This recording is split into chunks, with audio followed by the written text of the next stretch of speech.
language, please. So when you recruited your ex to join that team, what went wrong?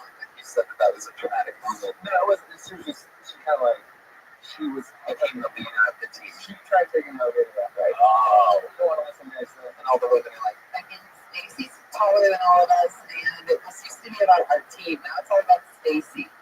Like that. And you're like, come on, you kids, we're winning finally, once and for all. Like that. You ever lost a star player to pregnancy?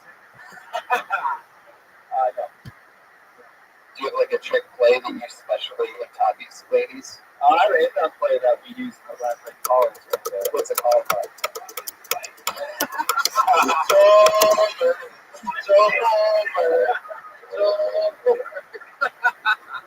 Where'd you play in college? I'm junior college in Boulder. I got you experience. Oh, shit. When you were in school, G-Spot, because Gina was a girl who used to use so it is perverted basketball. You're like, they're trying to G-Spot. G-Spot, shoot the spot. It's her sweet spot. Gina. Yeah, we don't know her sweet spot. Every time like, hey, everybody put your hands in the middle on my cock. And, what do you mean? Like, do you watch him shower? Make sure you're using the soap. Hey, ladies, it's winter. Get in those showers. No one's catching the cold on my watch. I didn't go to Chico for 2 years to fucking go to state for nothing. What's your record? Well, this season just started with 1-0. We have game tomorrow. last season, I think we were 8-2. Ooh, and then he's about a lot. Get those points. But this is with the team. Like, this is the first season. Oh, yeah, because you traded. When you play your old team, there were some hurt feelings, right? We weren't different divisions because they got really good, and this team I kind of went down to try to. Oh, you would have been all right. You're fucking builder. You're fucking team builder. I know I think it's like building. There you go. You smoke a lot of weed. I don't smoke weed at all. Every now and then you really drive into it. Like, oh, I'm thinking like I tried coke. In the pills. I don't like drugs, period. I don't really like taking the pills. What's your favorite category of porn? Probably something. Two guys, one girl. I don't know. I haven't watched more than 2 guys, one girl. You haven't watched porn in a while. It's like, are you realistic stuff? It seems like it's like a home. Oh, casting couch stuff. Like game tape. Do you ever make a practice topless? No. Do they practice? I tried to get them to. What? For the fucking Berkeley? Yeah. You think about practice? Not there. Practice? Do you think that you could get Gemini coaching jobs in this league? Yeah. Yeah? All right, because we're going to bring a whole new coaching style to the fucking. I know a guy. One of the guys that kicked out the game. It's so funny. Yelling. Sounds funny. Yeah. That sounds really wacky. He just like walked past him and was like, I know I'm out. He just kept yelling and walked. Do they have referees for those? Yeah. And they get paid? The rest of the team's paid. But they don't pay you. No. You do it for free. I think we a big bottle of whiskey at the end of the season. This is the best episode of Inside the Shitty Hockey Studio. It's fun. They're fun games. We have the dance team. I follow one of the teams around. The dance team. It's Aubrey Plaza made it really popular. She'd go on the team. She'd go on like Evelyn and talk about her teams. This is all on the teams, and she was talking like. Would she do it all like that? Painted in one day? Now we know why you're in this question. She did that. What's that? Is Leslie Jones in the league? No. Is everyone who tried to recruit her? Probably would. She's a real coach. Yeah. And the real coach would look at that as a barrier. Get their ass on the plane. Get on that jet. All right, Jonathan. It was nice to meet you. I'm sure you have an electric skateboard you need to get on right now. I want to see one more question from Redman. You have another question for Jonathan? Yeah. What is your preference or whether it's a small, big, or like, all right. They're small, very small. Sleep on the paid off. Okay, that's enough, Brian. It was one question. Thank you. There you go. It's Jonathan Flannery. He's on Twitter. It's Jonathan Flannery. What the fuck was that? It looked like a broken breadstick. That's what your nipple looks like. Good question. Any women here play racquetball? Need a team? Nothing. Right. Go take her something. I like that guy. Is that Jonathan? That makes one of you. Did Jonathan just fall down the stairs? Can I confirm that, Jonathan? He threw himself out. Yeah, right? Yes, that's a couple listen to the podcast. The last comedian just fell down the stairs. Wow. Oh, wow. This show is taking a turn for the douchey. If you like douchey white guys like the last two, you're going to love this guy because he might be the master of this. We've seen him a few times. Kevin Mack, everybody. Here he comes. Mr. Douchebag.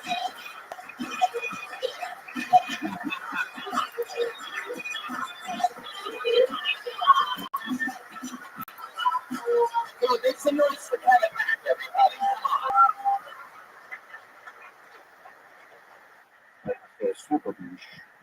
Thank you. Did you know that they hire people at SeaWorld to jack off the whales? It's a real job. They really do it. They've been having trouble finding females that are willing to do the job. It's surprising. But I can relate. It's hard to find a lady who can handle a huge dick and a small penis. I'm sure it's always fun, people. It's unfair that somebody this tall has to have a dick that doesn't match the rest. Thank you, God. That's it. Kevin Mack coming out of a small dick closet. That's that small dick note. Kevin, is this true? You have a tiny penis? No, I actually have a huge dick. Oh, okay. Yeah, that's always so cocky. There you go. The red bear? Yeah. Wow. Okay, shit. There's a hole. Watch out. Well, Kevin, How are Brittany and the kid doing? They're great. They're really good.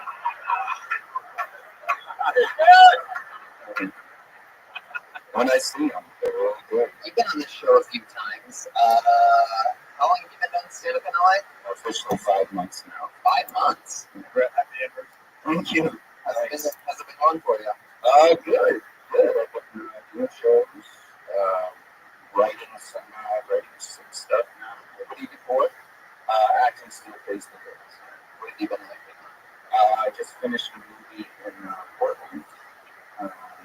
Does it have a title or is it a decent budget? No, it's guy, girl.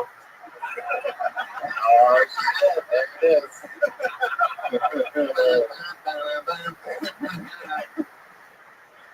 Why do you want to get into stand-up if acting is paying the bills? I answered this question for Tony before. I've always had a love for it. It's always been a dream of mine to do it, and I just never felt like I could offer it anything, so I didn't do it for a very long time. I'm almost thinking these big rings are starting. Yeah. Are you getting a new big ring for every month that you perform stand-up? He's sponsored by Triple D Bag. Guys, What's the douchiest thing about you? Because I very rarely do it, it's because, I know you from being on the show a few times, in which I even prefaced an intro, I called you douchey. You followed through as incredibly by talking about having a small dick, that immediately, while saying that you're being honest about your small dick. And then when I say, that's true about your small dick, you go, no, I would be pure. What's the douchiest thing about you? Instagram for sure. Oh, wow, you were kind of what's so douchey about it? You pull it up? Let's pull it Yeah, up. bring it up. You got it on Follow me at it.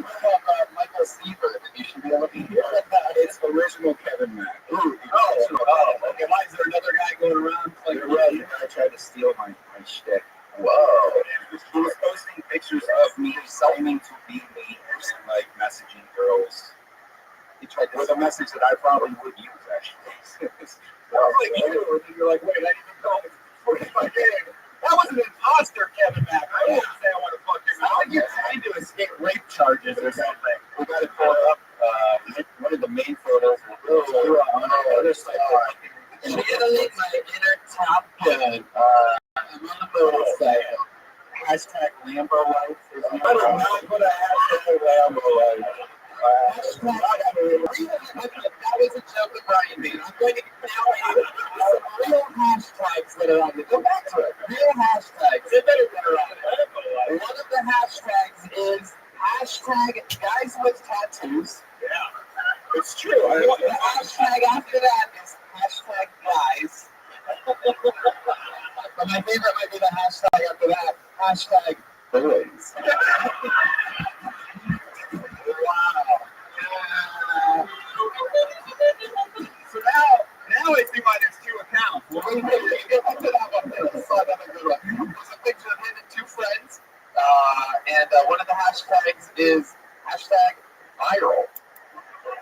Really had all the head for that one. It did go viral. It did go viral. One of those guys is eight. He's making a joke. There was another one. Put me behind at your shack. Shut it off at the beach. Looking back. Look at those tries. Yeah. And you want to see him try. You should see him stand that. Yeah. How long did it take you to get the right shadowing on those triceps for that? I didn't take that picture. Okay. Photographer? No, one of my bitches did. Oh, one of your bitches. We're going to take a break from the hashtag thing to read an actual, what did you call that?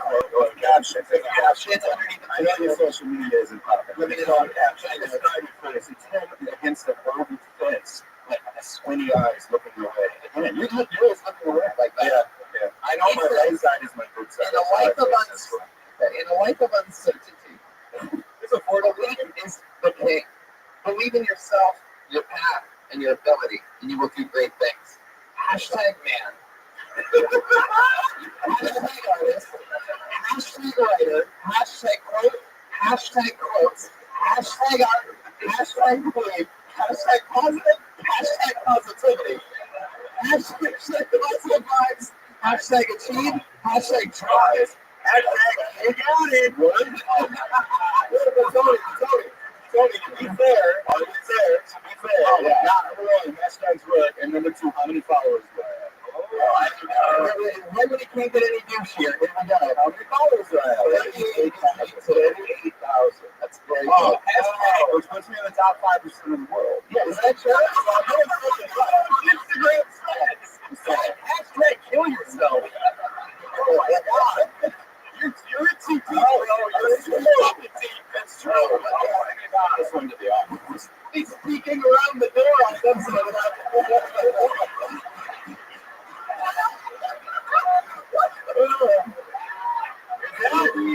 You're getting strong, though. Never forget that beard. There's hashtag beard. Hashtag beard with the nose here. Hashtag beard gang. That's it. Beard gangs? Beard gang, man. Ooh, my favorite one is this one underneath that picture when it says hashtag comment. I didn't put hashtag comment. Yeah, it's like right in between hashtag jokes and hashtag comedian. Yeah, because the picture was a joke. It wasn't a serious. How did you say that's a joke when all the other ones are exactly the same? What would you? Why aren't you bringing up any of the pictures where I make fun of myself? Why aren't you bringing up any All of these those? pictures look like you used your cock as a selfie stick. Brandon, No caption on the one you're about to say at all. No hashtags.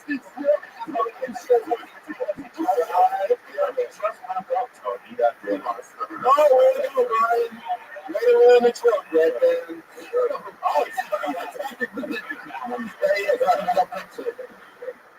Oh, looks like that. There's the whole spaghetti.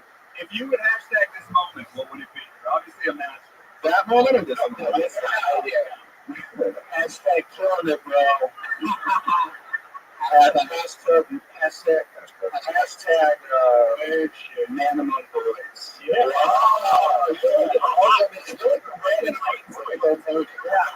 I would do hashtag your handshakes anytime you hold the mic stand. I want to be honest with you. I have a vulnerable moment here, but when you said this next guy's a douche, I got to take the media, turned and looked at him, and he goes, "It's me, isn't it?" So I know, as soon as Danny starts saying anything about douche, I made it. Like, I know that I'm growing up every time I go to work. I see you in the like, what's up? And then I'll walk 3 steps and I'll hear you turn to at least one person and go, "That's such a douche."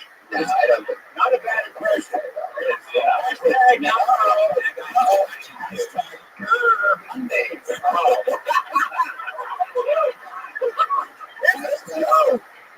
a joke. It's not a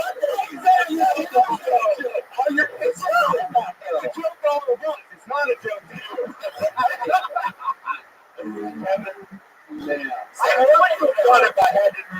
Instagram was the douchiest thing about me. And we would have, you were playing along with it very well. You know, I would have, like, I embrace my douchiness. I do. let me ask you a question now. I think I have a good one. If you're that douchey, if you'll do all that, what's something in which you're like almost done, but you're like, oh, that's too douchey for that. It's him laying in the bed, holding it outside. He's holding it like he's like just woke up. Like, That looks like the gay guy from Texas after he gets a makeover. So if I tell you what I almost did, but I didn't do it, Yeah. then it's sort of douchey to say it because it's kind of name dropping. Go ahead. We know it's going to be douchey. That's your No, but we love it. I was in Coachella. Mario Lopez was involved. I was at Coachella this weekend, and Wow, I love that something's worse than hashtag. every plan for life. I found Rihanna. I had the room. Oh, that's hilarious. Hey, Tony, were you working at a ring stand there? Yeah.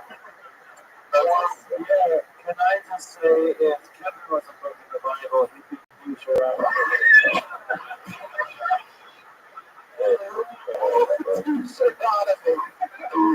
That's another good one. Privilege is a advantage. It's really good. That's a good play. What is it? Go ahead and finish. I took a picture. This is hurting. You can feel the wave of judgment. I took a picture, selfie style. It's going to be a tsunami of judgment, by the way. In a Bugatti with Chris Brown, who's a friend of mine. I took a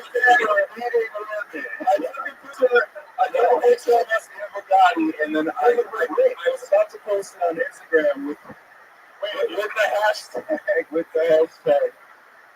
What theater? If you look at Rihanna's forehead, you can see this name. Right. What's in the top? That's the ring, dude. I see it. What was the hashtag? Hashtag these hoes ain't loyal. But I did it. I was like, no, that's too douchey. Hashtag Rothschild Brown. So it was like a bunch of girls. You can be your wife for money. Because there was a bunch of girls, like, in the, granted, they were on his side of the car. But there were a bunch of girls in the back. On his side of the car. Yeah, like, we were chilling in Bugatti. And all these girls ran over. Like, hey, I was just kind of on the other side with my girls. So what's my other cool friend Bill Cosby doing in the back seat? Oh, Chris, we're having a good time together. How'd you meet Chris Brown? We play basketball. Ooh. Oh, you need a coach. Ooh, who's good with women? He'll offset quits, beating them in timeouts. Man. So you're going to embrace this douchey personality for your comedy. You know, I mean, comedy is a lot about being likable. Yeah. I mean, I don't do the douchey stuff in my comedy. I don't go out and like say douchey like jokes that douches do. I'm a very self-deprecating in my comedy. We call it right now. Everything that you ever see, I've been listening to his own set. Have you ever?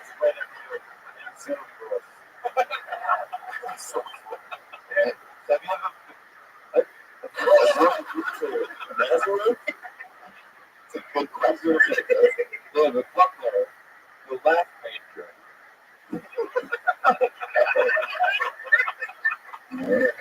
Kevin, anything else? I could say one thing to try to wipe away all the douchey.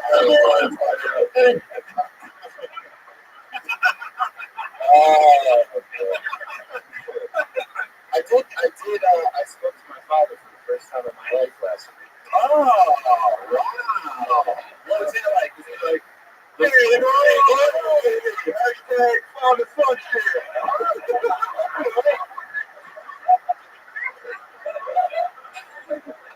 He's not from Jersey, but you know. Sorry, I've been missing for a while. Hashtag going out for cigarettes.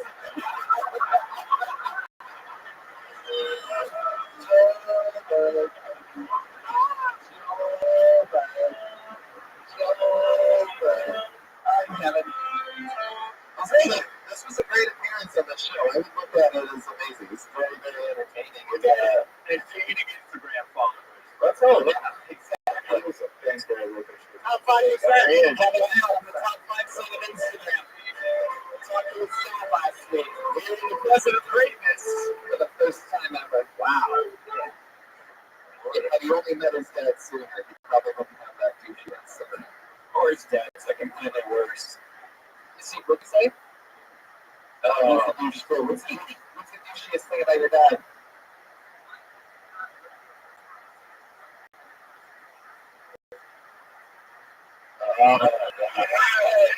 You bet you 5% bonus, bro. What was your answer to that? What was your answer to that? Fuck yeah! Crying into his tattoos. Well, Chris Brown said my mom saw it, and I'm friends with him. And then he stopped her up for that. Hashtag quick. Oh, one for the follower. Alright. You get top 5%.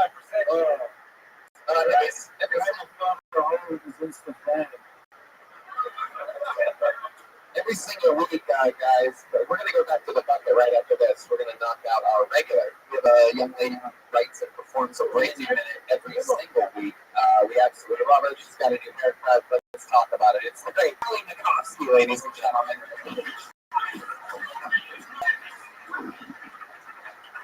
Hi. I shaved my hair off and it feels great.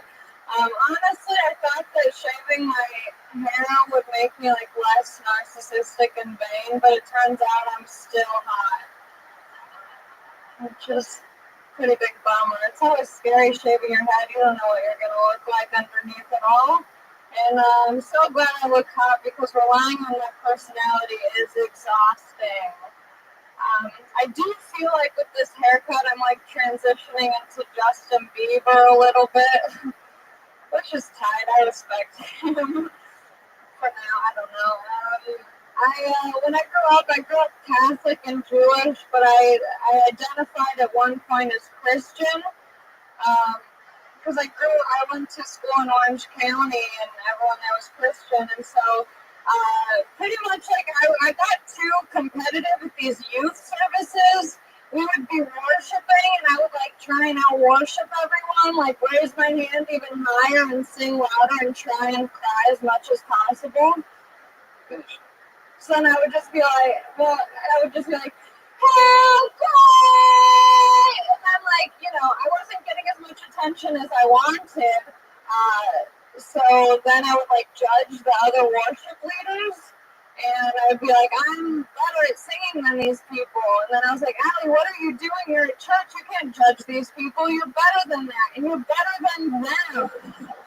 There you go. I like the costume. All right. I have one quick question. Yeah. What is worshiping? Did I say it like that? Worshiping. Worshiping? How is Julie Jane doing in college? Is that Eminem's daughter? It is. She has long, flowing blonde hair. Congratulations on the USC win. Yeah, with the units? Yeah, the units. Oh, very cool. Smart at home. Is it really? Yeah. Yes, Jesus Christ. Do you really want to go? Yeah, I feel like if I had everyone just told me I looked like anyone with a shaved head. You're like Louis Gossett Jr. a little bit from American Idol. No. Don't listen to those people. You're the funniest lesbian orphan I've ever seen. Why'd you shave it? There you go. I've been wanting to do it's like such a boring story. I wanted to do it for a long time and I was choosing to do it. And then I just did it. I thought it was a boring story. I thought you were going to do that church drummer. Oh, shit. Allie's mom's giving me the evil eyes on that one. She's here tonight. And it's more than Mrs. McCarthy. My favorite Tony moms ever. Okay. All the greats, like Laney. I saw you put the mic like on your chin. I know. I would say not to do that. These mics are fucking Right? Why is it when you do your comedy, you kind of slow down and you do more of a vocal fry when you do it? I've noticed that like your normal voice isn't as slow.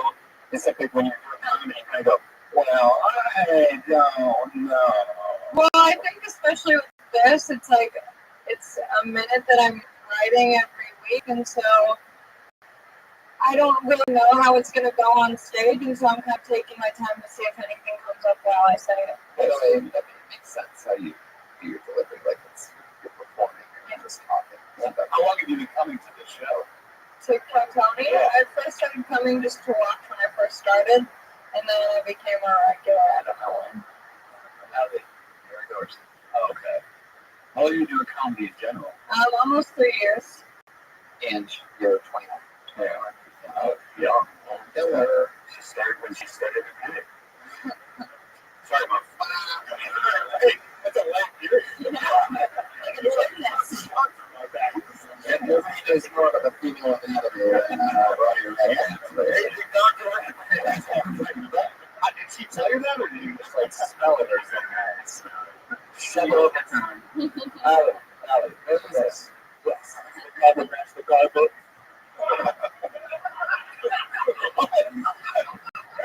Confusing, Jesus. No, but it would be cool if it did. I would do that.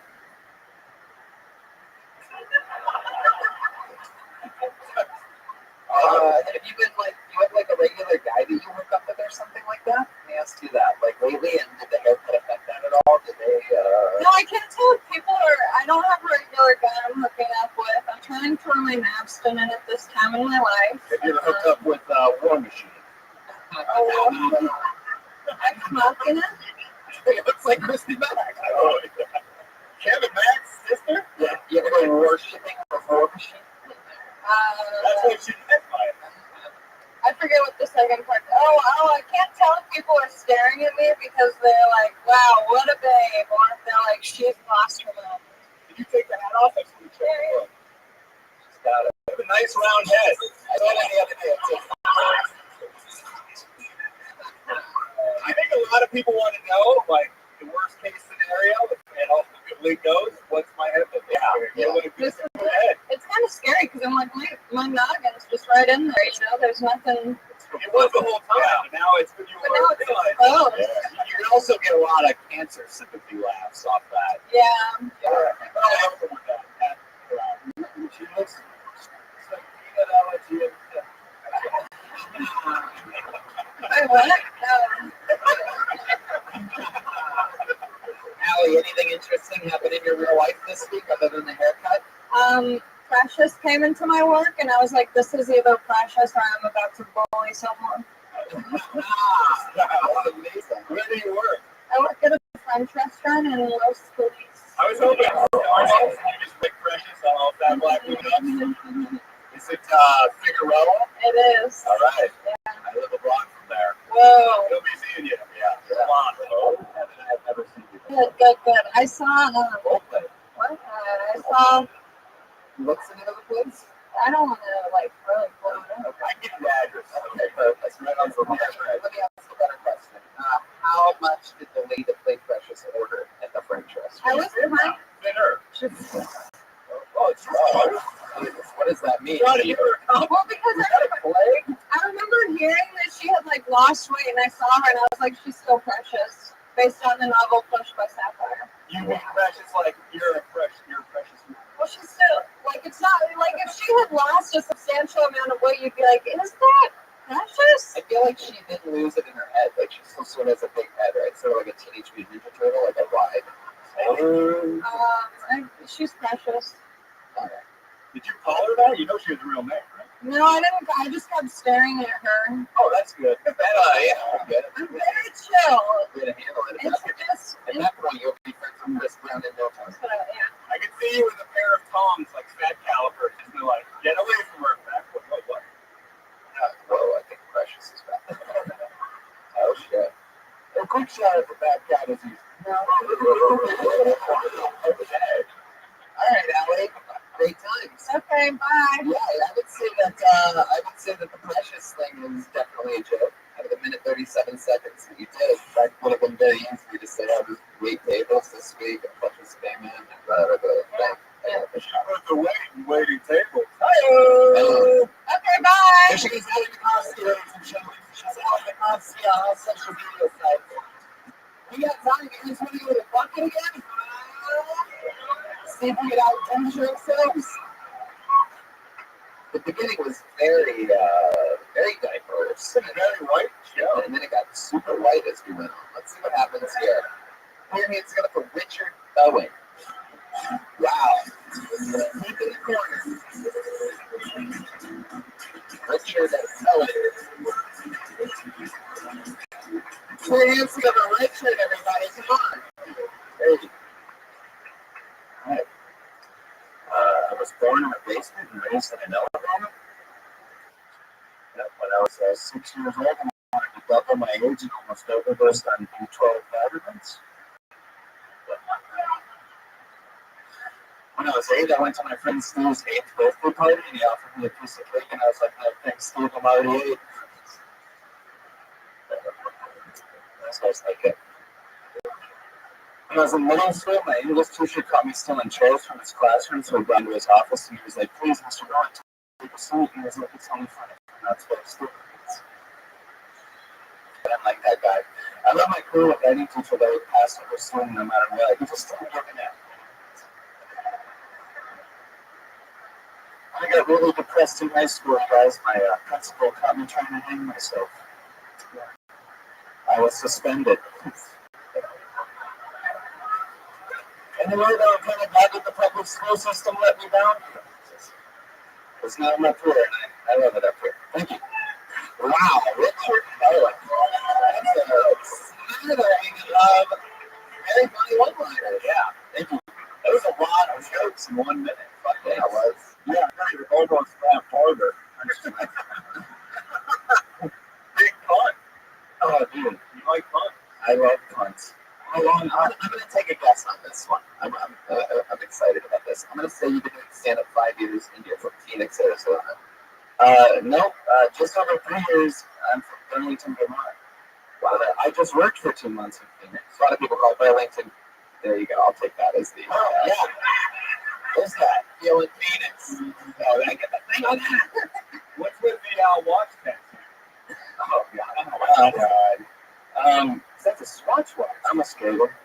You're skating. This is time to grind. Oh, wow. You kidding me? I already took an Instagram of that like it was his own. Hashtag nice shit, nice. I am alive. You and the kid was fucked up. That was a fucked up movie. Do you ever wear regular rocks on top of it because it's a shitty tattoo? I got the option though. That was nice. Turn it over. For sure. That's a band. Move, man. What were you doing in Phoenix? You grinding, bro. I actually played skate parks for a living. You build skate parks? Joel Minnis works at a skate park. Oh, really? I used to work at one before I became Trollberg. Started doing better, you know. Was that before or after you were in No Doubt? It was after. The kids hated me when I worked at the skate park. One time they took the fence, they tagged the cut all over my face. It was this guy. So it's like it's time to tag fuck Joel all over this court. Richard, you build skate parks. That's true. Man. The skate reminds me of a White Thing Chow, doesn't it? Yeah. Meets Josh Martin. Yeah. Okay. I've never met Josh. Meets Harry Potter. I did Harry Potter a lot. Do you design them or you're the dude that's pouring the smoke? I do design not for this company. I'm just a laborer. So You do it just to meet those kids. I just do it because I don't know. The normal jobs don't work out for this guy. Smart ass. Smart. That's right. No doubt. No doubt. So are you building a skate park in Los Angeles right now, or do you live here? No. So I just finished about a week ago, and now I'm touring for 7 weeks doing stand-up. Back to New England. How much time do you do on the road? Well, I don't have anything booked. I just. I know how much fun it is. I mean, I can do anything. Really, I can do an hour. How many jokes? If you do an hour, you did like 10 jokes for 1 minute. Yeah. If you do 600 jokes for an hour. Yeah, I try to do a punchline every 5 to 10 seconds. Is that really your style, truly? You have that much time? Yeah, I really, Time to joke. it's true. I can actually change it as you pass it out. It's still applies on both. When you were building skate parks, Oh, hey, what up, Jesus? when you were originally going to be a plumber, but you were like, I can't make a full pipe. Oh, yeah. You're a couple skaters. I don't know, Jesus. I don't know skating. Yes, it's wood, isn't it? It's true. My father was a carpenter. They use nails when they do something, but we don't really get screwed, huh? Oh, yeah. Get off the skate.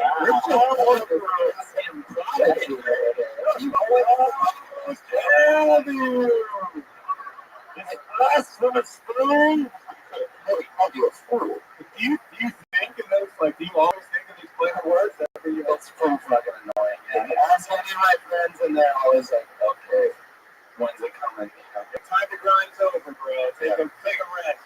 I seriously have a safe word on Facebook. They have a pretty serious post after pancake. So, that's not a joke. I mean, I picked it, but. When my dad babysits, he has the same thing for me. That's my safe word. Richard, what else are you into? What else do you do for fun? I really like word games. I like Boggle. Play anagram, shit like that. You ever try to give a wrist? I've never played this. No. You play with your hands. I've played with a wrist for 4 years. 40 years! Really can't put over that, can you, Moses? That's true. I had Billy Crystal. That's a guy this whole time. Good boy! Everybody else for this. You're killing it, Moses. I would love to have you on the Death Squad show in the future, maybe this month at the Ice House. I'll be back. I'll be back in the fall. Okay, good. You had shows on book that are booked in the next 7 years. Yeah. You're going to turn it down, dude. I'd love to see you do like 10 minutes, man. 15 minutes. Hell yeah. And I can't believe that we don't know about you yet. So, You were really taken by this one. if he could do an hour of what he just did, fucking gold. It's not super polished, but I mean, I got it. Oh, wait, here comes one of them. It's not polished, but I believe you made the last polished. And then my close up. Actually, I make a little Under over here. yes, you have actually have a book of. I make a little jokes even once a month. The jokes are free, but there's a $1 cover. Yeah. There you go. There you go, ladies.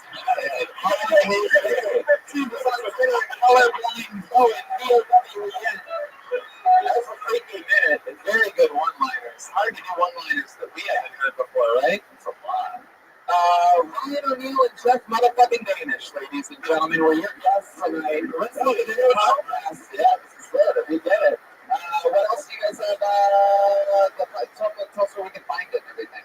You find the podcast on iTunes. Just type in Danish and O'Neill. Follow us on Twitter at Danish and O'Neill and Instagram. We're bottom 98% of Instagram right now. And there's no H in Danish, right? So it's D-A-N-I-S. Oh, there is? They're Danish. And there's 2 L's in O'Neill. Really? Yeah. Oneill. And there's 2 S's in Moses. The great Jeremiah Watkins will be joining us this weekend in Texas at Noon Tower, Houston, which is another big deal. Anything else you got? The great Jeremiah Watkins does everything. If you see Fred Reagan, in public, ask for a sticker. We have Reagan and Watkins stickers, and we'll give it to you for free. Oh, Moses. He doesn't even have a pair of fucking shoes to his name, but his feet are literally dirty. Jesus Christ. St. Patty Reagan, ladies and gentlemen. He's on Twitter, Patty Reagan, Pattyregan. You know, people think God has all these superpowers that humans don't. But humans have a lot of superpowers. God doesn't. For example, the power to not be bothered by the smell of your own defecation. I'm Jesus, the Son of God. Technically, I am God, and my turds smell putrid to me. Oh, my God. The great Joel Jimenez, ladies and gentlemen. He's killing it. He's on Twitter, mostly sorry. Anything else you want to promote, Joel? He's happy to be here. Danish, O'Neill, we're going to be telling all that fun shit this weekend. This Sunday, two shows, Carl Tony, and a secret show with Bruce J. Gomez and more Jeremiah Watkins and Josh Martin. You go right now, get in. It's a bunch of special guests there. Make sure that you're in Texas. Live audience, but tonight we had so much fun with you. Thank you so much. A blast. And we'll see you guys again soon. Have a great night. Thank you. Bye.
Out there afraid to sign up to do 60 seconds, huh?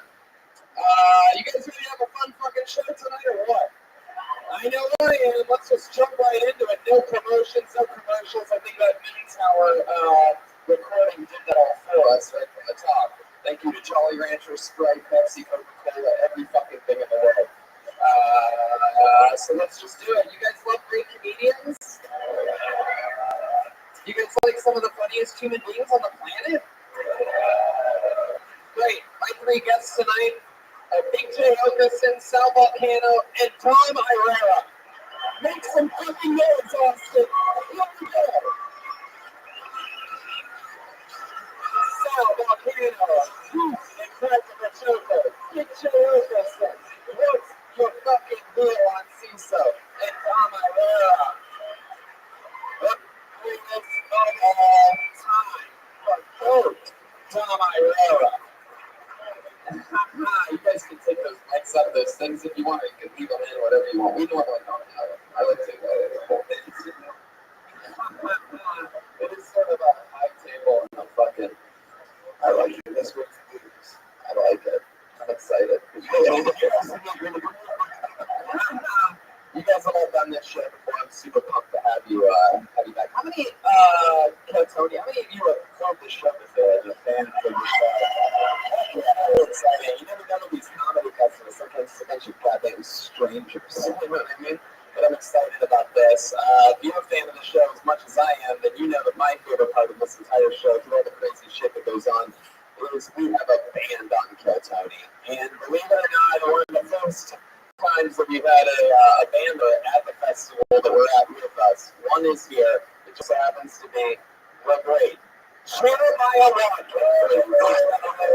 You know from Reagan Watkins, Corzoni, the Goddamn Comedy Jam, Race Battle, his own show Stand Up on the Spot, the future, Jeremiah motherfucking Rothschild. The only white member of the all-black wave on Race Battle. How does all black wave sound more racist than all Negro waves? It goes both ways. They're like terrible people. Just kidding, guys. Just kidding. That's a joke. I was raised in an all-black neighborhood. That's where a lot of us get used to. That's fun. Thank you. Ryan, thank you. Really couldn't wait to get that one out. Put your hands together with a good Josh Martin over there, running around, taking care of us, looking like he's built out of Legos for some reason. Well, I'm excited about this. I guess not a ton of people signed up. I'm sort of surprised about that. Last time we did Austin, we done it a couple of times. This is actually the smallest amount of people. It's that has Harvard. There's only like 100 people that sign up. Every pussy's in Texas, I guess. Okay, Jesus Christ. If anybody wants to sign up now, find Josh Martin over on my side at Clifford Falls, and if you think you can make us laugh and fucking have some fun with us, you know how it works. Comedians come on stage, you get pulled out of this thing, and you randomly do 60 seconds. After that, we talk to you maybe about your set, maybe about anything in the world. Maybe we just interview you about your normal life and find something more funny about you than what you actually talked about. You know how it works. You get 60 seconds. You know your time is up when you hear the sound of a kitten. Oh, you can barely hear that. Why did you turn it up a little bit, Ryan? There you go. Wow, that's hand on your volume control the entire time. You wrap it up there, now she's going to bring out the English Hollywood Bear.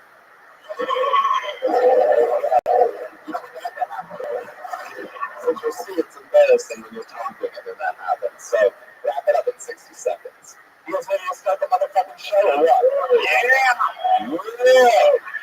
You never know who's going to sign up for these things. Sometimes it's one of the top local comedians in a place like this. Sometimes it's a completely insane person that just signs up for random things on lifts on the sidewalk and then skips around.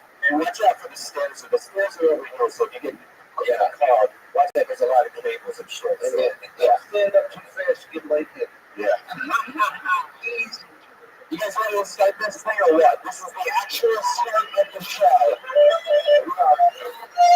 I'm filling a name out, they get an uninterrupted 60 seconds, and then we talk to them about anything in the world. Wow. This is actually, this person I actually know. He was signed up for multiple Kiltonies around the country and never gotten proof. And he showed up here, he drove all the way from Kansas for this. Put your hands together for Trey Thompson, everybody. Woo!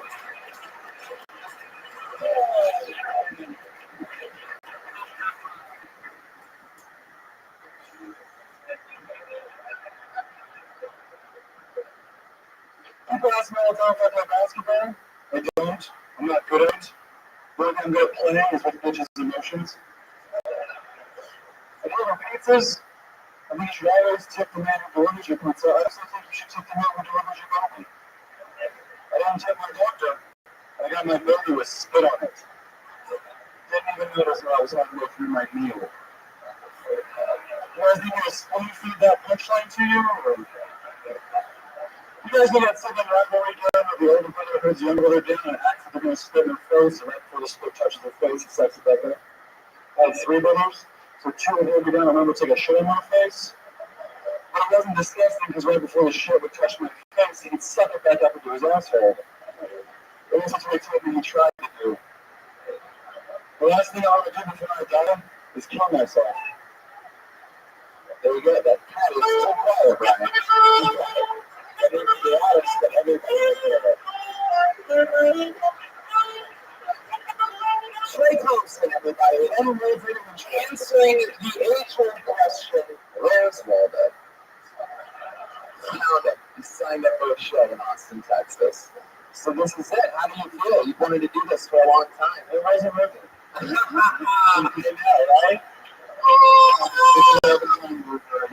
Funny, my favorite part of that set, through all the jokes that it seems like you worked really hard to write, was by far the 7 seconds of you unwinding wireless ethical? You used to wireless mics or something? Your wireless wasn't prepared. Wow, that is the saddest answer. I'm just saying, he looks like a giant baby boy. You look like some type of like fifth grader that got like run over by a semi truck and came back to life, just stretched out. You know the Monroe that we'll never have again is right next to the words, I want to kill myself. And then you see a sax go, I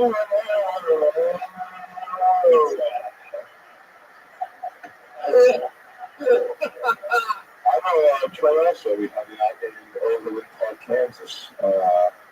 My Stanford Sons, and Troy was very cool. He brought me weed. We all was on cooking. He did say the words Tony Hinchcliffe the better part of 400 times that weekend. This is a big deal for him. Yeah. And Troy's a good kid. Yeah. Dark. A little bit dark comedy is always going to seem darker even.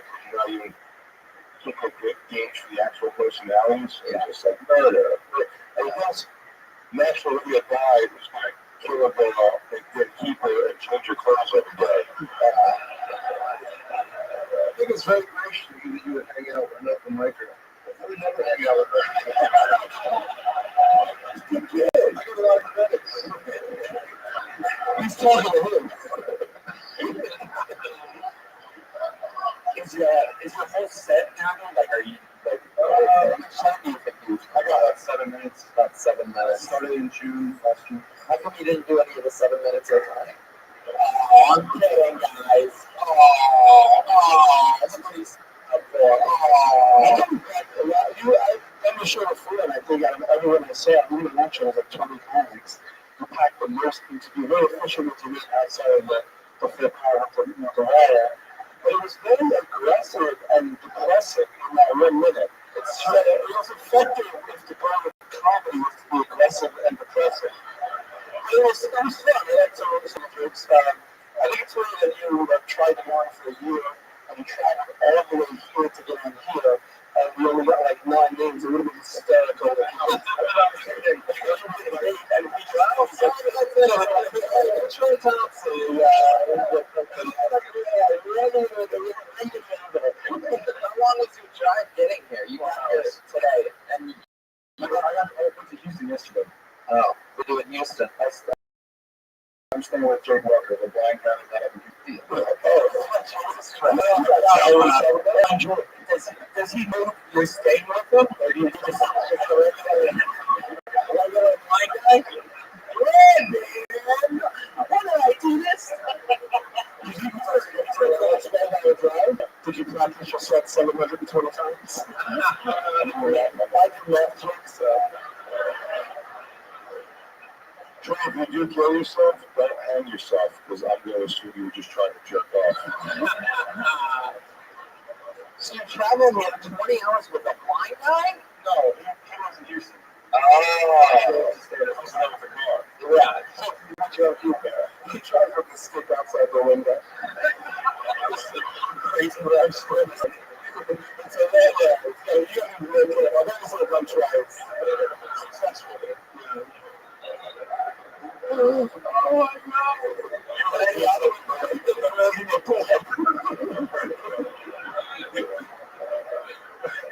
Blind jokes and math on my friend's head. What's really fun of me? Oh man.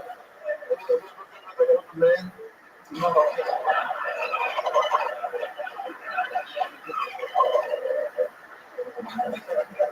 Were there any genuinely awkward moments hanging out with a blind guy? No, it's good. Oh, you have a long drive back to Houston tonight. That's what it sounds like to me. It's all right, Jay. Did you try to jerk off in a room really quiet? Make handsome? He's the one that's not 100% blind. Like, you can see like a pin, right? So he can see your dick if it's out. So he's like, he's here. Tell him I'm waving to him. all right, Jay. Well, I mean, that was fun. You know, I'm going to agree with Sal on this. Efficiency, definitely. In 60 seconds, you were able to pack an enormous amount of meals and jokes to a set. But it was fun, man.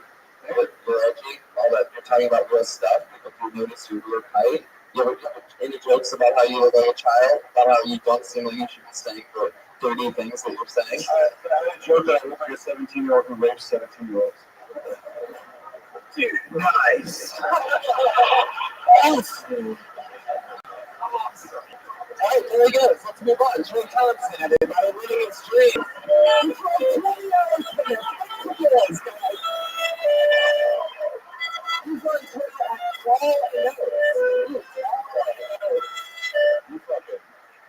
It looks like Dan Soder or something, lightning couple or something. Disturbing, it just hit me. I like this Teenage Mutant Ninja Turtles Secret of the Ooze lighting that we had. Yeah, it made Trevor very creepy. It made him have double eyebrows because he's wearing glasses. Something to keep an eye on later, especially if you're listening to this podcast right now. With the power lighting. I pulled another name out of the bucket. Another uninterrupted 60 seconds goes to Benjamin Harrison. Here we go. It is Benjamin.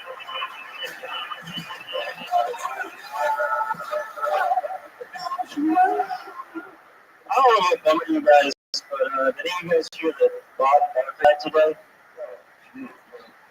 He's hit by a brand new car.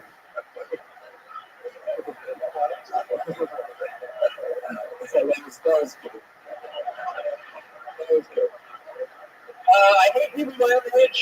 I think it's because we throw the word savage around too much. Like you go to a bar, see two dudes hanging out, one dude with a shotgun and beer, throw the can on the ground, and his buddy will be like, yo, dude, that was fucking savage, bro. No, it wasn't. It's not like you burned down someone's hut, stole their horses, and enslaved their family, and then shotgun the beer. Because that would be fucking savage, bro. I mean, you might date rape someone later, but you got nothing on Genghis Khan. Like, I'm not saying we should use the word less. I'm just saying we should at least like systematically destroy an entire culture first or whatever. I got one for Rick. Do you guys know that dogs have periods? Yeah, I got a dog and I didn't know that until it was too late. It was like the most surprising set of Red Wings in history. That's all I got. Oh, boy. Thanks a lot. Benjamin Harrison giving right by a shout out for sure. Thanks for a very special episode of All Children Only. Last Saturday, 7th grade basketball player, your favorite linebacker. Yeah. I think he's a pro. He's got paid for it. Yeah, I just got paid for my first teacher spot recently. I like the Bob Barker joke. As corny as it was, and I'm not laughing. I find myself not laughing at people. Fair enough. It's true. I looked at Barker joke Miami. And it was like an extra taste of something with you. It's like all of a sudden it's like, wait a minute. No, that was funny to me. I also like how you seamlessly transition from Bob Barker jokes to eating jokes, pussies on blue jokes and rape jokes. Look, it's seamless. I feel good about that. You went straight from the plain note to the stink note. You know what I'm saying? Eclectic comedy. Honestly, you're not right. It might have been I never tell that joke anymore, but I was like, yeah, Rabbi always does a gross as shit on this, so I was like, I gotta bring it up. You just got paid for your first speech. You said you've already retired material. No, I just. That's fucking fantastic. You don't put this in the way. Obviously not forever. I don't like it. It grosses me out. You would be announced it? On purpose. Why don't you think of that period jokes? No, don't start that. No idea why. Oh, I see. He's wearing a tampon shirt. Podcast, listen to us. What do you do for work? Just some bullshit desk job. What type of bullshit desk job? Keeping logs of records, like filing. Those are the types of logs that you work with. Yeah, all the.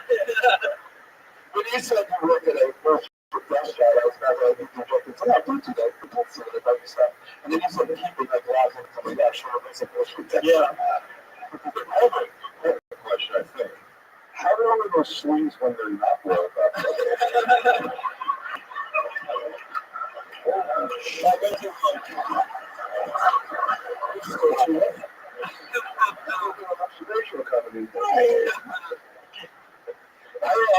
really liked it back there because he would set a tone for it. And I was like, oh, okay, because even if it was corny, it was the kind of joke that I don't necessarily not that corny's not funny, you know what I mean? And then it was hard for me to transition into the gross stuff within 1 minute, but I guess that's another choice. I thought you did pretty good, man. How old are you? 23? 23. You're in Corpus Christi, Texas, one of the godforsaken places on this planet. It's truly the worst. I actually did a guest spot when you came by the pizza place. Oh, okay, yeah. I don't know if you remember that. No, I don't. That's all. You were just like mad the entire time. Yeah, that makes sense, Metro. Let's keep us about you, Metro. Let's keep us about you. Thank you. Thank you. You got me there, Metro. Yeah, so I paid a lot of money for that pizza. Shout out to my agent, Tyler, who's somewhere actually here. They paid a lot of money. It's a fucking pizza parlor, though. It's serious. Like, not even it made my soul immediately. I realized what selling out really felt like. Shout out to the owner of that comedy club if he's here. We'll take the short drive. Have you ever done a friggin' Have you ever done there's a place in Florida that is a comedy club, there's a fish restaurant also? Oh yeah, I heard about that. Kept the bias. Yeah, off the hook or something like that. But while you're doing it, they're bringing out a whole salmon to a table while you're That's a salmon sound. That's all I got. Salmon. Man's friendly to see. So you're 23, you're stuck in Corpus. You know what keeps you in Corpus? You have a lady or something? I do have a girlfriend. Surprisingly. How long have you two been dating? A few months now, since February. So. How'd you meet her? I'm not mad at you have a girlfriend. No, it's 2 months.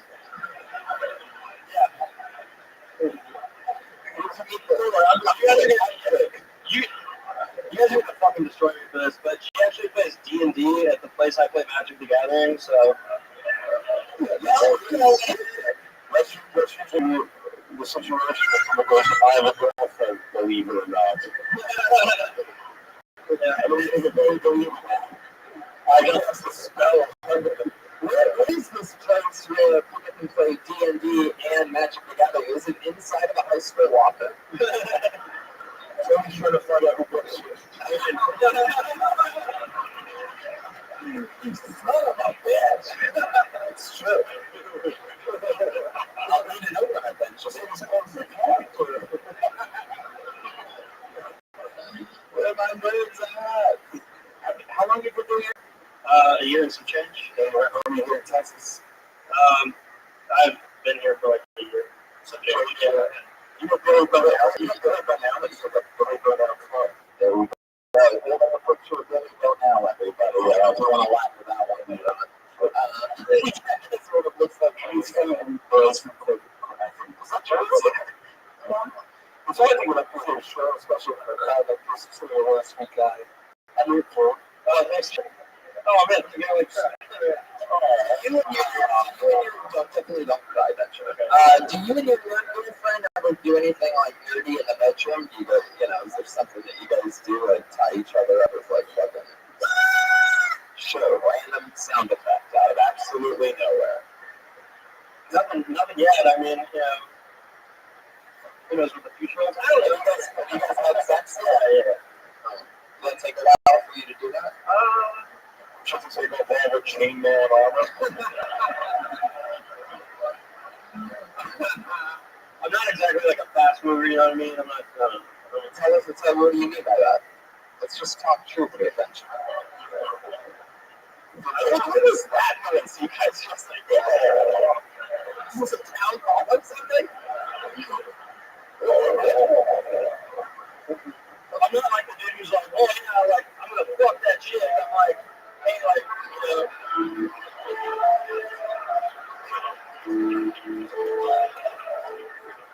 Yes.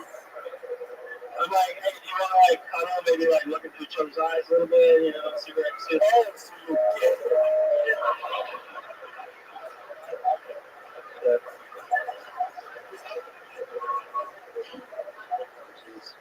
So, what was like your first, the first date, the first time you hooked up with her? How far did you get? Let's see, first date, We actually went out on Valentine's Day, which was a fucking mistake.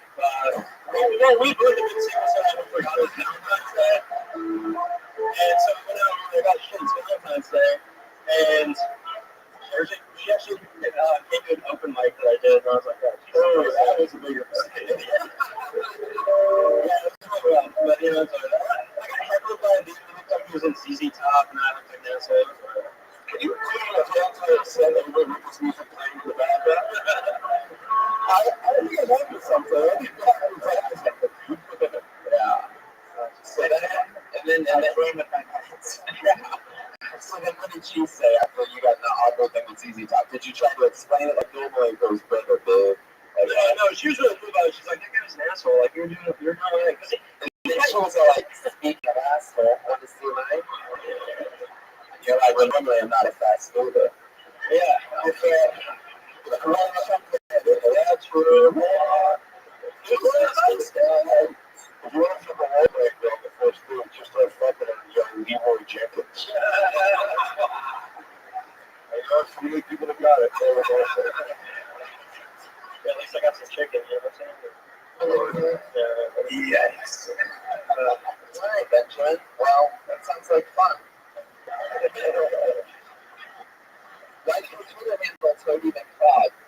It's an old thing from when I was a kid, but I've always liked it. What was the thing when you were a kid? Toby McFrog was like this cartoon character that I came up with. He's a frog that looks like a toad.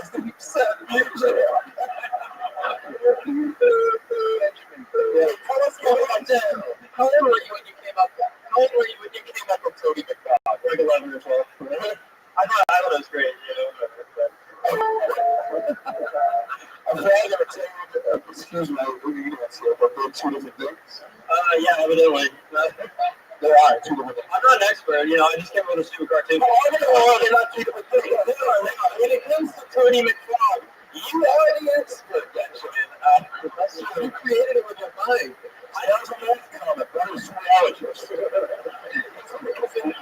it half toad, half frog? No, he's a frog that looks like a toad. Then he's a frog and a toad. Are they two different things? See what's going to do.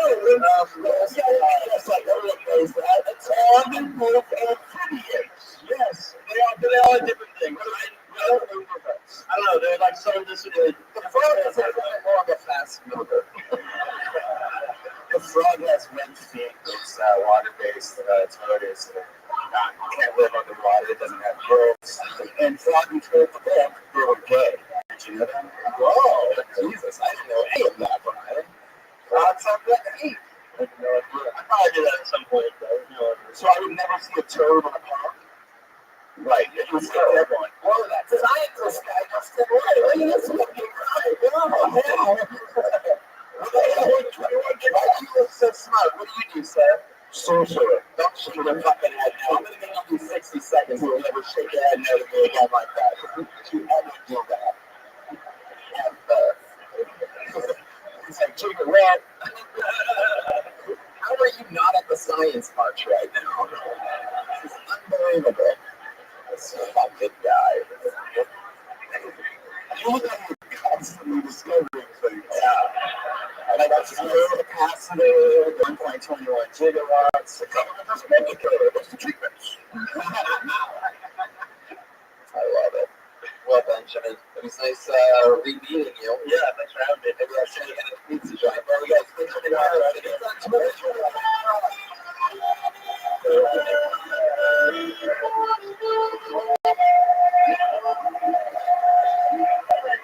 I was hoping nobody was ever going to find out that I performed at that pizza joint that weekend.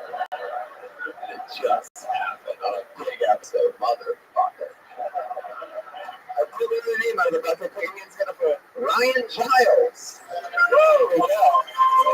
Whoa, right up in the middle. Perfect music for this because we're literally right up in the middle of the crowd. You have a shaky hand. You know what's nice to say. One more time for Ryan Giles, everybody. What's up, everybody? I just moved to Austin from Las Vegas. It was awesome. We had super weird. And then my wife came up to the gym. She was so excited. She said, "Hey, I I just met this super buff black guy at the gym. He worked me out so hard. And I was like, what? And she said, no, that's a trainer, but he's also a stripper. He was telling me how much money they make. I totally think you should do it. And I said, what the fuck are you talking about, babe? She's like, no, seriously, not now, but if you waited like 9 months and you really worked out hard, I think 9 months, you could totally be good enough to do it. And I said, I don't know if you know what you're talking about. These guys are doing private shows in hotel rooms in Las Vegas. They put the dick out, it gets crazy. You don't even know what goes on there. She's like, honestly, for the type of money you're talking about, if they want to do anything to it, I don't even care. I was shocked. I'm like, seriously? 9 months? You really think I could do that? You think you could do it? That's it. I can do it. Ryan Shadows nailing it. 60 seconds.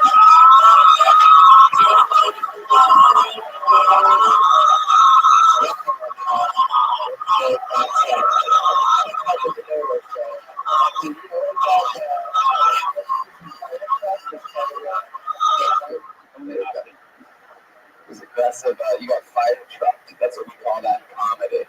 Yes, you're one, but you just learned something. Everything that could have been possible problems for that particular joke happened. It was 1 minute of comedy with a minute and 20-second setup. And when stick on ground, we went back to the future and we gave them a lot of extra. I read 30 seconds of the minute of the 30 obvious whispering sections of the joke. Massive crime happening outside. Rounds were stacked against. Ryan, so what are you doing here in Austin? Actually, I'm working accounting. Accounting. I let me tell by the joke.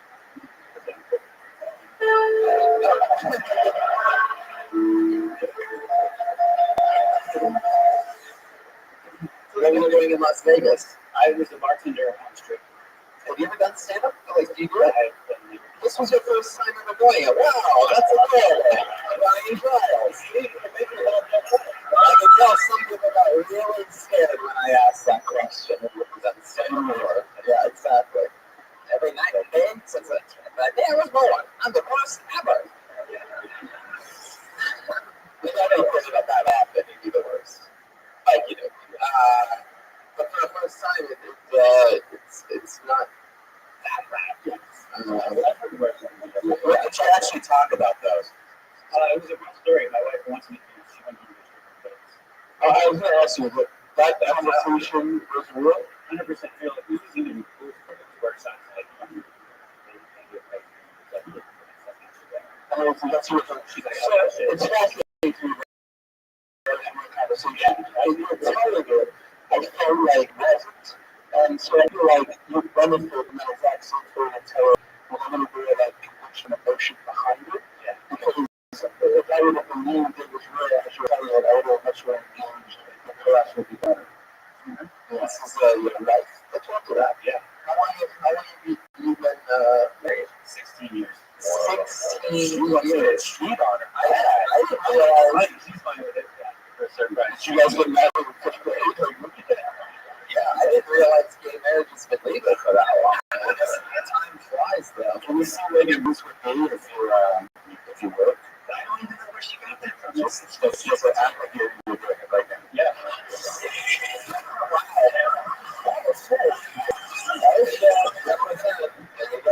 Did you guys plan that out or something? What do you strip? But just enough to show the logo of the company that I own. I hate to echo your wife here, but I believe if you trained in comedy for the next 9 months, you could be funny enough to be a male stripper.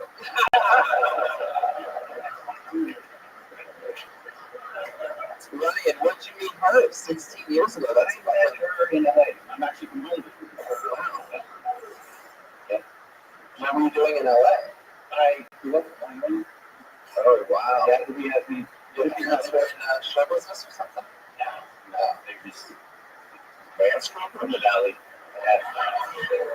Yeah, after we had kids, we had a group, so obviously Vegas is the best show for Hollywood. For children. When You said it like you were dismissive, and I wasn't yeah, fuck the family. So you work in accounting. You just did stand-up for the first time ever. What else are you into? What are like your hobbies? I'm into music. Music, yeah, like bass, make music. You play bass? I play Are you in a band? No, Have you ever been in a band? never been. Just a one-man bass recognition. I'm so much prefer just playing the bass must be you don't know. What do you think of that? I just think that goes up that for you.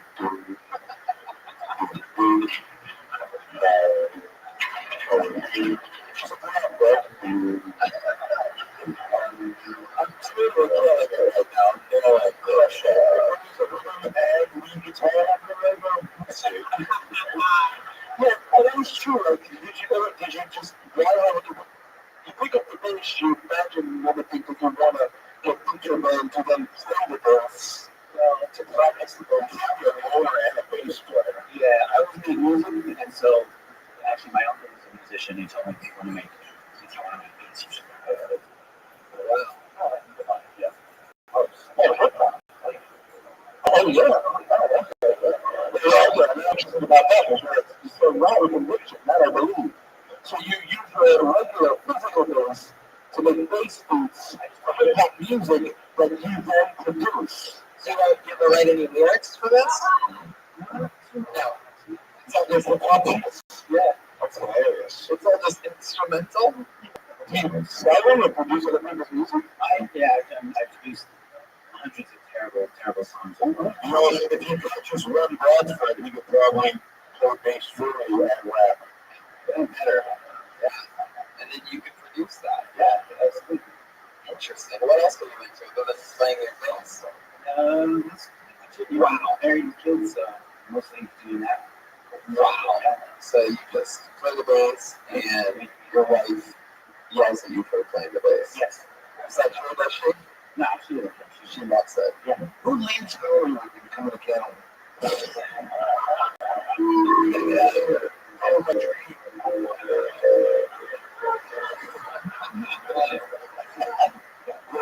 If you need me up in the basement making face beats.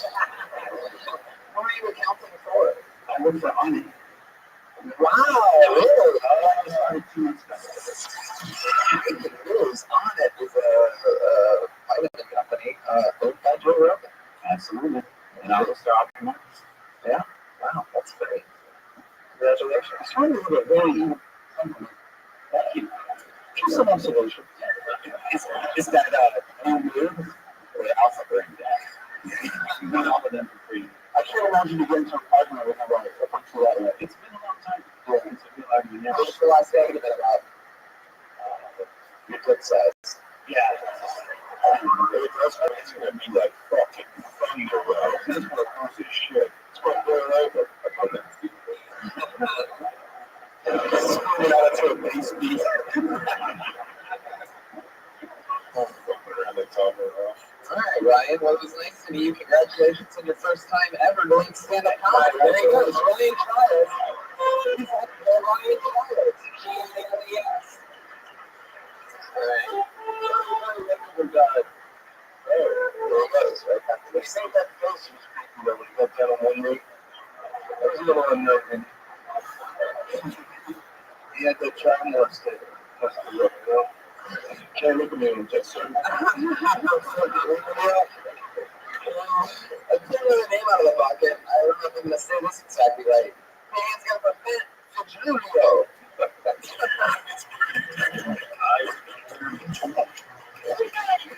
If your name's you and you signed up for this show and you're the weird last name, then I just said your name. F-I-G-L-I-U-L-O. The Julio. oh, it must be Italian. Alright, I'm gonna tell you a true story from my life about 4 years ago. So I was on that Tinder app. I swiped right and met this chick. We had beer, went back to my place, did adult stuff. And then the next day, I'm at work. I told her I worked at the Sears Tower in Chicago. And I get a call from our security desk And they said, is Matt there? I go, oh, our CTO. Yeah, he's not here. They go, no, Matt, it's Julio. And they said, oh, last week. They go, I have a package for you in front desk. You need someone to come to your office. I go, no, I'll come down. So I go down, and they go, yeah, it's an edible arrangement from some girl. I go, oh, shit. So I just bring my backpack down, stuff it in there, so now with my work, any of my coworkers know what happened. So I find out that this chick sent me an edible arrangement from her last night. Yeah. That's the end of the story? Yeah. All right, that's a Julia. Let's talk about it. I have a thousand questions for some reason. My first one is, you have a disease where you age extra quick? That thing? Yeah, I have a baby face. Okay, something like that. Wait, it was only can I just say how much I enjoyed that show yesterday? It wasn't funny, but talk about integrity. This is really bad. Stop it. I have a real job. I have a real job. Matt, slight comedy advice. Oh, that's a real job. I'm an IT consultant.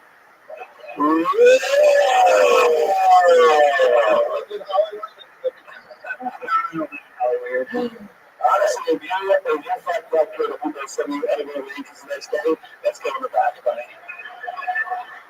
Yeah, so let's get into it. I'm a little confused because why would you be embarrassed that somebody sent you an edible arrangement? Well, because I also work for my day's company and I don't need to be. I don't think that doesn't think you're having sex yet. How good are you? When did you do that, girl, son?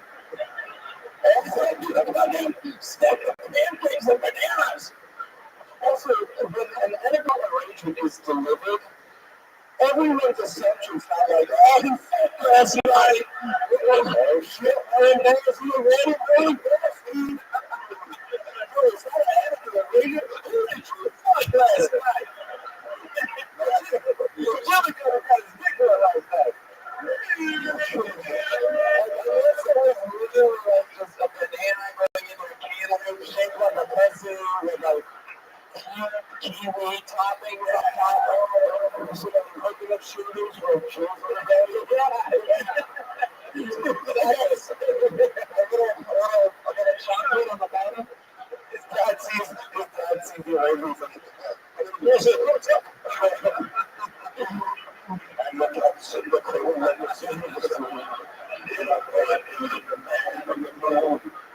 Matt, I have one small piece of comedy advice.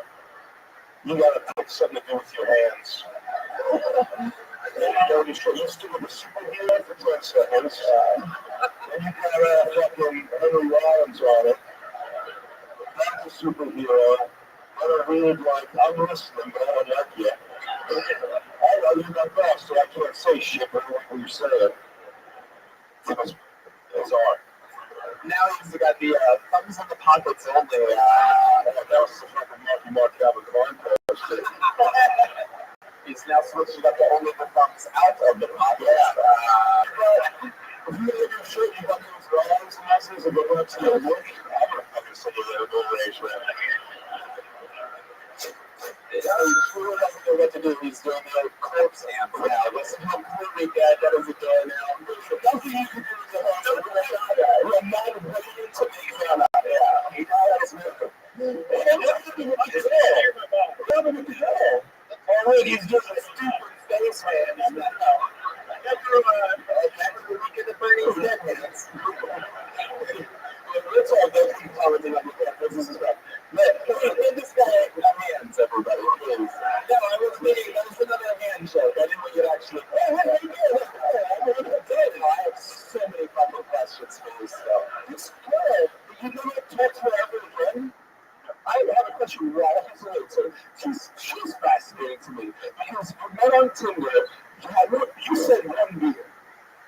Well, I'm trying to kill the details of the story. Let's just go in chronological order. First of all, I am sort of shocked that Tinder was out 4 years ago. You may have been one of the first people on Tinder, right? Sorry, when it started? Yeah, about 5 years ago. He's an IT consultant for a friend. Did you want to come to What? So you told her where you worked on this. I said generally this year's town. I didn't tell her what floor. Whoa! She found you in the wait, the seal. She just said, Well, that's one of the bigger buildings, right? it's semantics. So she like tracked you down to send you. Okay, here's the $1 million question. What the fuck exactly was in this edible arrangement? It was one of the smaller ones. I brought him home, and then the next day, my roommate ate it. It was in it. That's how little Strawberry died, never had anything.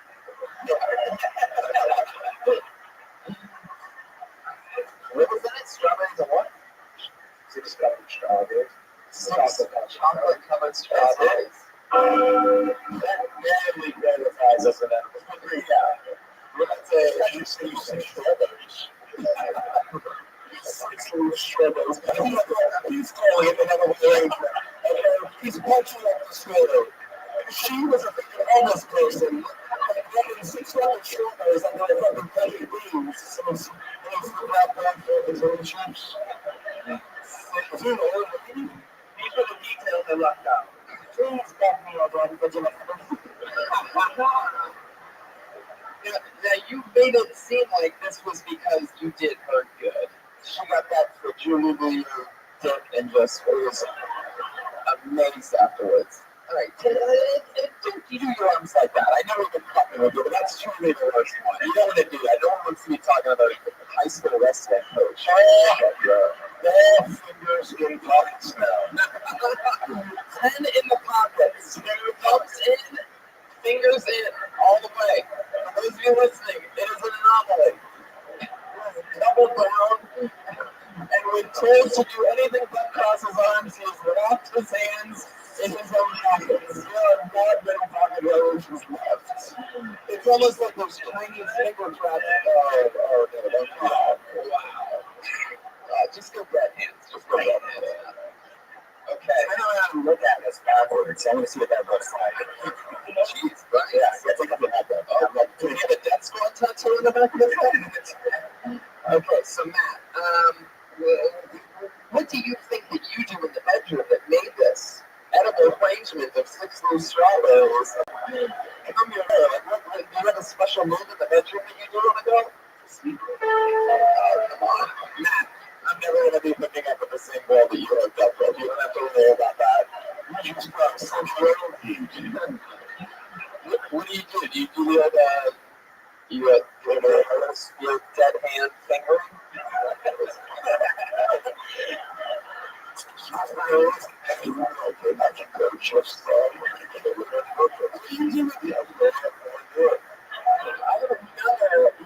Yet another $1 million question for you, Matt. What do you do with your hands when you're fucking? I feel like you're an honest porn star.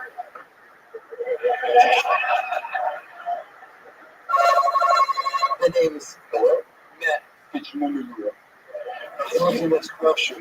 I love fruit. Matt, did you, was your takeaway that this must be a crazy person? Yeah. Did you go down on her? Did you go down on her and we're all like, ooh, look at this edible arrangement?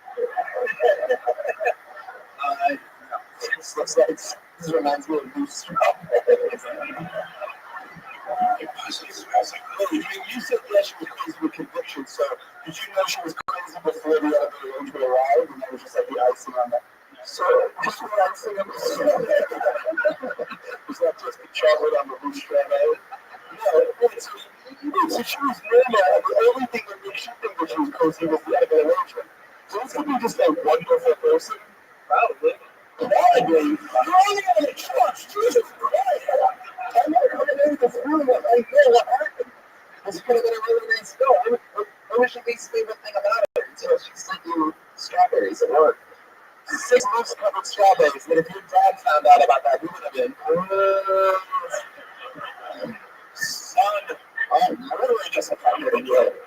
How much strawberries? I remember when your mom first sent me 6 strawberries. Although if you had sex with someone and told them that story, that person sent you some new strawberries, you think your son was fucking a guy. Son, you could have told me a different way. You didn't have to have this. Stuff like that with strawberries, you sent to our workplace. How do you abusing strawberries? I think it's time to have a talk. My dad, this and the other arrangements. You were living a crack in the back for cat bag. Did I get an answer that email, or did you see anything about her once up until the end of the arrangement? Is there anything a little off about her? This girl could have been perfect. You liked him, you had sex with her, everything seemed great. She sent you strawberries, and you're like, fuck you, bitch. Intense. Strawberries is intense. Just sort of an extended day together. Was the sex good? It was great. Did you just have a stress? I mean, was the sex good? Was the sex not good for you? Good. Keep in mind your father might listen to this. Oh, that's true. We're going to send it to him. Son, you fucked up this time. Talking about the family business. Those strawberries. I know I am in my son.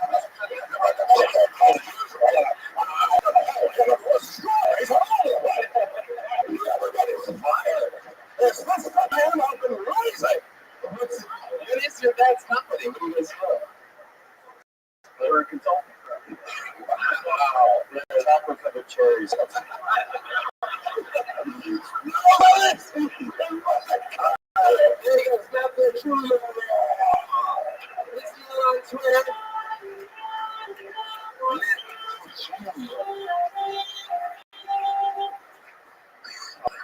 You guys having fun out there or what? Yeah, let's meet another person. Julian's gonna put Kyle Long. And he was talking to Kyle Long. Kyle Long. You know what I'm doing?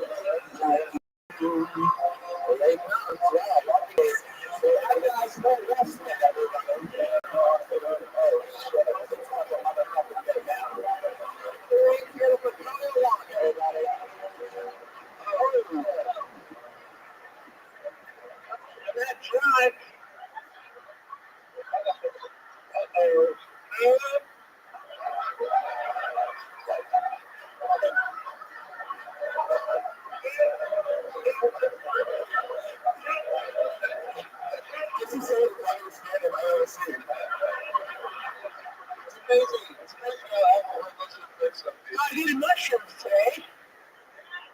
It's fucking cool. So anyway, Blockbuster, do you...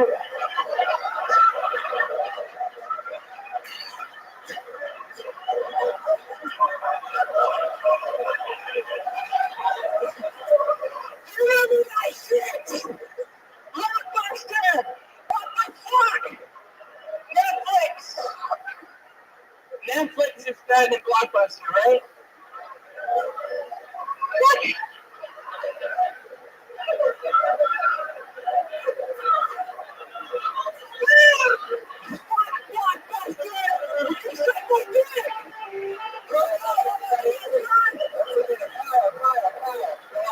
Look at me. Dude, the taxis was awesome. They gotta listen. Start listening. Stop talking. Tony, can I just say Blanca from Street Fighter was pretty rough? Alright, fuck you, bitch. Shut the fuck up.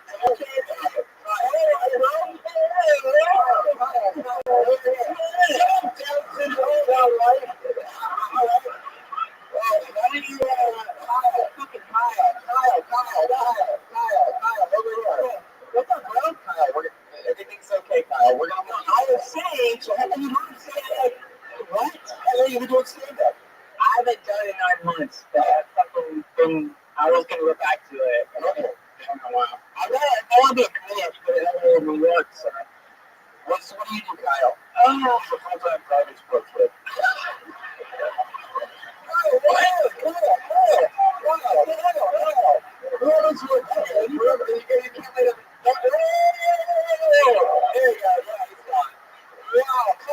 Everybody, some guy checking on mushrooms. Don't play.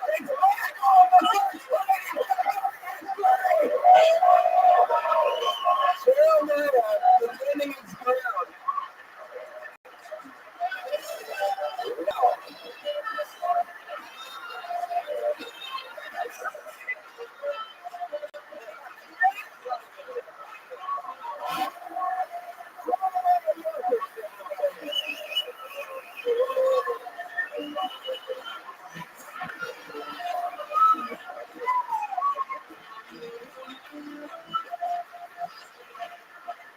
Let me just say something. Kyle is obviously not a winner.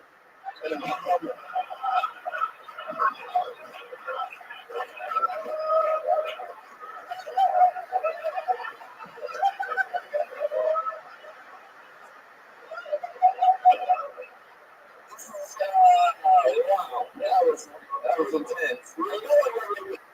Almost a little bit. Every time that he looked away from me, it was over. He was completely disengaged. Kyle, no! And then there was just nothing there. I have never been afraid of anybody with freckles. I'm the towards like 100 times. Are you really a guy holding the stats? Yeah. What an asshole. That's like wearing 8 pairs of glasses. Hey, what about how fucking cool was that bouncer though? That was great, yeah.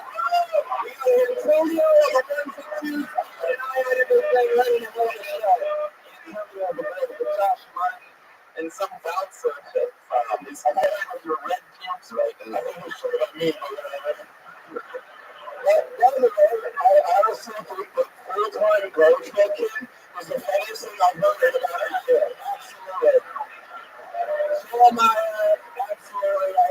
I'm annoyed about it. I fucking love that guy. And he stood around like a fucking hero over there. That's amazing stuff.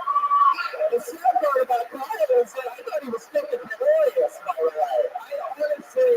That might be the greatest segue in 10 years of being around stand-up that I've ever seen. I did mushrooms today, and holy fuck. Blockbuster video. Let's get into it. Guys are a little mixed raindrops are bad for this shit. Yes, we can pitch. Yes, it's not a blockbuster. Yeah, we can do it first. Breaking news. What did you get a tank top or something? It's just that Netflix has passed a blockbuster. Over stock company right now. Thank you, Kyle Long, for introducing us to that. You guys having fun at this crazy live show? This is fucking rock and roll, lady. Just go a little faster and try to get some more. We're doing it. Yeah, we're getting rid of it. We're going together for another one. It's Mike Espinosa. That's exciting. It's the guy that would company the funny to get the glue in his hands. You know what I mean? I guess the notes everybody.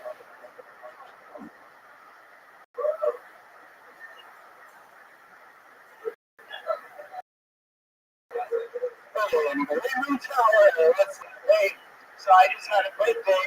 It was a good birthday. It was good. I even got my birthday sex. When I was a married guy with 2 kids, I got to take a shower by myself. Without the kids watching, it was great, you know. I got to try it. It was cool, man. Yeah, I've been married for like 7 years, and keeping the magic like stuff. We try a lot of things. I tried to buy some sex toys, and but I'm such a nerd. I don't want to take them out of the box. So I just want to put them on the wall. Just look at them, babe. There you go. I did it, but my best friend knows that. How long have you been on stand-up for, Mike? What's that? How long have you been on stand-up for? For a little over a year. Right. I took a break. What do you do for work? I'm a high school teacher. I was gonna fucking guess that. Science? Yes. Oh my god. You look like every science teacher I've ever seen. I should do this fucking testing set ass. Sometimes you guess. Get to class, Tony. You son of a bitch. Wow. What grade are you teaching? I teach physics. It's really? I can teach chemistry. I can teach math. Yeah, science. The fourth graders. Mostly. Very good. I'm sorry. Teaching. What that sound means. Oh, you're a teacher. How do you jokes about the kids fucking? Yes, I have some of those. How old are the kids that, how old is it? They're legal. I want to just get this straight. For your birthday, you left your children on the deck and fisted your own assholes. Exactly. It was the best birthday I've ever had. Apparently, if you bang yourself in the low left, you come on hard. I don't know. Which birthday was it? I just turned 39. 39. How long have you been teaching high school? There's some big fans of 39-year-olds in the audience. Oh, I'm 39! I've been teaching for like 5 years, and for 2 years I was still at home dad for a little while. Oh, how old are your kids? I go around and I try to make it interesting, and I point. Well, you have tiny arms though. People told that before? I got a laser. Do they still use chalkboards? We don't have a freeze chalk. We have That's years. You get them a blockbuster, actually. Yes. What these are the trapper keeper? That's a good question. 5-star traffic keepers. Yes. We just watched Jeremiah or something? I know Kyle. Kyle is my friend, and, how did you say that? I know that guy. Do you know Kyle because you teach him? He was my best student. No, I just kidding. Oh, do you know him? Yeah, he's I've seen him around the open mic scene. You didn't tell me you taught special ed, too. Oh, yeah! Oh, man, Kyle, I'm coming for you! Listen to this podcast on iTunes, bitch! For those of you listening to the podcast, you heard. Kyle is banging on the back windows for popsicles on right now, waiting for the show to be over. So you're saying that you fire mushrooms through bears a lot around town? That's how Austin comedy is. Just those crazy guys like that, But it's fun. It's good times here. Yeah. What do you do for fun to get away from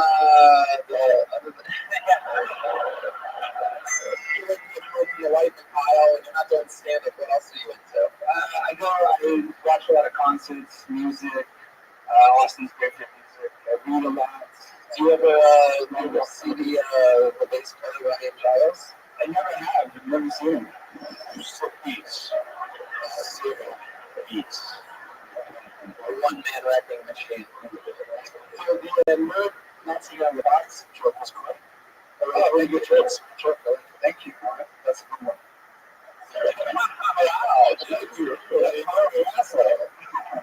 Thank you. You know what else I love about my work? Hey, Mike, did you have fun tonight? I love the Kill Somebody podcast. I listen to it nonstop. I listen to the whole 200 some episodes over and over again. I'm obsessed. 207 you're at, right? Yeah. No. Oh, yes, Mike has been over. We're not even doing that. So, you get another one here.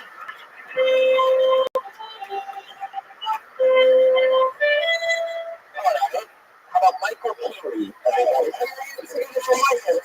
It's Michael.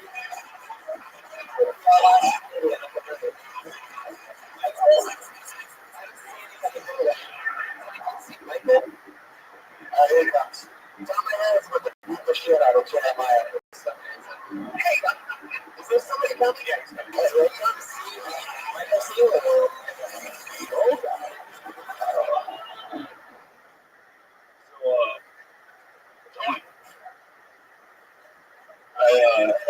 copy. I like to people like celebrities like would see their date and they would be wondering. And I looked up you and it was really kind of vague. Like I wasn't sure if you really did like look on the Wikipedia page. So I looked it up and the first one there. So I think I Twitter messaged you. And you sent me a tweet. And I was like, I guess I know. Just Kyle's Robin. He's coming like vengeance. Let's start on it.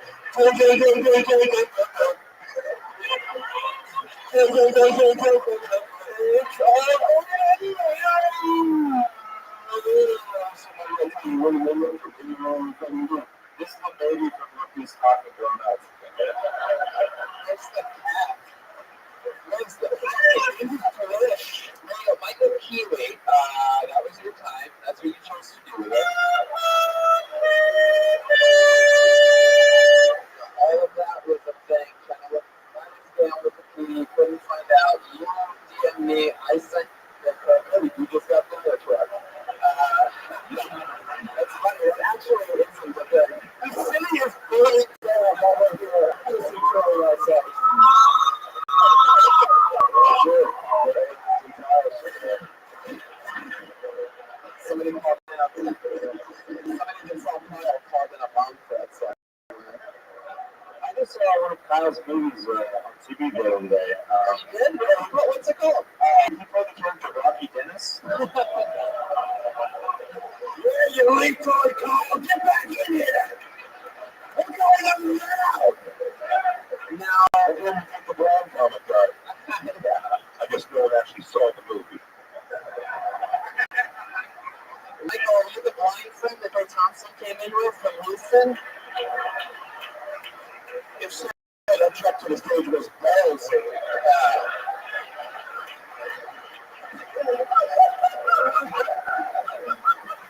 I only seen that in twice.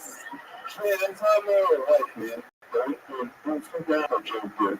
And I don't know who you're talking to, you're looking at. I guess Vanessa was like, maybe like a jerk, but he said that that's what the rest of the evidence is. It's I'm not sure who's having meltdowns, and I'm pretty sure that Michael Keeley, how long have you been on stand-up?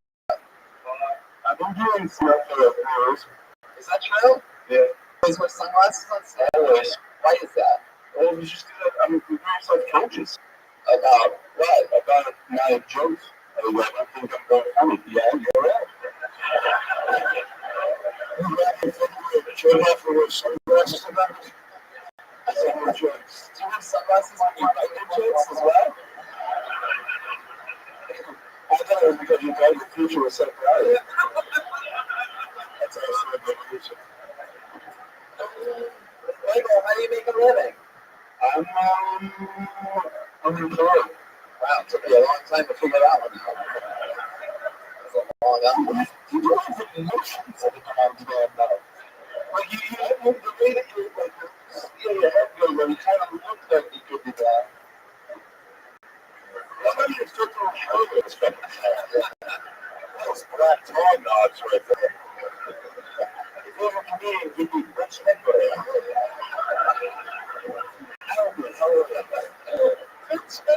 Jeremiah's on fucking terror tonight. I want to fight somebody right now.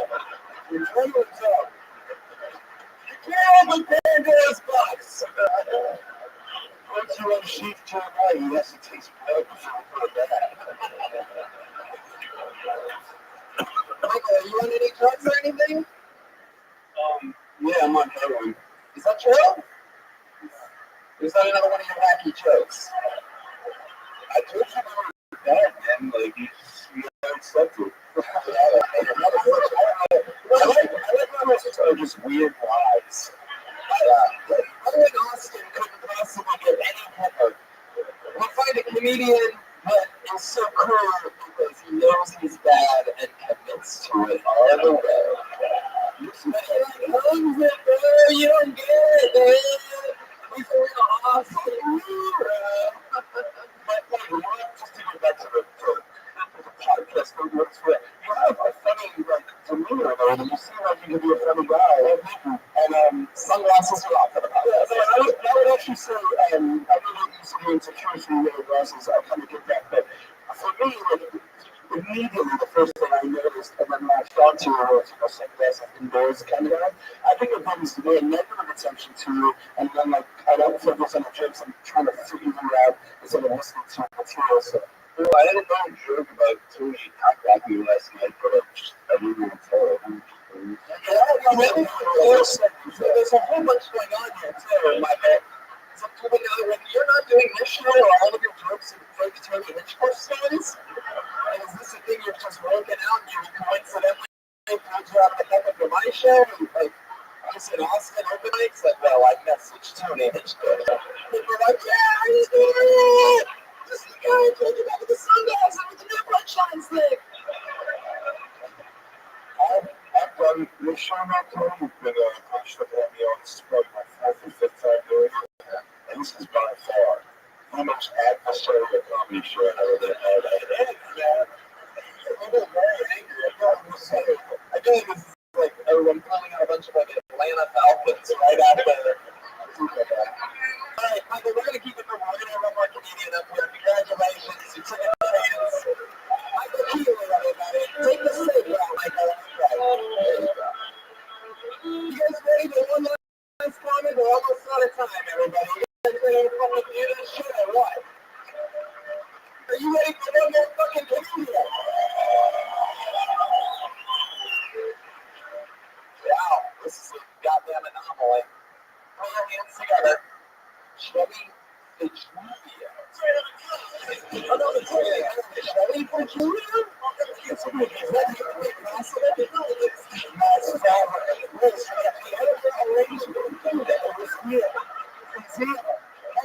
I signed up when I found out my son said so sorry. Oh shit, it's real. It's real.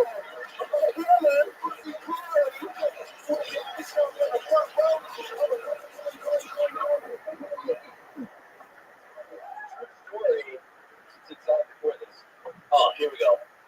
The guy who just read is my future brother-in-law. And yes, the guy who did the edible arrangements is my brother. Holy shit. We don't do stand-up, so surprise, surprise. All right, so since you destroyed my brother with the hand joke, I'm going to just do the joke. I don't know what to do with my name. No, but our name is Julio, and it's actually spelled with a G. So what I like to do is, when everyone was like, Julio, spell that for me, I go, F as in Frank, I, G as in Stan. He goes, excuse me? I go, I'm sorry, G as in no. And they just don't pick up on it. So I'm like, okay, listen here. G as in no. And it's still okay. Oh my God, my family's not comics, I know. I need to keep it clear. Sorry, guys. It's so easy to attack my family beforehand. Oh, thank you. You gotta try Julio. There we go. Fucking there, man. Step up to the mic. That was great, man. Chevy, how do you think it's gonna feel now that you did good for brother good? You feel like when they got the comedian I don't do this. Do you get the fuck up the part? Feels so good. You notice he just put his hands in his pockets.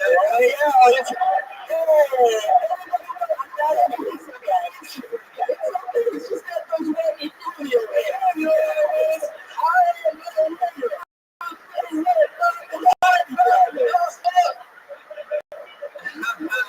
Let's set it up real quick. We're running out of time, Chevy. What do you do for work? I'm a software salesman. Oh, she's boring as the last one, actually. Yeah. That's funny. You're like you're about to deliver a Have you ever fucked the girl so much she's an arrangement? No. You work for your order, but that's about it. Do you work for your dad's company as well? No, not even. Wow, look at you. What do you do? Software sales. I software sales, but for a different company. Oh, yeah. There's some real hand music for them to do whatever they want to do, man. It's a hero. Like a radiant like that. If you come to a wedding, you're good. You could, I will. That's your time. There we go. Story Julia, everybody. That's the end of the episode. You made it to the party. I'm a big fan of this. I don't want to touch it. The moon's got a comment up today. Make some noise for each of them independently today.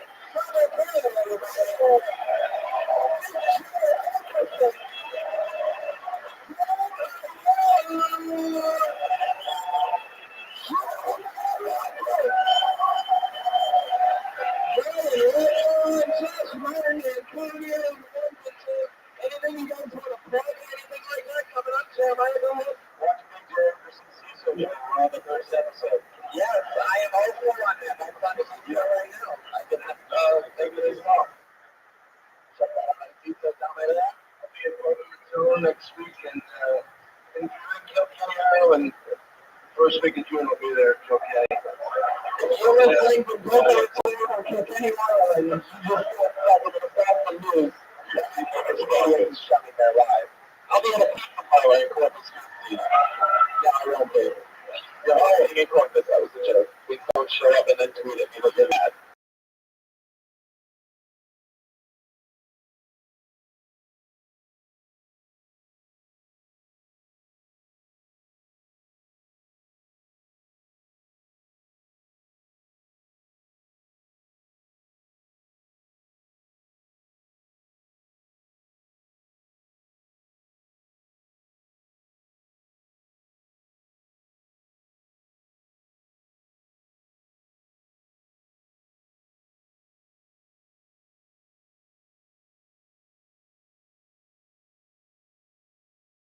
Thank you. I love you. Good night.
Hey, this is Rabbi coming to you live from Houston, Texas.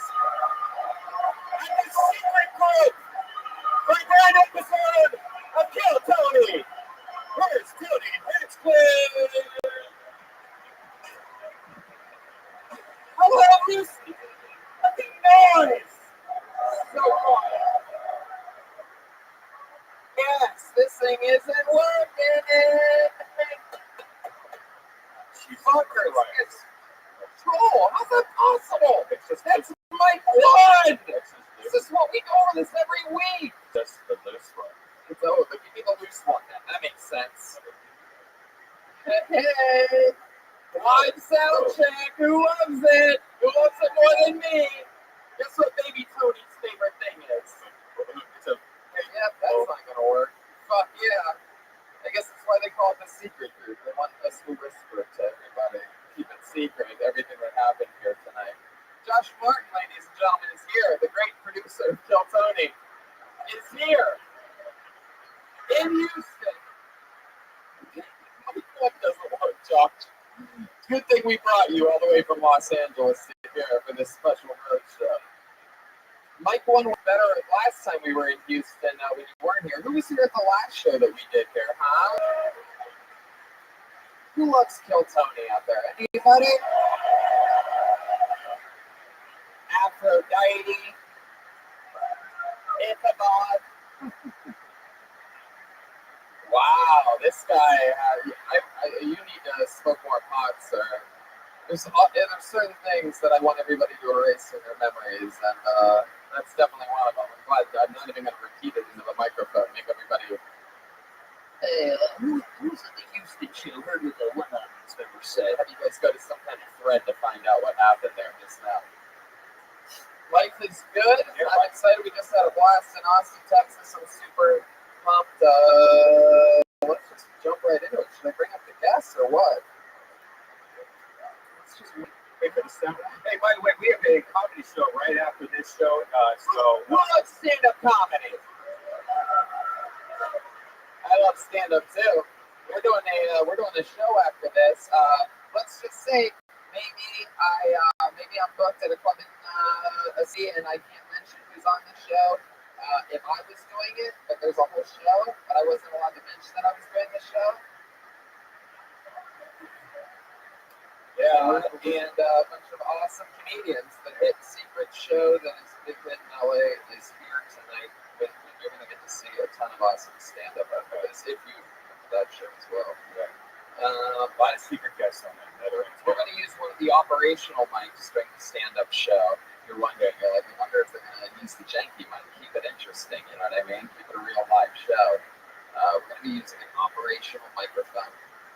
And what the fuck else? Did I steal one? Oh, I think we also might have some Kill Tony posters, some of the new posters. The brand new Kill Tony poster, guys. You're the first people to ever get it sold live to anyone. Because we did not sell them in Newtown. No. Josh fucked up, not we. We fucked up, he just said. Both Josh and Martin fucked up. You are correct. We fucked up. Let's bring up some guests. Who loves guests, huh? Oh boy, we do. Guys, I'm so fucking excited about this. Literally, my only other favorite podcast other than Kill Tony is the Legion of Skanks. And I present to you Louis J. Gomez and Dave Smith. Make some motherfucking noise! Holy shit! Holy shit! Holy shit! Holy shit! Holy shit! Holy shit! Fuck yeah! Welcome, welcome.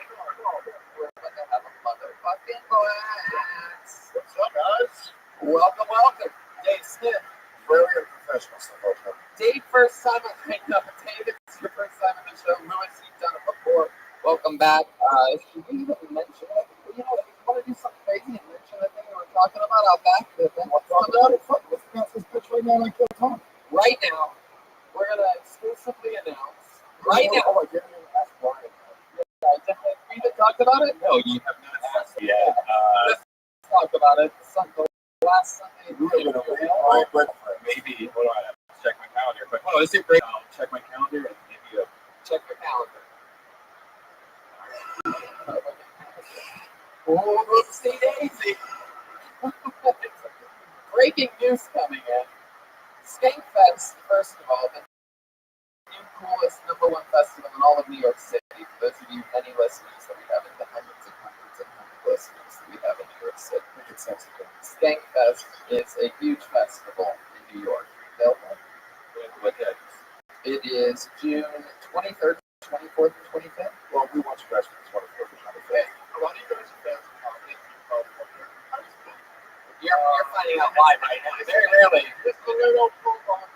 No, it's great. This is like a fucking documentary in front of a live audience. June 25th, Kill Tony's going to New York City for Skankfest. How about that? Kill Tony, New York City! Could be the 24th, might be the 25th. Keep a close eye on it on social media and at skankfest.com. It's actually my stepmom's birthday. Really is. Fuck yeah! It's Diane's birthday. I saw it in the actual thing. She wasn't lying. I'm like a rich real mom. Yeah, you can't even really hold a grudge if you're his stepmom. Like, it didn't matter for like a week. Don't think of it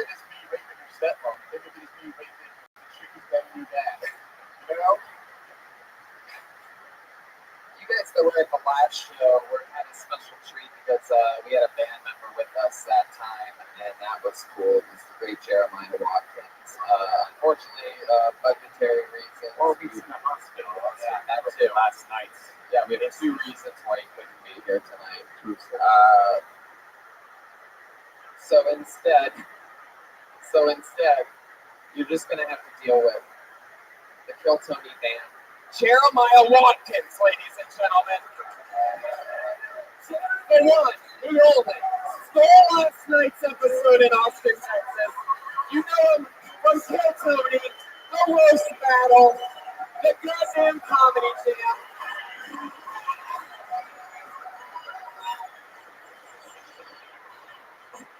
Jeremiah, welcome to the show. How's it going, my man? It's great to be here, guys. I had to go to an Indian reservation down the way to get healed from getting injured last night in Austin. So now there's a Native American man with soda to me. Oh! And he gave me this rough shirt. I remember seeing this. I remember the Indian man making an appearance on this show from you before. He was on the last episode of Houston. Oh, that was here. Yes, he was. My son is sitting there. I'm very excited to have you back on, Indian and Jeremiah Watkins. The place is, it seems like everything's all set. Should we get this motherfucker started? You guys know how it works. A bunch of random, sometimes local awesome comedians, sometimes completely fucking insane people. Last night, I gave it the same set, and in the middle of a show, one of the names we pulled out, the guy was completely off his gourd. He was on mushrooms. His opening line was, "I'm on mushrooms and fuck." His next line was, "Blockbuster's crazy." And Jeremiah made fun of him at the end of his 60 seconds, and he got physically attacked. There was a human being that had to get dragged off the stage. The video is already up on Vimeo. You're going to get to see it soon. Pretty sure we're going to be on Kill Tony's going to be featured on World Star. But Jeremiah Watkins stood his ground with a saxophone in his hands, fended the guy off, and so there's a bunch of names in this bucket. You get pulled out of the bucket, you get an uninterrupted 60 seconds to do whatever you want. And then afterwards, we talk to you about anything that you said a little bit, and we just find out more about you. You're a guest on a podcast, all of a sudden you have to stand there and take it. Tony, I'm sorry. I'm new to the show. At what point do we get to film the avatars? Well, you can pretty much, they do that to themselves once they sign up for the bucket, actually. You get an uninterrupted 60 seconds. You know your time is up when you hear the sound of it. I can't really hear that, Brian. Let me turn it up a little bit. There it almost is. Even that was good for the first one. Maybe just leave it all the way up. Nope. Wrap it up then, or else we're going to bring out the angry West Hollywood Bear. You don't want to go over your time. That's the whole thing. I guess it's just... People from Houston know what a West Hollywood Bear is, though. It's the Dallas Bear. There we go. The Dallas Bear. The Dallas Buyers Bear. It just seems like everyone from Houston hates Dallas. Yeah, say it Oh, like Jesus. All right, lady, relax. Okay. Yes. That's how it starts. I hate Cowboys. Roadhouse was in Texas, right? Cowboys are my least favorite team. Oh. And we have begun! I pulled a name out of the bucket. Your first comedian doing an uninterrupted 60 seconds tonight goes by the name of Sun Tran.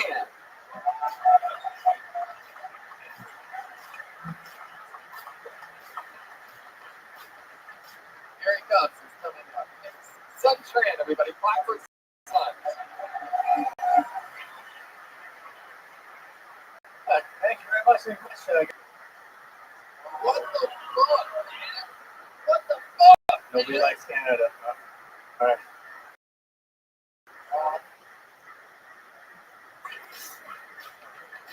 Here he comes. It's coming up. It's Sun Tran, everybody. Clap for Sun. Thank you very much. Any question I got? What the fuck? What the Nobody likes Canada. All right. But good news. Last fall, they became American citizen for 10 years. I'm one of you guys now. Thank you very much. Yeah. Timing. Perfect timing. I did not see that coming, guys. You got me. That was good. But I'm hoping the Trump administration is going to do the right thing. You know, they'll let my wife and kids stay with me. See the internment camp. That'd be nice. You know what I mean? It's a weird time we live in. You know, it's a weird time when you hear a story about your president getting beat on by Russian hookers. And your only reaction is to wait for the weird part. You know what I mean? Like, that's just a setup. Like, he's a Russian at dinner. They beat on him. Here's where it gets crazy, guys. I got a couple of kids. I got my daughter Chloe, and I got a son too. That's his name, son too. It's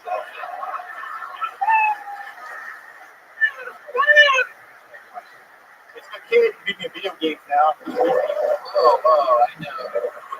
So, You got a cat? yeah. How's your cat? I gave you 4 cats. They calm down. That was just good.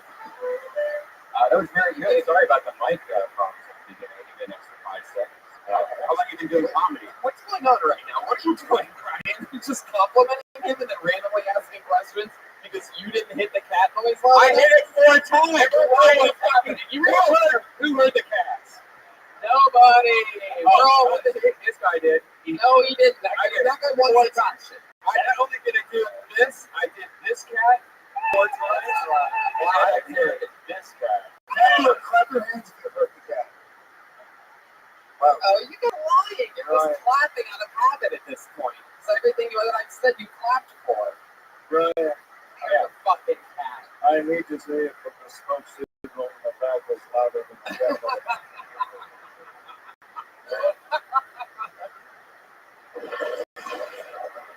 Yeah, that's good. That'll be sense. Make loud thunder the new for today. So it's based on the sound system. This is Son, way different. When I'm in cat noise, did you get hungry? Yeah. It's a real question.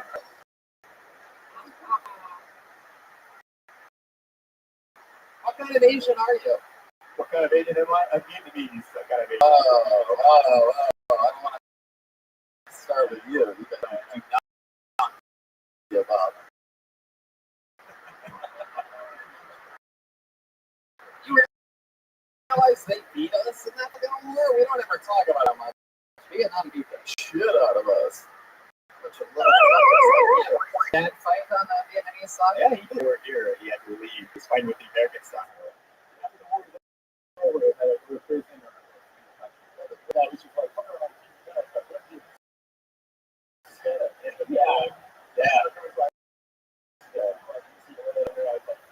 He was also surprised by the result of that. I gotta say, I was waiting for him to say that, but he said it didn't so fuck up. But very impressive that the mic didn't work and it didn't flush you. Because this isn't just a set of comedy, so you're being judged by a comedian second one right in your bit. Very good. The mic sound went out. You were still talking where I looked underneath you for subtitles to see, like, true Asian style. My joke is not over. What is going on with this microphone? That was, I didn't think I thought it was going to take another 30 seconds for it to start speaking. Well, there it is. Even my setup still lags. What's the most Vietnamese thing about you? What Vietnamese thing about me? Yeah. My name is cockroaches. My name is the most Vietnamese thing about me. So I never got an English name. I came over here, so son's such an English name. And I guess my DNA. Jeremiah? And when he plays Monopoly, you don't remember what it was.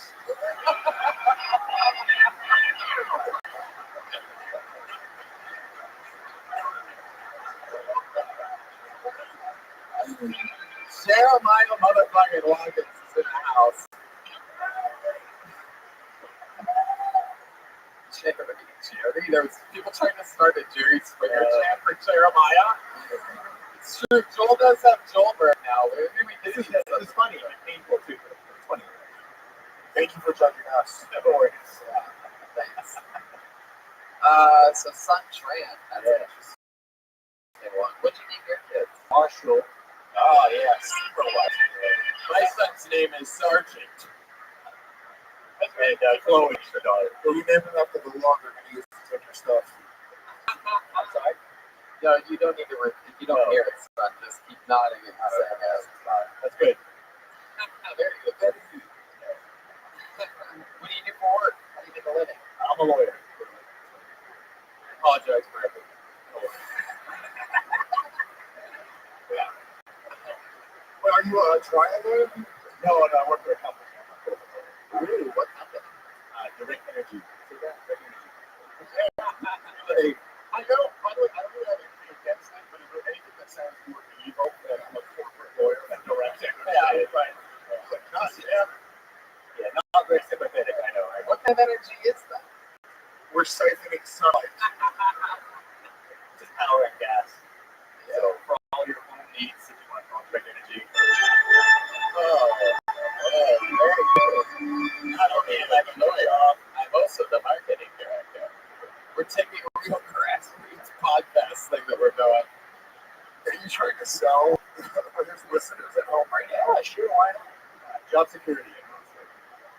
That's brilliant, dude. You don't play the fucking couple hundred in a room. You play the fucking 100,000. You know what I'm saying? Yeah. So you can see this like in, sign up. So online. Son, sometimes I have no idea what the fuck you're talking about. It's cool stuff. I thought you said some trans, and there's be some trans dude that walked on the stage.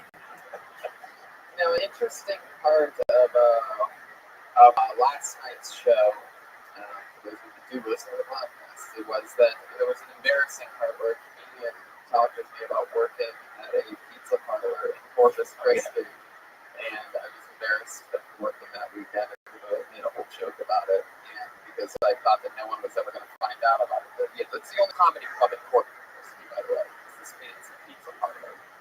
But then when I got there, I realized that it was a fucking pizza parlor. I mean, in a pizza parlor, it's just a pizza parlor. Exactly.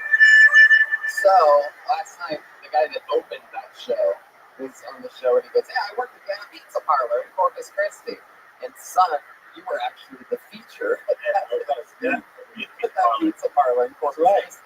And the crazy thing is that at that show as well, the sound went out for you. And fun facts. So we're saying maybe it's you. Could be me. Could be they really do hate Canadians. Some sort of like crazy like Asian movie that you do on the microphone. What do you like to do, like when you're not just doing stand up or working for the devil? So I got a couple of kids, so most of my time spent. Finding his daughter's feet and hitting his son when he's not reading. That's what they do. Get some culture. Do you get your Asian children like I had one of those like you ever have one of those like little cars, the Power Wheels or something like that? Do your Asian children just like roll down the stairs in those and shit? Because in LA, I'm not gonna lie, son, I've always said this: the most true stereotype out of any race ever, out of them all. Dick. No, even more so than black dude big dick. I will take this down with you. I will pay for one of those fucking tests. We'll get 50 random black dudes, look at the average size of their dick, and 50 Asian guys, yeah. Let me tell you the problem with this comparison because it's hard to measure how bad or strong your first how big your dick is. You would be shocked. Is your wife Asian as well? Okay. How many How many times has your Asian wife run into something? Never. What? You're a fucking. It's crazy. I've been feeding tickets. That's about it, though. Nothing ever. I've been dating an Asian for only like 7 months. Yeah, she's been 3 car accidents. Yeah, I promise you. And it's all been things like on the side. Like I don't think she can see on the side. See, you're. Yeah. You guys need a farther side view mirror, like over here, instead of out here. So your wife drives a lot. She comes home and the car doesn't have a ding on it. No, just a speeding ticket. The only ding on your car is your other child. You didn't get it stamped. But have you ever thought that maybe your Asian wife, who definitely hits shit in her car, has just been fucking an auto detail repairman? There he is now. Oh, here he comes. It's trans son. Hello, Mr. Tran. That's just ignorant. I know. It's not my Asian impression. That's insulting Asians to do that voice. That's like the one that we just get away with the Asian racism. It's specifically a North Korean impression that I'm doing. Yeah, North Koreans, I do impressions of because they hate us and it's okay to make fun of them. Oh, I saw a stupid. Oh yeah, I don't know about you.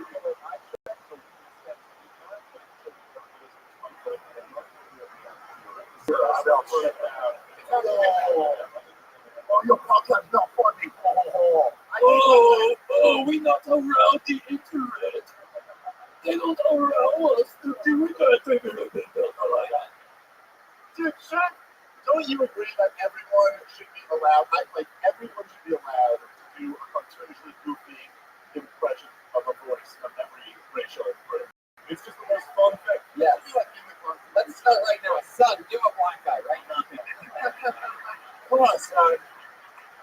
Do a black guy. Do a black guy. Do a black guy. Do a black guy. I'm pretty sure. You're right, we're doing. I'm pretty sure people from work are listening to this podcast too, so I'm just going to pass on that one. Do you like a true corporate lawyer?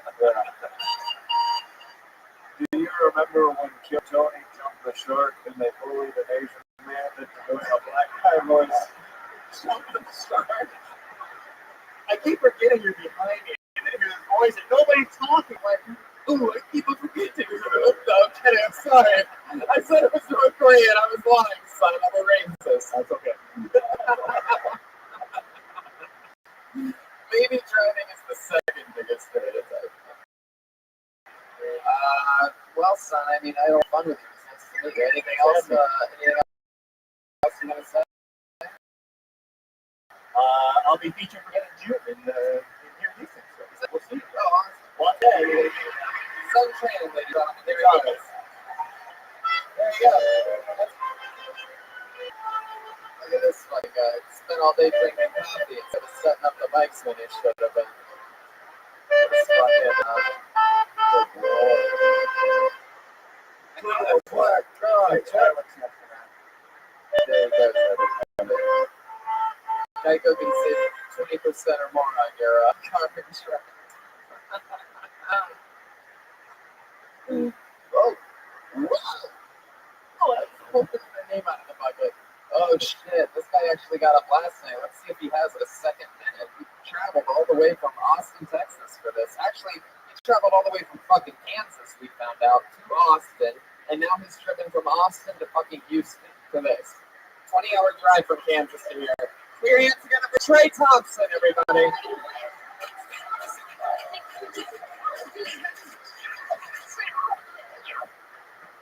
Congratulations, ladies. I'm single and straight, despite looking like the tallest bottom you've ever seen.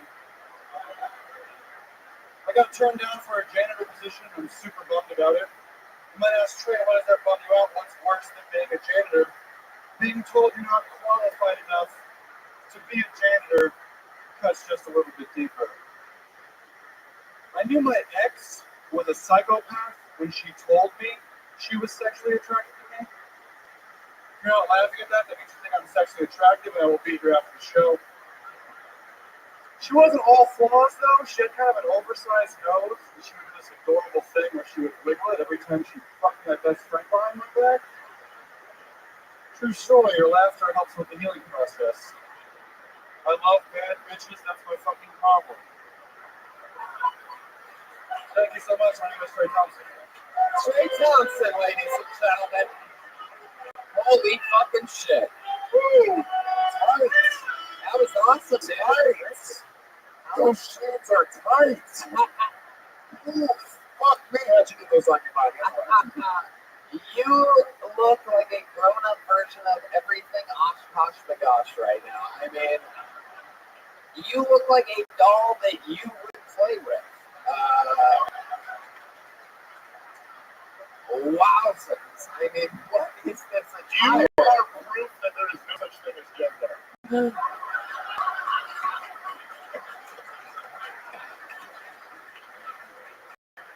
You look like your little boy went to a carnival and wished to be a big whatever the fuck on. Sure. Whatever he wants, old dear. Have fun.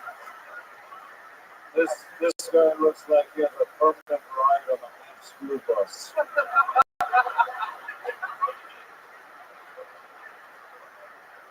All right, both of these guys so far, we haven't even touched on their comedy because they're both fucking really good comics. We haven't shit on them at all. Really good comics. But we're both hilarious to make fun of the way you look. So take that as a compliment. Really good comics. He's a hustler. And as you can tell by the way he's dressed, before this he performed at a Build-A-Bear. So. The fuck is that? I feel like you've had that shirt for like 15 years and you just love it. Old Navy, so many people are so popular. He looks like he teaches a skateboarding class. To kids that already know how to skateboard. Wow, Trey, you giant fucking baby. What I love about this is we've just been bashing him, and his whole set was like, oh, they're so cool, I'm free, ladies, what's up? And then all of a sudden, now all those same ladies that thought you were cool are like, oh my god, you just dressed like a dork. Do you date a lot? I mean, do you have a lot of girls in your life? Not really. I think that's the whole joke, guys. What was the last girl? It's a prolific cookie. Nobody's fucking them. That's the idea. You guys really missed that point of this? You're only into black chicks, right? I mean, I'm not opposed to it. What are you? You're not a Texan. I haven't found one that's into me though. Leave. Have you ever been with a black woman? No. Right. So, It's delicious. are you only autistic when you're getting dressed? I mean, all the way down to those like shoes that look like shoes that shouldn't have laces but Velcro straps instead. It looks like there should be 3 Velcro straps there. How old are you, Trey? 24. 24. What do you do for fun when you're not doing stand-up? I cut I myself. stand up. I listen to podcasts and do stand up. Other than listening to podcasts and doing stand-up, what do you do to get away from that sometimes? Video games, just a bunch of Video games. Battlefield. Yeah, it looks like it. We know he doesn't work out. You gotta start yourself. No. That's a really weird thing to respond to that. You don't This look. guy looks like he doesn't work out. I'm gonna have to. Any day now. Back off. You have the body of a guy that's put the words gym on a calendar many times, but have never actually gone. And it was another man's name. I'm gonna fuck Jim on Wednesday. You're built like you've never gone to the gym, but like you stretch continuously.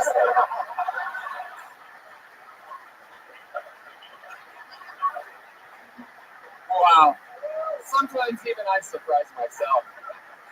That was fucking hot. Wow. Oh man, how do I follow that? You got up last night. Maybe we should just keep flying through. Anything else you want to say, Trey? You're living your dreams? Yeah, it's fun. Got flights and I drove 12 hours for it, so it's okay. 12 hours. Awesome.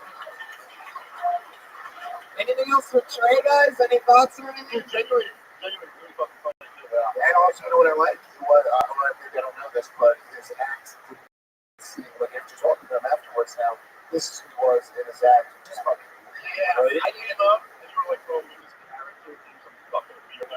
yeah. And then you talk to him and you're like, I'd even give you a note and say you could even go a little bit slower, take your time a little more. Yeah, You know, I felt like you were even going a little. That's a whole. But I got to do it in the minute thing. It's like always the biggest this note is like, take your time during this. It's not about how many jokes you do. It's about us fucking feeling whatever your weird child man energy. There you go, Trey Thompson, ladies and gentlemen. Oh, another one. Everybody so far. The me. He's on to it, calling it.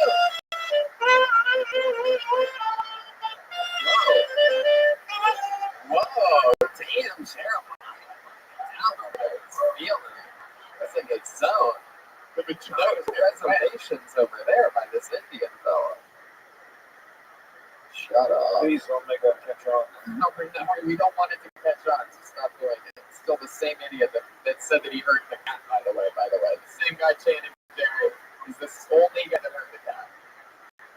It was recorded on an MP3. Oh, right up all the evidence. Oh, I wonder who the guy that goes in and fixes the levels before the podcast gets released is. You fucking bullshit. We can listen to it immediately after the show. Nobody heard the cat. That's all that matters. If the comedian can't hear the cat, it's not about the podcast. You're gonna make Sun look like an idiot. Sun Train look like an idiot on the podcast. Wow! The cat's wow! Meow! His girlfriend was looking for something fun. It's working on a car. There's only I can only push the button. That's all I can tell you. I don't know why you're so defensive about it. I pushed it 4 fucking times. What the fuck do you think I'm talking about? Jesus Christ! You know what I'm saying? But if we can't hear it in the room, yeah, it's not me. Then turn the. I'm looking at the. What the fuck up? I don't know what. I don't have it. It has this no knobs. It's turned all the fucking way up. But it's not. Jesus Christ! I don't know why you're yelling because it's definitely. Because I'm sick of your shit, man. Are you serious? Oh, perfect. But I'm saying, in the future. And the Academy Award for Best Performance. I think it was a little bit of truth in there. I think it came from a real place, but he's still red man. Not to throw gas on the fire, but I did really think once or twice. Yes! Oh, yeah, no, you wrote the words on your t-shirt, you piece of shit. Can I have a Crown Royal and Coke at some point, by the way? Hey, can I get a Jack and Diet? Yeah, I Shot a fireball. Oh, wait, no, you don't. No, Sarka for DJ. Your finest is Sarka. Could I get some white man fireworks, please? I pulled another name out of the buggy. You guys ready for more? Uninterrupted 60 seconds going to Zane Fletcher. Zane Fletcher. Oh, wait. Is it coming from the middle of the room all the way around? No. Music. Zane's taking a long path. Music. Oh, no music. Music. Hey, put your hands together for Zane Fletcher, ladies and gentlemen. Hey, what's up, y'all? So, I have a friend who's like a weed head trying to pass a drug test. No dice. He had this Visine bottle filled with like coffee grounds and water and strained or some shit. There's some pineapple juice in there.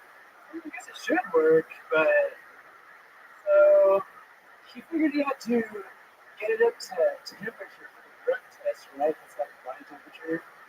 But they put it in the microwave at this gas station right by the drug testing place. And we were supposed to be on the way to the drug testing place, so it's like, Jesus Christ.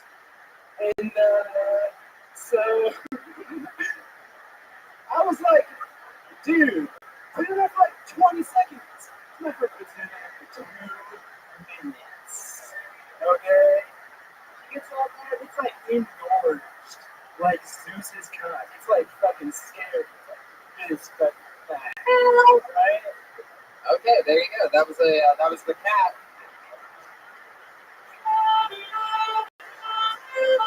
Hey,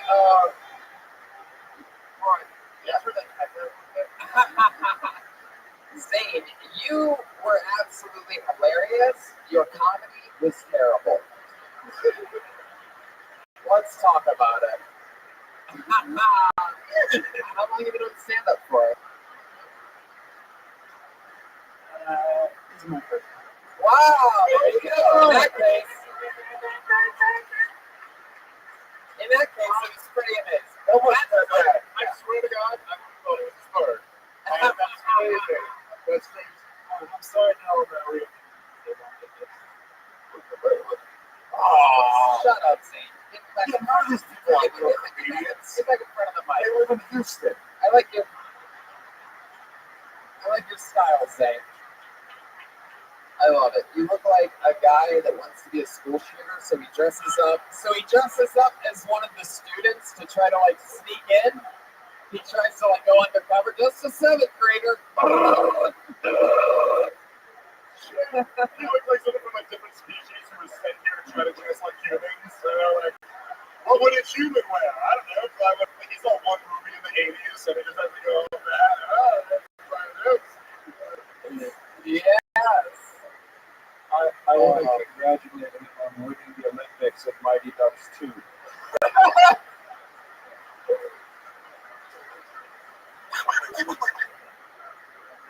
Oh, this is so much fun. Zane, What made you want to do stand-up? Well, to be honest, like I've always wanted to do it, and like I listen to the podcast, so I was like, if I get a chance to like listen to it, yeah, we popped a lot of people's cherries, And we want to do the show too. yeah, exactly. Zane, why are you not dressed like you're a caddy at a putt-putt course? I mean, shit. Who's just like Marty McFly from the future where he can fit into his clothes? How did you make the last guy look like a good dresser? Why? This is nice, but Interesting. So, Zane, what do you do for work? What are you? By the way, what are you, Ric Flair? Woo! All right. We're on the outside and profile and tell him. I don't know if he is. Zane, what do you do for work? Wow, why did you just turn gay? It's raining, man! I've been an influencer for like just 2 months. So I'll suck your dick for $12. You got so gay there. As soon as you mention money, he goes in the gay liquor bar. Oh, music's back up. Look at this. Perfect. All right, Zane, I have a lot to find out about you. Let's talk about it. How old are you? I'm 26. That's to 27. Turned 26 last month. Okay, just say fucking 26, dude. I turned 26 last month. I turned 27 in 11 months. 26 28 13 months. Fuck that up? Yeah, I did. 23 months. You idiot. You idiot, Tony. Your math was way off. Cheers to you guys. Okay. Let's get into it, buddy. What was the last job that you had? 2 months ago. Answer the question, then. What's the answer? Just straight to the answer. He's a DJ. DJ. I was top of those frat.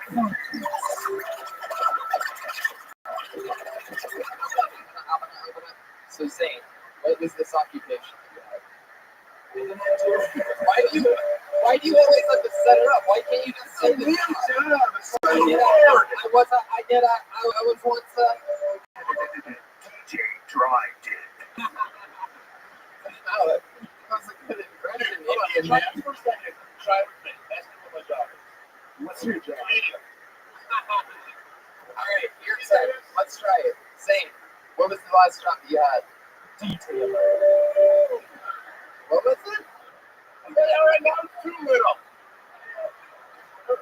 I was an auto detailer. Like I would do interior repairs on You're cars. the one that won the work off. I fixed that guy's car. You're the one that's fucking son trans wife?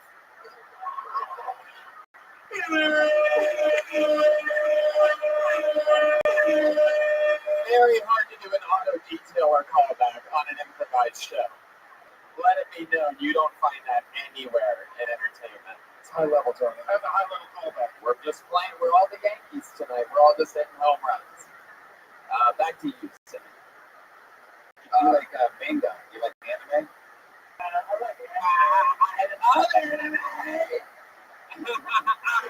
I'm not like a fucking super. Oh, you just I don't have my ceilings covered in posters. Did you really just throw me up? I like anime. I'm not one of those anime nerds, but I can, yeah, like just as much as the next guy, sure. I check out this stuff. What is your favorite type of porn, Zane? My favorite type of porn. To tell you the truth, How do you That's the funniest thing you've ever that. Please put in your act. What did he say? Potatoes. I can't understand anything this fucking guy said. I don't know how you guys know what he's saying. He has worse English than some trans entire family. You say like meat and potatoes porn? Yeah. Like Irish porn? Wait, baked potatoes porn? bangers and mash. I'm really into corned beef and cabbage porn. That's my shit. What the fuck was your answer, Zane? Meat and potatoes. I've never wanted to give a guy a try erase board before to answer questions on a live podcast. It's like a regular porn. Are you a white guy? No, meat and potatoes is tiny porn. Dicks and fake tits. Oh. Yeah. Is that true? I don't know if it's true, but it should be. Like, that should be what they call it. Yeah, instead of these, and a long 70s dick. Anyway, what was the actual answer to the question that I asked you, Zane? Meat and Regular porn, man. Just like Chicks that are attractive? Who do you find attractive? Who's your favorite porn star? I mean, I don't know. The ones I fucking know, say. The ones I can think of are like ones I don't like. Seriously, they asked me the same question. What's your favorite porn star?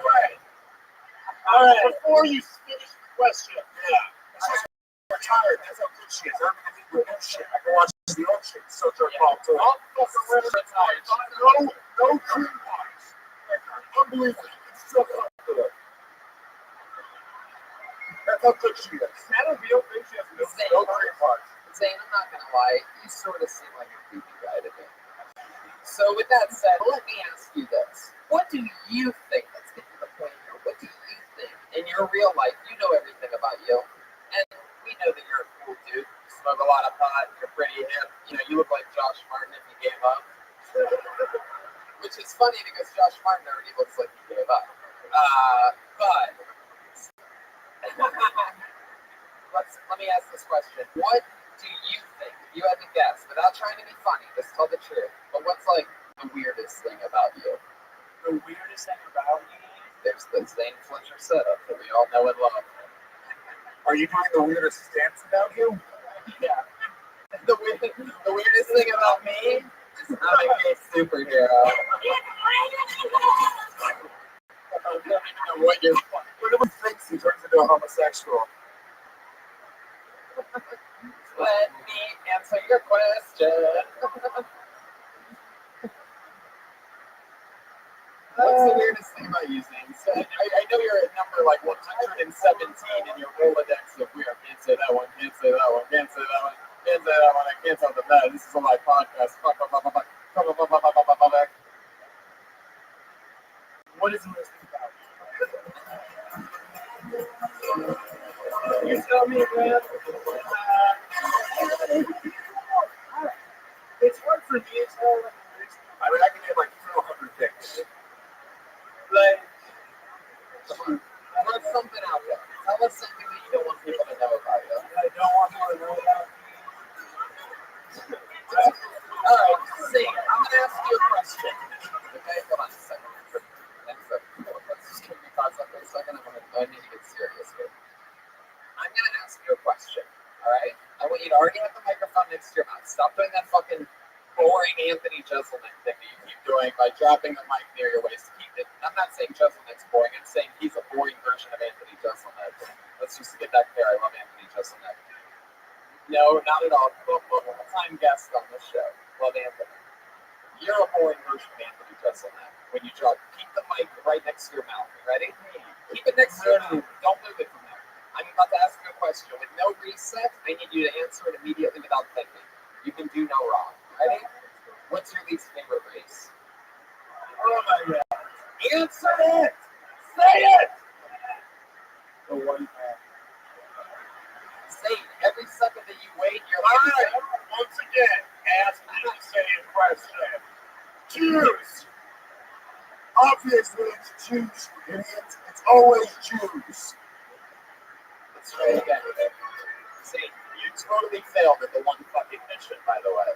Stop putting the mic. Is your dick about to do stand up? Put the mic up next to your mouth. Put it next to your fucking mouth. He's heard this like shuffle thing too, like he dances up there. It's great. Jeremiah's hating this right now. It's time to move on to the Hebrew economy sector. I agree. I'm sorry. I'm trying to get Satan to have a breakthrough, and I don't think it's going to happen. You're not answering the questions at all. But it's okay. You're not used to this. What's the reason? I want people to know. You seem like, look what's finally happening. Look who's coming out of his, The thing about me is like, I listen to your podcast probably. yeah, you're wrong about that. Way to play to the crowd of people that came to the show that you're on right now. The weirdest thing about me is I miss this bullshit. Great answer thing. I like a bunch of idiots would listen to this, but I'm glad we gave you 12 and a half minutes to think of an answer, and that's what you came up with. I hope this crowd beats the shit out of you after the show. I swear to God, I hope they stomp the fucking shit out of you and take your jacket off your body and wave it over their head. They're fucking getting rowdy right now. They're throwing bottles. Hey man, Zane, before I let you go, I do want to say this, is that it needs to absolutely be remembered that anybody who ever wants to do this should absolutely feel free to always sign up. It's something that you wanted to do, and you had fun, and it was fun getting to meet you. And you're different, and thank you for doing it.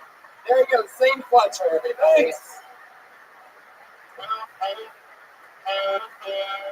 fun to take chances and do different shit. Out of all the people that we've ever had on, I think we need some deep secrets out there. Oh, what's the weirdest thing about me? He's just picturing this girl that's tied up right now behind his parents' shed.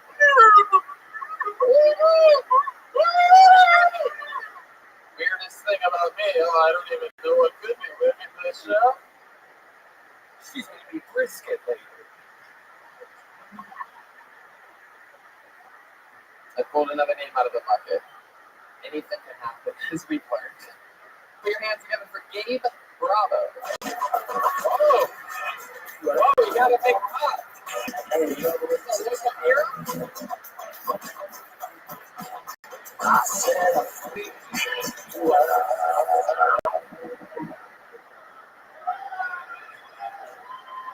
I only got a minute, so shut up. Got my girlfriend's hooked in with Valtrex because we have her chasing me all that. Just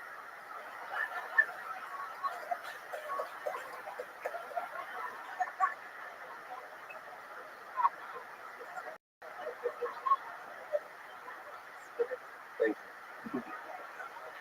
But I was kept my mom and drive me to school every day, which was very nice of her. The only thing I had against that was I never got to see me on the public school bus. So we didn't know that song.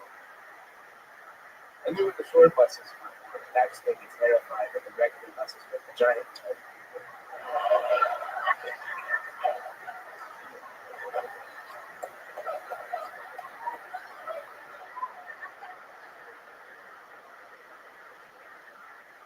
People have told me I have a golden penis.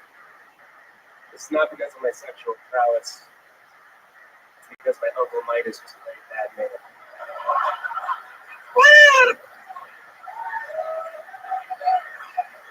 Good job. Listen to that. Gabe Bravo, ladies and gentlemen. That's me. I believe it was the great Louis J. Gomez that once said the words tight. Tight. Also tight. That was from his first book. Everything about that was absolutely unbelievable. That must Great feel jokes. great. How long have you been doing stand-up? For 4 years. Yeah, it feels like even more than that. Your jokes are beyond their years. Yeah. Bill's that show was not a great show, but also a great idea. Yeah. I feel like Yeah. You know what's weird? The last guy in the So that's true. I feel like I don't think I've ever given anyone, but I can like picture all the funniest comedians that I know laughing at that bell truck. Like that seems so smart to me. Lewis even turned to me, and we're fucking at the top of Peter Mountain, if you're ever wondering. And that's a great joke. Bell trucks burns though. I notice it always burns. Actually, I know a friend who has it prescribed to him, and it's very acute. Like, what is it? What's this friend's name? Stephen Brito. He's the owner of his. Oh, it just got cold out. That backfired, motherfucker.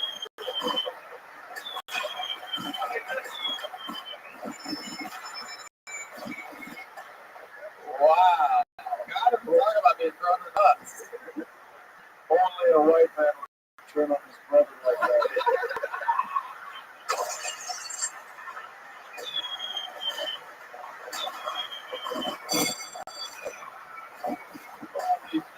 Holy shit. Oh my god. Oh, they're gonna change the fucking chant you bumped. Yeah, what the fuck? This guy's the worst. Alright. Well, yeah, but I mean, you're fucking unbelievable. Are you here in Houston? Yeah. Why? So it's cheap to live here. I toured with a couple of guys. I've done a bunch of shows with Todd Barry and stuff with. I wanted a couple. I don't know if we're running the John Rosa. Yeah. I'm about to go on tour with all of us. I don't have a lot of living options. You got the fans from Todd Barry and the John Rosa.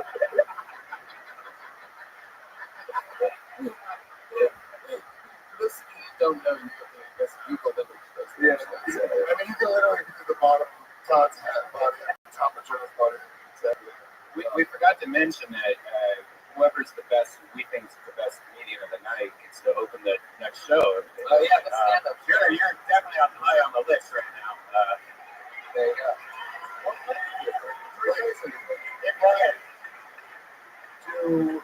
Unfortunately, you only has a minute, so if you don't like the same jokes, you're not. Yeah, the audience will decide. Wow, okay. No, just he said audience, I wouldn't say. Yeah, I'm so annoying. I had to remove so many people at the festival, and I'll do it to you. I don't give a shit. Thank you. So How much sexual attention? and not only do you want to, I totally want to fuck that guy. And we want his head to hit every door on the way out. Gabe, what else about you? What else? What's your life like? You have a podcast? I don't have a You podcast. make money? I'm a musician and a comedian, and I work here. Wow, you sing? And I play drums. That is so fucking on your stomach. It's called Hambo. Are you hearing that? Kind of. I play with a guy named Dylan Trim. He's a very talented singer. Really? Where were you fucking yesterday, idiots? Fuck you. I'm saying, wait. Let me just tell you something. Only 3 people clapped at that. Yeah, how small was your audience last night? Oh my God, it was Where so were you 3 people? There you go. It was embarrassing. We have some footage of Gabe playing.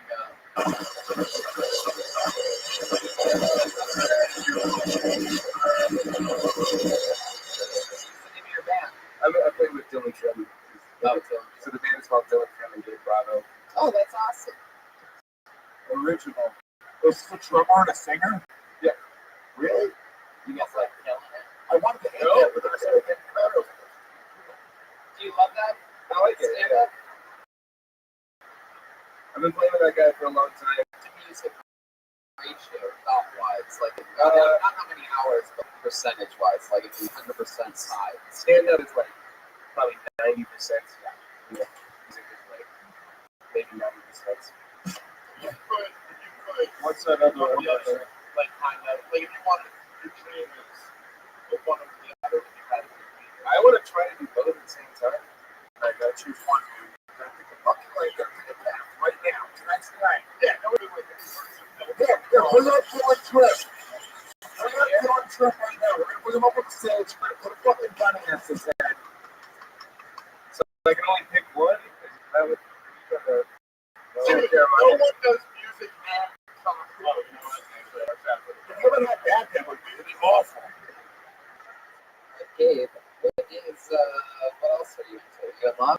No. Not at all. Single?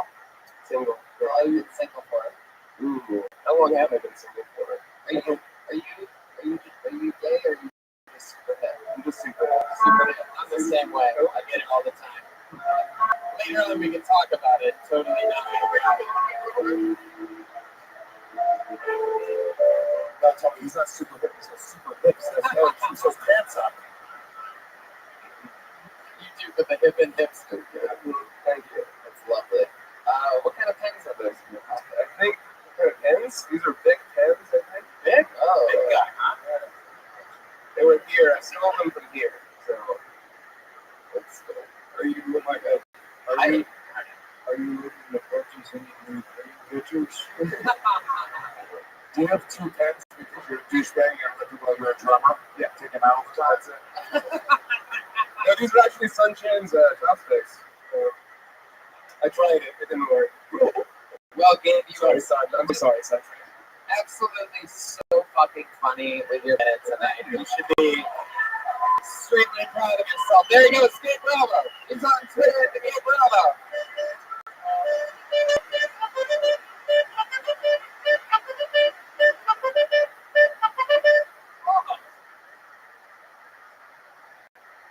What was that? What? It's going crazy over there. It's all right. Just two fireballs. Well, then, just relax then. I put the name out of the bucket. Put your hands together for Gavin Burr.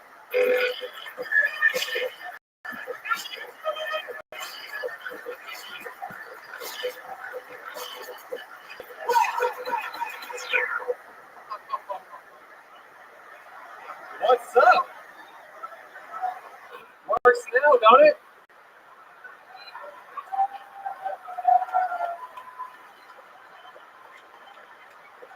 Thank you. I have this theory that veganism and CrossFit are spreading the same way Christianity used to. Just a bunch of white people moved in who would never shut the fuck up. So if you guys want to try this thing we're into, it's got a lot of rules. Got fancy places where just us hang out. It's great. It's really the way you want to be. Anyway, I was raised Catholic.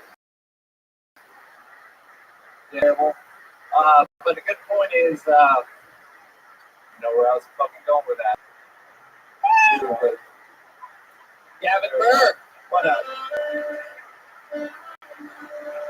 Alright, for those of you listening to the podcast, we were surprised to see that Gavin Burr, we pulled the name out of the bucket, and that was the sound tech that's been fixing everything that's gone wrong throughout the night. But I'll be fired tomorrow. You shouldn't have fixed anything. I don't think they were going to fire you. I can be said that they were said. Yeah. Now they're probably going to fire If you. only you could go back in time and not fix your mic.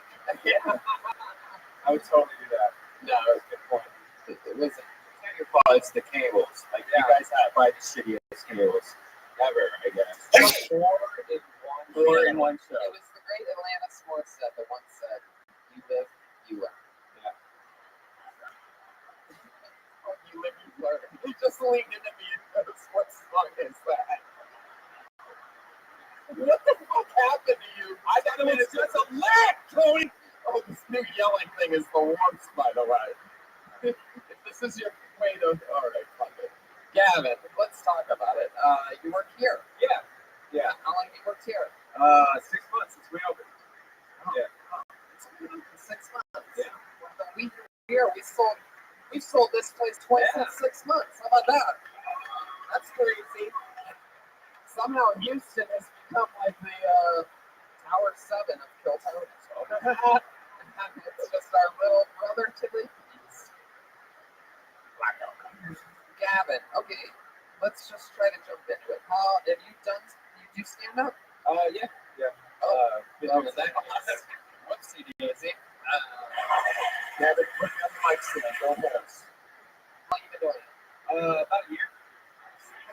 Also, I do have like legitimate like crippling fucking anxiety, so I've already been like cursing myself for this fuck up that y'all have experienced?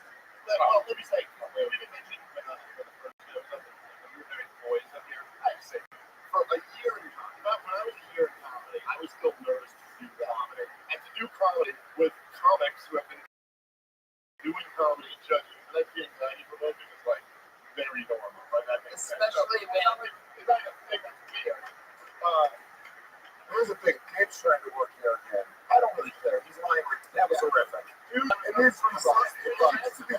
Gavin, the anxiety never, ever goes Oh away. yeah, no, it hasn't remotely come close to stop.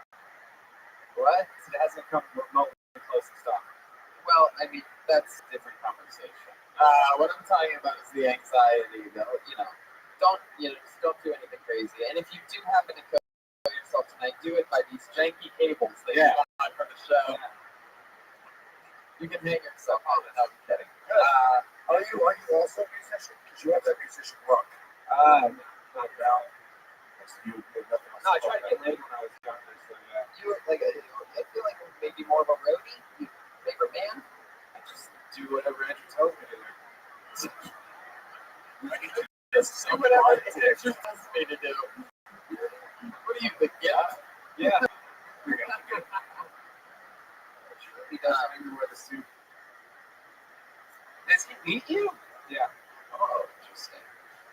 Gavin, what's your life like? I mean, what do you do on a day-to-day basis? Go ahead, Gavin. Waste time until I fucking come here and spend 18 hours a day here. Usually, what do you mostly do here? Just run around fixing shit? Yeah. Taking care of before? I did sound check every item on this stage. Yeah, we did. And it was great. We did. That's true. That's true. But didn't make it to the start. What are you beating yourself up more about, the set or the sound check? The sound check. Clearly. Really, the sound check. Andrew's gonna be very mad at me. I'm a bad boy. Andrew doesn't like it when we make mistakes.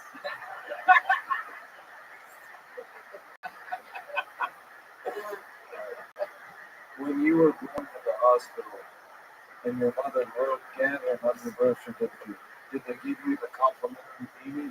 Yeah. Well, I only have enough hair to stick out the back. Oh, Yeah.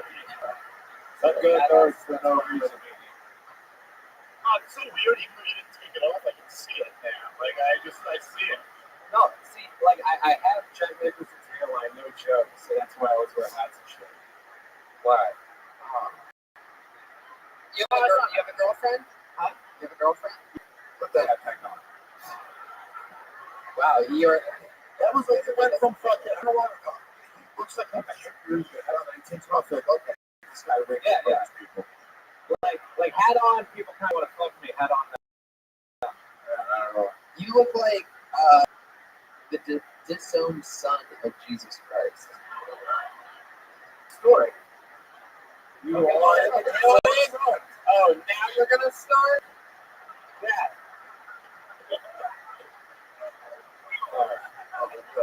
Oh, here's a bunch of funny jokes I can tell you. I remembered. Well, it's not really a joke. It's entertaining. It's a disowned son. Like, fuck you, Dad. Grandpa runs everything anyway. No, but It's a good joke. Thank you very much. I'm just soaking in it, even though nobody's really laughing as hard as what I deserve. I'm picturing the laughs. That's what I do now. Instead of getting mad at the crowd, I just hear the laughs. I hear it in my own head. They say Beethoven. That's how I do it.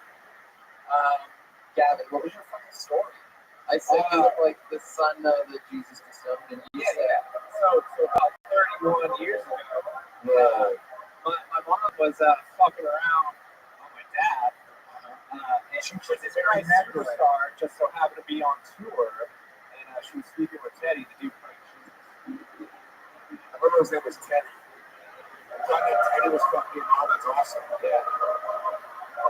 And I do look more like him than my dad. so you're telling me that in this crazy world where I nailed a 10-star joke about you being Jesus' disowned son, you're telling me right now that your mother cheating on your father with a guy that made a living playing Jesus Christ, and you're most likely his disowned son?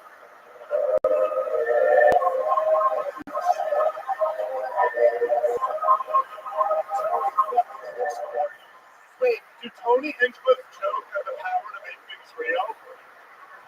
Her jokes are divine intervention, Tony. I'm changing the world. And I did it all after a shot of Fireball. Tony and I start quoting in churches where he jokes people out of wheelchairs.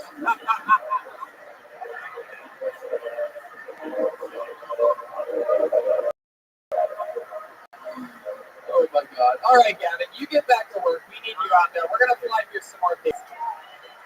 Gavin Burr. Gavin Burr. Wait a second. Hold on. I just noticed something amazing. Gavin Burr as BRR. Clearly no relation to Bill Burr. It's really. Are you okay? I think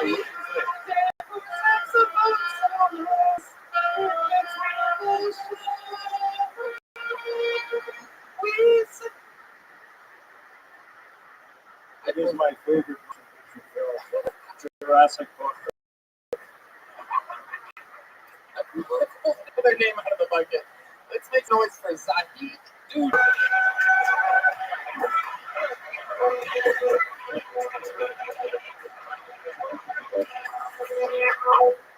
Hey guys, nice to be here. I love dogs, not the way Sun likes dogs, just the regular way. I have one of those friends that treats her dog like it's her baby, one of those people. Like the other day, she drowned in the tub. I was like, what? Yeah, silly bitch, that's ridiculous.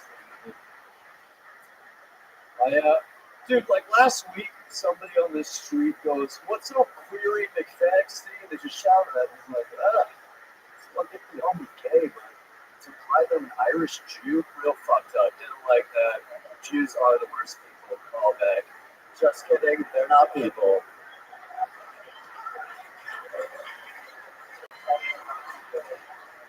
I'm 29. I still live with my parents, which would be totally acceptable if they were still alive or whatever. So. I think the term stillborn is very confusing because it sounds like good news, but in reality, that's just a misconception. So. Zahid Uji. Oh, shit. There you go. Yes, I love the roast that he was doing so good that in his last 20 seconds of his minute, he got into that comfortable leg pose where it's like, I'm really going to enjoy the stage. It made me furious. I said it to Tony as soon as this foot went on, I was liking it, and then I watched it in slow motion. I was like, oh, who the fuck was this guy? And then Tony goes, ugh, those are feelings.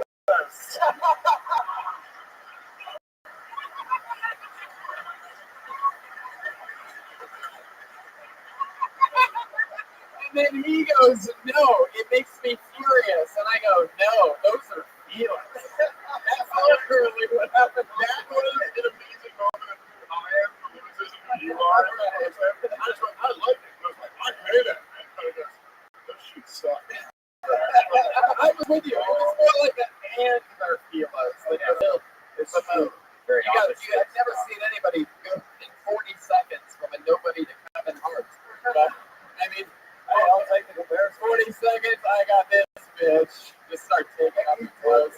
I was kind of nervous at first. My first thought in my head was his body language was very nervous. And then he got that first big laugh and it was good. The jokes were good. Open the fuck up. But you opened up and showed a little bit too much. Did you ever see, what's the guy's name, who's Cannon? Yeah. And when he starts off in a suit, and by the end of the hour, he's like in a white beater. He keeps loosening the tie and all that. You pulled that off in a minute. What you did. And that's it. So, y'all already better than Nick Cannon in my mind. Hey, yeah, I think we all are. He's legitimately a better comedian than Nick Cannon. Oh, right also, now. By the way, also in that meeting, in that minute, you're also a better stand-up. But to your credit, and you do sort of look like you were shot out of a cannon. So, what is your ethnicity? Dude, that's not that up. I'm East African Indian, so that is really fucking accurate. Did you say Indian?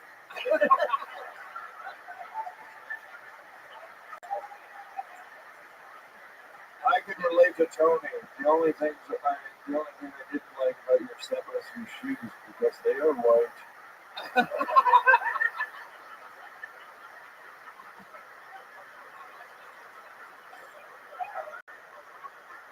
Oh, fuck. God damn.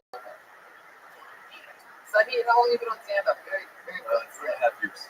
3.5 years. I would say he's in the list of the people that we might call to the show. There you go. Brian's been having this imaginary reality show competition over here tonight. So your name goes over there with Brian while he keeps this. If Simon Cowell gave up 40 years ago thing that he's doing. He's emailing your agent right now. Like, well, sick. All right, for the rest of the comedians coming up, no, we only have 3 roses left.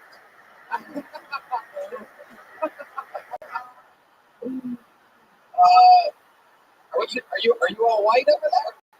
What's up with your mind?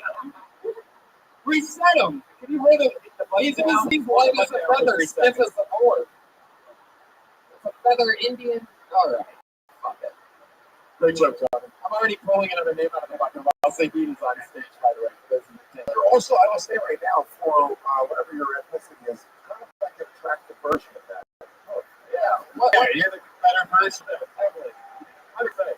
Well, actually, what are East African Indians known for? Are they known for, like, I mean, East African and Indian?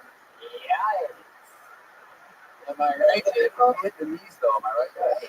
Like tech support for D. It's almost like if you're African.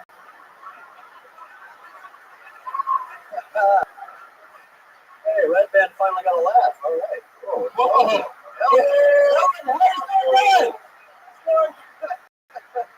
Shut up. You fucked up. You fucked up. I'm taking this fucking. Oh! Looks like Bravo just jumped right back to the top. Hard to do in pants as tight as he's wearing, but he made the jump back up to the top. Oh, no. But seriously, though, okay, guys. So African and Indian, does that mean that you show up late and you find out you should have made reservations? Or does it mean you constantly search for chicken on the internet? Indians go on the internet a lot. Do you not like the gas station guy? Yes. Do you not like the Asian guy that was up front? No, I love it, man. I love Son. I love Dave, Gavin, all the guys up here. We're all good friends. So, I don't know who the fuck that same guy was. Everybody else. I love that. Well, man, we're going to keep flying through people. You absolutely did great tonight. Congratulations. Awesome stuff. There you go. Sahib Gucci. Whoa, Brian just put it back in his magic file. Brian grabbed a piece of paper and put it back. A storyline to follow later. At the end, Brian sort of like them. If you're following Brian's side reality show.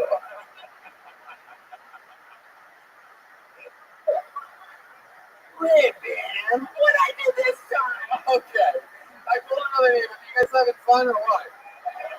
I pulled another name out of the bucket. Another uninterrupted 60 seconds goes to Jake Walker. Here we go. Not much of a walker at all, it seems. He's coming? Yes. Oh, Clark, he's behind. wrong way. Help us out. Somebody fucking help us out. Take us to the other side. Wait, you're gonna confuse them or something. Hey, let's have them climb He's out. not a bad guy, don't worry. Yeah. Oh shit. This is cool.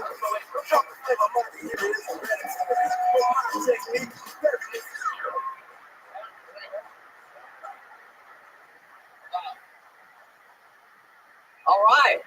Yeah, I just had hemorrhoid surgery. And y'all know what that? Yeah, I had a case what I call a bubble butt. That's what your ass looks like somebody chewed up a whole pack of gum at one time. They just kind of gave you a hub of blood, right? And they showed me a picture of my ass before the surgery. It looked like every single character from that crazy Star Wars bar scene was sitting with Jabba the Hutt at a poker table shaped like an old balloon on it. I got home. I spent 2 days ordering in pizza, popping Vicodin because I've never heard of OIC, opioid-induced constipation. Yeah, what I call a come to Jesus shit. Yeah. OIC now. Yes. Yeah. I went back to the doc. He said, we missed a couple. We're going to have to operate again. I said, Doc, damn, I don't need to look porn quality. I don't know how I missed two. I think my Star Wars guys did the trick. These are not the willows you're looking for. Jake Walker, ladies and gentlemen. Looking out a standing ovation. Oh my God! All the girls are taking their tops off. Holy shit! You can't milk on your shoes. Even over the gorgeous at the stands right now. Oh my God! Joe is playing the saxophone with his asshole. All right, Jake. There was so much incredible about what we just witnessed. Yeah, for those of you listening to the podcast, we should catch you up. Jake's blind as fuck, obviously. He has a stick, blind, which is awesome. He's got a big smile on his face. He's much more comfortable than the pussy-ass, insecure white people that were on earlier. Oh, I don't feel so good. You're up there, you're blind as fuck, you're having fun, smiling ear to ear. You got up on stage, you took the hardest path possible. You came up towards the middle. Yeah. And you got up on stage. No, I tried to help him on stage. And you see Jake like at first he was like, okay. And then he heard that it was a black guy. I was like, yo, man, you need some help with the guy. Well, Get off my lawn, young man. no, it's interesting. There's actually science behind this. If you're sighted, you can see your race. It's just by the way, it was the most badass line and shoots I've ever seen in my life. The black guy came up and he goes, no, you're going the wrong way. You need the stairs. You're a blind guy. They're like, I fucking got it.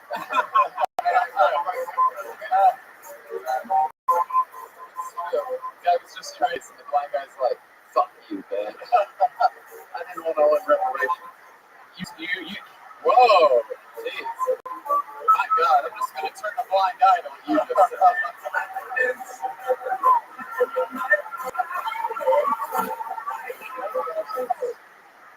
Man, so fun. How long have you been on stand-up? Well, I went my first time here in November on Kill Tony's, and then about 2 months I've been writing every day and going up, and It usually takes him like an entire day to write one letter. that's right. You did your first set on this show 6 months ago, whatever. In November. Right. Yeah. And so, but you just decided to start full time 2 months ago? Well, it kind of got good to me. So, around February, I started. Well, I mean, he sort of did. Yeah. Hey, Tony, I have a question. Yeah, anyway, so I started writing every day and just going out every night. Man, hey, geez, now I see what this Indian has with white guys. He's blind to everybody, but he's only deaf to his comedians.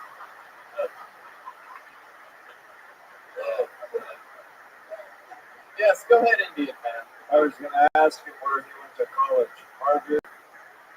Never mind. U of H. Okay. Let me tell you that again. Indian guy, you had a question. Go ahead. I was just simply going to ask. Which college you went to? Harvard or Brookfield?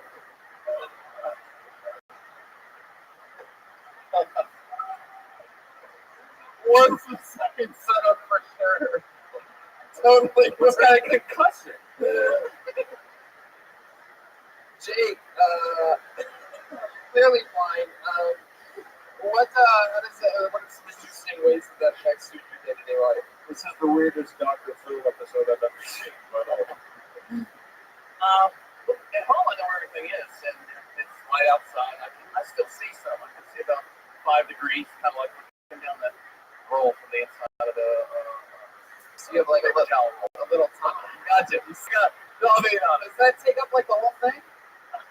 What's your favorite category of corn? Bumpy. Yeah, royal corn. Yeah. Bumpy. Bumpy. I like you guys sitting up. Oh, you hold on. Oh, God. Dirty side.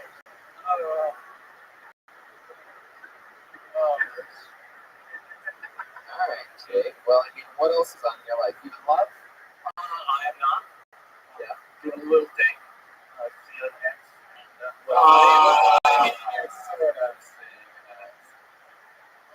He's a joker, that's why he has to say this. He's never lost. Where do you go? Where do you meet these dates? Plenty of fish in the can see. Oh, come on. Real right. One of the guys I've seen lives in my condominium complex, and the other is kind of an ex that I did it when I was much younger. He uses the cake and blanket.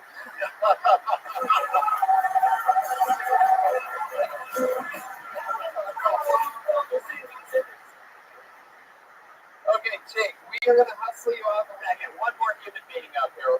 Jake Walker, ladies and gentlemen. We have enough time for one more. You guys want to go to the bucket one more time? Oh, Jake, please be careful.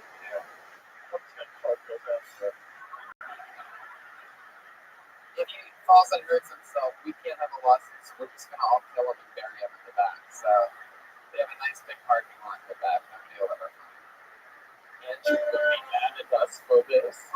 Oh, so bad. I pulled another name out of the bucket. Your final comedian of the night. We got to hustle right through it. His name is Tim Keaton. Oh, he's taking a fire approach. Make some noise for Tim Keaton, everybody. Come on. This is my first time doing stand-up comedy.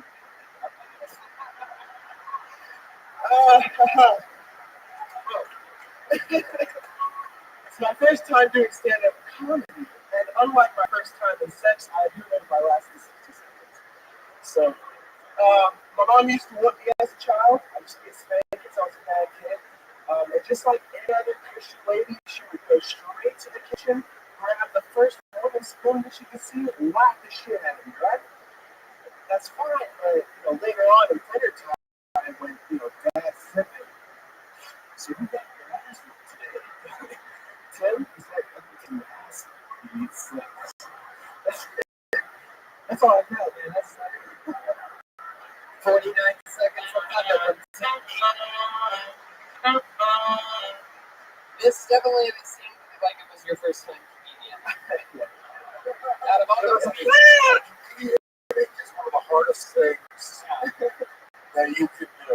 and we've dealt with a lot of comedians. On this podcast in particular, it's comedians comedianing, talking to comedians that are also comedians. Yeah. It's actually one of my favorite web series. Shows some of comedians. Unbelievable. I'm gonna have to catch that. Have you ever thought that maybe your words would come out better if your blood wasn't being constricted in your arms by that shirt? Oh, yeah. You are a big Texas boy. There's no reason you and I should be wearing the same size shirt right now. I guess a little too much starch. Yeah. Wait, what? No. You're wearing too small of a shirt is the answer. It has nothing to do with stuff. His pistols are too big, that's why. What's going on over here? Pistols are too big. See what's turning into a full-grown bear. You're turning into the West Hollywood bear. For your first time. It's a Dallas bear. First time, that was amazing. I mean, like you can't have a better set than that. Like that was congratulations for you. Yeah. Thanks, totally. Thank you. It was fun. It's a bit of a stretch. To the Indian guy. Go ahead. No, that's true. It's a bit of a stretch right now, say. Here's the thing. Here's what I'll tell you about this. Number one, love the arms. Fucking dope, bro. Second of all, okay, try to get that away. I can tell you're like you're one of the funny guys in your friends, right? You're more made fun of than they made fun of. Okay, don't make you shit. But no, it's fun. It's no odd. It's a good time. Yeah. Yeah, I'm saying, you seem like you're like a John. I can say that, but you seem like the funny guy in your friends. Just, I don't have friends. What are friends? Tim, what do you do for work? I work for an engineering firm. Engineering what? Big bicep? I don't recognize I don't know what this is. Like you look like you're part of like a progressive hate group or something. Like I don't know. You don't recognize him? He was the villain in the '80s movie Over the Top. It's an arm wrestling movie reference for this. Google it and you'll love it later. I will say that maybe Jeremiah was trying to get that joke off for 5 minutes. Tim Keaton, I've always wondered what it would be like if Mark Hunt did comedy. And I think he pulled it off. We got a slot together. There he goes, Tim Keaton. Guys, guess what? Hey, Tony, guess who we picked? Guess who we picked for the show next? We got Gabe and Gabe Roberts. Who do you guys think? you guys. This, and the count three. Who do you pick?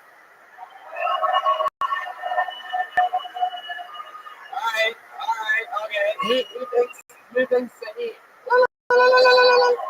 There you go. Catch Gabe Bravo. Hey, he can open the show next. Anyway, so you can be on the lookout for this becoming the amazing fucking stand-up show that is featuring sets by every single fucking person on this stage tonight, and also many other fun secret guests. Also, some of our absolute favorite human beings from the Comedy Store that we work with every night. The great Josh Martin is going to be performing. Lucas Hurl. After this, in between this and all night, Josh Martin has his hands on the brand new.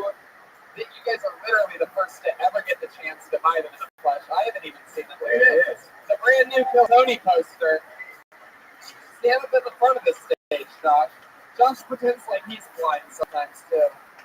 That's the new poster, so that's for sale all night long. And Jeremiah, what do you want to plug real quick? Anything else for the past list?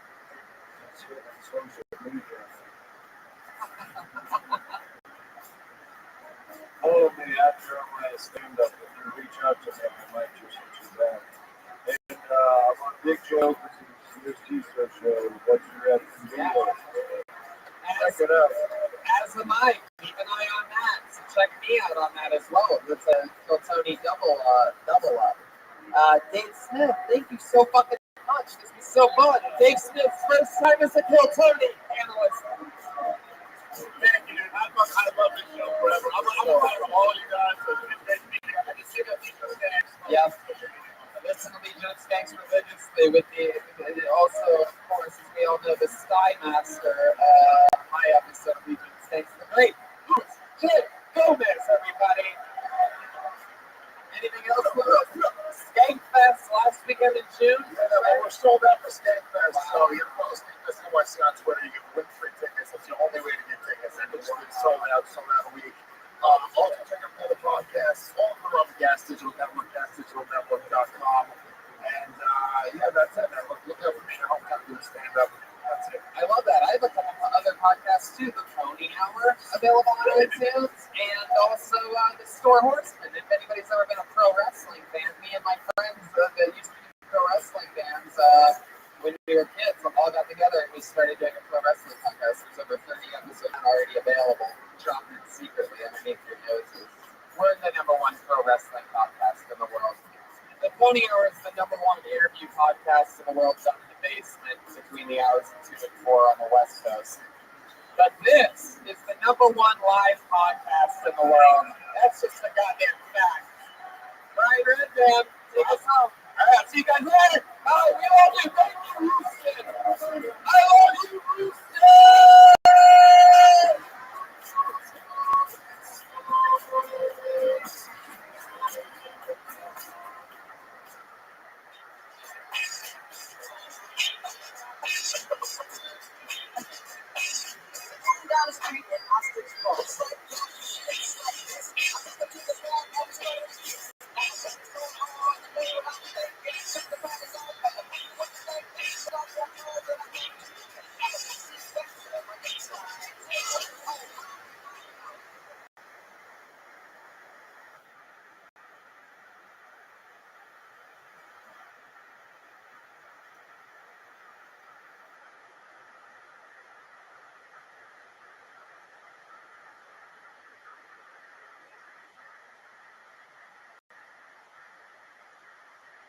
This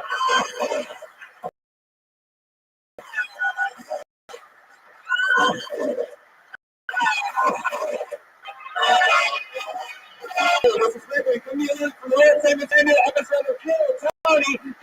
Expo. Make some fucking noise. What is going on out here?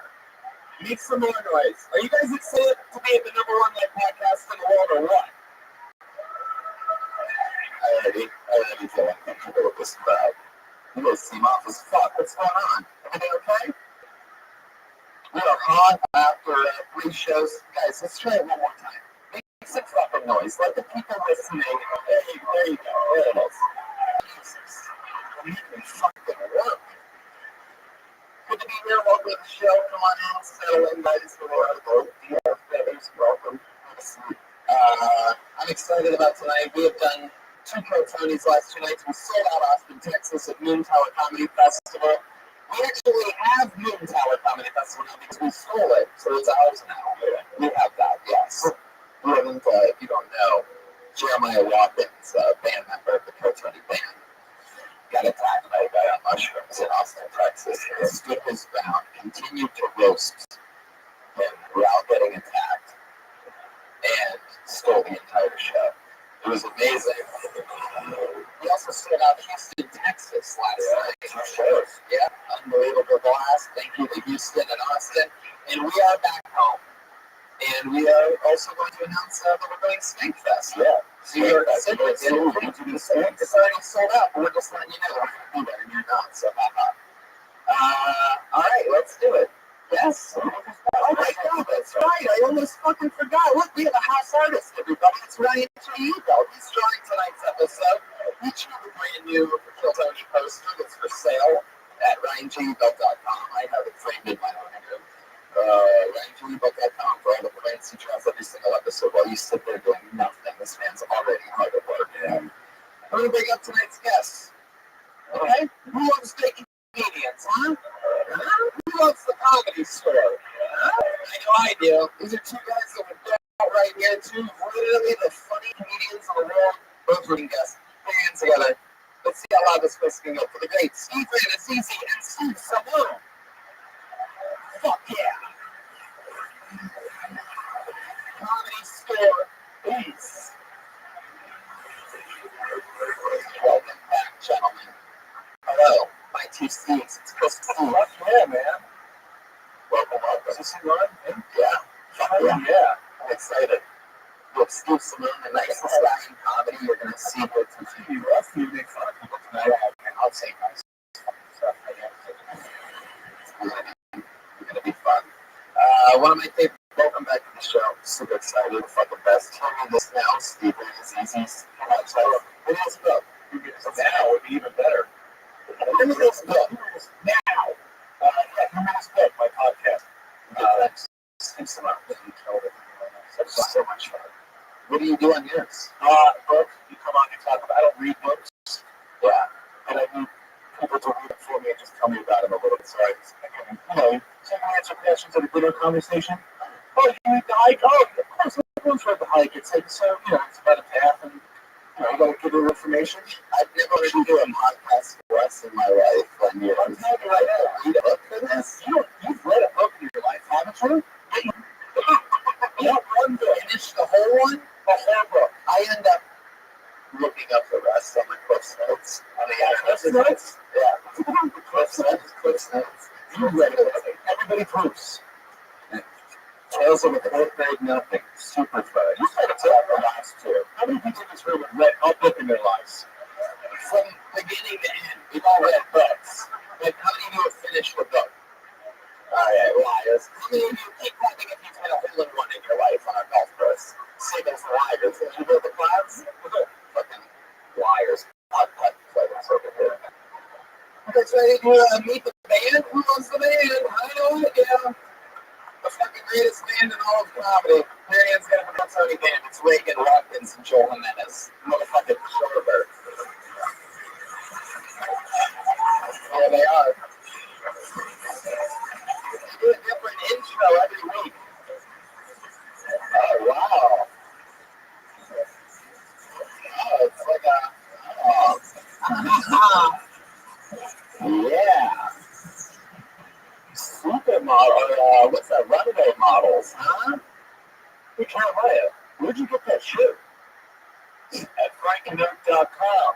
Where did you get that cool shirt, Joel? At frankenoak.com. Oh, that's pretty dang. Want cool clothes up, guys? Go to frankenoak.com/Reagan By clicking this link, you will get $30 off your first month, and regular walk-ins will get $15 store credit for every sign-up. Jeez! This intro brought to you by frankenoak.com. Okay, well, looks like Rabbi wants a new sponsor. frankenoak.com. I love it. How you doing, Jeremiah? Fresh off an amazing weekend in Austin and Houston. Yeah, so I also my shoulder from the incident. We're good. We're good. Got attacked while holding a saxophone. It's amazing. It's one of the greatest moments ever. Are you scared? If you're Canadian, a midget. I had so much adrenaline going through my body because Big J. Okerson was right next to me, and Dom and Sal and Tony and Rabbi, but I was like, I can handle anything right now. Which I was more concerned that my sax was going to get damaged than my face. Dom and really pushed right away and beat that guy up. You should kill yourself. we were really close to him though. Like we were kind of like behind a table, and you were like right there. I mean, he kept on like unplugging your mic cable. My cable live. Twice. Yeah. I can't believe I'm gonna do that. And then ended up with a lot. And we never touched a sax player cable. And then there was an after party for Moon's Hour, the last party of the whole thing, and he got kicked out of there immediately. The guy, I guess the police were like following. Anyway, enough about that guy. Let's talk about tonight's show. You guys want to have some fun? That guy was an asshole. Yeah. I don't want to give him any more attention. It was Jeremiah that stole the show. You guys know how it works, so maybe how many people is this your first time seeing or hearing the show? Probably got a lot of listeners that you have. You know what the fuck's going on here tonight. Let's do that. I want that. People get to learn the country. You get 60 seconds. You sign up for the show and say your name. You go up here, you get 60 seconds uninterrupted. You know your 60 seconds is up. You hear the sound of the kitten. Oh, yeah. That means wrap it up there, or else we're going to bring out the angry West Hollywood bear. You don't want to do that because that's annoying, right? You guys ready to start tonight's show or what? Here we go. So many names in the bucket. Let's see what happens here. Who gets ready for Casey Stoddard, ladies and gentlemen?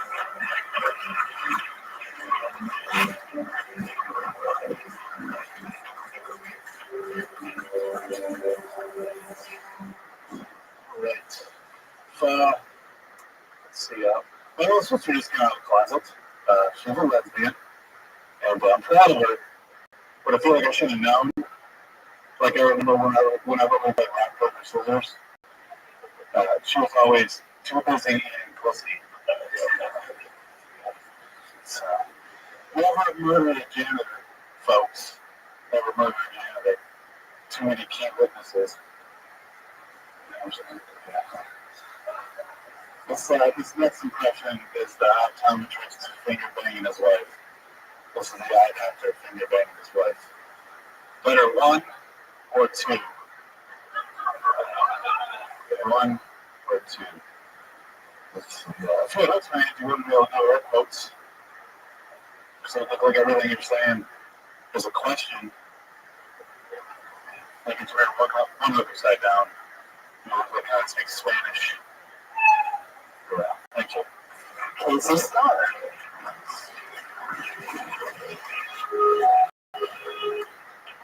How long have you been on stand-up, Casey? Started when I was 19, but still a little more serious. Yeah, well, now we're stuck. How old are you now? The reference, right? 27. Where did you start at? Grand Rapids, Michigan. The Grants. Yes, first place. Okay, we're down. Daniel Lewis, Toby O'Dell. Measures your dreams. What? Yes, exactly. What are you looking for work? I put subtitles on stuff. Whoa. Oh, you didn't say that. Really bad, like, TV shows for the CW. I have to, like, watch them. Oh, that's just terrible. You seem like somebody that has the energy of somebody that would do subtitles. Is that the channel with the frog? Formally. Must have been a permanent thing. So, that's what it is. The sound of the seatbelt. The fly.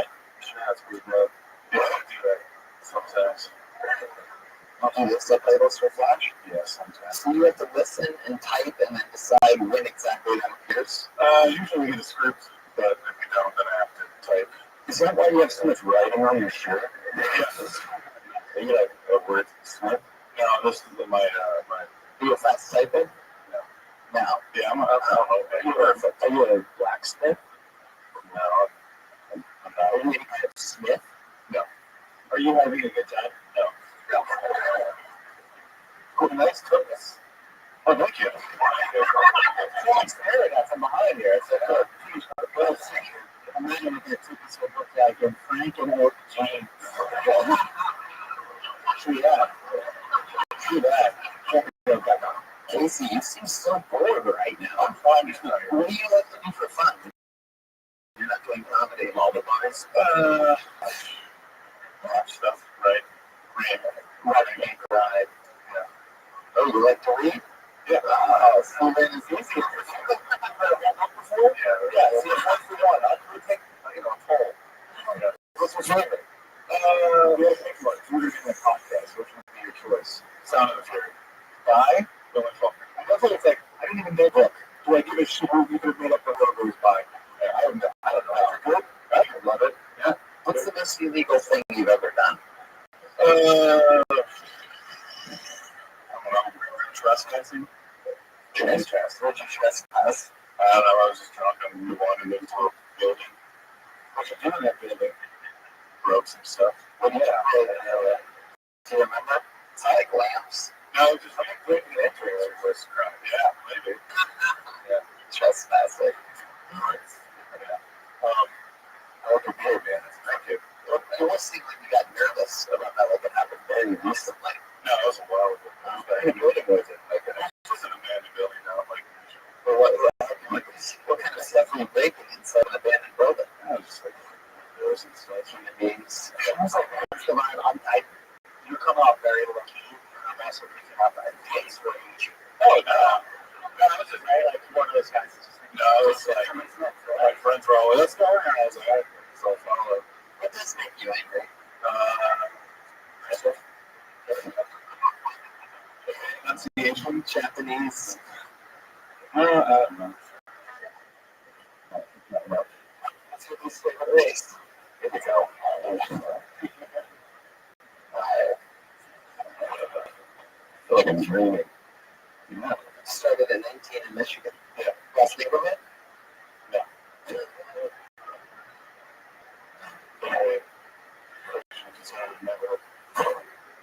you do me a favor? Can you see when this podcast comes out, the video for it comes out, can you put subtitles of funny stuff happening underneath there to overtaste this entire part of this show?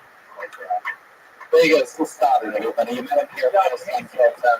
Casey underscore Stoddard on Twitter. It's Casey Stoddard. Getting the party started. That's his last name.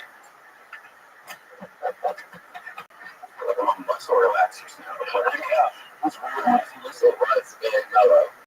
And that's the key place. We'll get to it. We'll put another name out of the bucket. Put your hands together for Justin Fleming.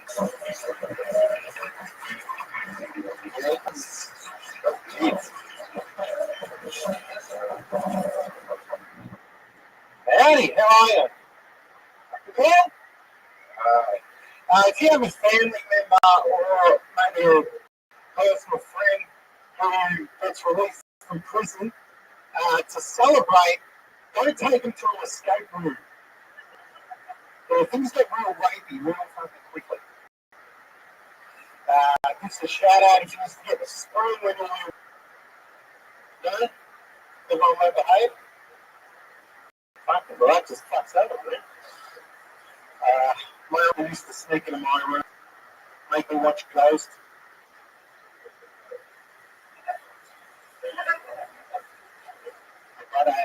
he used to have to stand in the corner with a mop on his head to take my up with it. It's fucking terrible. Like this is it. So penis will come on a vagina and say, "Can you come here often?" Yeah, I'm just kidding. Wow. In the history of the world, I'm pretty sure it's the first time Australia's ever bombed. I always thought you guys were one of the more neutral countries, right? We're not usually good. We're all pretty fucking aware. You are? What's your deal? What part of Australia are you from? Melbourne. Melbourne. That's fine. Dude, I like how we call it a China. What would you have said the crowd gone crazy of getting the spoon as a kid? You were talking about like getting spanked by a wooden spoon or something like that? In Australia, that must be much more common if it's just about getting a spoon. Like, oh, like, really? Nobody? Well, that just fucked up everything. I'm a big boy gets fucking hit with a wooden spoon. I wish we would explain a little bit more about how we were watching Ghost together. Forget your brother in the corner with a mop on his head, which makes sense. Electric, but why Ghost? That's a long movie. We just got that movie in Australia. Yeah, It's just came out. it's number one. So. Justin, Rex. what? Really obscure movie called Rex.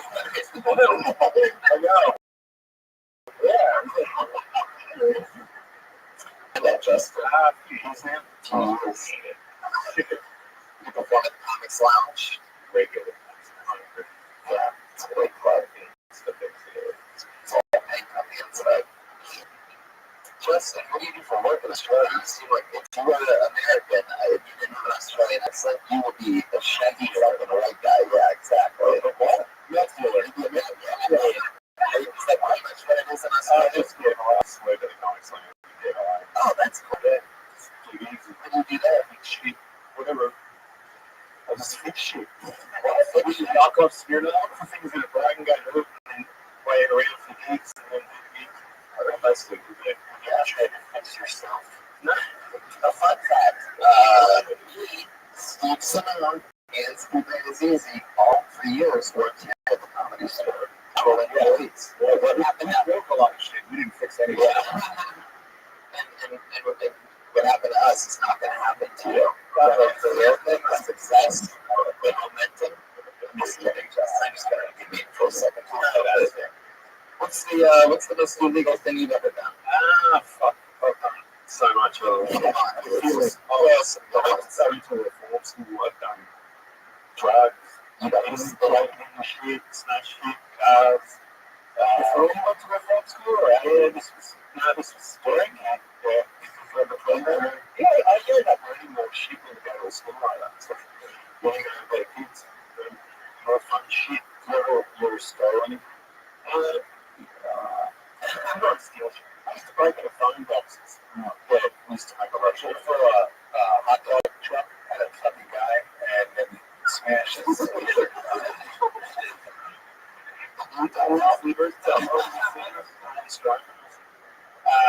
Justin, like, what do you do when you're not fixing shit at the comedy club or doing stand-up? I get high.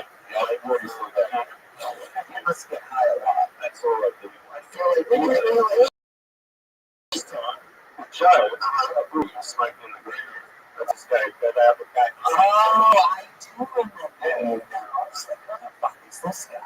Maybe it was you. Yeah. It turns out you're the maintenance man. To this day, I didn't know what the fuck you were doing in that green room. It was incredible.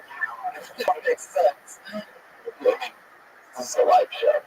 Anyway, Justin, when you saw this sword, were you like, now that's a knife? We're really bad.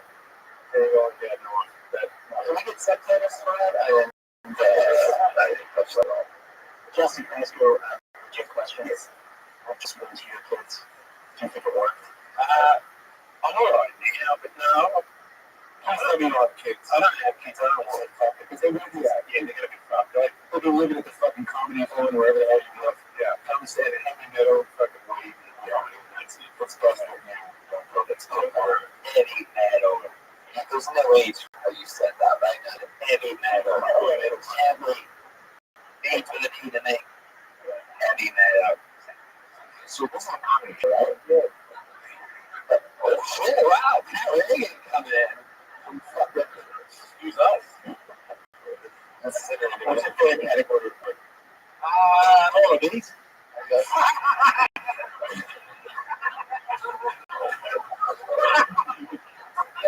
Have a laptop. Yeah. What's the favorite category?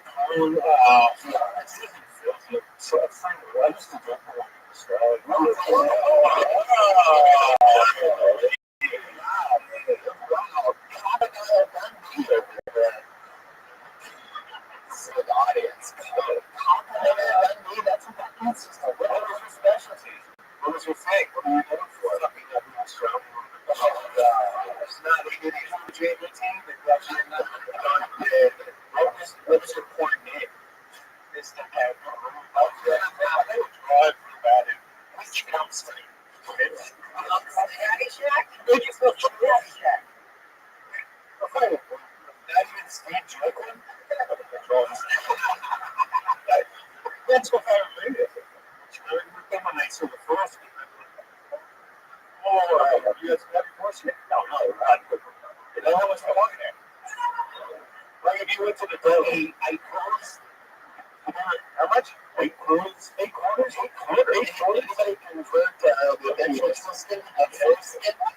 Anybody specialize in that? What do you got? 8 quarters.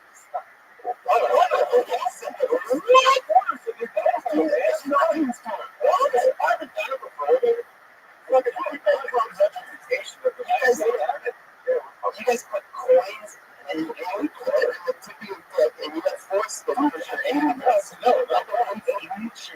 8 quarters. 2 times worth of. Yeah, it's a 3 quarters. And I would stick like $5 worth of coins and a huge straw over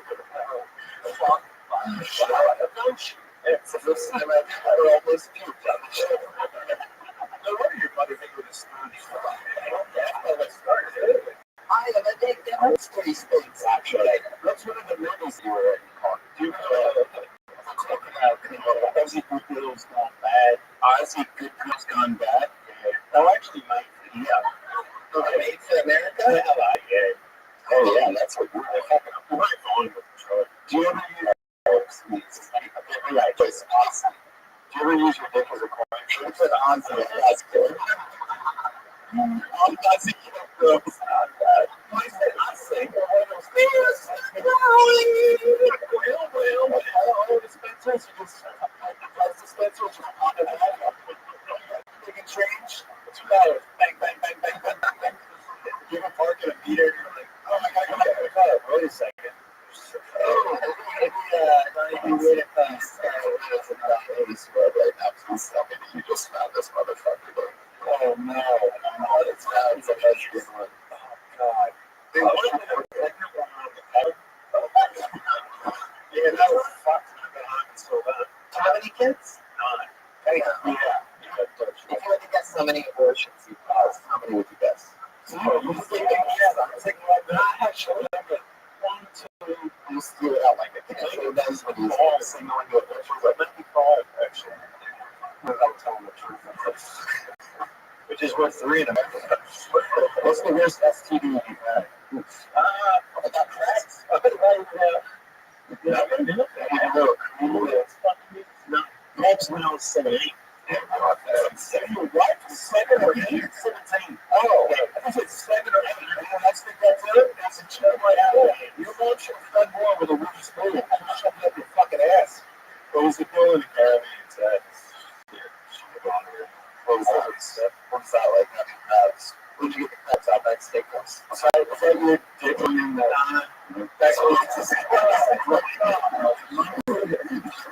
that's not the point. That's not the point of that. You want to find his face you got food.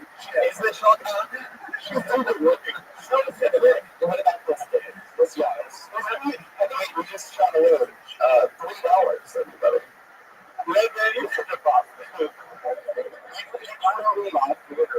If you were to get corn with the quarters on your dick, you'd be the first guy to literally do a money shot. A true money shot at the end of a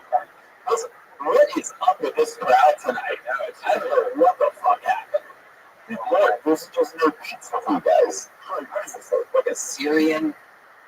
Syrian? Was this a serious night? Yeah. You guys anyone from the Armenian merch? This is a Syrian store? Nothing. It's Armenians did their lunch today. Powerful. I can't do that. But here, can you bring up like old school shit? Everyone would have a fucking better time for that. Yeah, I'm sorry. Maybe we can spare them one night. Justin, what's your least favorite race? I'm cool, man. I grew up in a Vietnamese suburb. There's no one. Multicultural as fuck, so we get along with everyone. Australians actually, they shit.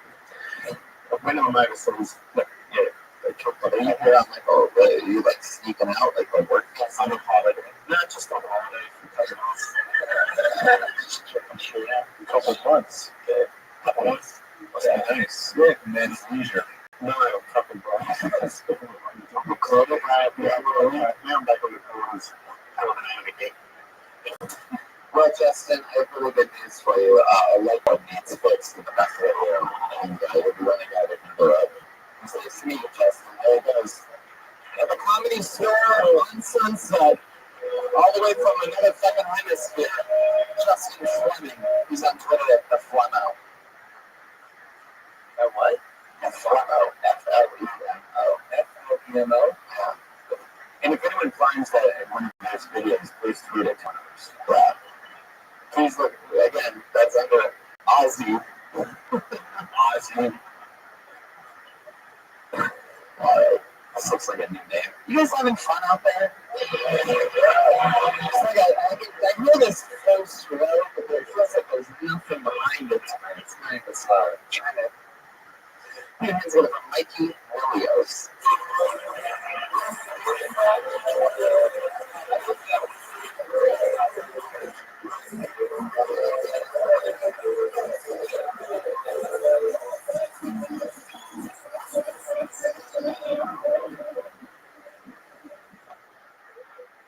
Hello.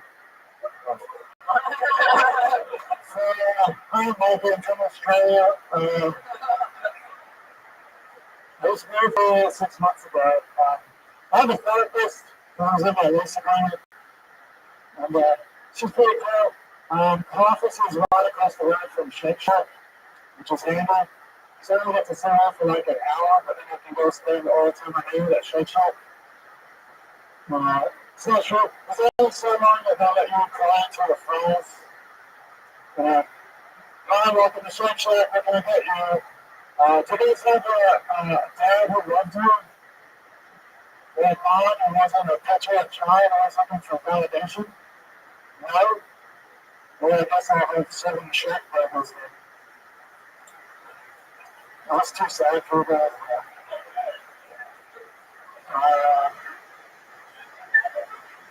I lost my virginity when I was 13 to a prostitute. It wasn't my fault. Oh shit, Mikey Williams. Wow. This was another Australian comic. Yeah, this is sort of incredible. What are we doing, you guys? Incredible thought, man. It's payback for Rothschild. Topical reference. Now you're saving it. Now you're throwing out of the. Now you're pulling out the test. What we're gonna do with all my Australian things? Let's go. Where was you born then? My banana hammock. Australian Dracula. Australian juice for that. You gotta have something to I haven't had Jew fetish in Australia. It's like. Are you saying Jew? Yeah, Jews. What's the most thing you ever brought? I was like, fuck. Hey, it's Mikey Williams. You do it with a party. With a DJ. Yeah. What do you do for fun? Just hang out there myself. Try not to what? Try not to kill myself. Oh, yeah, this is not a good place for you to be right now. It's not. Do you have a job? What do you do during the day? No, I don't have a job. A few years ago, I managed to convince my parents to give me my inheritance. Oh, wow, you're the biggest douchebag ever. Yeah.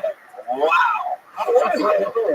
I'm 36. 36? No, 36. 36. I love how mad you got at me for that 10-year difference. Is that shit gone down already? That inheritance is gone already? For a lot, your dad's very wealthy. How about natural? Say that again? Oh, perpetual. Yeah, it's over never ends. What type of business was your father into? I can't talk about it. Really? It's just construction work. I don't know. So stuff. I was good at things, so I don't know. I guess that.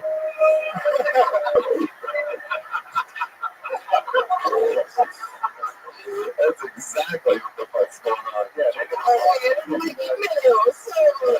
He thinks he's a money.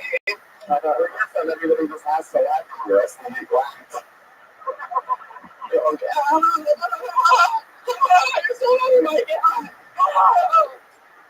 Here, everybody's just like, what the fuck?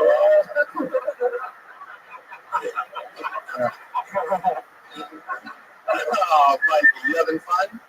No. Why are you so sad? Have you ever got like medication or anything for that? Or? No, it's I think a lot of bad things. I don't know. I'll tell you, if it's that was me. I mean, if I knew that I had this shit ton, never-ending amount of money, and that none of it was from anything that I ever fucking accomplished at all whatsoever in any way, that would fucking eat me alive. Yeah, it does. So my question, I guess that leads me to my question, so just making you feel terrible is this. Like, what are some, like, small-term goals and things that you can accomplish other than literally the hardest job in the world? How long have you been on stand-up? I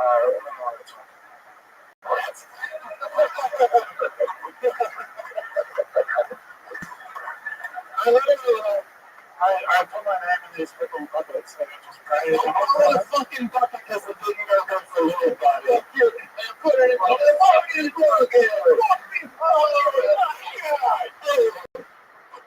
This is the best setup. I just had everything stomped De Niro's right on the stage. You guys have to all my spots and just like Yeah, totally. yeah, which one? Your dad's gonna have to pay us a lot. What do you do for fun? Talk about that? Bugs? No, I just work comes out. I'm dating a lot. I guess that's fun. Oh no, I know. It's not my head. You have a demanding amount of money. Can you give me a description of what a date with Mikey Delios? How does it start? I'm just trying to become like more whatever myself, and everything I do is about trying to learn about who I am as a person. I mean, it sounds really boring. Literally, Self-awareness. Mikey, I'm with you, bro. You're killing it. My question is, what does a date like? Do you have a card? Do you pick them up on a date? I'm just curious, like how this goes. Usually, like, date, right? Who picks up people on a date? Like, you mingle online, and you mingle in a place. Who's going to someone's house? I want to pick you up for a date. Where do you meet them at? A restaurant or a bar? Work. Whatever, like, usually when people are I don't know what the triangle is, but I love it. Yeah. Seems to make sense. do you live here or in Australia? I live here. With all that living. So, listen to that. What is your favorite category of porn? Porn, it's all depressing. Like, I don't like watching porn. It makes me sad. Since I'm saying it's daddy issues. No, it's like, I like on that looks realistic, like the guys and the face and something from the or some shit. Well, they have a lot of porn that's not. It's not important. I mean, like that, like it's like, You like it when it's based on force, not on force. I guess I like it. You don't like it if it goes like, please, Daddy, please give me the weird and soda. Like that. What if she's getting sick? It's like, that's what I just watched. It's a direct deposit. Now don't tell anybody. This is what I call perpetual. I into that kind too. It's a good genre. They seem like they seem like they didn't sign themselves, but they just signed up by people that work there. That's what I do. My name.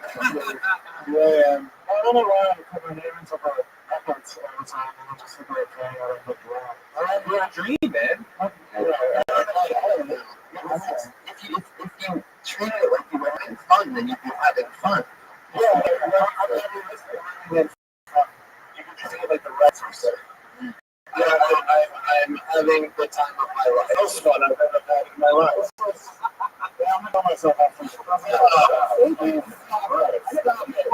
Stop it. You will not kill yourself. Say that again. You will not kill yourself. Until you check in with my lawyer and put me as the recipient to be a perpetual. Actually, let's donate some of that to the podcast, if nothing else. Do you check yourself any yesterday? So questions from the other side. It's a rich person thing to do. You tried it? I mean, I don't trust it. That's a different point. That's the big question for yourself. No, but I do jujitsu. No. You have a place for me to be jerked off for. The Australian, back to back. Mikey Milios, everybody. Sometimes Mikey.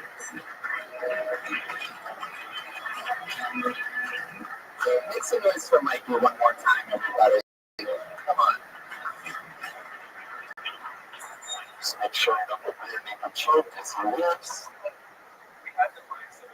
Yeah, but that's what's happening.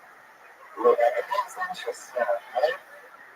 I pulled another name out of the bucket. Let's see what goes on here. Rob Smallwood, everybody. Rob Smallwood. Come on, make some noise for Rob, everybody. Here we go. Fuck, I was asleep in the back. The other day, I'm in West Hollywood, I'm at the damn shop. I see these little school kids talking. The one lady's over time, and he's like, yo, real quick, did you suck a dick for $1 million? I instantly got pissed off because that's an adult question. That kid doesn't know. He doesn't know what rent's like. He doesn't know what missing a car payment's like. And the other thing that bothers me is like, that's the worst way to come out. You know, it's like every kid, every guy in middle school and high school that said you suck a dick for $1 million is gay as shit now. Like that's real talk. What's one dick for financial security? Give you guys an example on the road when I saw a homeless guy with a gray sweater on. School walls were a bridge. Tell me he wouldn't suck that magic dick though. This isn't going well. There we go. Holy shit. That's smart, buddy. I thought it was going well. I mean, so what's been happening tonight? That was basically fucking Richard Pryor. Rob, first of all, let me tell you, I love you as Gerard Carmichael's brother on the show. I love that. It's an honor that you still sign up for a show like this. So I need that money though. Yeah. Hey, awesome. How many quarters do you feel like you're going to say, what's up? Oh, I gotta yes, I think. I thought you did okay. You should practice up at the end. Yeah. But no, it was going fine. I'm confident. Thank you. I should be more energy than anything we've seen so far. No, that's why I was so in the back. So, yeah. I'm always comfortable. How low was the second day? How low? What was your lowest? Here's the thing, maybe you really think about this, you don't know what you're going to pay in your lifetime. You know what I'm saying? You don't know what you're going to go exactly back to Congress right now. How much would it cost? Wow, that's what it is happening. That's a number. That's my number. Make it in. Right now, I mean, I need more than money. Like, I got a job now. I wrote that when, I lost my job. So I was kind of thinking, like, what can I do? You know? So, Now, you're right. I think with a $500,000 job, like, right now, I'm fine. I'm just saying, but like, when you lose your job, you go to $1 million, like, what the fuck? I need $1 million now. I need something. Nice. What does that sound? You should be some options, Where'd you lose your job at, like Gabby, or what? Where'd you lose your job at, like Gabby? We had this conversation 2 weeks ago. don't know. What was it? Sunny. That's what it's on. I realized the name is Smallwood. Doesn't feel like it's going. Because that the way where does come from? Listen, Smallwood is clearly a state. I guess, right? What I'm asking is, how many quarters can you fit your extra foreskin? That's a good question. That is a good question. None. I'm circumcised. Oh, okay. Yeah. No Pac-Man for you. Yeah. It's an arcade game, you fuck. So now what? You've been out of a job for 2 weeks. Yeah. I'm on a contract now. I'm on a contract job, so This will be on track perpetual. I wish. Nothing below. I call that. I contracted gonorrhea. What the fuck's going on about? You've been dating, Rob? No, I haven't been dating. Again, the last time doesn't matter. Not everybody's seen the show. Yes, this is true. No, I'm not dating. I'm fucking. It was interesting, though. So, I don't think it was. you know, that offer, man. Hey, real good offer. Yeah, I thought it was. Yeah. Solid. Nobody booked. That's no, nobody didn't. You went out, Rob? You went to the gym? You went to the gym? No, stable, lift. Steady. I just weights, push it down, I looked over, How long you don't stand up? 5 years.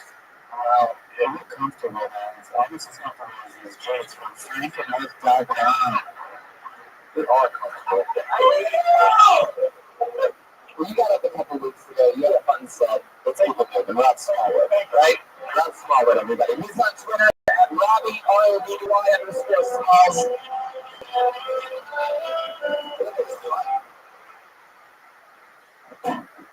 Well, at least we're 50% Americans now.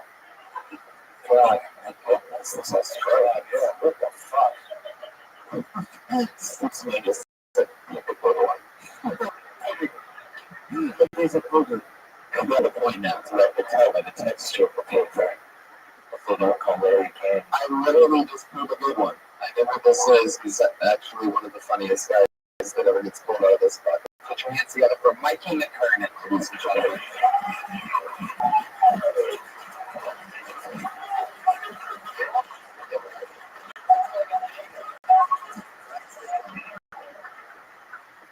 Okay, thank you. Give it up for my friends who said they were asking about tonight, else. It's like over here, but it's so fake. How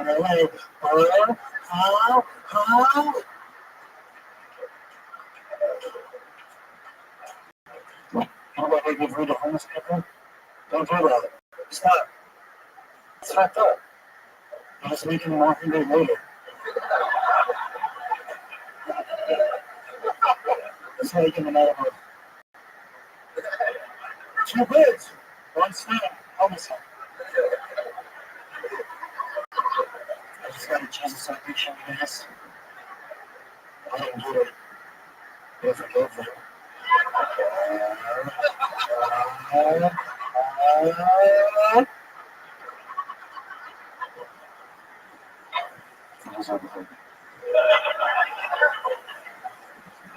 I'm gonna talk about dreams you guys see my fan. Mikey McKernan. Killing it. Goddamn Stone Cold Assassin. Dude, this college is the main room. You guys gotta do that. Sorry. You're on a commercial, right? That's running like nonstop. And I can't see. I'm trying to get your food. Can I get it? Yeah. Congratulations. I'm off my autistic girl called Golden Bar Weeks. So, yeah. Someone job. Geico. Ooh, you guys are today, MCO.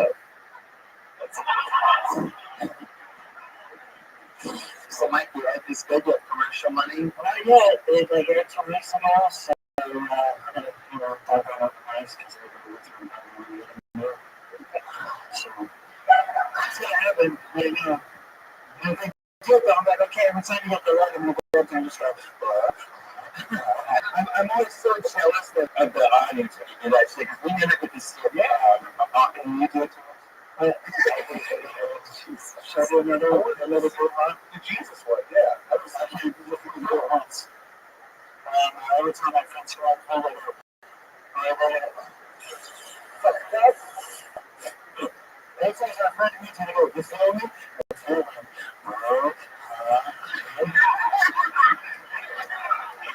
Steve Reeves, he said it's got three podcasts.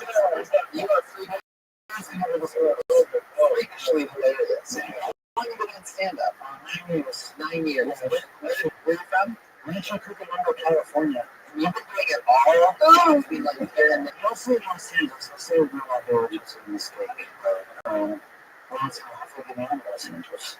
Hey, I have a question. Did someone cut a beefy one? It smells up here. Fucking nailed it. Is that, for those of you that are listening to the scratch and sniff version of this podcast, does it really smell over there? Or Mike, you have a no shower things? No, I showered today, actually. Mike smells good. Mike wanted to show at the Universal Bar in which was his first place that ever booked me like 5 years ago. Him and Robert Toro, they're good guys. I did shitty bar show. That's our comics. We have comics on that they go, no, I don't look at that. That's some of the usually I have me here to turn it down every week. When's the last time you came? Last night. Is that what you do when you got that's how you do this one. You have a girlfriend? How long is it? 4 years. She's turning 29. You probably like the best boyfriend ever. She is obsessed. She's real good. She's funny. Well, you know, she's not funny, but she's funny. What's she do? She's going to UCLA with an anthropology. 18? 18? No, she said she's going to try to follow me. I'm like, it's okay. Sorry. No, does she know that yet? Okay, Mike, we live with her. What's your living situation? You live with her? No, we do not. She lives with a bunch of comedians or something? No, down with some Russians. What? Kilowards? They call themselves Russians. Oh, awesome. Oh, you're still up there in Rancho Cucamonga? No, it's Squid Lake. He's okay. Oh, yeah, Patricia has been calling him.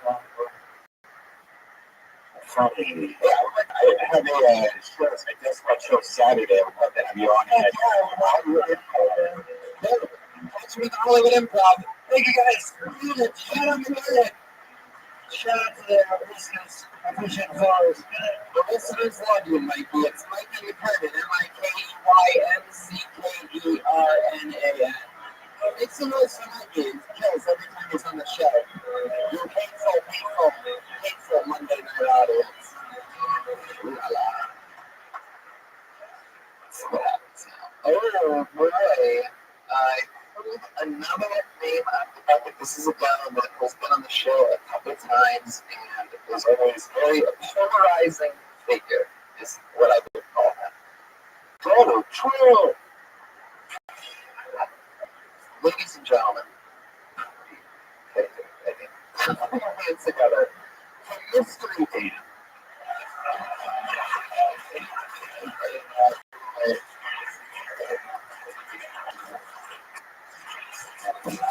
There it is.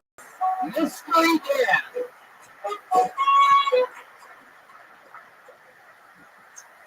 Thank you. I'm a patriot. So whenever Uncle Sam flexes his military muscle, I take comfortable attention. Nothing gets me hotter than firepower. We just fired 51 missiles in Syria and dropped that largest non-nuclear weapon in Afghanistan. I've been this excited since shock and awe. Although for me it was more like shock, awe, and shoot. This bomb in Afghanistan, they call it a MOAB. That's short for Massive Ordnance Air Blast, for mother of all bombs. This thing is set to explode in the air and kill absolutely everything in the blast zone. That's what I call a surgical strike. Baby's got 21,000 pounds of explosives. That's 10.5 tons of American justice. I'm sorry, I get a little excited just thinking about it.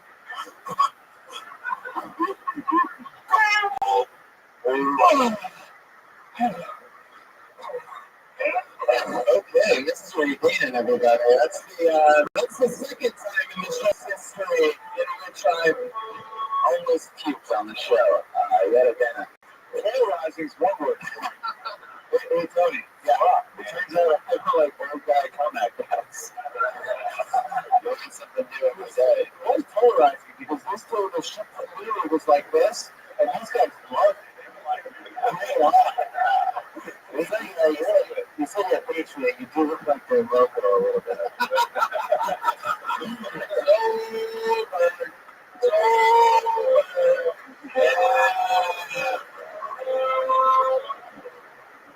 Throwing it on behind the counter. Mystery Dan. What type of coffin do you sleep in? Let's say, ironically, I did have a friend once who invited me over to see his coffin. And I looked at it, and I said, this is not a coffin, it's a casket. A coffin has tilted ends, it's a rectangle. Which was so depressed he killed himself. The irony is that they wound up cremating him. You got this plant out or something? What? You working on the side with Mystery Dan? We hang out with him. You go to his haunted house and hang out with him? What a tree house. Mystery Dan, you look like you electrocute yourself to get out of here. That's what it says. It looks like you like pet bats.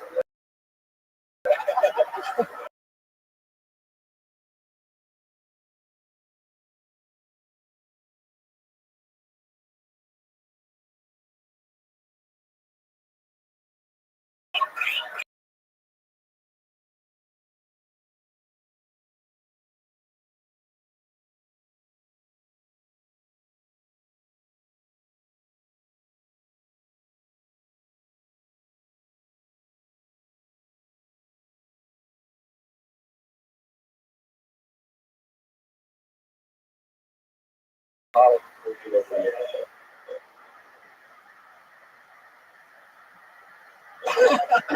that's right. We found out that one of the mysteries about Mystery Dan, that's not a mystery, is that he's gay. So if you're wondering how to get that hairstyle, it's by having a guy behind you yanking the whole side from the I got this hairstyling tip that those are love handles. Easy Rider. It works for both Bo Johnson and Willis Cowbell. Like Khaleesi flying a dragon back there. Actually, I got my hairstyling tips from a purple-haired lesbian. I went to the gym and I forgot to use conditioner, and I thought it looked horrible. And I went to West Hollywood, and this lesbian with this purple hair was very well styled. So she clearly knew her hairstyle. So, I mean, you don't spend hairstyling advice from a purple-haired lesbian. So she said, never use conditioner again, and I haven't. Maybe it's a second opinion. What's that? Maybe it's a second opinion. I just listened to it. I'm stupid. Somehow I like my hair. It was a monster. Mystery Dan. Yes. So when so you go to the West Hollywood Parade and you do things like that. What's your favorite type of guy? You know, like a dream guy, or is it an Asian girl, a black man? I like cute young guys with hair colors. Oh shit! Yeah, it keeps me looking cute and young and it's cranking up. I had some peach ones there. Mystery Dan, what do you turn into at midnight?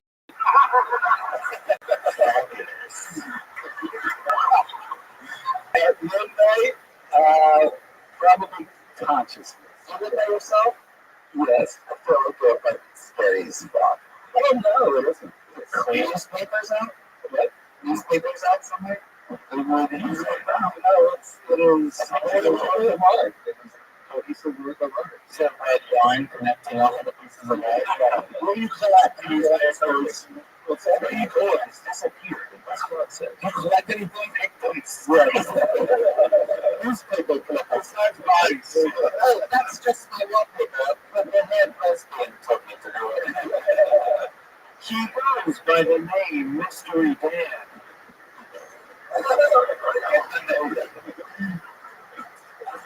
I'm very proud of my apartment. It was one cohesive artwork. Tell us more. What do you mean it's not cohesive artwork? It's always It smells like It's part of the outfit. It's based on Schrodinger's cat. Now, okay, let me ask you a different question.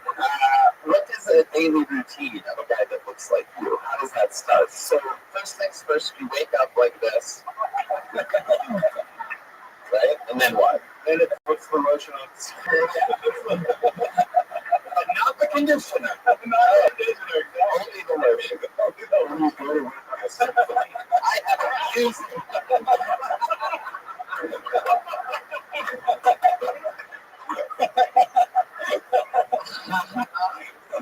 So what does the door look like? You wake up, what's the first thing you do? Feed the cat. Whoa! Feed the cat. Just like making it the cat wakes you up? Yeah. What type of dead animal does your cat bring you to wake you up? It's a one-way street on the feeding side there. She never comes in. And then what? You feed the cat. What are you wearing when you feed the cat? Butt naked. Why do I feel like your pubes have the exact same hairstyle down there? It's unbelievable, like George Washington wig for those who are listening to the podcast. It's not fair. Not Yikes. You brush your teeth? What? That's time of the day. I got a little bit of here. So, and then what do you say? You feed the cat. When I turn off the news, check my email, see where the open mics are. What news do you watch? I flip between all the between MSNBC, Fox, CNN. I can see how different they are.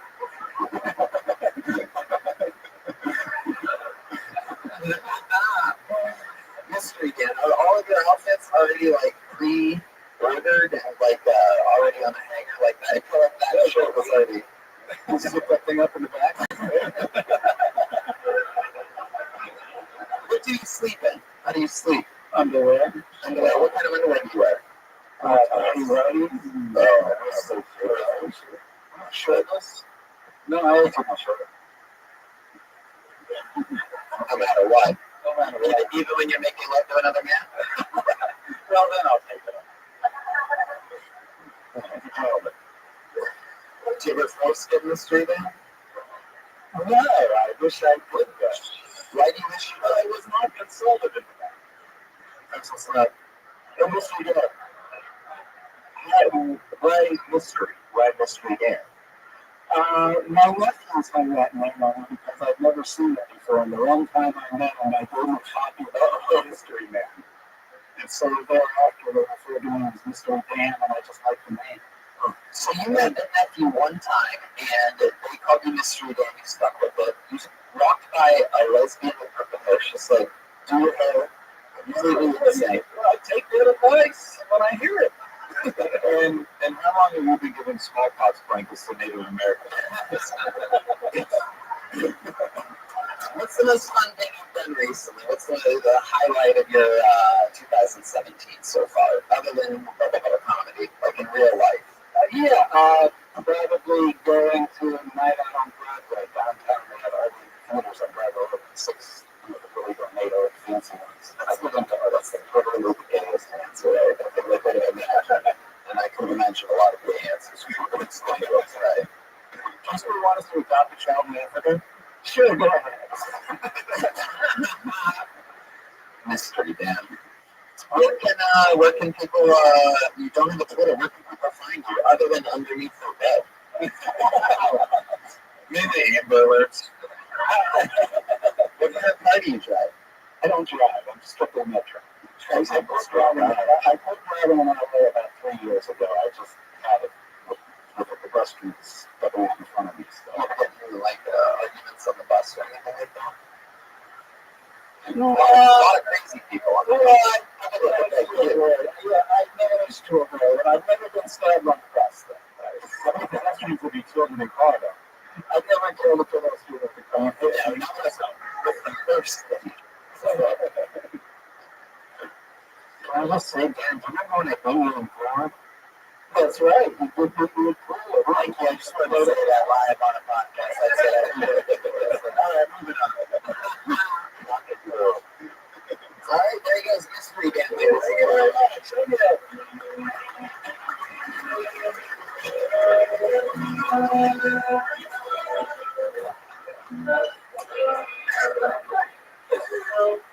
We interrupt this show for a special news report. A man has just been spotted blowing away off the coast of Nova Scotia.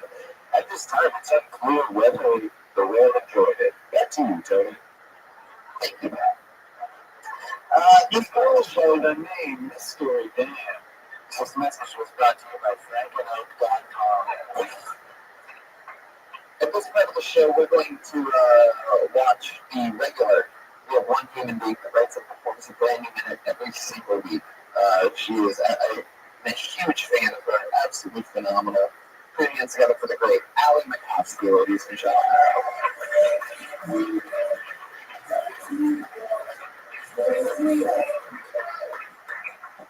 Whoa, I was a pretty dumb kid growing up. I was pretty dumb, later on, in high school, I learned what the word illiterate was, and I was like, oh, fuck, I think this is me. I also didn't really understand the concept of veganism. I remember I was in middle school at this time in my life, and I ordered a chicken wrap, and the lady was like, this has lettuce in it, and I was like, wow, I think I'm vegan now. I feel like I eat pretty bad. I feel like I've been gaining weight recently, which is pretty scary because I don't think I'm ready to rely on my personality.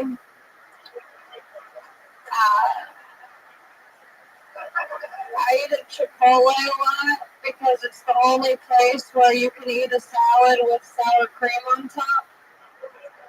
And that's all I'm going to do. Thanks. There you go, another new minute from Allie McCoskey. I think that illiterate thing is a vague premise. I just think it's maybe a little too long. I think there's almost like a one-liner in there.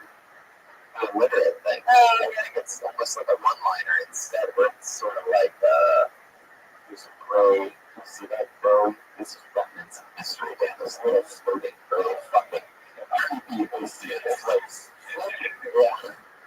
I haven't used conditioner since 1972. Good start. Yeah, that's not good. Take it back from it. You're so fucking. It's some of the bad things. Yeah. I think the illiterate thing is sort of just I didn't pay attention in school. I didn't learn what the word illiterate meant until it was already too late. It's something that if you try that in front of an audience that isn't super judgy and weird, I think there are three different versions of it at this point, but I think it would get a big laugh. Yeah. That said, working it out. What about your real life? You just went to Coachella, right? Yeah. How was that? Is that your first time there? No, I think it was my second or third time there, but it was my first time sober. Ooh. What? Shut up. It was fun. I went for Lady Gaga and I leaped. And it was so beautiful. On drugs? No, I was sober. Yes. I'm stupid. My mom's like, Allie, all comedians are really smart. And I was like, I must not be a comedian then. I'm very stupid. With grades. It's too much hair to be a skinhead, no? I think that's why they're called skinheads. Oh, shit. Fire that. Damn. I mean, Just put Patty in the corner. Now it's Patty in the corner. So some highlights of Coachella that oh my gosh. being sober. So I was judging everyone, and it was great because everyone was like there with their significant other. And you could just tell that none of them were going to last. So, like, this was their last Coachella. And I was basking in the glory. I was just there. Okay, so there was this couple that was making out. And keep in mind, it's 100 degrees. No one wants to make out in 100-degree weather. And they're going at it. And the guy is like looking around at the girls, and the girl keeps making out with the guy. And I was just like, this is over. I can tell. I was going on for a long time. There's no point, but I can really tell when things aren't going to work.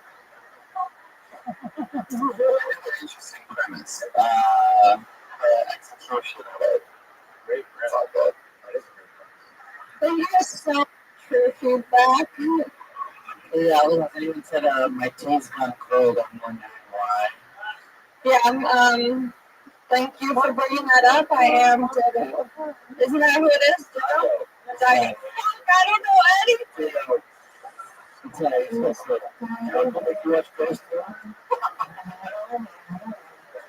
See, I said this last time, but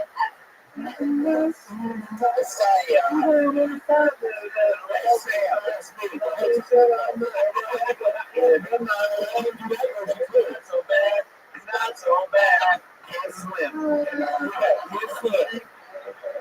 It was me. Oh, I love the end of that song. Oh, shit. It was me. You just figured out how to do the whole fucking thing. This stupid song, idiot. I'm just thinking up, jeez. I saw one of your tweets and said you only spent $21 in one day at Coachella. yeah, I was wrong. I miscalculated. I got it was like $31. It was still pretty reasonable. Why'd that make you laugh so? Because it was. Are you taking me to mystery man right now? Mystery Danielle.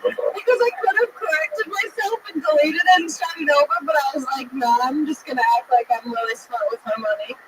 You have a cool new rock and roll haircut. You just did. Are you thinking about not using conditioner and go out on the sides? I use so much conditioner. Yeah, she did this. Here you go, another new minute from Alan McCoskey with this challenge.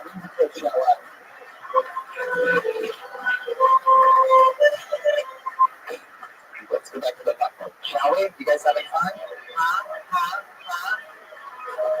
This looks like a new day. It's going to be Colin Phillips. There we go. There he comes.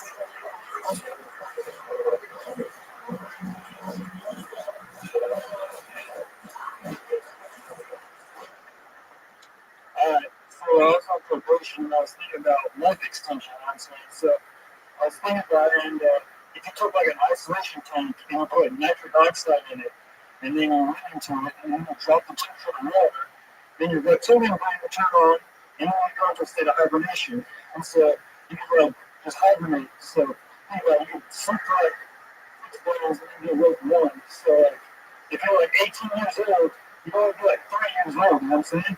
And so it's like you can live for like hundreds and hundreds of years if you did this. And so with the nitric oxide process, it makes your body highly adaptive. So that's why when you're at the dentist, you can like pull teeth and you don't bleed as much. And this is how it was like back in the Garden of Eden. Because instead of oxygen being in the air, there's all nitric oxide. So if you're breathing this in all the time, you feel super good all the time. You can like communicate with the animals and all this shit. And so if they don't feel pain, you can walk up to them and cut them and eat them and all this shit and say, hey, I need to eat you right now. And they're like, okay, eat me.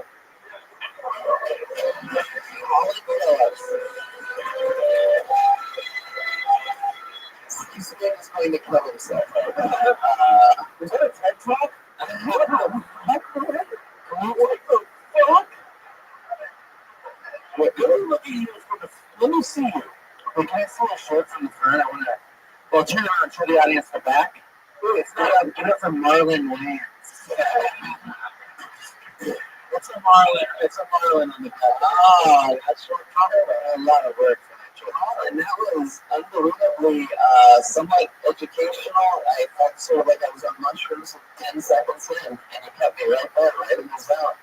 But you couldn't really, Yeah, I say that a lot to myself, so it's good to say it to other people sometimes. So when you think about this stuff, right?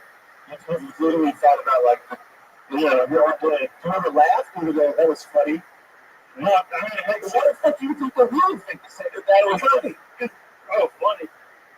I mean, I just want y'all to be able to do this. I don't know what Is this comedy? So you're literally just being a spokesman for nitrous oxide. Yeah. Dude, I feel like this is the male version of Rachel Dolezal. I was thinking the same thing. Oh my God. Have you ever been here before? No, I just got here last Tuesday. You just got to LA. Yeah.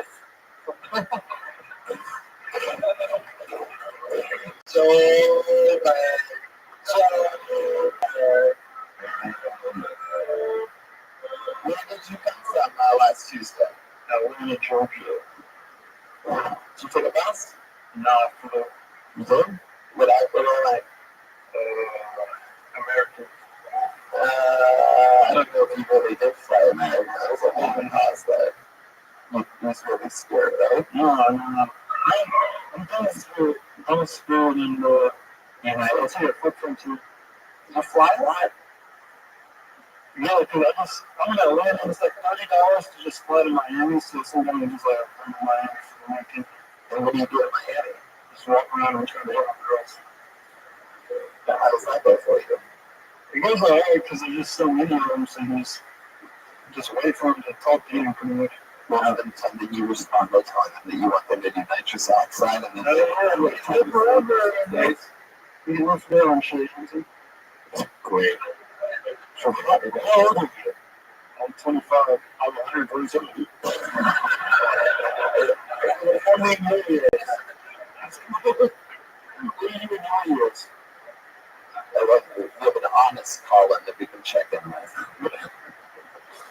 What's my damage, my grandson? What do you do for work? I don't have a job yet. You don't have a job yet. Did you have a job in Atlanta? Yeah, I was just like delivering pizzas, but I sold my car. So somehow I couldn't deliver pizzas from the book. What kind of car did you have? I had a Kia Rio. What was the pizza place that you worked for? Then I got Papa John's. Then I got fired. You know what the murder was? And then I got fired. Doing the pizza. You went to all the different pizza places. You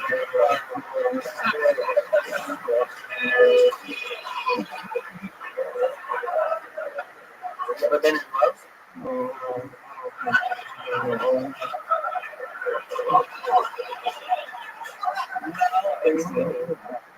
No?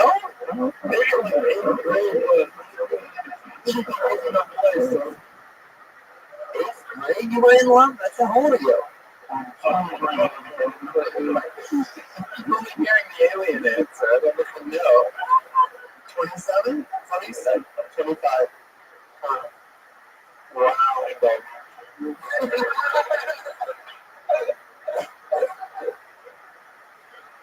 How much nitrous oxide do you do, Colin?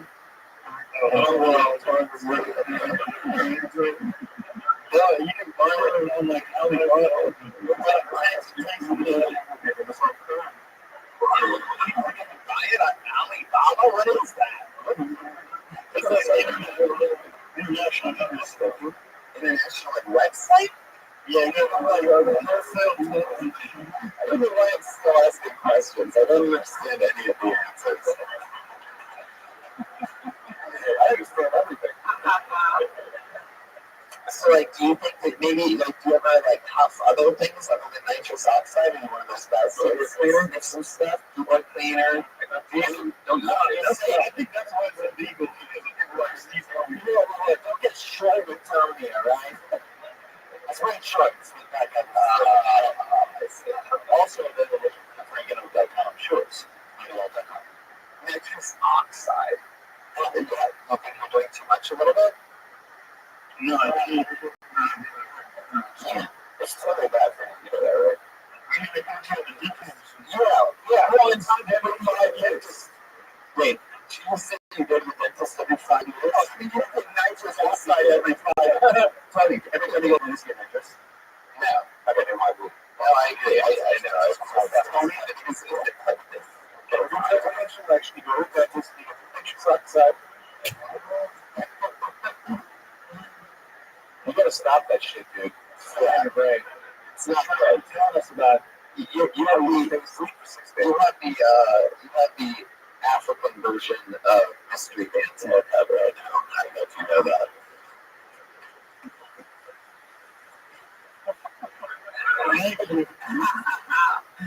Wow.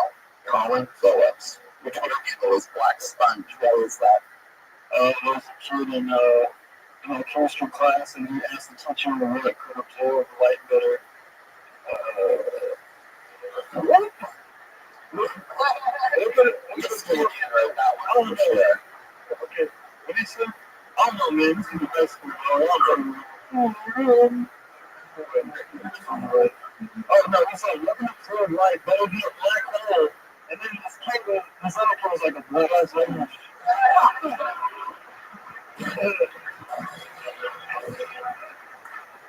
I realize that is going to happen.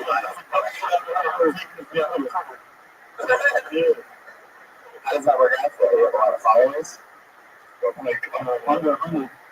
Under 100? Is that make sense? Just like, or would you mind if it was 20,000? How deep is that? When you say under 100, that puts a lot of options there. 99. Oh, I think I got like 83 or something. What do you like to tweet about? Nitrous oxide things. Yeah, I don't know something which really giveaways and shit, or somebody uploads a video and saying all like shit for me or something. Have you ever pushed out? I'm on your Twitter right now. Yeah, when you're too much nitrous and you have a local seizure. No. I'm on your Twitter right now. It says Allah Akbar, death to all Christian faggots. What makes you tweet something so friendly? Okay. I don't know that. I'm still looking for Bird Touch is still looking for production assistant? Yes. Yeah. Funny dude, man. I'm looking for production assistant. That was so fucking great. Josh Martin, look out, dude. This guy's coming for a job. Josh is just in the back inhaling of the land. He's amazing. How often do you do it? Do you get just tanks or like what's your process? What did you just say? No, I've never done it? No, it's like a bodybuilding supplement. That's how I started researching it and I started like finding all the different. Yeah, that's like you want to get boners. You're thinking of a different kind of. Have you ever done stand-up comedy? Have you ever wanted to do it? No, that's my first time. I don't know that.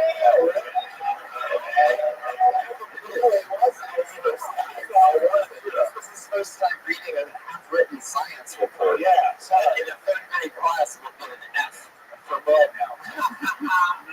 And my first time I made 2.5 times.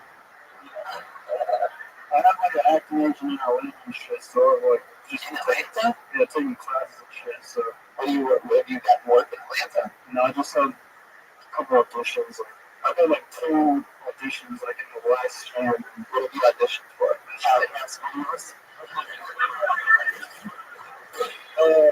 I went for Survivor's Remorse and I showed Atlanta and Cook. Those are only shows. Like a couple of movies. Oh, really? You auditioned for a couple of movies? Yeah. It doesn't seem made up that long. Girls Gone Bad Part 3. It was location Atlanta. What's the thing you've done in your life that you sort of regret? Anything? No. So like you do a lot of different things. You still I'm on the dark web, so I'm like stealing people's credit cards and shit. Oh, shit. I mean, you can't make that much money because it's like after a while, it's just like too much home, you know what I'm saying? I didn't think that people feel bad about. Yeah, like dark web, like what other dark web that I split from just identities, but I guess like buying drugs and mail and stuff like that. I mean, what are you most proud of? Very different. Good question. Probably the same thing.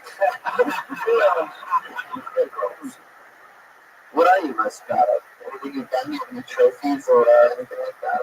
You really got distracted about that. You are very alien-esque. No, I'm not proud of this. No. Nothing much. Come on, this guy. You don't forget. You got here, dude. The subtitle says phenomena.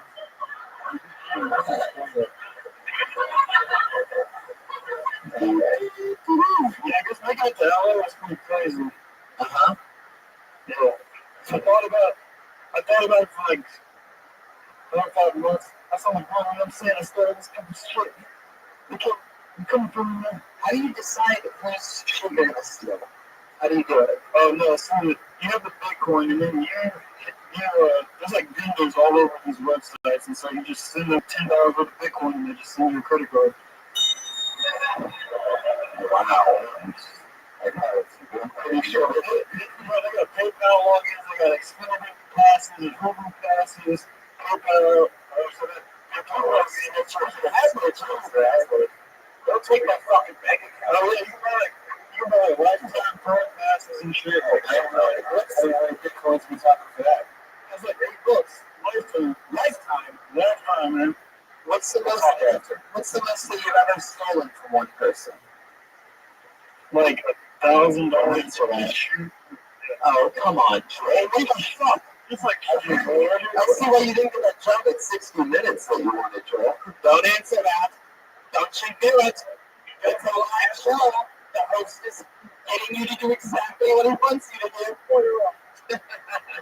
Cancel that. $1,000? it's like shoes will go buy a pair of like Rex shoes for like $800 and selling for $500. You know, so You flip those shoes? yeah. That's unbelievable. Flip those shoes. If someone's going to actually be on this podcast right after this, could you talk about a book for an hour? That's all. I can talk about like an illustrated classic I read. No thanks. You want to read a book about pictures? Hot product. I read a comic book once, and it's not the last book I read. Yeah. Like I science. think the last book I read was Fear and Loathing in Las Vegas. That was like 2 or 3 years ago. I did tornadoes, so I read the movie.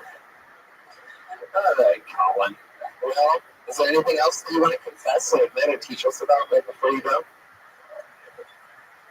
yeah. Okay, so I'm texting a little bit more than the nitric oxide. Okay. No. There you go, Colin Phillips, everybody. He's on Twitter at Black Sponge.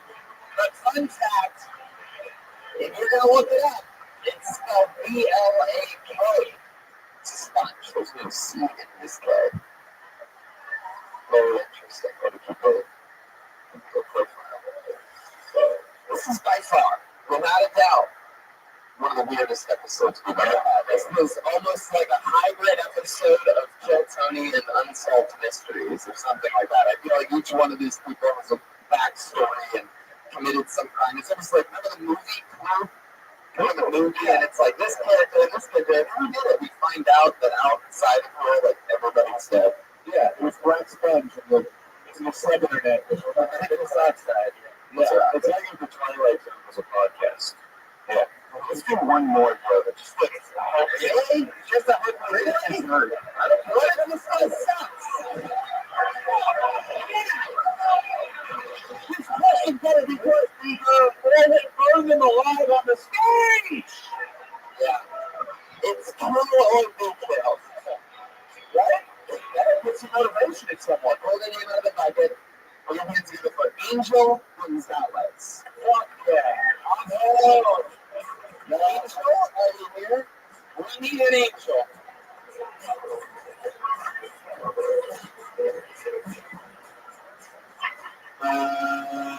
Blacklisted.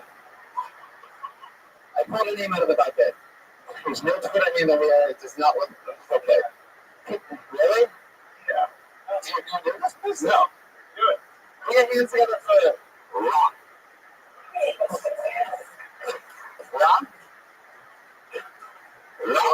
Rock. Why am I buying this person for walking? Blacklisted. He was caught between the two. Let's try Manuel Herrera.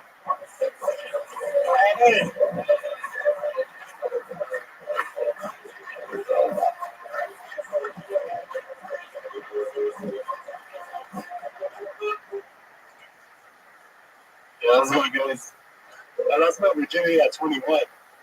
It's close enough, true story. All that fun I watched, I was like, all right, I'm going to put it to practice. I show up to her house. I was fucking nervous, man. I go, I want to eat you out. She goes, what? I just want to eat you out right now. And I went down there, my glasses got all foggy. I had to take them off. The lights are off. And the thing is, I had never smelled a vagina before ever in my life. There was something foreign, like, it smelled like a youth out of Mars or something. You know, it was foreign to me. And I went back up and told her, you know what, I'm sorry, I can't do it. I'm too scared. And fast forward 5 years later, she died. She died. And I was like, oh shit, and that big kills bitches. What the fuck? I was scared, so ever since then, I got my demon. Now I eat them up for 30 minutes. How did I, what was that anyway? What about 30 minutes? Now I go down there for 40 minutes. Now you go down there for 40 minutes. Yeah. Wait a minute, I think you were accidentally hilarious. Yeah. Oh, yeah? Oh, yeah. So that's kind of funny. Let's start off with what, like, cut all that eating shit out. Right to, I want to eat your pussy. Whatever that was. It's so honest. It's like, I've never heard of anybody just say it like that. I was sad. I went to a funeral. I would like to eat your pussy. You went to a funeral? Yeah, dude. Would you say like I should have ate like you upset that? No, I was like, I wasn't done with my training, you know, like why did you die, bro? Would you eat it now? Would you eat it now? No, I'm not into necrophilia. Is that a cigarette sex? My other friend of mine was, the genuine way it was, I've never smelled a pussy before that. Right. And we were like, oh, this is bad. Like, I don't want to eat your pussy. I changed my mind about eating your pussy. Yeah, pretty much. I don't want to eat it. It's the only thing that you can eat that you can't throw back up. You felt it, though, right? Yeah, but not all the way. What not all the way? First, I was like, I'm going to come. I just don't. So wait, you talk to stuff about him coming and you roast everything. Yeah. So basically, this poor woman's laying there. You told her you're going to eat a pussy. You didn't eat a pussy. And you're trying to fuck her like, I don't know the key in your heart. No, that was yourself 5 minutes later. When was this? God. I want to say maybe 2009 or that. 2009. That went like a lot since then? Not really. That's fair. Not really, man. Where does it normally go wrong? Accidentally hilarious. Man, they laugh at that. That's fucked up. I wasn't even saying it. This is probably my like 18th time. 18th time ever? Yeah. Wow. Genuine. Yeah. It's so genuine. It's like, you know, it's real. But you gotta try to keep that forever. Good luck. Yeah, it's really thank you guys. You guys can follow me on Twitter. We know, I say that. The trap from. Okay, relax. I say that at the end. I thought we had like a time limit. I don't want to. Yeah, time limit. What do you normally, when the date ends up going wrong? You go out on dates? Yeah, I do, but they don't get back at me. They just like, they leave me hanging, you know, like leave you hanging, walk me and shit. Like block you? Well, yeah, I guess. After how many text messages do you send until they block you? Maybe like 4 or 5. It's like, we meet up or whatever, and I'm like, I'm not what they expect. I have a lazy eye and shit. You know? What is that? Oh, I have lazy eye. It's beautiful, man. That's the life. My eye's so lazy, it stops eating pussy. How about you? Yeah. The later it gets, the lazier it gets. The lazier it knows what the lazy is. It's like the later it gets, the lazier it gets. And the later at night, coffee dates in the morning, dude. That shit's fresh. I wake up, anytime job, you Is that coffee I going? No, but that's not good, man. Come on. Anyway, I'm a supermodel. I really like you, but we're always been around about 5 p.m. and I'm like, dude, I'm telling you, I don't even see a problem with that eye. You gotta just go out there and be yourself, man. It's funny. Well, I don't know. I mean, I feel like they look like Drake, but it doesn't mean Drake.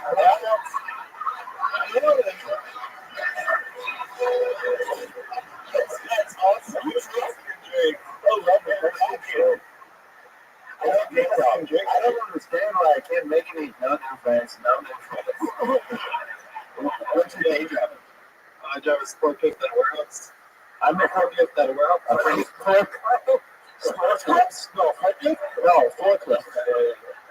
Forklift like big clips? No, regular forklift. And there's any girls there that do that job with you? There's only 2 girls in the office. Oh, no, right. Why don't you try putting on that? Have you? They don't want me to. How do you know they don't want you? They want them. They shut it into the cubicle. They blocked it in the cubicle. We're going to use that forklift to lift your spirits. Lazy guy. Online like dating stuff so that they see what you look like. Why do they not like you when you get there? They probably see you before that. I don't know, dude. That's all angles, bro. Yeah, maybe, yeah. Hey, you're really funny. Yeah, man. You're incredibly funny. I don't have from my heart. I don't like anything. So, what's your life's greatest triumph? Probably making it here from Mexico. Yeah, wow. You were born in Mexico? Yeah. Really? Yeah. Wow. Yeah, true story. True story. 91, yeah. Nobody would ever make that up, by the way. True story. We know. Especially in these times, Yeah. No one would really admit they're Mexican. I'm going to do something I've never done before, and I'm going to invite you back to do a guaranteed minute next week. Are you going to be in Los Angeles next week? You are awesomely awesome. And the fact we've only done this 18 times excites the shit out of me. I want to find out more about you and talk to you more and see what else you want to talk about on stage. See you next Monday. Manuel Herrera, ladies and gentlemen. He's on Twitter at Winter Snake. I one word, Winter Snake. And Snapchat at Winter Snake. There he goes, with his hands up in the air. Manuel Herrera. We'll see you next week, buddy. There he goes. One more time by Manuel Herrera. We just shook my wrist. He just shook the hell out of my wrist. Really? Yeah, he shook it very strangely. Next week's canceled, by the way, Manuel. After that wish, you can't. I hope he changes so much in 1 week. We'll go back like dice next week. We'll go back to Alley next week, okay? Perfect. Manuel Herrera next week, next Alley Steve. Steve, man, is easy. Talk about your podcast one more time. I mean, this book is a very interesting podcast. If you fucking read a book in your life, yeah. Every Tuesday I put a new episode on, and tomorrow is Stuart Thompson who works here, so awesome. Yeah, check it out. It's on all the time. Save some. One of the goats of the universe. You have to, whatever you do, go buy his everything. Buy his fucking comedy album. Show your family and have your mind completely ripped out of your spine. This is truly one of my favorite comedians in the world, Steve Simone. What else is going on? Get ready for U.S. Tour. Sorry, moment for the troops. Joe, not a lot to say. Oh, Joe, a secret location. Joe, Joe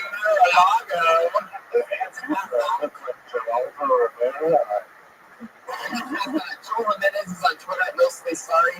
The great Jeremiah Watkins, ladies and gentlemen. Come on. Hey guys, I'm on social media at Jeremiah Stand Up. I just uploaded the making a fight with a comedian on Troops to YouTube, so look for that.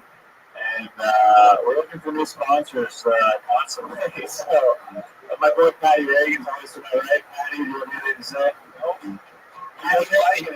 And his album on SoundCloud and iTunes. Add that on Spotify. That chat on Spotify. There's Ryan Jade on Spotify. That's available at RyanJade.com. This is the brand new Tony posted. Make sure you go back.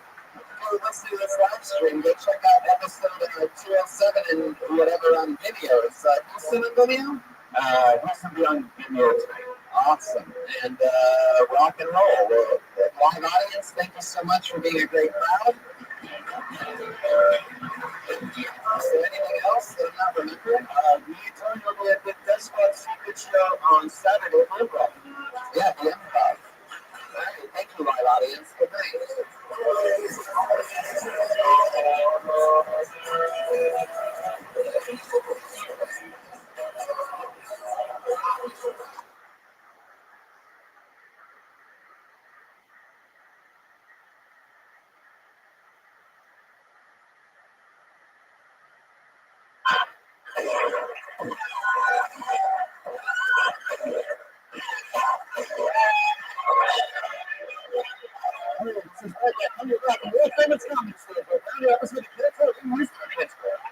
what's up, everybody?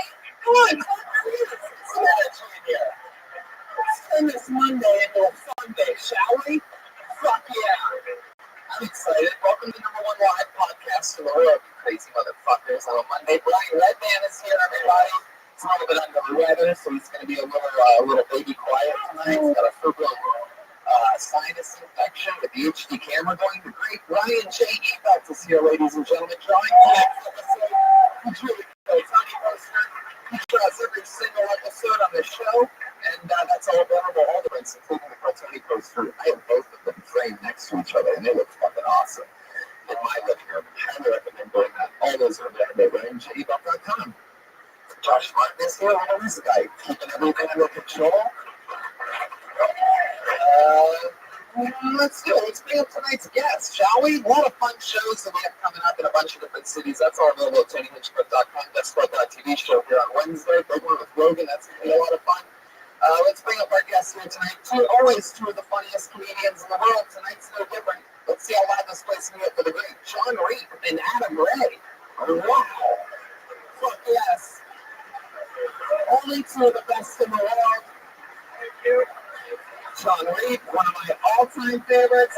Adam Ray, a guy that I started with, came up the ranks with. Yeah, baby. We just had an amazing weekend in Texas. In Austin, yeah. You sang at the goddamn Comedy Jam. I just fucking killed it. One of my favorites. I tried way too hard. You are like a real singer. I don't think anyone can fully play when you get a great live band behind you. But like once you do well and you get a crowd of people that is cheering on your selection of wellness members, that's ironic. Good choice. Thank you. Yeah.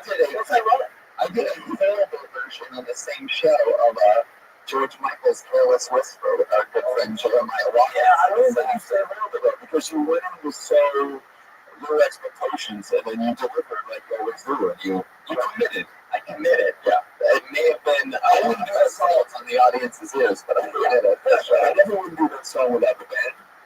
No, but Power? Yeah. Oh, yeah. We're not going to sing a fire power. John Reed, everything good? Yeah. Make some noise from here. Hey! You know me, love him. I did the goddamn Comedy Jam at the Wild West Comedy Festival. What did you say? I sang, Only by Goody, Georgia Satellites, keep your hands to yourself. You forget you know it till you hear it. Oh, shit, that one. And keep your hands to yourself. Yeah. Well, I'm excited that you guys are here. I'm excited about the show. One of my favorite things about this show, as any listener knows, is we love our band. Our band is a really big deal here on the show. Every single week they participate and they come out to a different type of introduction. You never know what type of characters they're going to play and for how long they're going to commit to those characters. Let's see how excited you guys are when I introduce It's the Kill Tony Band. Jeremiah Watkins and Troy motherfucking Trollberg Jimenez. Yeah! That's not Troll. Oh, the Mexican! This crowd, I don't think they've ever had this warm of a reception before. Wow! Break the walls down. Here they are. You guys hear that? Yes, it's my ancestors rolling in their grave.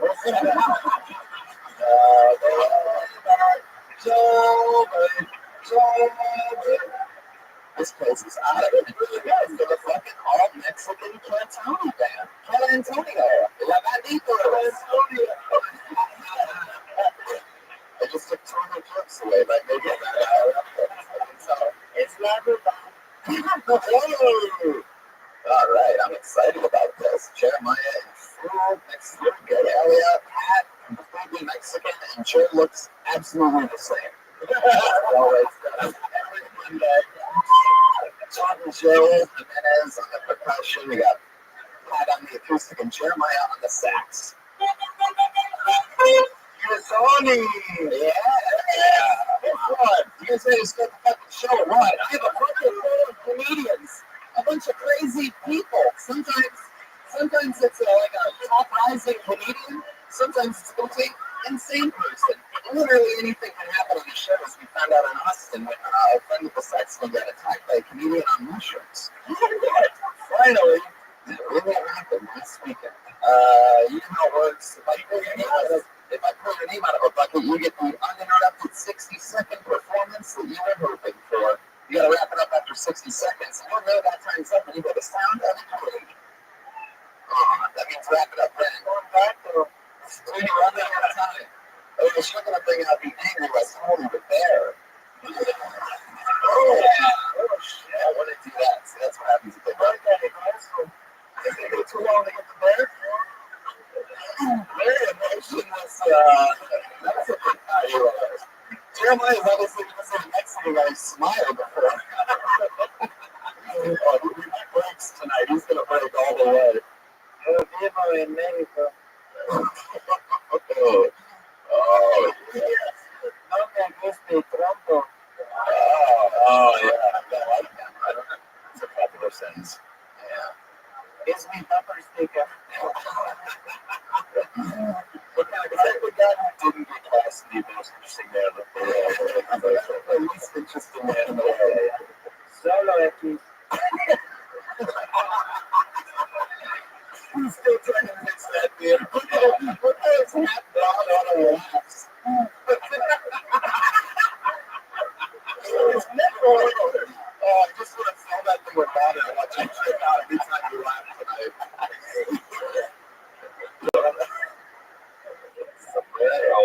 All right, let's do it. I have a name full of buckets, and I'm just going to pull one out, and then you're going to clap your hands when I say this person's name. You guys ready to start the fucking show?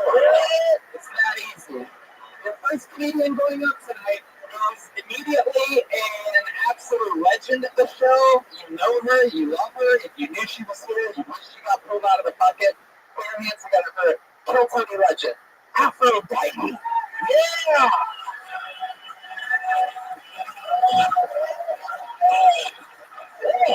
All right.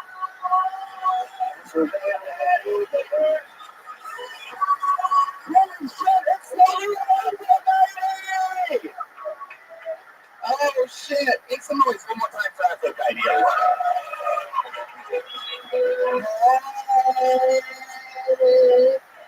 How you doing?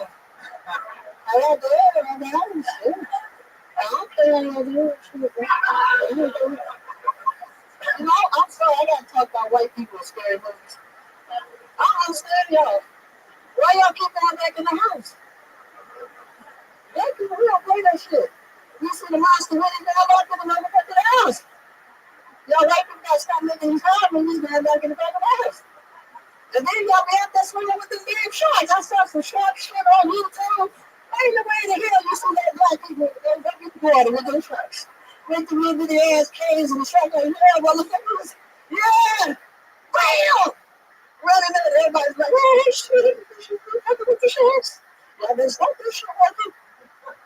I'm telling you, they're cool, they're cool. Right now, they let me know if you got no legs and shit. What's up with that shit? The black people don't fuck around now. We barbecue, we shoot each other.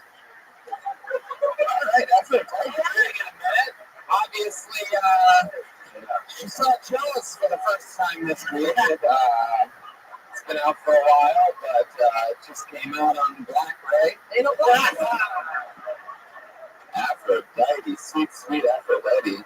Jeremiah. Tony, this is embarrassing. I'm wearing the same thing as Edward Rothschild. How embarrassing is it? You even have wow. She just ain't got no tits. I bet she could do her hair up in a sombrero like that too if she wanted to. You stand for the apple with the damn mustache, nigga. Alright, Aphrodite, relax a little bit, please.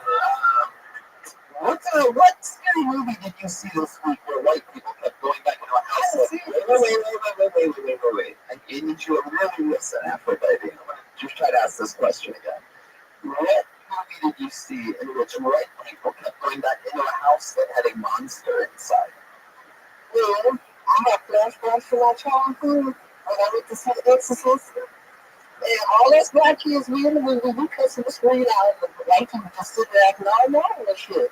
So I had a flashback this week of that. Flashback. Yeah. I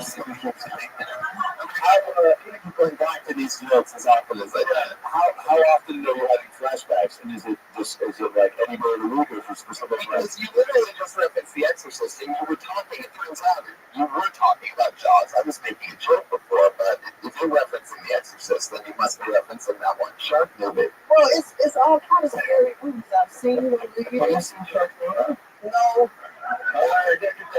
What about the LL Cool J movie? How did you see that Mexican joke? Tony. That's good. That's good. That's about it. Have you seen Get Out?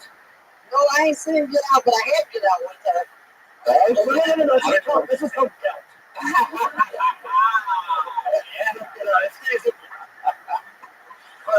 Yeah, Get Out. Get that one on your playlist. Get Out. Okay, I'm bringing this stuff. I feel like you're trying to be funny, and I feel like you don't have to try. Yeah. Does that make sense? Well, a little bit. I feel like you're trying to talk about things that, like, don't try to be funny. I'm going to ask you one question. I don't want you to be funny. Okay? What did you do today? Okay, what I did today, I went to the store and got groceries. I did something real What kind of groceries did you get? well. I love crab legs. So Straight from the crab legs. There we go. What you're talking about? Also got at the grocery store. I think there's a word for that. Anyway, how'd you get to the store? I did the store. How'd you get to the store? No, how'd you get in? I had bad race. I'm in the store. How'd you get in with that fucking hair? It was my ass that was big as about in the car. Nice. Where'd you get there? You watched or you get a cab? Yeah. In a real taxi cab, real taxi cab. All the cab on the phone. I scheduled it the day before. The day before? Yeah. Well, this was on your list for a while. It was like 4 hours. I had a ride service. You had a special ride service? Yeah, you have to schedule the day before. Oh, wow.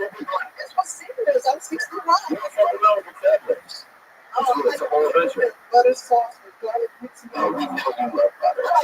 I'm a sister. What can I tell you? What did I tell you? You relax and be Aphrodite. So I want to talk real talk with you. Crab legs, what else? Okay, I have salad. Bullshit. Go on. That's a lie. Tell us the truth. Honest answers only. I have to eat like that. What kind of salad? Chicken. I made it racist by laughing halfway through that, guys. You get the chicken in your salad, eh? No, I don't put meat on the salad if I eat the meat, you know. It's the crab meat that I wanted, not chicken. The crab meat on the salad? And sometimes. Oh, well. You had a soundtrack when you cooked? You cooked any jams? Well, I sing myself. I like that. That was what I was getting at. What do you sing?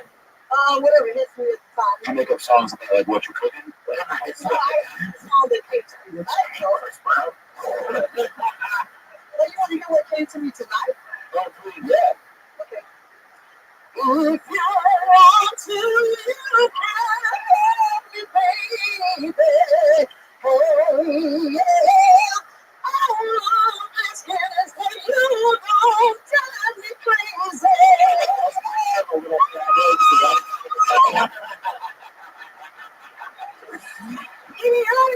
They ran out of the house. Not back into it. Rob, where did you make this tonight? And then, so you did so you went from the grocery store straight back home? Yeah. Did you eat by yourself? Yeah, I find myself On the table? in my kitchen. In the kitchen? Over the countertop? No, it's a little small. Oh, no. I love that. acknowledge that set of pipes. She just displayed it. It's unbelievable. It's unbelievable. It's unbelievable. So, what's your go-to karaoke song if you were to go and sing? Yeah, it's really song, right? Different things. Like one of my favorite is Stevie Wonder. Okay. And just Lady Deborah Cox, who's amazing, singing Nobody's Supposed to Be Here. I love that song. I love singing that love. Oh boy, I'm a little past too, like a lot of very good. I ain't gonna lie, but Mr. Muscles make relations. Mr. Muscle. Yeah. You tell. I love a brother with some muscles, because he got to handle all his real estate. You know what I'm saying? They need muscles to get lift those big ass sequins. That's the least of his days. So his different muscles are one person or any guy? No, he's just one big guy. It's a guy. Okay. That's what they do. Your ass is unbelievable.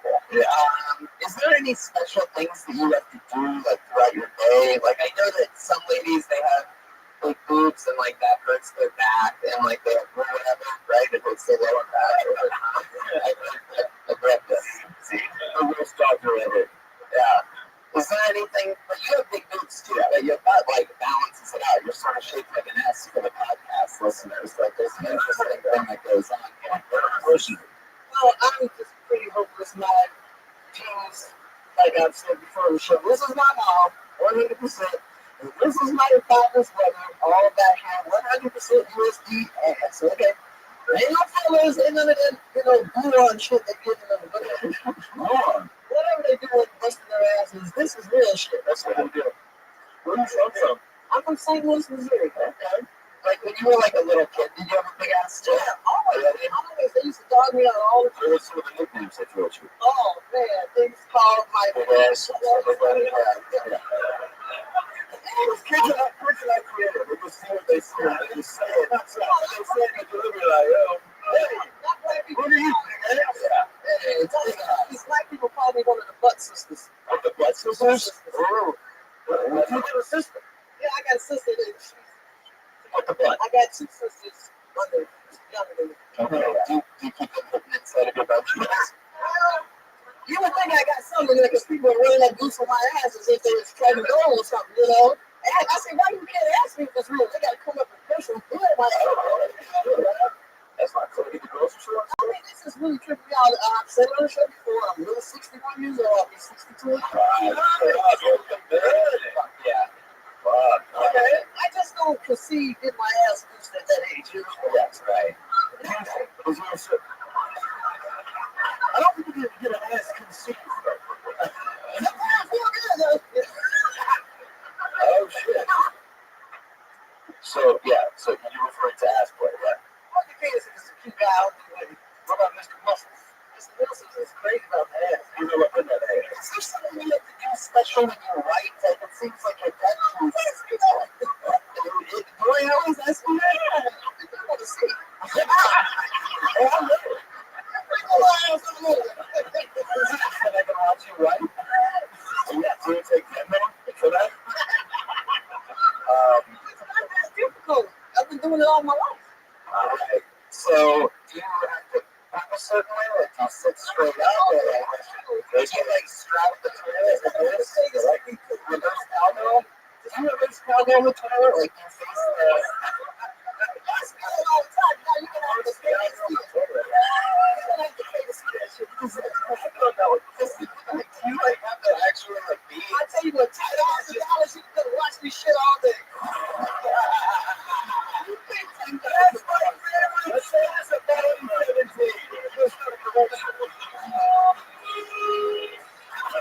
How much should shit in this bucket? $10,000. You're gonna do it anyway.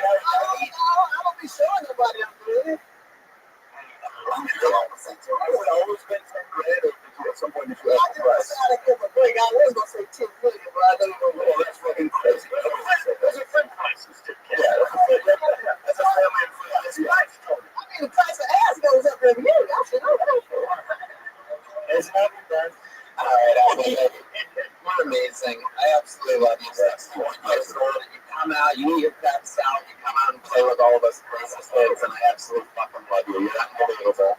Keep your amazing skills. Oh, yeah, I'm going to do that. Thank you so much. Make some noise for the great Afro. Hey, guys, that's one down the chain. Afro Baby Love is me on Twitter. AFROBYETELOVE. We love it. Look at her. Just that fucking hands just squeezing through, just knocking over drinks so she goes bad. Alright, I pulled another name out of the bucket. Let's watch this guy. Patrick Ramirez. Alright! The man loves it. Patrick! Yeah. Here he comes. Hello. Hey, everybody, how you guys doing? Quick question. Make some noise for Cool and Play. Make Cool and Play. Yes. I just do that so everyone asks that the show they're hiring. I did not make a lot of money this year. I just did my taxes. I love doing my taxes. I also do my own taxes. I think that's how you know you're broke, right? You like doing your taxes. I did my taxes. Like, oh, yeah, I get $62 back this year. All right, I can get my life back together. In the bottom, I got my shitty W-2 back from my job. You really don't get the W-2 back from your work. Look at the number and go, I lived off that for a year. This isn't a tax form, it's a letter of recognition. In the box, it said yearly earnings. Mine just said, you tried. I have recognition though. Even though I don't make a lot of money, I'm still pumped up sometimes. I'm driving in my car, the low fuel light comes on, a minute later it goes off, and I'm like, well, I guess that's not a problem anymore. Thank you guys, it's nice. All right, that's what it is. That's the truth. Yeah. Without a doubt, one of the funniest MSNBC correspondents we've had on the show. Thank you. What was true about the taxes? I didn't risk getting money back. I was like the nicest guest. Yeah. I felt like when you went with the 62 number, we're about to hear some examples of what you got with that 62. I felt like you were saying it, like you could have went more. I did not TurboTax for 62 bucks.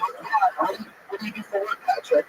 I used to work at a bike store, and now I do my own solo thing. I do bicycle fitting, athlete consulting. Athlete consulting. What was that? You gotta get way into that mic, Patrick. Get right next door. Closer, Patrick. Today's lipstick's doing the night forever. Yeah, that must be it.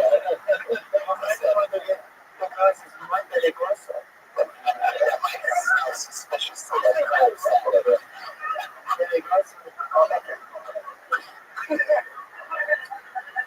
went on a little bike shed, it seems. That's right. Yeah, I got a little bike.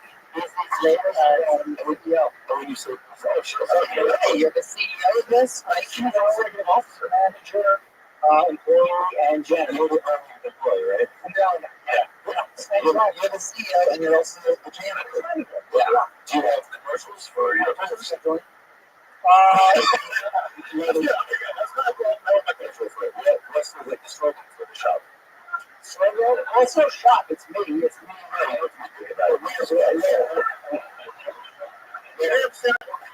Okay, so it's just you. So what's that you pitch to people? Like you say, hey, come get. What's the name of the shop? Well, say it's not a shop. It's just my name. Right.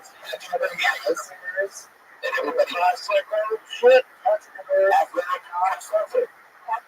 good. Yeah. Wait, you're not the marketing guy for your own company? So you put out for yes, And we all make up slogans that think you should use it. yes. I think one would be the most boring bicycle trip you'll ever make. That's good. That's definitely the baby column. You're into the red truck show. No, everybody else. I got another slogan. Maybe I'll make you more tired than your bicycle. That's a good That question. was a fall break. I thought it did. Maybe another one. Maybe I wish I spoke better.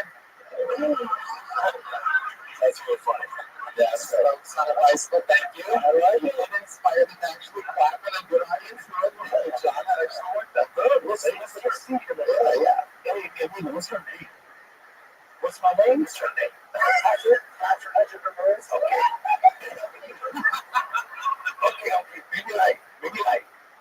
It's bicycle company. Es mi chico Parirelli. I'm still confused on what it does. Oh, man. Like maybe Patrick Ramirez. Season for one. Yes. Season for one. Not bad. Put that on the business card. Why do you have a business? And what business card? Just one. Just one card. Just take a front all the way in the back. You have it with you. No, I don't. I think that you're so long that you saw unicycles. Oh, so We're just too cranky. one more. Really awesome bicycles. Really?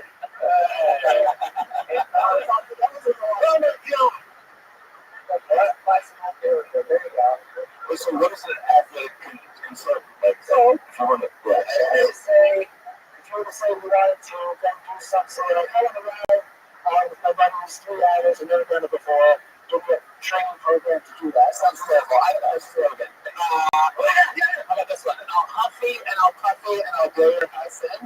Something like that. Huffy? That's brilliant. There you go. That's a brilliant. Oh, I thought that one was going to be a really. My dad walked in and said, "Go, Ted." You can't kill Tony.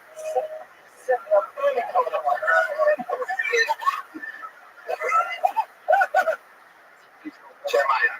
Bicycles, we will break you. And that would rhyme with rock and dirty. No, we're not misdirect. Hey. Maybe just bicycles, but you spell it B-E-R-Y. You know what I mean? That's all. I don't think Patrick Ramirez is going to work for you. I'll change your name. Yeah. So, how have been fixing bikes your whole life? It's like, you get a lot of pussy doing that? I've gotten into this today exactly 0. Yeah. Today? I mean, how about in life overall? Date 0 bicycle pussy. 0 bicycle pussy. How about bicycle asshole? Are you yourself bicycle? No. But I could change that. Cast a wider net for clientele. Yeah. So you would be tricycle.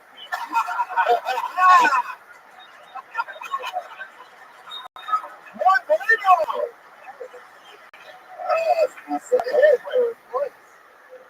Was this a family business that was passed down, or did you on your own was like, it was throwing the head we had to do. Well, give me 8 at least, and then back that down. But you love it. Love it. What about it? Riding and racing bicycles, yeah. Well, there we go. Racing bicycles. When's the last time? I'm sorry, go ahead. Yeah, racing bicycles against. Have you ever seen the Tour de France where it's a big group of riders going down the road? Oh, yeah. That's Professional. No. What was the goal? Yeah. That is cool. I never got to that point where I could race outside of the States. It's all in the States. you couldn't get a passport? Like, why? I am not spending it's hard. Now, Patrick, you are a Patrick Ramirez, but you're a white-seeming Mexican up there with, Ted Cruz and the band tonight. What's the most Mexican thing about you? I'm voting for Trump. Can't vote for Trump. The most Mexican guy. Both parents Mexican. Grew up in a border town. A border town? Right. Tornadoes. The most Mexican thing about me is I saw the movie Savannah and Widows.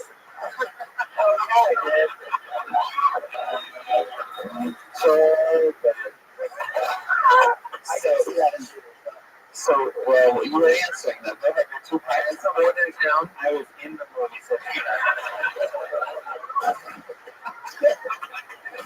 And we're in the theater. Most Mexican thing about you, Patrick. Both your parents born in town, and then you had a bunch of laughs. I never got an answer. All my family is Mexican. But I will say, What's the most Mexican thing that you do, where you're like going through a day or something like that? That's where you stop and go, that was pretty fucking Mexican. Yeah, exactly. if you went to my house on Christmas or some holiday like that, it's super duper every stereotype you would think of. What is that? in the like, oh, all the Spanish spoken. So I get it all the time. Yeah, I will never be thought of as a Mexican person. Oh, what's the white over there? That's what kids go into school, college. Yeah, very good answer. There you go. Oh, That's square. I could have said a bunch of right stereotypes. as much longer. What college? College of Santa Fe, which later, Of course, even the right liberal arts college sounds Mexican. yeah, that college, after I graduated, closed too, I found out. Shut it down. It was no good. You got your master's degree in bicycling. I got a bachelor's in bicycle. I'm sorry, I said you were saying what? Psychology. Psychology? Yeah. Jeremiah? Psychology. Let's go to Yeah. Tony. Yeah. Ask me a Mexican. Hey, Mexican Jeremiah, how Mexican are you? I'm some Mexican. My first word that was from my meat. Nothing. Let's get some of this stuff. And so it's Patrick Ramirez. There he goes, everybody. What's on Twitter? Patrick. What's up, Patrick? Patrick. Keep it up. Patrick. Keep it up. I don't hear your handwriting, Patrick. I don't know what are the odds of fucking Ramirez out there with the band just summoning. Hey, Tony. Yeah. Hey, I am a sponsor. Oh, yeah? Go to everyone, kill Tony fans, go to applesauce.com, put in the code Kill Tony, and you can get your free applesauce.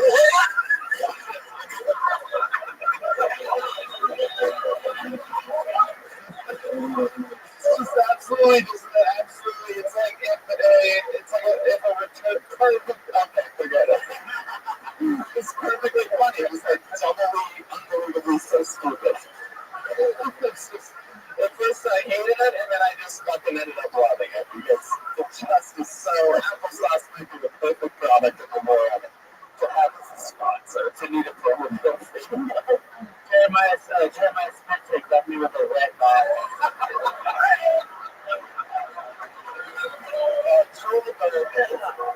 Listen to the crowd roar. It has begun. Joe is notorious for being on joke streaks, so he gets a special chant. I love that. I put another name out of it. This looks like another new name. I'm pretty excited about this. One-word names are always some of my favorites on this show.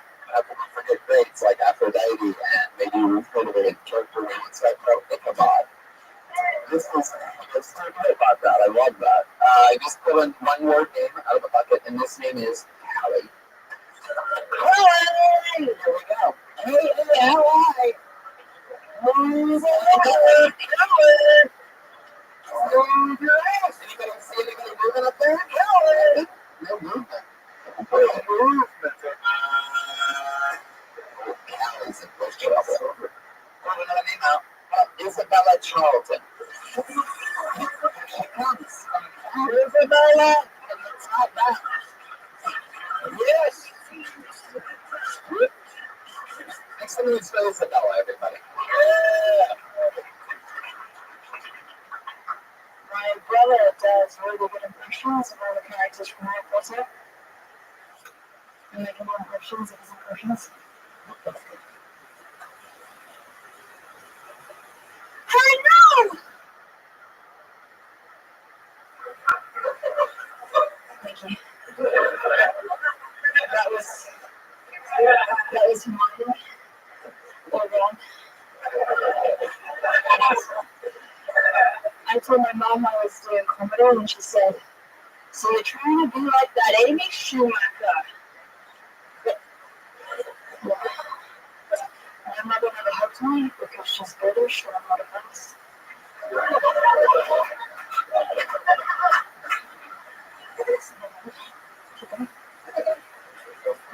I showed my mom one of my comedy videos, and I said, "I don't know if that's funny," and she said, "Yes." There you go. Isabella Charlton. Oh, Isabella. Good evening. What's up, Isabella? How long have you been doing stand-up? All All in England? no, Where? year here and a year in Hong Kong. I'm surprised the Mexican guy knows what Aqua is. My family's one fun. Jesus, that's very fun. Once you come back to try to keep the mustache, yes, that's a great game. The laugh off one because it's so great because you look at the very smile thing. It just looks like you're coming in your pants and not moving. Everyone's orgasm. What are you kidding, Joe? For you, all right. So, what are you? Did we get it out of the British? Yeah. So, how long? You've been sick for 2 years. How long have you been in America? A year. Oh, 1 year. You seem good for a year in England. Yeah, I grew up in Hong Kong, so. Really? Shit. Hong Kong. I didn't realize Hong Kong. It was a cold thing. Does anyone really come to fight? You said that's so sincere. Sorry. Was that fun? How'd you get to Hong Kong? I'm sorry, like, how did this happen from there? My mom moved there as a baby. She was a little from there. So did you mostly go to school with all Asian people? Yeah, I speak Chinese. Do you? Can you give us a little example? Can you say, I really like your show or something like that? 我很爱这个观众。 That's it. Correct. That's it. That's actually good. That was correct. Yeah, exactly right. Good job. Based on what I know, that was it. Yeah. What do you do for work? In between jobs. Yeah. What was the last job you had? I've had loads of jobs. I used to go royal, and then bank, and then I did TV and film in China, and then I moved here. Well, what was the best TV job you did in China? Like what show? That's a little like an equivalent to like a Family Feud out there that you might have been a contestant on. No, I didn't do reality. I just did scripted stuff. Yeah. What was one of the name of the shows? Monghao Teacher. But they're not black. Come back, do it. Oh, that's the line. Across the tell me. So Bella, when you were at Royal, were you representing yourself? No. Okay. So what kind of film did you specialize in? Crime. Yeah, oh shit. What's the worst case you had? Or did you win? Yeah, I won most of it. Was Win the name of the guy that you were? That's funny. That's funny. So you grew up around mostly Asian boys, and you've mostly been and dated and attended Asian boys, or did you always try to find the white kids out there? Yeah, I guess. I'll try to find the white kids. You just said, yeah, I guess. Very type of question. So white guys? Yeah. What hard to find in Asian? Yeah. I don't know what to talk about. It's a little weird thing that happened there. I don't know how to explain that. Yes, Jeremiah? I was just thinking the Asian rappers, after they have a dope rap at the end, where they say sides instead of bars. Wow. That mustache is coming out. I love that so much. That's the same noise that Isabella used to wake up to every morning, by the way. Not that one, the car crash. So what was the biggest difference you noticed when you got to the States from the UK? Yeah. Probably the food, isn't it? People look more positive. What the hillbilly accent on that? I didn't know how it was. Probably the food, right? I thought I said that. I didn't say anything. Okay, so tell me the case, your worst case, coming out in Hong Kong. That you I know. I was thinking, make sure you were lying. How old are you, Isabella? 30. How do you survive if you don't have a job and you're in between jobs and all this? What's your story? Like, I don't get it. So there's something missing. Yeah. I worked at head of the shop, so I saved money, and my mom's pretty nice. My mom's pretty nice. What does your mom do for hard? Yeah. And where does that money come from? Revenues? You say law? Law. She was saying law too. Oh, yeah. That's a deep. Say that again? Oh my God. Are you in the UK with Susan Wheeler pops? So it's a big deal. Yeah, the plastic everywhere. Isabella, what's something that when you're not doing stand-up comedy, what are you into, like hobby-wise? What do you like to do for fun? Like a book.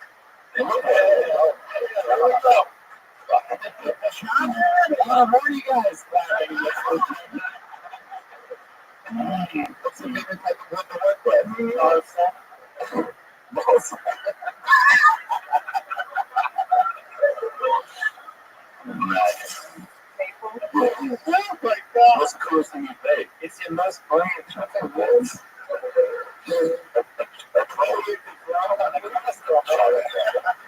I come from the balls, huh? This is a conversation starter. What was the coolest thing you made? A chopping board? That's just a piece of wood. You just found a piece of wood. That's great. So, are you currently working on any woodwork right now? No. Jesus Christ. You are just this is the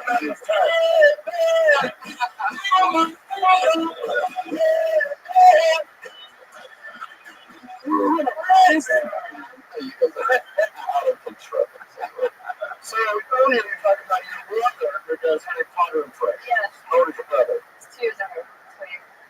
Okay, so the two of them don't you? Oh, you did that. That's a good Christmas baby. He's in 6th grade, yeah? No. When he was a kid, he was auditioning for the role, so. Oh, sure. Which one? Harry Potter? Okay. What other ones on there? Because he went to the same school as Emma Watson. Yeah. Wow, look at you. That is like a real British royalty right there. All right, Isabella. Other than woodwork, anything else? That might be the most British, boring accents I've ever heard in my entire life. So other than woodwork, what would be your number 2 favorite hobby? Something that you're into, fan of, or perhaps, I like petting dogs. Wow. Let's get a bunch of kids on this show today. I love it. Bicycles, I pet dogs, I woodwork, and Aphrodite does literally nothing all day. Do you grocery store and you store wood?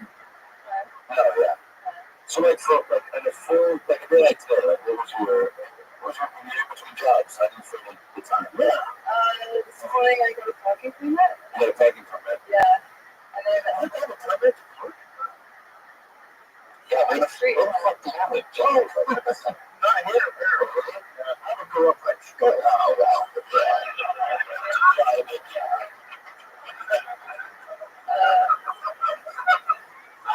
So many people were so jealous of us. I know. Oh, what's that? I took 2 baths. I got some Oh my God. Sleeping in a couple of days. Dirty girl. I'm writing too.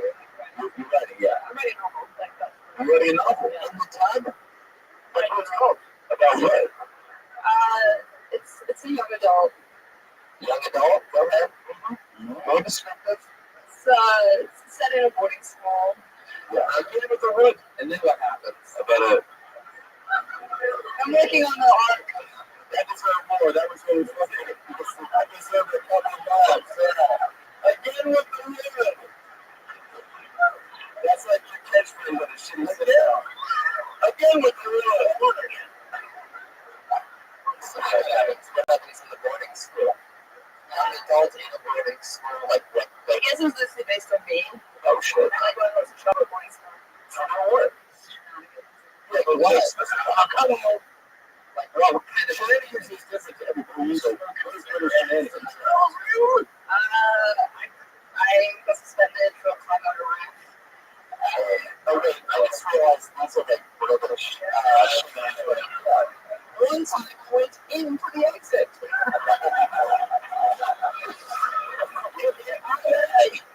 I got in big trouble one time when I accidentally chopped a lemon seed while making tea. 10 conduct points off my overall score. I don't regret this business for dinner. when the principal found me, I was in big trouble. That would never make no sense. Someone in my repertoire. That's how they roll. How long did it take you to finish this novel? Like 2 years. I'm before that's cool. That's cool. That's is the main character name that you were making it very personal. Well, it's gonna be like pretend fictionalized. I say put the novel together. It seems like it has a storyline. I think it's really something that would work. Oh! Okay. There she is. Isabella Charles.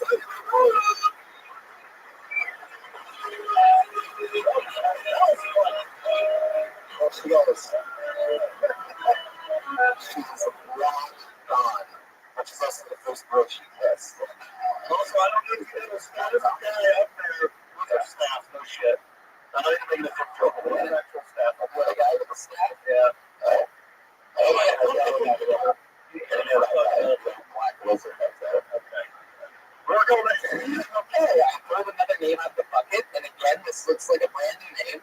Put your hands together, believe it or not, for Diego Zavala. Yeah, baby. All right. Diego Zavala. Oh, no. Oh, no, another friend deported. Wait. Well, Diego, since you missed your spot, you know what that means. You just got brown listed. The listeners are going to love that one. They got nothing in the world. We're going to have to our headphones on now. What do you mean? How about Johnny C? Yeah, though. Johnny! Here he comes.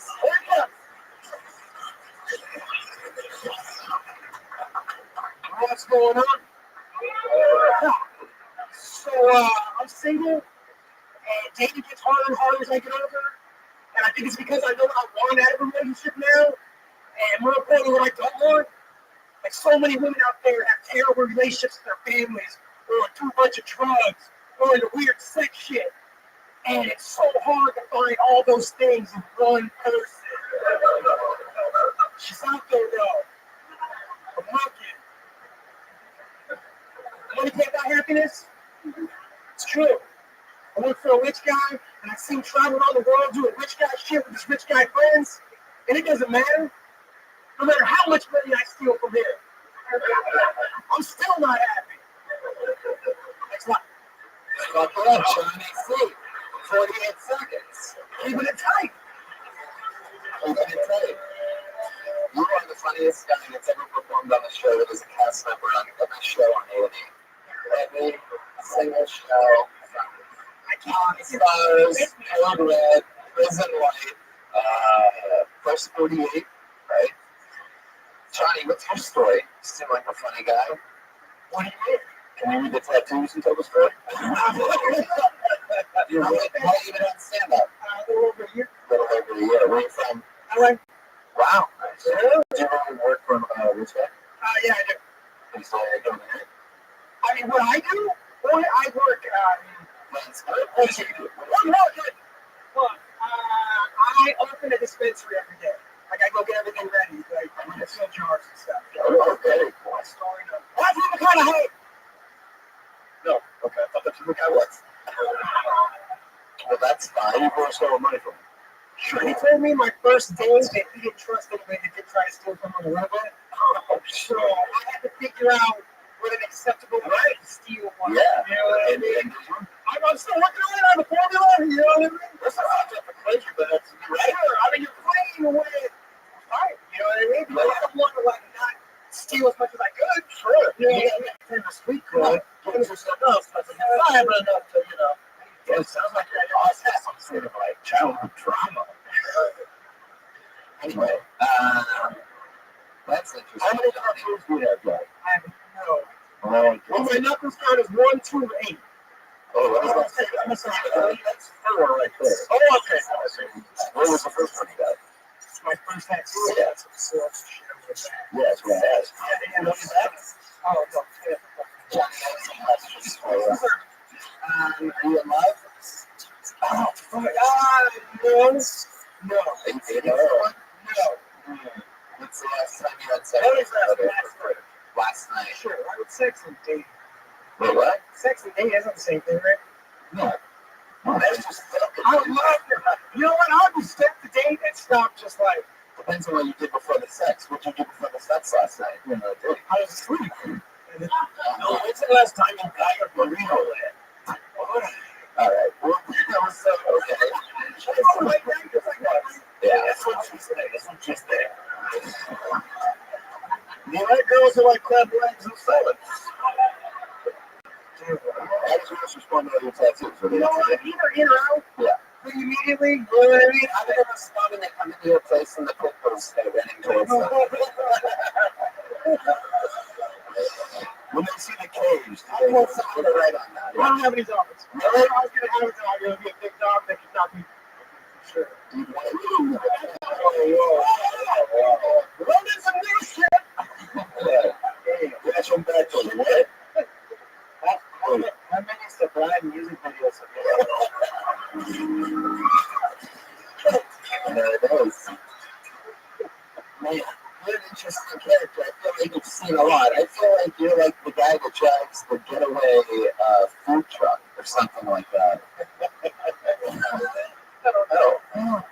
Now you're not far off. Right. Now, have you always been a hat guy, or just like is the hat used to offset all the tattoos? No, I've worn a hat since some kind of hat on my head since I was a kid. He does the hat almost like a retro ball. Whoa, feel the burn on that one. Nice. Trombone joke. That's what she said. That's what she said. You always wear a hat? Yeah. Yeah. I like it. You have a bunch of hats. Do you have any other hat collection? I do have What does the C stand for? Like, I mean, what's your ethnicity? mixed with white. Mexican and white.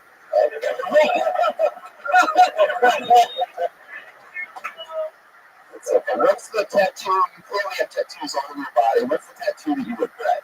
One which you're like, fuck, you have to explain it to ladies. Forehead was pretty stupid. Whoa, that's dumb as It looks like real hair. That was pretty dumb. But they're trying to talk about those horns. They're diamonds, but they look like horns. Yeah. Horns are girl's best friend, so. I'm not here. Oh man, Johnny C, when you're not doing stand-up, what are you into? Like when you're not working at the weed store and you're not... I hang out at tattoo shops a lot. Really? That's why is the conversation that good? That's just, it's home. You know what I mean? It feels comfortable. No. Like I'm just like coming to the comedy club. Yeah. Just know, regardless of what it's all cheers. Yeah. And it doesn't matter what city I'm in. It doesn't matter. Like I know their shops at every somewhere. I know somebody. If you walk into a tattoo parlor anywhere, they go, oh, heck yeah. Anywhere, but there's at least one in every major city that I could. It's a place you go to where everybody knows your name because it's right in the costume shop. Yeah, Exactly. okay. Why don't you guess between the three of us, or how many tattoos we have between the three of us? Go ahead, give me a big guess. I'll give you a no. I'll give you a hint. You have more on your forehead. I would guess 8. I got two. One here. What is it? This shit on my fucking head. I got one that looks just like a freckle. But no beach. Yeah, it's a fake freckle. That's the rest of them. I have to play bass drum on my tank. It's got a big night. Good way to but everybody else made the cut. And yet, most of us yeah. I've learned this bad story where, it's like Asian letter. That was R for my last name. And then basically this Asian milk goes, why would you have that on there? Sure. And I was like, it's R for my last name. She's like, there's this thing as an R in Japanese. Years. And it's like made up slashy stuff. I love it. Right, so I was like, what's it mean? She goes, oh, it means waterfalls. So, bad story indeed. You're right. I have a bad story about this one tattoo, and then you told it.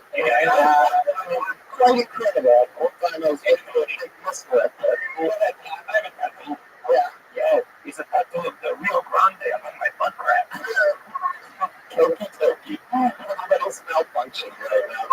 Johnny, I got a tattoo. Craziest thing you've ever seen go down in a tattoo shop. It's very imagine Mary crying, eating a bag of flaming hot Cheetos. Very good. It was nice to meet you, Johnny. So, I want you to feel straight. I'm going to get a tattoo that reminds you of this. What happened here? I already have one. Really? It's a secret. Are you serious? Can I tell you tattoo? Yeah. Okay. It looked like the first one I saw, so no big deal, motherfucker. It's what the Johnny see it.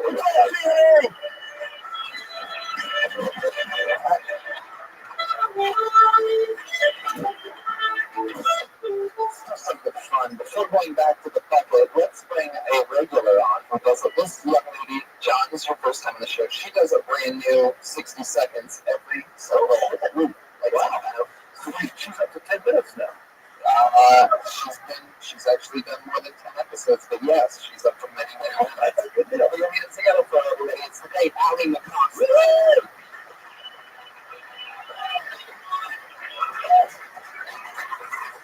Oh boy. It's Monday. Which sucks, I guess. And I feel like every day sucks. I hear people just make it about Mondays. They give it a little bit too much credit about how shitty their lives are. I work at a restaurant. And I'm like, man, how's your day going? And this lady's like, oh, not good for a Monday.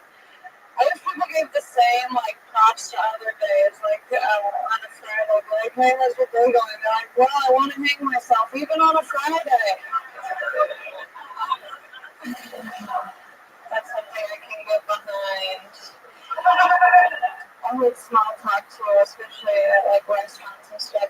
Whenever I have to go out to eat with someone I don't know that well, our conversation is about how hungry we are. Then we don't talk about anything else we eat, and then we talk about how full we are. And then I want to hang myself every day. Okay. Brand new minute from the great Allie McCoskey. 56 seconds of great stuff. You're fucking killing it. How's life going? Awful. Why? What's happening? I don't know. I'm just like in a little funk. You know how it goes, ebbs and flows or whatever. Something like that. Also, you're working a lot. No, that's the problem. I have like one shift a week. Oh. So, yeah. It's fine. I'll find another job. Where do you work? I work at a French restaurant in East Hollywood. Okay. Yeah. Part-time. Super part-time. You just work one day a night? One shift a week, but I covered someone's shift today. But that's over to 60 seconds. Yeah. Okay. Yeah. Hey, you want to join our gang? We already got that haircut.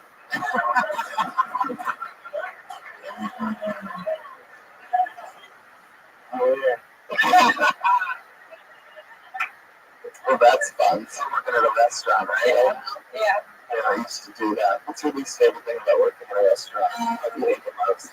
Refilling salt and pepper shakers. No, I don't do that. I have to fill up water all the time, and sometimes I just like don't give a fuck and I'll spill it all over, and I'll be like, whoops, part of the job.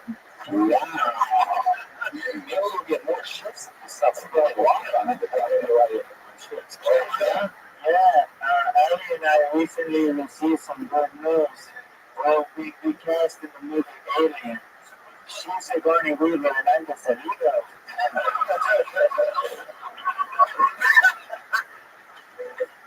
God, I love that so much, Jeremiah. It's incredible. That's what I know that. What's that up and down? I like your cadence. I like the way you sound. I like the way you talk. Okay. Same thing when I say that. But yeah, you write a lot when you're at work. Yeah, I just started today. I bring my notebook with me, and I just started today. I made like a bullet point thing for every day of this month to at least write 2 things, and then as the month goes on, write at least like 6 things by the end of the month every day, just to kind of like practice, because I've been like just really lazy. Can you pull material from the job, or do you hate it so much that you can't see that? It's kind of a mix of both, because I'm dealing with so many people. It's less about the job and more about like interactions with people. Yeah. But it's like I just hate working so much that it's hard to be like, what am I going to come up with today? You know? Someone's like, what are the specials? And I'm like, fucking nothing special. Yeah. Where are you from? I'm from Long Beach. Okay, well, good for you. But went to school in Orange County, so I like playing Long Beach, but really I was like going to school with all the surfers and stuff in Orange County. Born and raised? Born and raised. What?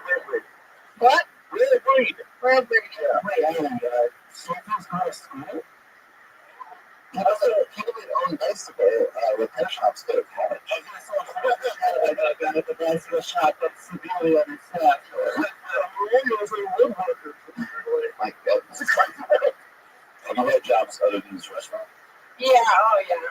Yeah. Worse?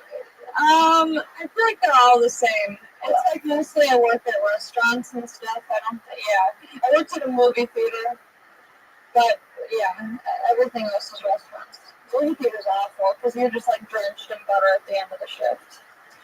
Well, I mean, like my aunt's wife. It's always a tough time, building, gaping that bridge in between fucking, like having enough to survive and eventually being a killer. But you writing and performing a brand new minute on this show every week, is obviously pushing yourself to a fucking crazy place. And I just, got a coffee before the show at the exact same coffee shop that I had to fucking work at, 9 years ago. It was miserable. Yeah.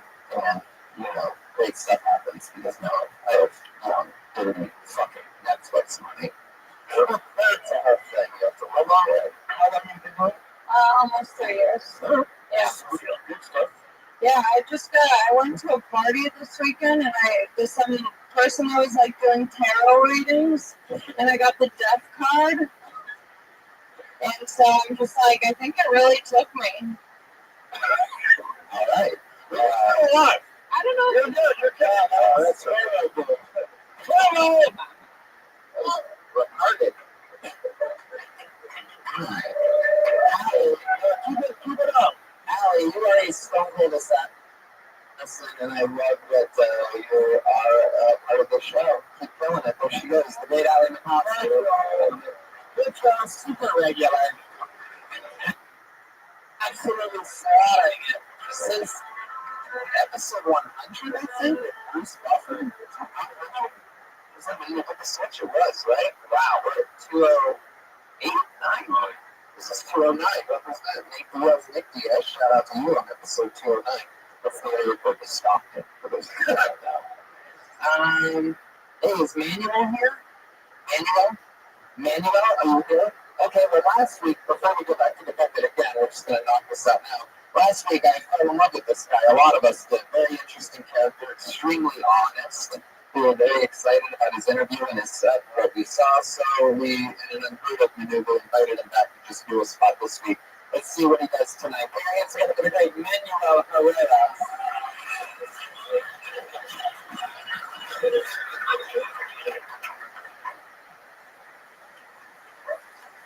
Hello, everybody. I've never had a girlfriend in my life. But I almost wish I had a girlfriend. Just to see how it feels to cheat on her, Well, here's the deal. I'm hairy as fuck. I'm so hairy, I had an ingrown in my ball sack. There's no girl who's gonna pluck it out. Guess who plucked it out? My mother plucked it out, man. She was on the news that plucked it out. No girl is ever gonna do that. Nothing. I'm not circumcised. I'm gonna fuck. Hey, radio girls, no thirsting for more action. What's up?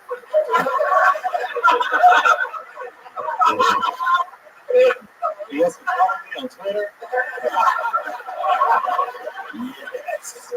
Yes. Thank you. Alright, 2nd September. Manuel Herrera. I mean, a lot of information, and close it out with a catchphrase. Oh, what's been good? We're actually, yeah, dude. It's a t-shirt. I didn't know that fuck. Yeah. I like that. You truly don't. I mean, even though you clearly had no choice, I don't think anybody has a choice when they're circumcised. I don't know how many, 2-month-old babies are like, it's time. I totally get it, Mom. I heard this like I'm scared. I get it, Mom. I'm a fucking baby. All right. You are, one of the words that I use to describe you, which I very rarely use on an intro ever, maybe ever, in 10 years of doing this, is honest. I said that you were honest, and I think that you truly followed through with that. That ingrown ball thing, that has to be true, right? Did your mom really pluck out fucking, oh God, wow, you asked her, did she offer? Was it on like the back side of your balls? Is that why? Like on the lower lip where I have my ball, okay. Oh, that's a whole fucking cast of characters. That's how you find it. Oh, really? That's in the board in the corner of my bedroom is just a model of Daniel Herrera's balls, and I should have known what that mole is. It's really good hair. Right down here, like the Australia of the balls. Right? But it's true. Sorry, step on. No, it's okay. So she actually did that. How long did this process take? Honestly, while leading up to it, it was all the way from foreplay. No. Why didn't you do it yourself, by the way? Why didn't you just squeeze it out? I wanted his mom to have some fun. I'm sure she had a ball. I couldn't really do it. I wanted to put his mom to the test. Exercises we could talk about. It's a little test with them. Hey! That was a test. Test of what you look at. You might have been more like a grown up. What? Say that again? What about the shaft on that one? Very much. Never done. Wait, are you and your mom close? Like, was this like an out of the ordinary thing for you to ask, or was she? I had no choice. What if I made you back? She told me. How did you know what it was and what was going on down there? Well, every time I walked, it felt irritated. Oh, yeah. She noticed a weird walk going on. She's like, oh. A child that's giving her a hard time. What is something? Did she know something? What did she do? Did she do with tweezers or teeth? I love the delay that's going on in this room. There's a hard 2-second delay. Oh, the lift over there. Tweezers. Okay, well, I thought you having that happen and made me think of well, there's a book here. Right. I mean, an indoor area that's not infected, there's got to be some pus that came out of it. Huh? So was she like squeezing her 2 fingers against your balls too? Normally, I don't like to get this girls, but I feel like this is like a true story. Basically, she used tweezers to get the hair, but I mean, you wouldn't squeeze the skin with that, right? No. Well, would you have gloves on? Tell the truth. So, small son, circumcised and my child dick. Okay. No, see, that's the line. That is the line. Even real with a full skin. Oh, my. Well, she just flipped it out in the spirit of me. Candy came out. Oh, I don't like it when people try to be funny. It's like, I don't like it when people try to just say the honesty. Hey, anyway, did you have to, like, consciously, like, not get a boner and shit? No, that was like, you see why I don't like it when people try to be funny? I love you. Stop voting like that. I don't like that. Anyway, will you tell us the story about your school photo? I heard the story yesterday. This is true. Sure. Thanks. I'm going to hear this. This was good. Well, yeah, I mean, some kid did the Stone Cold Stunner on me and broke my glasses. My dad had to put them together, and he went into his room and he came back out with one of my mom's old sunglasses and my glasses. My lenses wedged onto the sunglasses there, and I had to take the school photo with them. Yeah.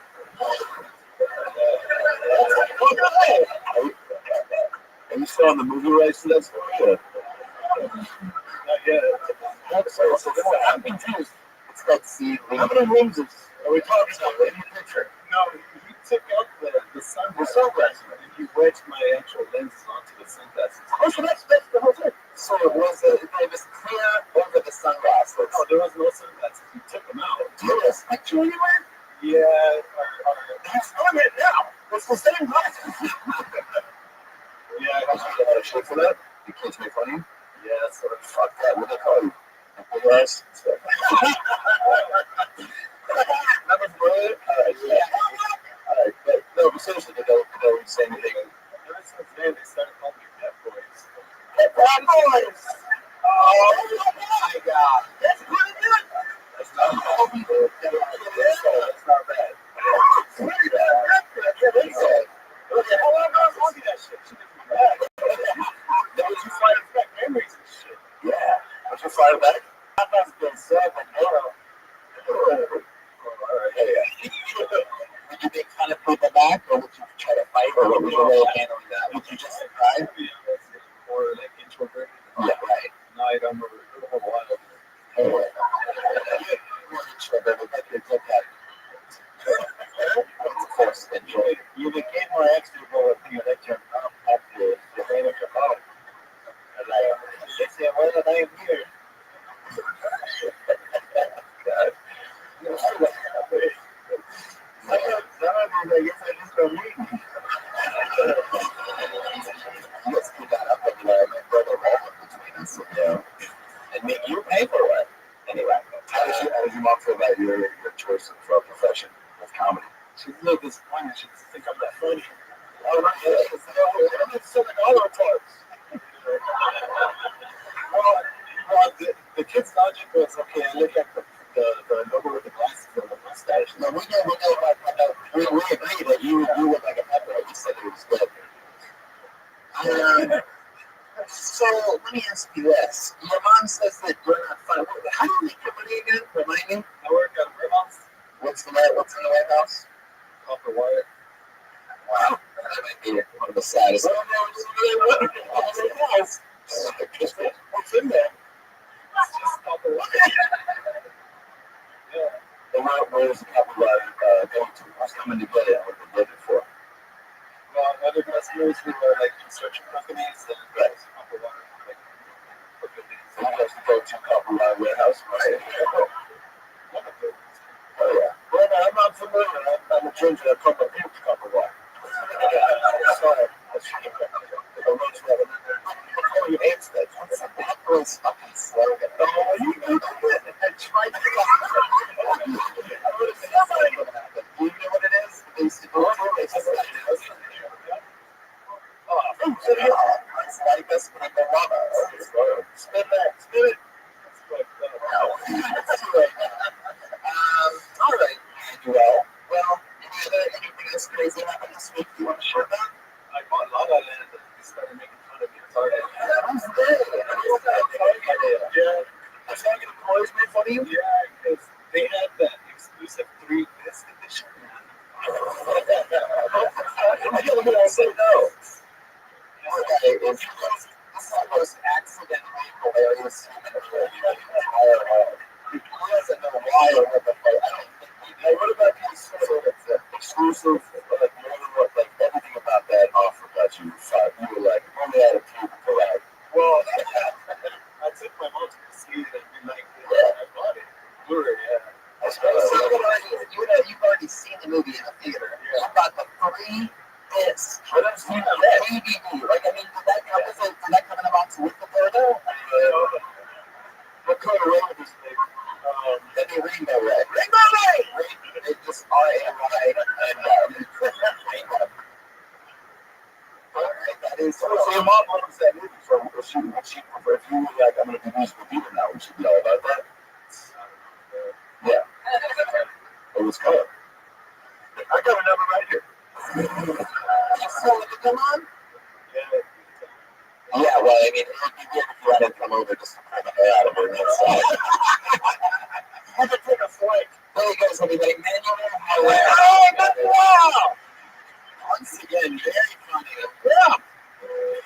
Very honest. He's a funny guy. I even gave him an extra question. He comes out with 3 discs in a row. Somebody's going to make a t-shirt with the Pepper's logo and, you know. I fucking love that one. It's a pretty good for kids. Alright, I pulled another name out of it. You guys having fun? Huh? You want to do this again? You pulled another name out of the bucket. Make some fucking noise. Jonathan Galliano. Woo! Jonathan? Goodwood. Anybody moving up there? Here it comes. No, that's Manuel Perez. Jonathan. We had another song came right back. Roundless. They're out of the name out of the bucket. This person definitely seems like they're not here. Dope man? Dope man! Please be here.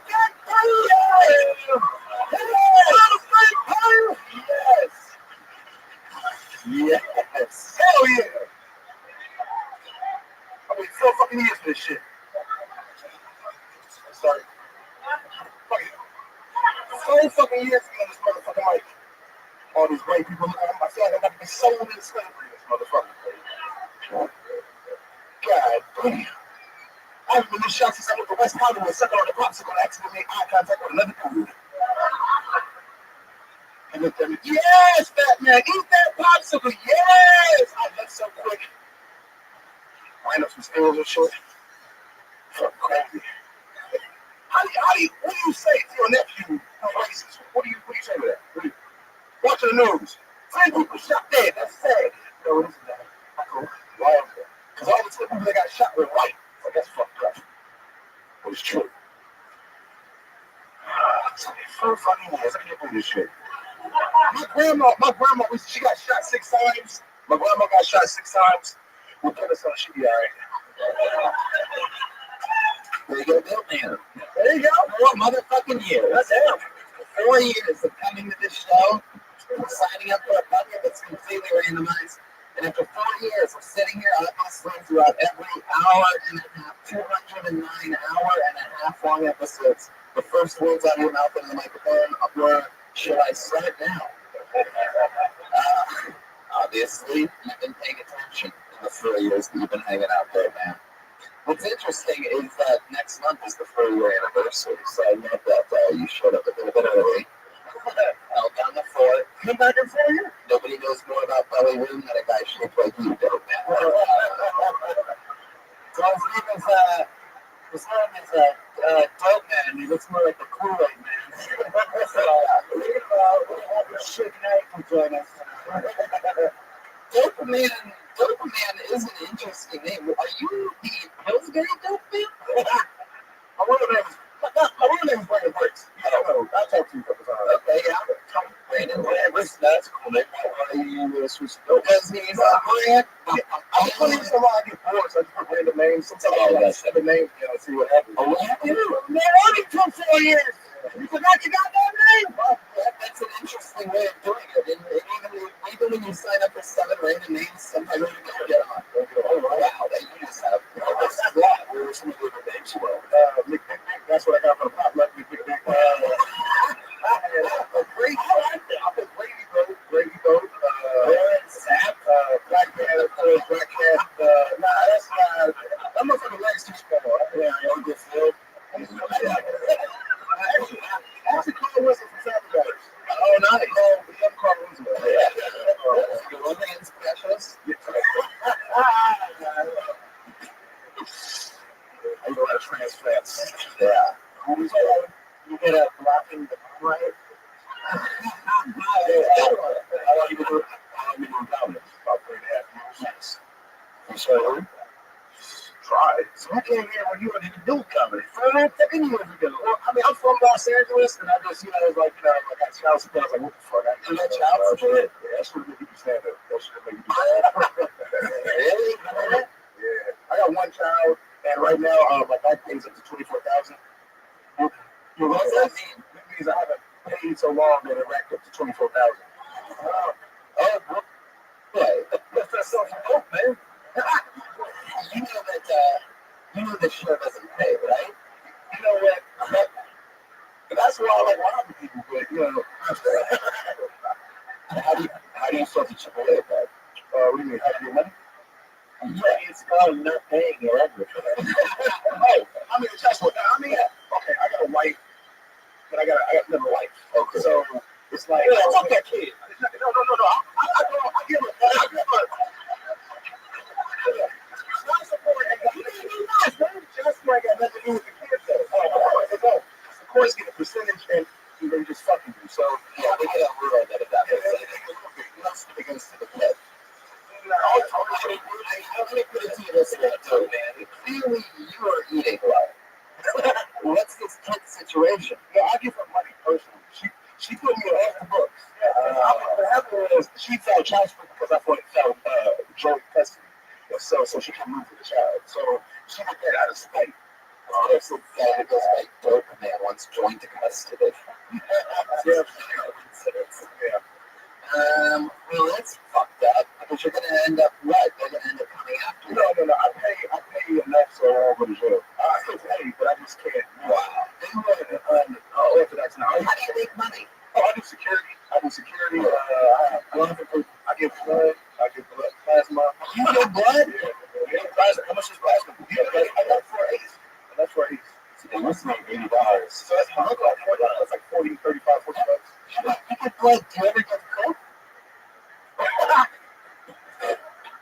Nothing. You guys are tired. Energy out there. Sons of bitches. You think the shreds. What do you do security at? Right now, the room. Right at oh shit. What's some like crazy shit you've seen with all that? Come on, bust his head wide open to the white meat and shit. To the white meat? What does that mean? I've seen brains before. I've seen brains. I've seen broken bones. I've seen death. I've seen a lot of shit. What? Yeah. At the right head? No. I've been doing security for like 12 years. So what happened at the white meat? The white meat. I'm just so confused on that. Okay, a person came to write in their job, they slipped the file and they cracked their head open. On that white meat, it'll bust their head to where you see the white meat.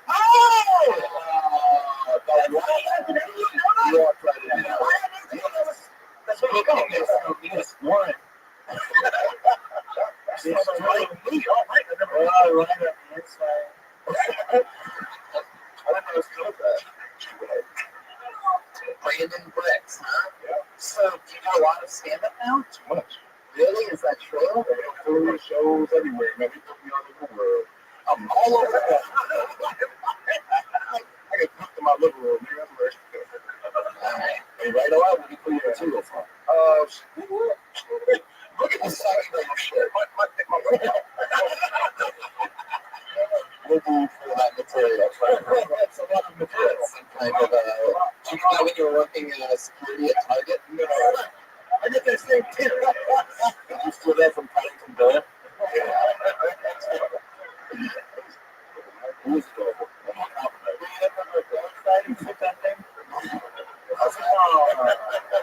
Did you tell about the child support? Did you tell about the child support? I used to. I did that at the beginning. We got played out. I mean, I made so many child support jokes. Like what? Like, what comes out of a woman besides a baby? Child support baby. Oh, okay. Hey, why did the baby cross the road? Because it was starving. That's one, right? Hey, I guess food and boy is my child tired because he's malnutrition. Knock knock. Who's that? Eat the dad plane. There you go, still made everybody breathing for awesome, awesome. Episode of Joe Tony. Wow, look at the drawing from Ryan Shahidan. How about that? Oh, you sat there being lazy. Ryan Shahidan shoots tonight's episode. He's a freak. He was especially proud of this one. It's available at RyanShahidan.com. John Reed, you have a new Netflix special coming out in August with a bunch of other friends. Yes. Check it out, August. What I love about Netflix is they don't have a fucking choice. They're going to see it no matter what. It's like Adam Ray. Check my podcast about last night with Brad Williams. And my show returning to back on Live TV. Every Wednesdays. Hey, it's so much fun with him. Did you do the Comedy Jam on TV too? No. Yeah, I'm sure you will. That shit on Wednesdays. Yeah, you can see Jeremiah on the goddamn Comedy Jam.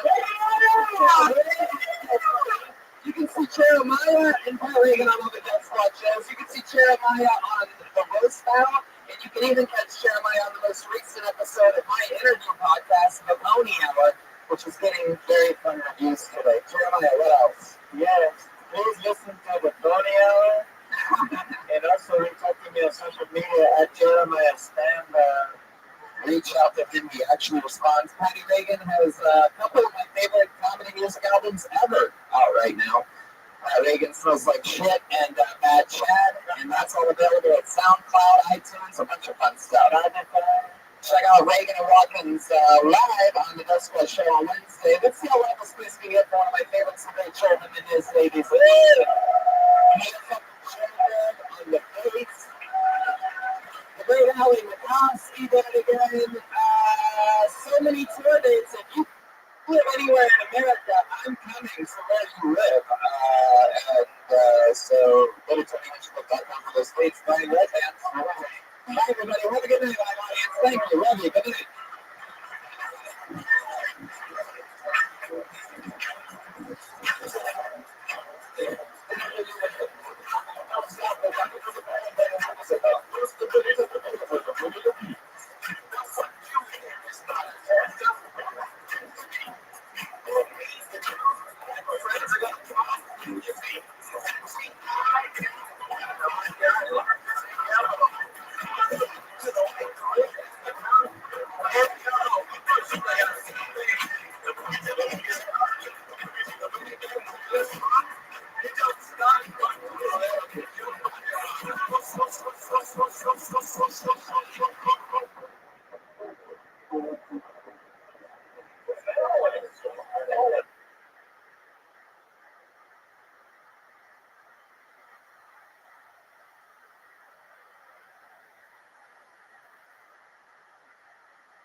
So for a brand new episode of Kill Tony, it's Tony Vince. Come on, make some noise. It's Monday night. Who has more fun than us on a Monday? Everybody has fun here on Mondays. Welcome to the #1 live podcast in the world. Comedians, how you guys doing tonight? You ready to have some fun? These lucky motherfuckers. Brian Redband is here. What's up, guys? Okay. Make some noise for Redband. Correct. Brian K. Ebel drawing tonight's episode.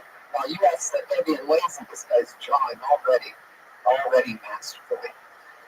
All those prints are available at rangelabel.com, including the new Kill Tony poster, which is awesome. There's that. That's all available at rangelabel.com too. Life is good. Brian, what's going on? Not much, man. Just got a new car, living off that high end. Sweet. I'm super pumped. LA Speedway, we love you guys. And there's an LA Speedway guy over there. You can just get it off LA Speedway if you're in LA. Oh, LA Speedway. We'll be going to the Skate Fest next month in New York City. Yep. So I think there's a lot of comics coming to that. Yep. It's already sold out, completely sold out, our show in New York. You can win tickets by following Skate Fest and other certain giveaways that they have. So that's available. Let's bring out our guest. Yeah, let's do that.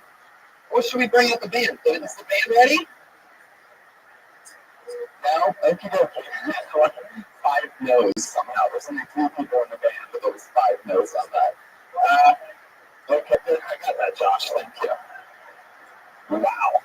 I'm going to bring out tonight's guest. Put your hands together for the great Randy Sklar, ladies and gentlemen. Come on.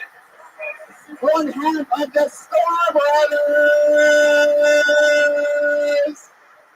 Holy shit. Holy shit. Holy shit. Jason on his way. Jason is on his way. For some reason, you two don't travel together. Oh! Look at that. We just don't have enough water up here, guys. Please get some fucking water up here. Jesus Christ. This is the second reason we had a drought. This fucking show. God, make some noise for the motherfucking Sklar Brothers. Like, we're one of the funniest comedians in the world. Make it. We just had so much fun together at Moon Tower. We hosted this 3-hour ping pong tournament that we commentated. Came on with us, and of course, ping pong it like no other. This is the shit out of innocent people that were just playing ping pong. Tell them, just when you say innocent people, you mean Chinese people. Yeah. That one, there was a guy that looked like the guy that got drummed up the United flight. He did. And I made a joke about it, and then he played into it. He laid down on the ground. That was the guy who was coming to move the tables. He laid down on the ground. And then I heard this. He's super night. We were playing like that. He's flying first class for the rest of his life. And just because of your joke. That's what we did. Definitely. We'll make dreams come true. Is the band ready? All right, I'll take that silence to make that yes. How many actual Kill Tony fans are out there tonight? you probably know that my favorite part of the show is the band. I love them with all my heart. And they always come out to something different every week. There's some type of crazy thing. I never know what they're going to do. So here they are again this week. Let's see how loud this place can get. For the Kill Tony band, Pat Regan, Emily Watkins, and Joel, Robert, Hernandez.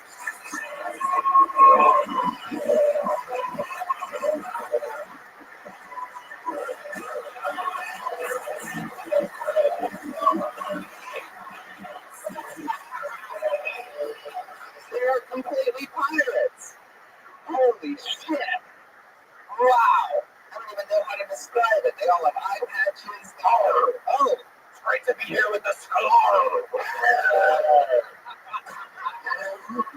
I love the pirates and not one of their hooks were good in any of your songs. Thank you. I love it. Fucking real pirates. I don't know. Putting on the sax with a hook. Wow. I didn't realize that they had so much food on the ship that you were on, Jeremiah. Look at that gut. Jesus. Man, You mentioned the hook, we're taking it as notes, right?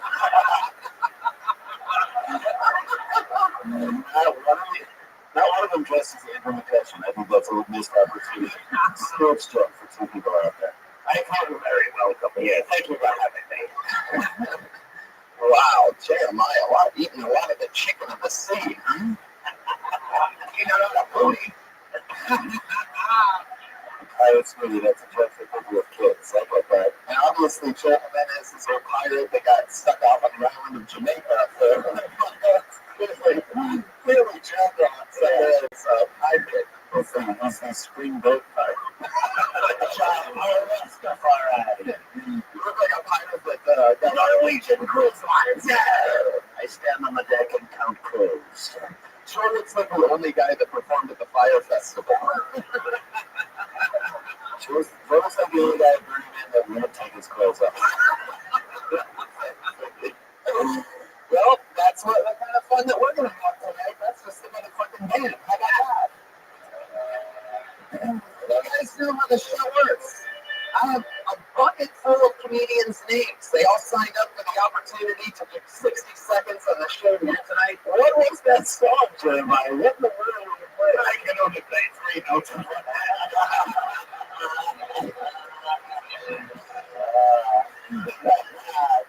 that song, It's not Careless Whisper, it's Careless Word. I have a feeling nobody's going to want to pirate any of your tracks. Some of my jokes need some press, please. Jesus. All right, so plan for next year. You prove it with the pirate references in there. Alright. Sorry about that. We will crowd fund for it as well. I appreciate that. I fucking love you guys so much.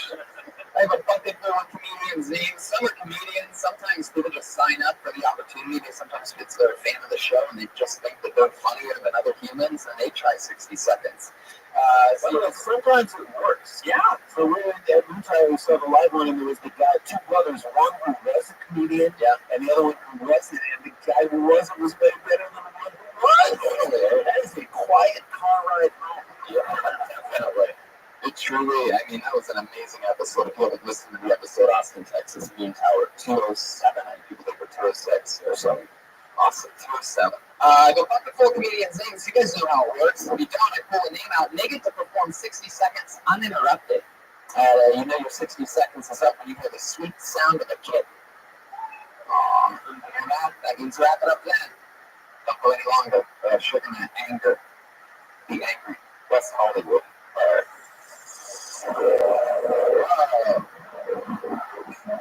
Blue power, that means help stop forest fires.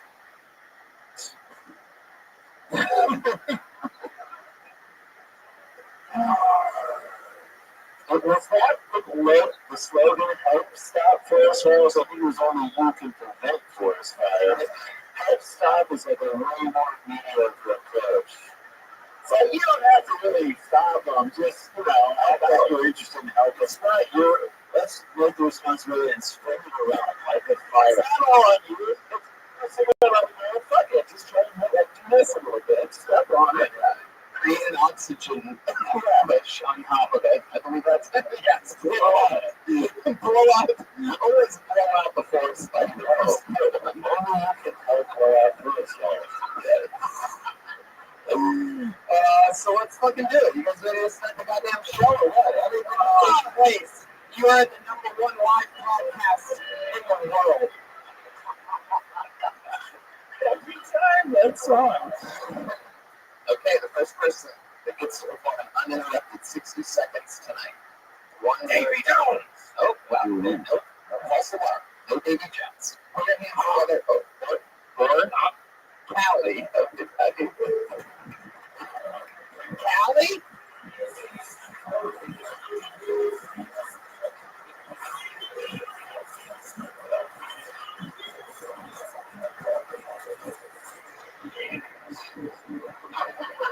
Wrong way to keep it going on.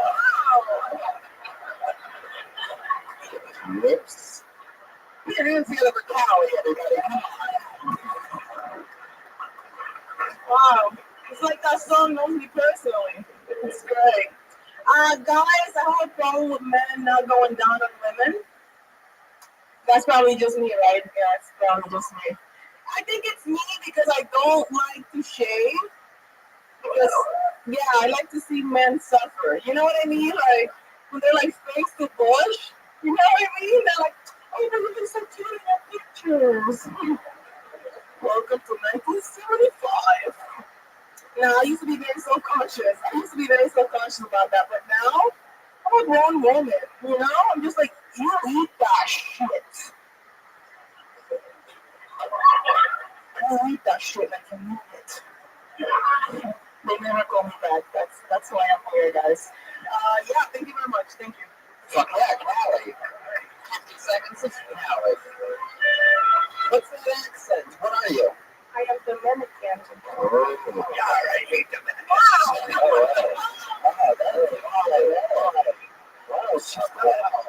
that's a kosher kind of item. It's like that. If I were Dominican red, that she's the Pirates of the Caribbean. I was red Dominican sweet the back. Oh, wow. It's really rocking the bird over there. Would you ever eat your bush? Your giant bush? Listen.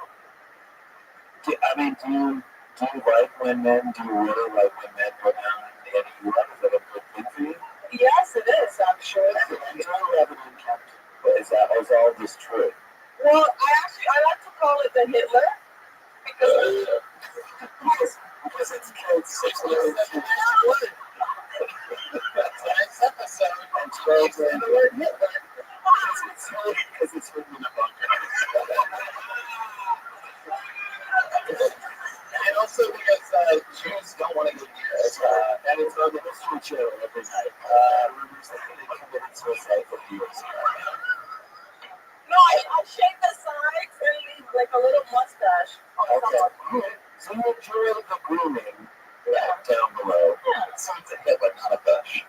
Yeah, it's a Hitler. So it's not a truthful joke. I mean, ultimately, it's not a truthful joke. You're going for what you thought would be funny. It's very bushy. Right, but one more piece. All right, let's see it and make a decision. Okay. So, leave it to a Dominican to try to make an illegal landing. So, that's just drug smuggling 101. Come on. Yes. How long have you been coming? Too long now. Really? How long? 8 years. In New York. So, Rose, what do you want your persona to be? Are you sort of don't mind, you'll say whatever. Is that kind of, like you don't want to tell me? Yeah, I like to be in the moment, mostly. Dominicans love having sex. Do you talk about sex a lot? Is a lot of your stuff sex? I try to avoid it, but yes, I do. Are you like horny all the time? I am. Here's my question. To men's culture, it feels like, is it a male-dominated culture? Like, do they like their women to be funny? But no, that's an interesting thing. Like, they hate it. Oh, you're not Dominican. No. No, I'm gonna die alone. I have a question. Oh, you have a question? Is it right? Is there a pinky hanging out of your butt? Come with the question, Jeremiah. I was was just curious. How long have you been in the Bruno Mars cover band? Oh man, I knew there was something I was thinking of. That's exactly what it is. So, Because I'm telling him, I'll give it to you. That's a Bruno Mars song. That was true. Brian is a bit the unfamous. why do you think you're gonna dive in? You're so cute. I feel like you're articulate, funny. Yeah, because Dominican men don't like. You gotta go with your chill. You gotta do something different. Don't get with it to make you have to go. You guys, your eyes are very wow. You guys are. You should see what their eyes look like. Exactly. My eyes are straight up about shit. We just played for our grandparents' lives. What is your preference? What's your favorite type of guy? You know, someone that will take care of me. Okay. Not just one. It's just like you know. I want to hear like the blue ones. All right, come on. I've got a fistful of deep boom. Do you have a boyfriend right now? No. So, like, what type of guys have you been hanging out with lately? Oh God, I went out with this Muslim dude. They don't mind munching on carpet at all. Christian Muslims and all that. It was not good. It was like, why wasn't it good? Because he was too. He wanted me to be like, oh. Like, you went from one culture that does not respect women to another culture that really doesn't respect women. So they woke me up at 5 in the morning and you're like, are we going to have sex? And you're like, no, we're going to pray. Honor. Just throw it on in there. Yeah. Well, that's what he said. That's literally how he said it. And read the Quran. So you did a lot of ways. Got people like stuck your dragons. How long you been in New York for? 6 months. 6 months. Well, I this video out here, or is this out here when you built this last guy? Yeah, the last guy was here. The Muslim. What made you say that he wanted you to be more ooh? Like, what does that? Because he said it. He was like, I like my women to be like this, and you have to be like this. So like, How did you fuck it up? I know, I'm saying in a good way. How did you fuck it up? You just speak out of turn too many times, or what happened? You took the blanket off your head? yes, I was just Got afraid of it. I was like, fuck you. I'm doing whatever you want. That's right. You know, most women love to go that from their women. Yeah. That's the problem with women these days. All right. They have their own choices. So, are you politically speaking? Are you a Dominican Republican?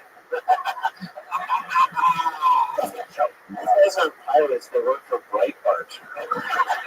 Breitbart. How far did you get with the Muslim guy? Only a week. 1 week. Wait, I mean, like did you have sex? I did. I was watching cameras and was doing Ramadan. It was so hungry. No, that was the thing. He got me that way. He was like, I'm going to eat all of it. And then he never even saw it. You should have told him it was honest flavored down there. Man.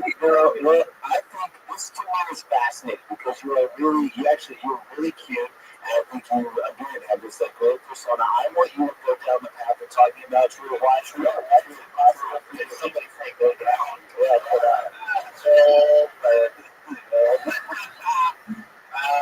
Well, that's interesting stuff, Callie. Did you move here permanently? Yep. Interesting. And you're doing a lot of comedy since moving here? What do you do for work? I just got a job today. What's the new Sushi restaurant. Sushi. I failed at life. Guys, I'm a comic. Now I have to actually work. So you like it raw? That's your magic. That food does smell like fish, so you guys should like that. Hey, it's a good way from work. Yeah, you. Fuck everyone in this room. What are you doing at the sushi restaurant? So, All right, okay. So I think you're an interesting person, and I think you would be, again, being from a culture where that really doesn't celebrate women speaking their minds the way you're doing it. I want to hear more about that. Like, how does your dad feel about what you do? oh, he loves it.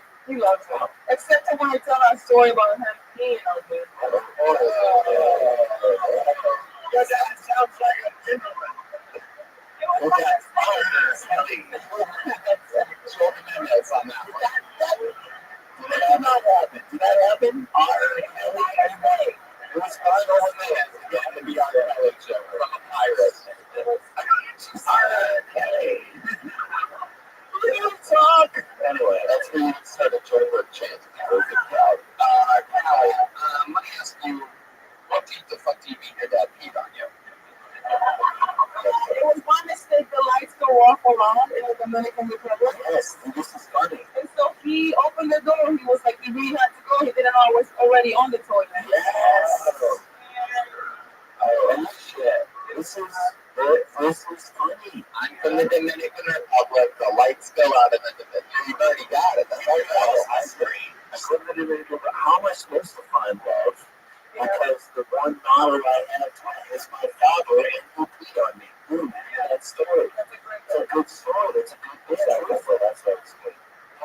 He said, X marks the spot.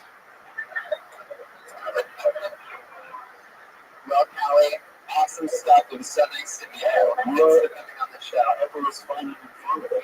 Yes. There she goes. There she goes. Callie, K-A-L-I. Catch her on Twitter. She's Callie TV. She shook my hand and handed me a plastic balloon. This I really thought that she pushed herself for foot. She bombed it to you. She was a good design for the bush. She put you some booty. That's right. I didn't realize she was into golden showers. We'll pull another name out of the bucket. Put your hands together for Mike Diaz.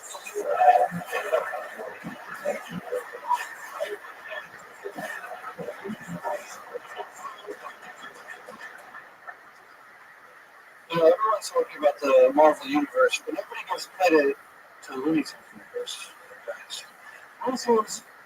Looney started out, Looney Tunes was progressive as fuck, right? Like, Bugs Bunny might have been the first trans woman on television, and possibly fucked Elmer Fudd. I don't know, and I guess we probably don't talk about it as much because Looney Tunes was also really racist. Like when they started out, it was really racist. What's crazy is they just bounced back. Like they went from being super racist to just playing basketball with Michael Jordan. Like Bill Murray was there, they all had a ton of fun. I don't know. I mean, yeah, good stuff. Thanks, guys. I like this. When you say good stuff, what are you talking about? You say good stuff. People say good stuff, but man, that was terrible. Busting out some new Looney Tunes and Space Jam jokes on us. They went into another Space Jam, though. So the Space Jam market might come back in. Who took the microphone out of the stand? Like I called the stand. I thought you were going to tell some great jokes. I mean, you threw that out with confidence. I'm doing that most of the day. You've done it good. You are nailing the shit out of that. Yeah. Okay, I'll start looking at the jokes now. You took the mic out of the thing very well. Yeah, because we're all expecting more of a bang. It's like one of his guns where just the flag comes out of the end. Like in the Looney Tunes, right? Yeah, exactly. That's all. Riley County would just run off a cliff. And you were running hard at the beginning, and then I spoke above you after you dropped, just spelled out yikes. Alright. Are you a cartoon fan? Do you love, like... I like those style cartoons like Tom and Jerry. I think that's okay. There's something to it. I mean, you're right. Like, funny was racist. There's a lot of fucked up shit, and that's funny. Well, listen, it's funny. Bugs Bunny himself was racist. They just had a lot of like racist characters, like caricatures. There's a lot of episodes that are The Mayas, ready or wrong. Come on. And Tom and Jerry also. I mean, all those cartoons have some to it. And I do like how you said, just years later, we've been playing basketball at Jordan's. There is something to that. Just need to write it better. Yeah. Yeah, the premise was we made us work too hard to find the premise. Like, the world was more racist back then, let's be honest. I mean, it's still one day. It was pretty racist. I mean, I would love for you to go in the other direction and tell me how much more racist it is today. Yeah. Okay. This is not jokes for that. Okay, sorry. We'll bring up jokes for this. What are you into now? What entertainment are you into now? Looney Tunes and all that shit. Video games. Let me rephrase that question. How often do you jerk off in one day? Yeah. Well, I mean, I've read reviews I've cut down a lot, but before I was pushing like 3 a day, maybe. Once. How far do you have to time that? What's the reload? What's the reload? Sometimes if it's a good video, I got 2 in one session. You do it once and do stay hard the whole time all the way through the next one. It's rare, but yeah, it's really that's a I just think that's one hell of a video. So it was just this. How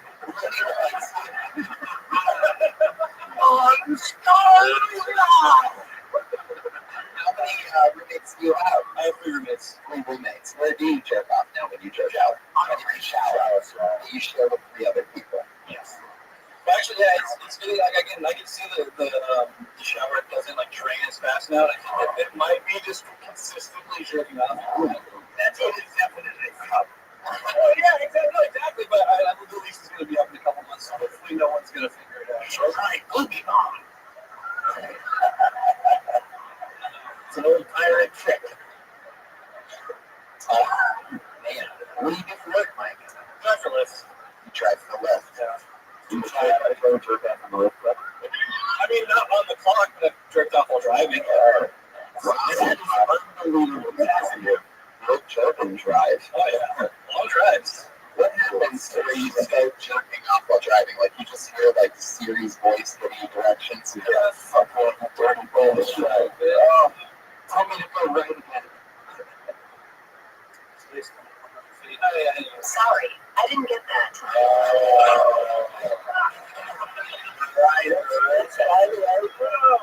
By the way, that's what everyone said after you took your first trip.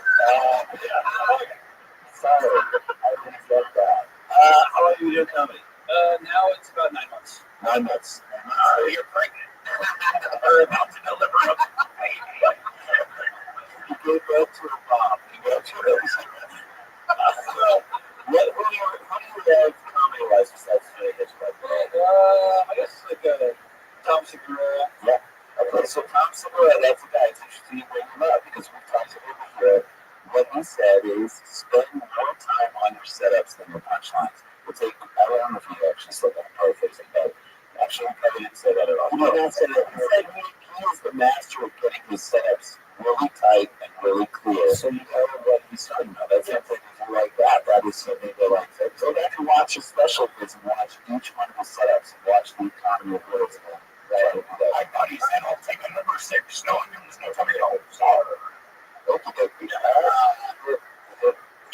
I mean, if you're going to talk about Looney Tunes being racist, I would put in a line giving somewhat of an example, like say that, or make us think like, how was it racist? You know, say if it's even just like, you know, they in blackface or whatever. I don't think you got to go for it like that. And so and so called someone the chink or something like that. Yeah, exactly. Say the N-word. Yeah, actually, that was my line. Do it a lot. Right now, say it.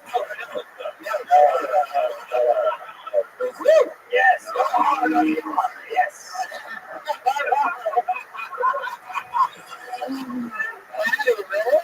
Man, everybody's runs.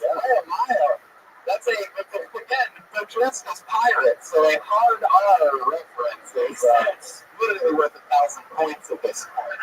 Hard R and an R Kelly from Joseph Mars. So oh. All right, Mike. Well, you've been on the show a few times. Has it ever got good for you? no, actually. I don't think so.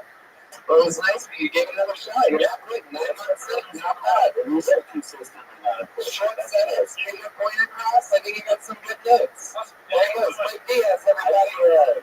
He's on Twitter at not Mike Diaz, which is interesting. Not Mike Diaz on Twitter. Jared Diaz. I shook his jerk off, man. my shower doesn't work. That's the power of twins. That's the power of twins. I shook his hand. Pulled another name out of the bucket. Your hands together for Julian Fernandez. Oh.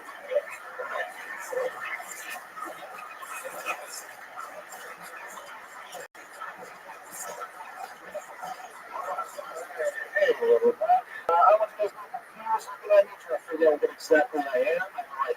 I look confused or smiling. I get it. I just want to know I'm not Hawaiian. I'm not Native American. I'm also not a very butch lesbian. I want to get out of the way too. I get the confusion there. I have this haircut. I pull off this jacket. I know my body type.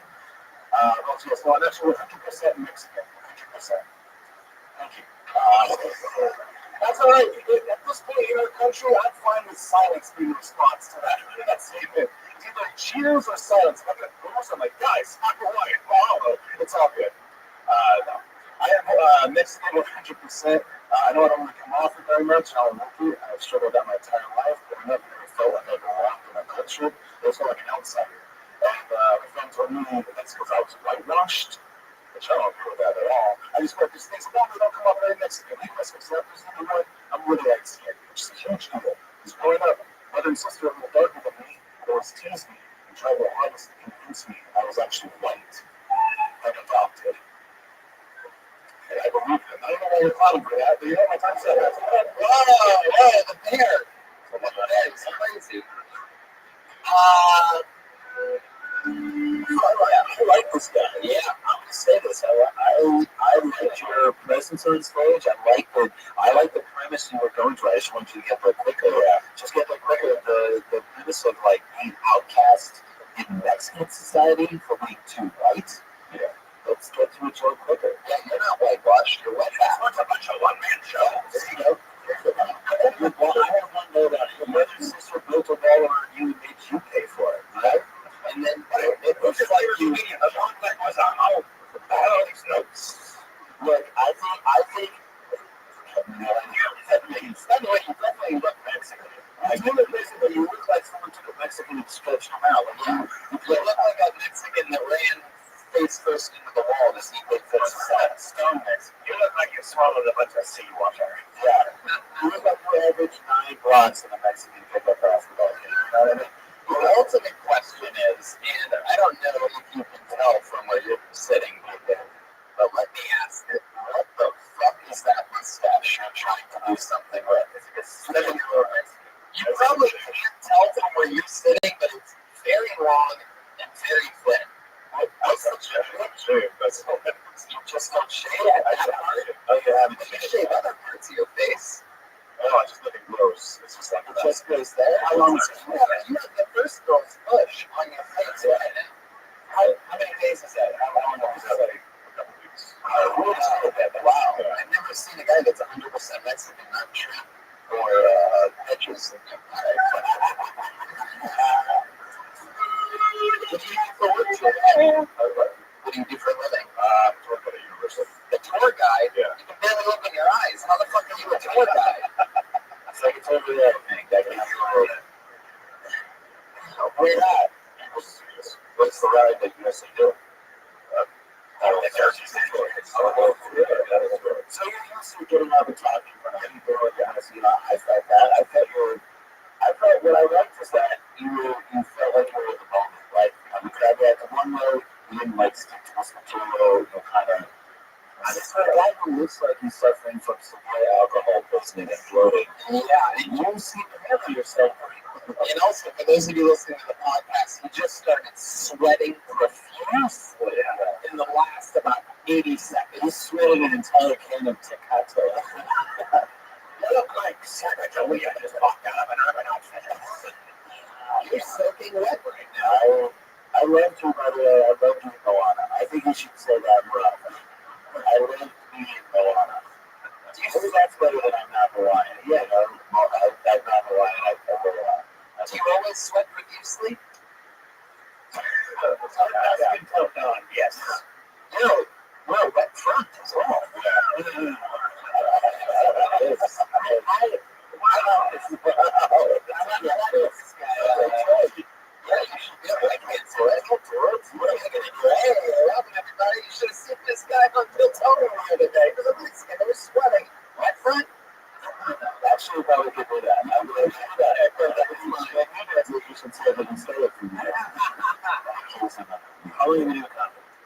about 7 years. Okay.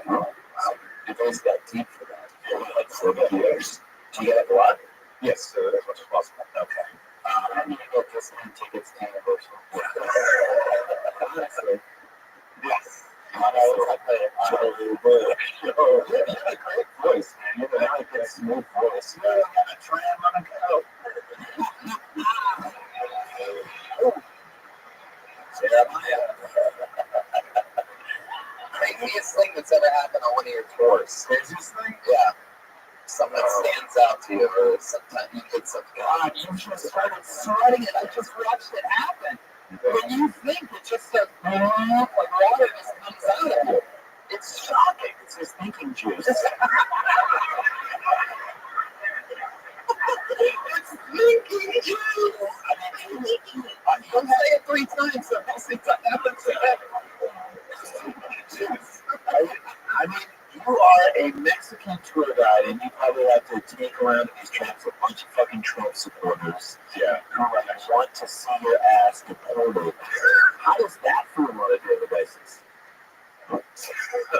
Really, I just get to the mayor who's that for the people you have to be cheery eyed and like. I wear sunglasses. They don't see how disinterested I am. Okay. I just look like the low rider a little bit.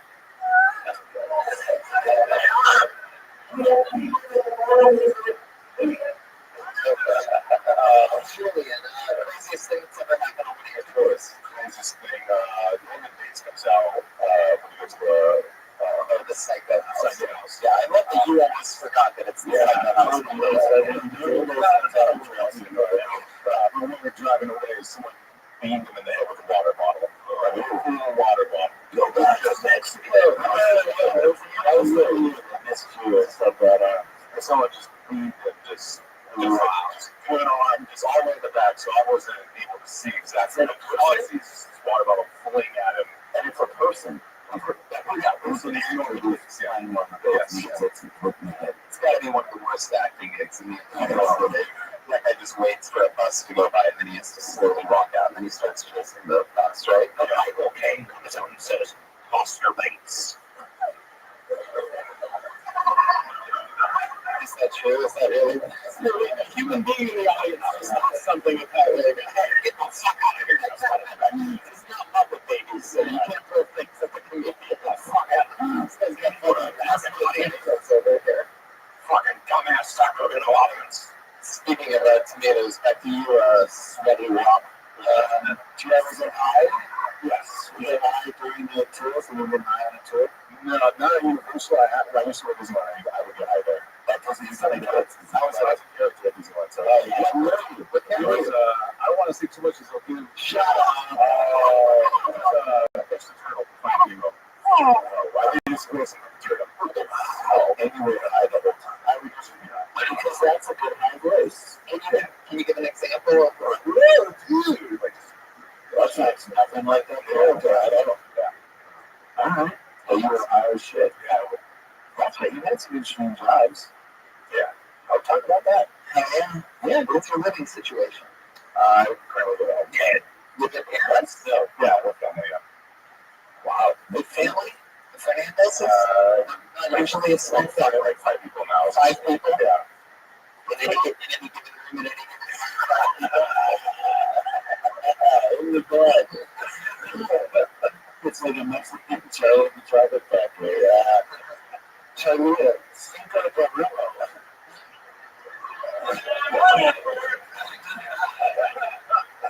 All right, Julian. Well, keep rocking. There he goes. Go try out, buddy. Grab yourself a towel in the back of the room. Julian Fernandez. JJF Comedy on Twitter. You know what? If you're going to sweat that much, he is wearing a t-shirt, a double shirt, a sweatshirt, and the fucking thing, and it is literally 70 degrees outside. I don't have to shake their hands, do I? Why would you do it? No, I don't know why you can't do that at all. I don't know if you're I don't understand why it's out. Hey, who threw something? This guy doesn't get in the front for a water bottle. This passive-looking man in the front. It was in a loving way. It was in a loving way. Looks like he's in the fucking The Graduate. This guy has like Wes Anderson fucking character. That guy is fucking H&M him fucking blazer and he's throwing shit at me. You go fuck yourself, you piece of shit.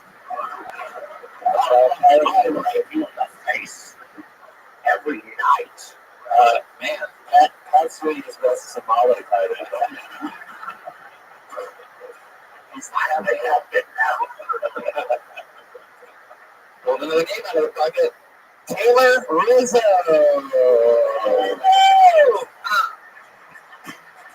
What?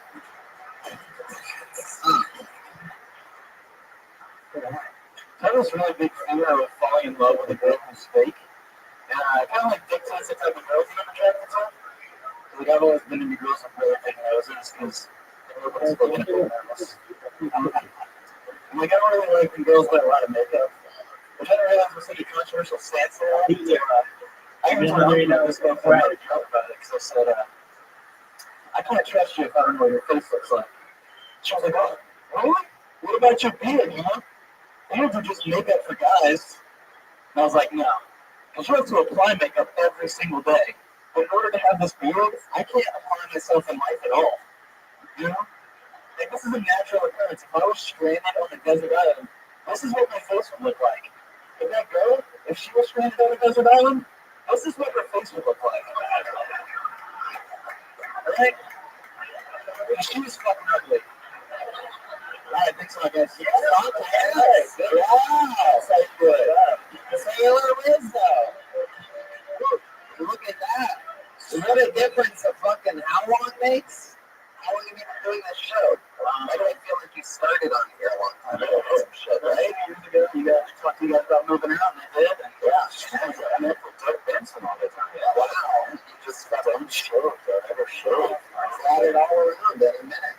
It's beautiful. It's fucking awesome. I love, you know, to give you an example, like it was like, you know, when I said that one guy earlier said, ever done good for you on the show, it's, you know, he said no, but you're one of the guys that the storyline's interesting. Over the last 2 years, we've really watched you struggle, but definitely get better. We've seen, you know, exponential growth from the beginning, and bringing it all together, that's a solid, super solid 1 minute joke that only you can do, that's about you and the way you look, and it's about what people are thinking, and you're acknowledging it, you're nailing it, because you also are adding perspective by having it be about the girl and the man. Yes, I read that. That's a topic that you just don't hear people saying. Yeah. Like, I want someone who I know they can't fix certain things. That's a great take. It's a very real, and you believe that. That's real. Question about your beard. Are you the Muslim guy that wouldn't go down on Cali? No, that is totally one bush on his face. That's what she calls a Hitler. I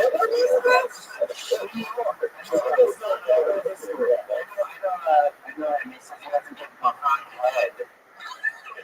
Well, behind head. Yes. I never proved for that.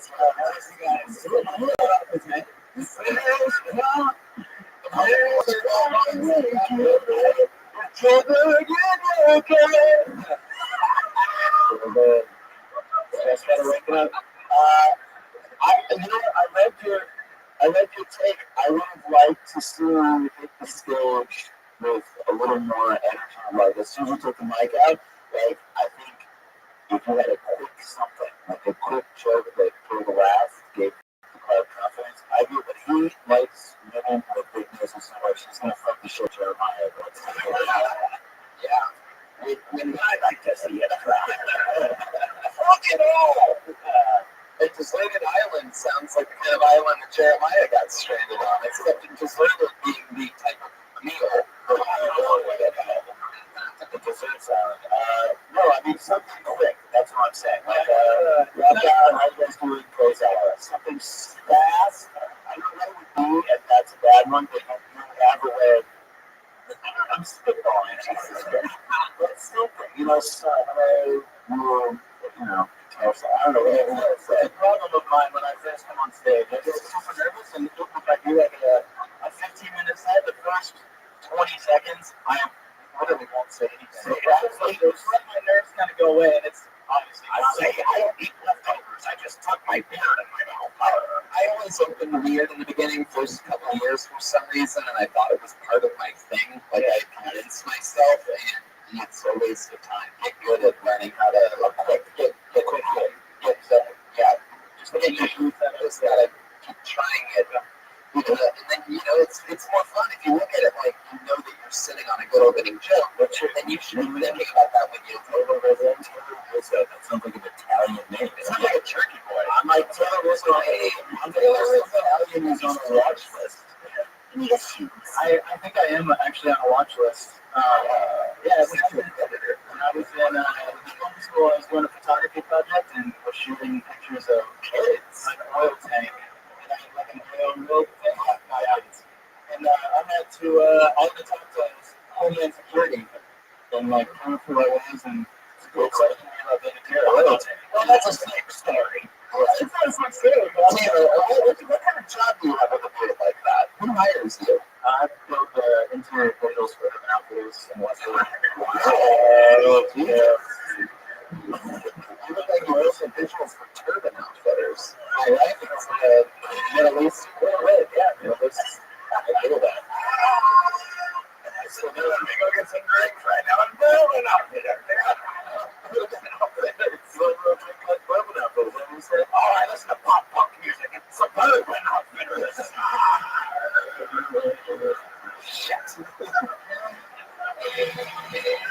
You guys get medical. You pirates get medical attention in Urban Outfitters.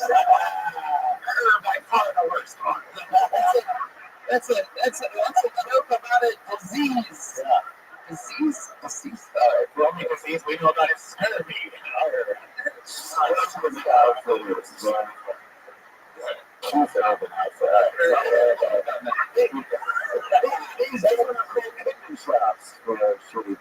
These jokes are somewhat having a sandy hook. Kids time. Kids time. Good show. Kids. Oh, it's time to leave class, kids. Oh, there it is. Watch the audio from the event itself. Wow. What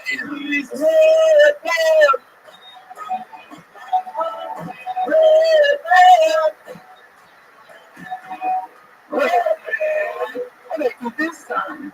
Alright.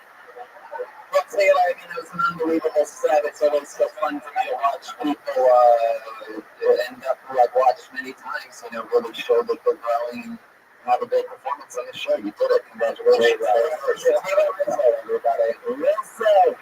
He's on Twitter, Taylor Rizzo. My shoes, my glasses. Nice. Yeah, that's what he said. That's a good set. Yeah. He's on a watch list for this comedy now. That's on a comic still. Watch list. He's on You guys having fun out there or what? Yeah. Exactly. You guys can do better. You guys can do better. That's my audience. It's your job. I'm kidding. Put your hands together for Remy Nasiri.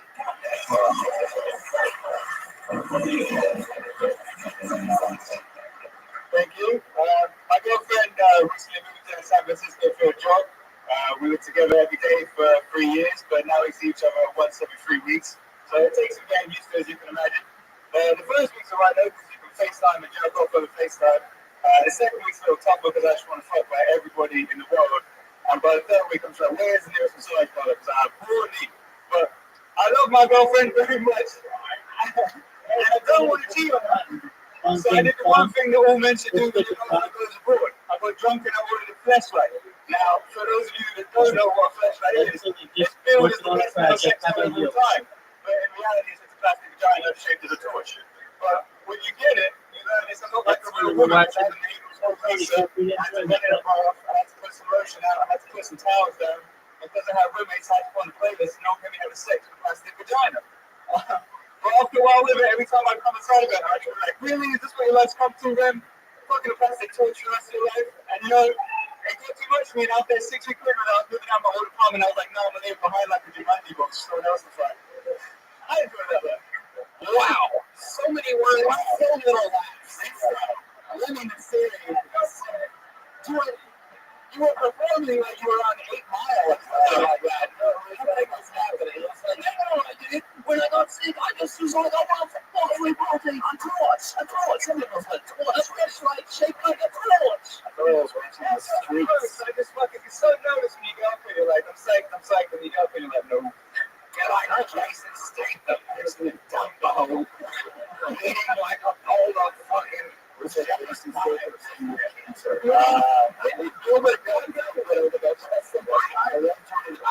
I love doing powder, by the way. But I mean, what do you do here? Like, what do you have to slow down by this is a special part of the show where for the first time ever we bring out the dunk tank and everybody in the audience gets one throw. Are you Australian? No, we've done this before one time. Oh, we did? I was like, you were exit the second you walked out. You were... Everybody did this after you before coming, right? You got it all in. You got it. When you was in the flashlight. Yeah, you got it. Yeah, I see balls in the flashlight as well. Do you creep by the flashlight? You do creep by it, yes. You finish inside of it? You finish inside of it, What do you do? Dump it in that one guy's shoulder, put it in the dishwasher, and just let it run it? No, you have to like run it above twice before I know. You run it in a bath. You run it in a bath. A bath. You run it in the bath water.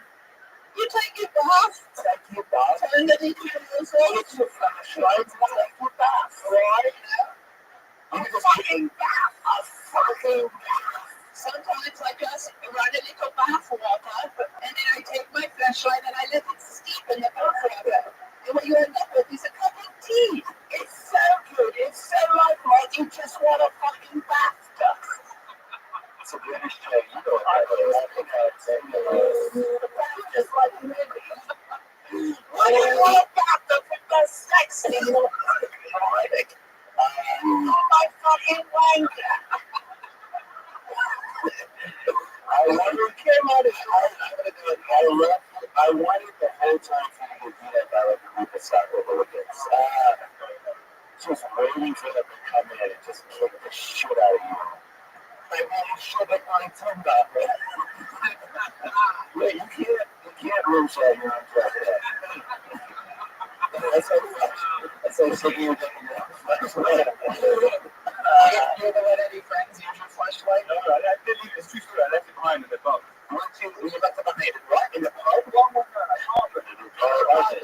117, 119 Ohio Avenue. Why are you living in the Ohio Avenue? Someone tried drinking from the flashlight. I guess that's a point. We call that evidence. I feel bad for the guy that, like, gets stuck in that apartment or it's dark and he's like, oh, there's a flashlight. I'm going to use this. Get around that shit. That's why the joke, the Jumanji book line usually works, but I was just so nervous. I didn't know that. You went too fast. It's very intimidating. You come there and you run up here and it's It is, yeah, it's totally intimidating. Taylor Lisa completely killed it right after you did. So if you're ever wondering how impossible it is, it's 6 minutes before you, a guy.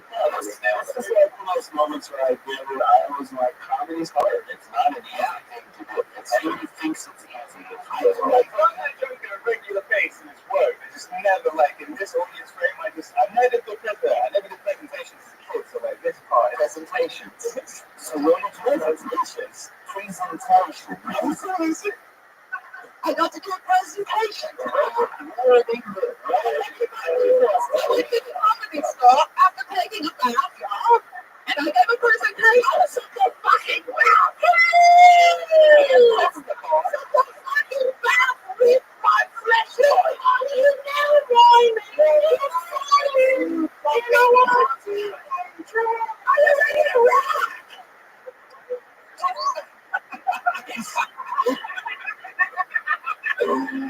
No, I've got big balls. Alright, so what I gather from this is that you love your girlfriend and you do everything you can to try and maintain your monogamy with this woman. But I'm sexual blessing. That's not something that's like against who you are as a person. Would she be embarrassed? Or should she be mad? I played with the joke and she was a little annoyed, but she left the Jumanji book line, so she never saw it. But did she like the fact that you were using the flashlight? I mean, that's got to make it. We talked about it because it's like a female vibrator. There is no ladies have vibrators. Sure, yeah. Did you have the vagina flashlight in the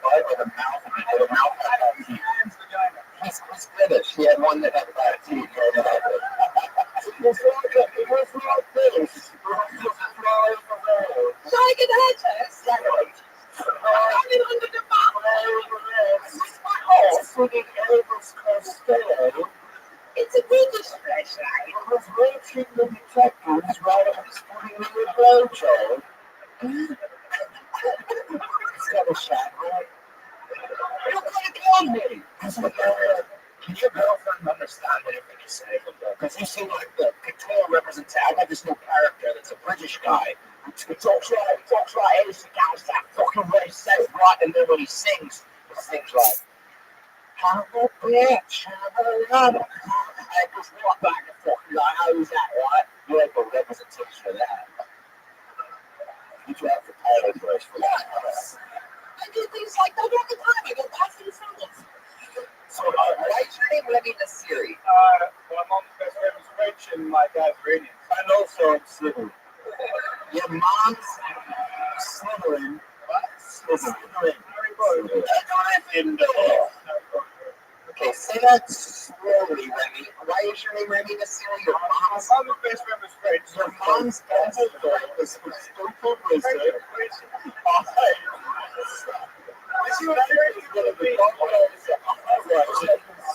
When he's talking, he feels like he's snoring.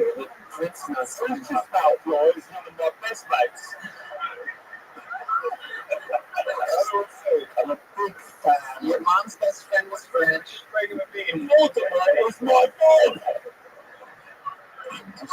Dumbledore. And then you say Voldemort. Don't say it again. And then your last name was Father is Iranian. Oh. Inside. What does he do? What is going to be right? Must help you for that. He's a country man. They're crazy egos. He's not cool. He's the weird. I was getting into that shit. That's interesting. You spend more time with your dick in a flashlight than you have talking to your dad. However, it's not normal when you're coming, you're like, I haven't talked to dad. So, talk to your Iranian father. You guys can relate over bombing. Every once in a while, it's, You have a joke about wistful wanks where you're joking up about past experience and then you start thinking about, like, there's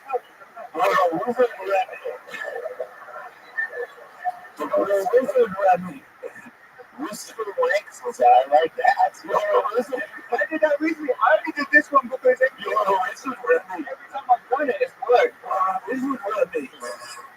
Every time, where do you do that joke at? Where was it? At the improv in the other side. It's my voice that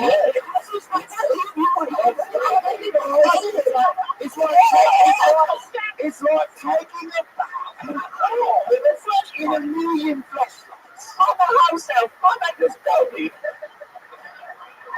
Stop it right now. I'm not okay. I'm not okay. Well, I'm not okay. Remy, we're going to do for 11 seconds. Wait a minute, we do that well. I still will not never remember your last appearance on this show, no matter how hard you try. Where are you a waiter at? Three cups. The Scala, I know that good chopped salad. Yes, but I'm leaving. Oh, shit. I'm going to San Francisco to be with my girlfriend. Say that again? I'm going to San Francisco to be with my girlfriend. Great comments. That's what they tell me. Hopefully I'll come there as well. Yeah, I love that because you don't trust her. I'm taking my numbers 2,000 up to San Francisco. I don't know that. No, I'm going there for 2 months. We're spending the summer together, and then I'm moving to New York. If you really want that truth. Oh, my God. Why are you asking? I don't know. No, I'm good.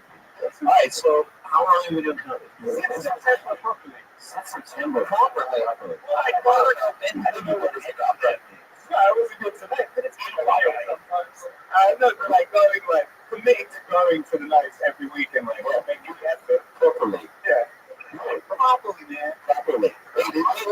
Is that your American impression? No, it's American. I can do Eddie Murphy, but hey man, get the fuck out of my Facebook. That is not Eddie Murphy. That's the beginning of the riots. What you just said. What you just said. Let's try something else. Eddie Murphy. What you did was justification for that check. No. That's Eddie Murphy doing like where it's like. That's not even a good joke, Charlie. Yeah.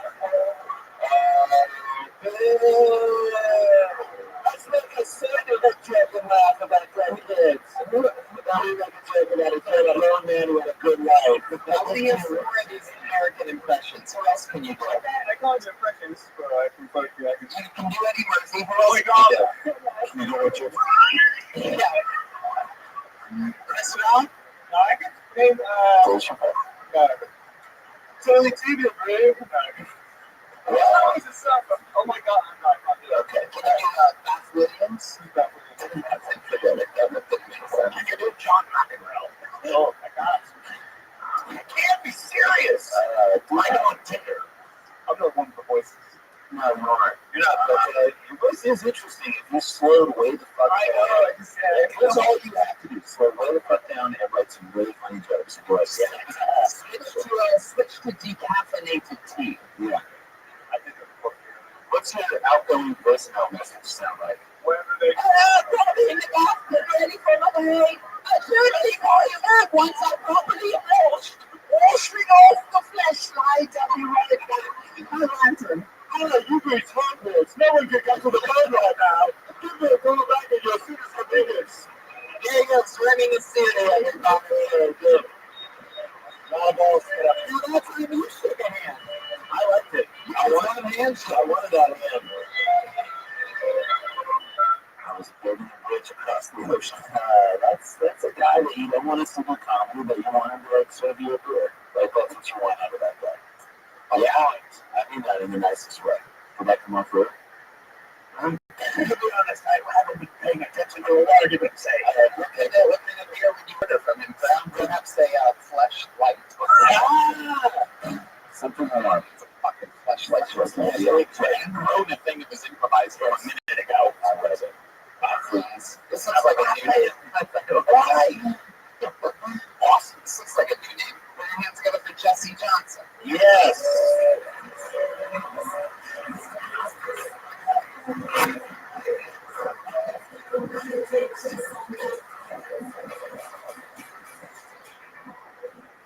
Hey everybody, I grew up with divorced parents. Thank you. All right. Now I'm older, they tell me, okay, Jesse, either you can decide which house you're going to spend the holidays with, right? And I was like, oh, I liked it so much better when the courts did that for us. Yeah, okay. They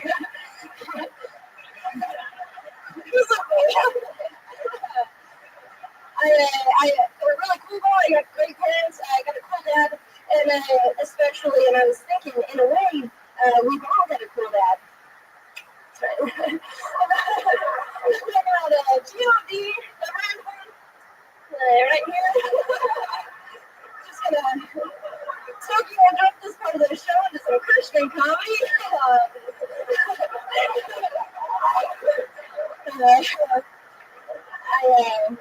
I told my parents, I told my mom I don't believe in God, to be honest. And every time they say, well, we're going to keep praying for you. But between you and me, I totally believe in God. I just keep telling them that because of how powerful I'm getting from all the extra prayers. Yeah, Jesse Johnson. Oh, yeah. A very amazing performance. Just the entire way through, which was surprising. 6 is so hard. Did you pick up the all? No, you took. Okay, so here's the thing. She took whatever nerves you had and filled it into the character, and it was so likable. I was like with you from the second you got up there. Yeah, fucking great job. Really good for How long have you been doing stand-up? 5 years. Where at? Phoenix, I moved here a week ago. Look at that. Congratulations. That was cool. I would, because you kept twisting what the audience believed you were. Like, you were like, first you were like, I'm a God person. Now, like, I'm not a God person, but I actually am a God person. I still don't know, but I think it's really fun because you played with the audience in terms of like, you said you have the worst parents, right? Or did you say the worst parents? The worst. The worst is the worst. Yeah. I was going to say for you, you're not the right baby like me. Oh,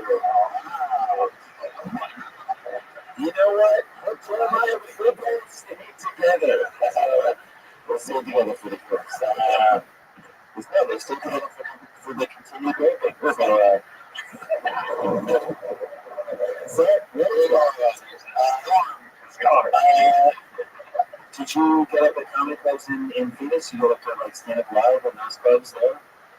Not really. I did the New Faces a couple times, but mostly the independent shows. Is that where you grew up, Phoenix? Yeah, I lived there my whole life. This is the first time I moved to the state. That's all. Wow.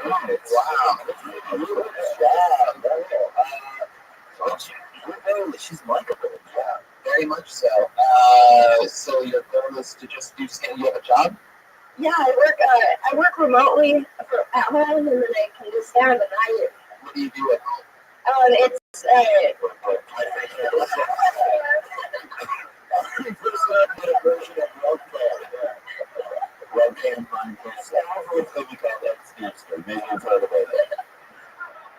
How many tokens do you make a day?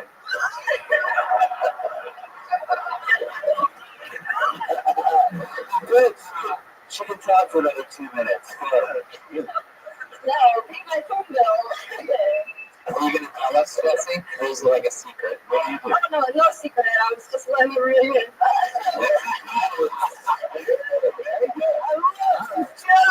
No, but the way she said that, there was some derision to it. It was just like everyone ran off. Yeah. You guys do your own masturbating in the flesh line up there.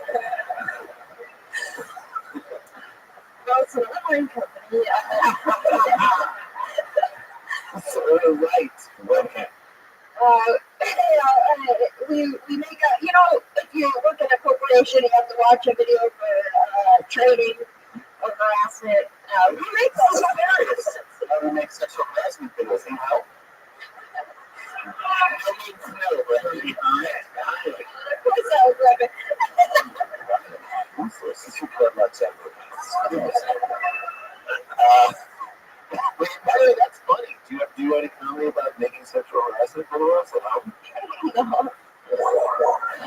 mean, I don't think over here. You work for a company that puts it out online. Yeah, I do. I'm like a personal assistant. Nothing fancy. I love everything she's been You just moved into town this week. What part of town are you living in? Technically, East Hollywood. East Hollywood. I think I've heard of such a place. I've been here 11 years and I don't think I've ever heard of East Hollywood. My goodness, Jesse, really breaking new ground. So technically, Pasadena.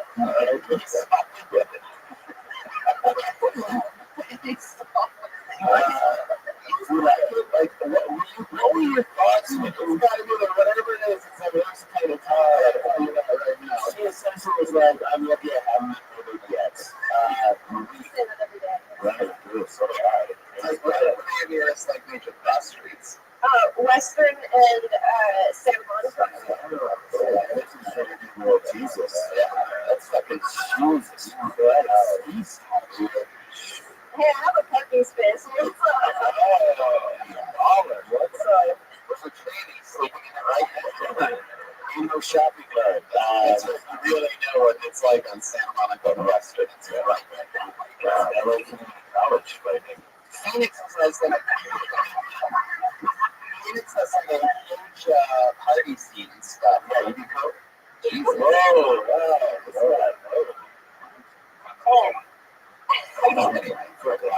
Did you say did you do coke for glaucoma?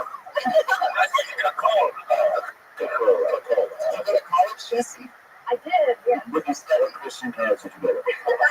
I went to film school at Scottsdale Community College. Yes. One of the finest in the land.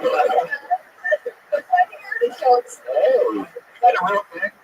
Yes, I didn't hear the jokes. that's our mascot. It's better than the University of Phoenix. So good for you. That's actual school. The band went to the same school. They got all C's. I liked it. I liked it a lot. I liked it.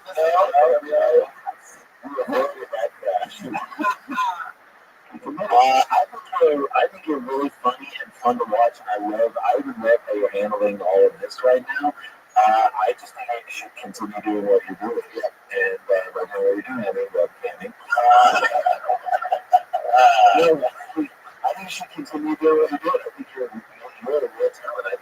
see you in the sports. Totally, and I think this is, a really good show for you to be doing, so that the 5 years that you've put in, all of a sudden you're being exposed to really, really great comedians that work a lot, and people are always looking to work, have people open for them on the road and stuff like that, and that with your energy and charisma, Just stay away from flappers. I love this show so much. I watch it every in Phoenix. I would watch. Oh, wow. So cool. This is your first time doing this show.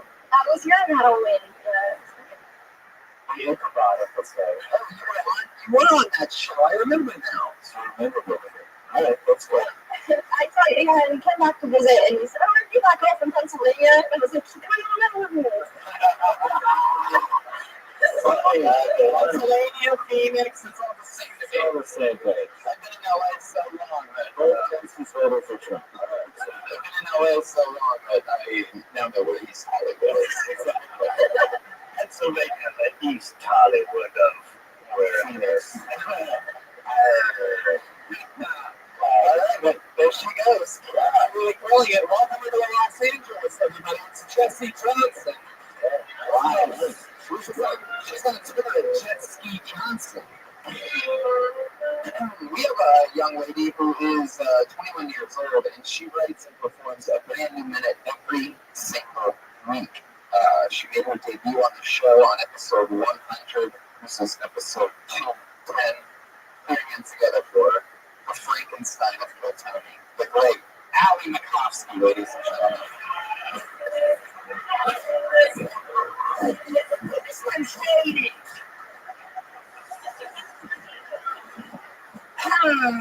Okay, I think my friend's a psycho, and I don't know what to do because he hasn't done anything, but I just know it's coming. There's no like self-defense classes I can take for a future psycho.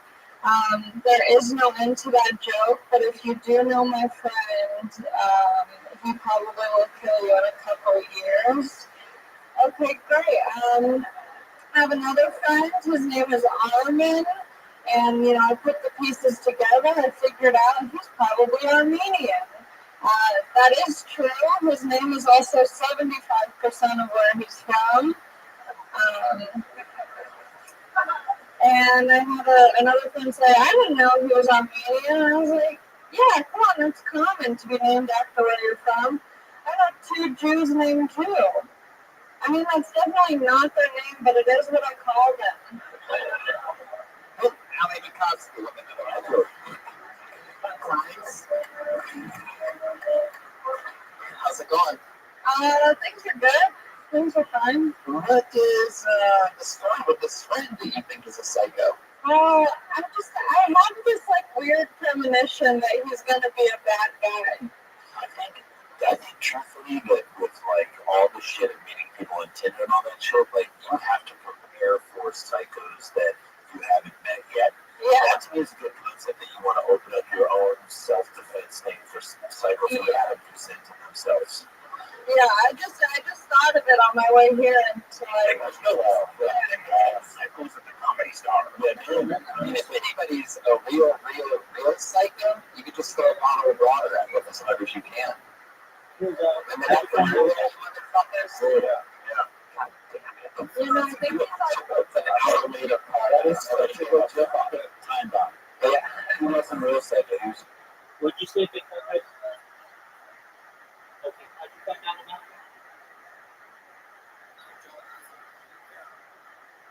Dude, what oh, I got you. How old are you? Okay, you gotta get out of here.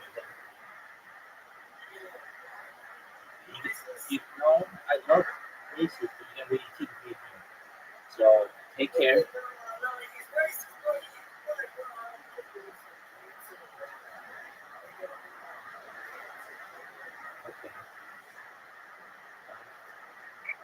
Okay. Come back when you're 18, big dog. It was just playing Anthony Perkins. Allie Ali, you look like you're dressed to caddy at a putt-putt course. What is it? What's going on? You're really like a stage hand for like children's things. Like, I just moving the sets. I'm not even here. The marionettes are just being taken out of their boxes. Josh, can I have another alcoholic drink? You're an alcoholic drink. I like the beginning of the meeting thing. I thought those were really funny. Yeah. That's I don't want to say his last name, fucking his name. He's up in and he also was my way whatever. Like some joke, he sold me 2 bucks. Something when we're in the zone and you're going in a different direction because the setup is there. The whole person thing in there. Yeah, I'm really good at ideas. I'm great at ideas. Executing them.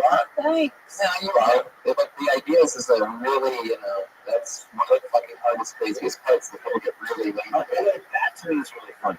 What if you do a bunch of jokes where you're like, okay, Really? I'm really good at this, but I have 0 points, and that just do a whole strategy, a whole chunk of setups. Just a bunch of ideas. Just one setup, just all the setups. I think they might not laugh at the beginning, but then once people realize what you're doing, it's just another step. 59 seconds, they're really gonna love They're it. gonna love it, yeah. And I would say even in longer sets, you could do something like that. Like to close my set, I'm going to do some jokes that I haven't finished. These don't have punchlines, but I really believe in the setup. So again, and I would even remind them, even though you just said, I go, again, none of these have punchlines, only setups. You literally can't lose, because then they don't know where the end is, and you can just be like, so, we could just set up like people and just do very Yeah, I could. Those are I all have to do book first.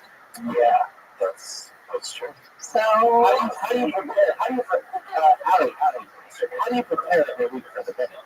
She walks the plank. That's another I thing. like Thank you for She sharing walks this. the plank. And then the style how do you prepare?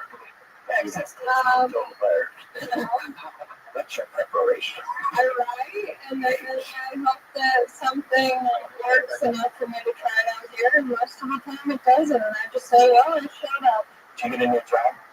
Nope. No job news. I was at work, I'm only scheduled 1 shift a week, and my manager came up to me and said, yeah, you only have 1 shift a week because everyone here thinks you're slow. well, you're probably really slow, right? Yeah, Yeah, you do. I'm a hostess. Oh, Yeah. I don't know. slow as a host. Yeah, that's really bad. I'm not that slow. I think I just talk slow, and so they assume that everything else is Ali, slow. could you walk us through as soon as a customer comes in? What Yeah, do you give do? us an example. I just walked into your restaurant. My name is. I go, you walk up and I say, how many are in your party? You say 2. I say 3. Do you want to go in? Well, let's not go. Okay. There's no I say, you say. Let's try it out. I just walked in, okay? Well, I walked in with the Sklar brothers. So here we go. Hi. Oh, Jesus, let's get out of here, guys. This place sucks. That's the attitude. Well, I'll probably do texting first. Oh, that's right. Oh, yeah. Seems really don't want a job. I don't want a job. I just need money. So it's like, But you're not going to have money if they I fire you. know. It's been a struggle. All right, Brian. I thought about it, but I was like, I have to wear a mask. So you can do that. Yeah, you know what? We're But then I was like, I don't have it in me to do this. I'll just be a shitty employee until something else works out. Anything else happened this week that in your normal life that is just sort of interesting or out of that? We're running because there's a new book is on the show every single week, so I always like to ask that. I just started Accutane, which is this pill that gets rid of your acne, but it makes your face extremely sensitive and red. So it's like, what the fuck am I doing? Well, everybody's always said you're one of the breakout stars of this show. They should see my pussy. You take every single week with your writing and your performing, you take a very proactive approach. I want to say this question. Allie, did I tell you anything about the suicide thing with Accutane? No, it's like pretty much not happening anymore. She's got the right one. There was a suicide? Well, when it first came about it was like pretty dangerous and sketchy, and people were like killing themselves. But now they have like new and improved Accutane that makes you want to kill yourself with help burn your thesis. Right. Well, It's different. well, you kind of got you on stage for a minute, Yeah, so there's I that. feel it, yeah. No, but I mean, that's if any kind of joke doesn't go over right, you talk about Accutane. That's so personal, and I love it. How are you? I mean, I already have. 21? Yeah, So you should be past this. I should be past it. Yeah. I'm sorry, I still got it. Wait, you guys have melody or they put Accutane on my taint. Oh, it's Accutane. Oh, boy. I was thinking like,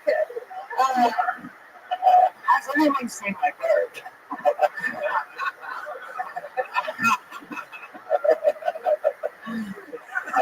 You don't have a handle on it. I think I went over a little head. Yeah. Little hood. Okay, we probably did. He's probably fine right now. I mean, we always say, I mean, yeah, this is like, we keep coming back to that. The more personal you get, the better it is. That is something that we're going through that probably some people have had gone through in their lives, but your take on the Accutane experience, I think, is fascinating. yeah, I think it, yeah. I just thought of a joke, but I'll save it for next week because Mama is short on new material. She got his eye Mikowski ready. Yeah, let him know. It's something, man, I got two zits on my neck.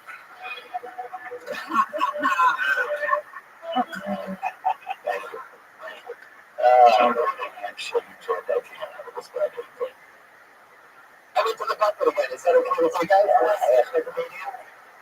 This guy is a legend on this show. This week, the Tony account actually tweeted out who are some of your favorite characters that have gotten pulled out of the bucket, and this guy's name actually came up quite a few times. You've seen him on the show many times. Always absolutely killer on this show, on Rothschild, one of the funniest writers around. I'm excited to see a new minute from Dan Norland, everybody.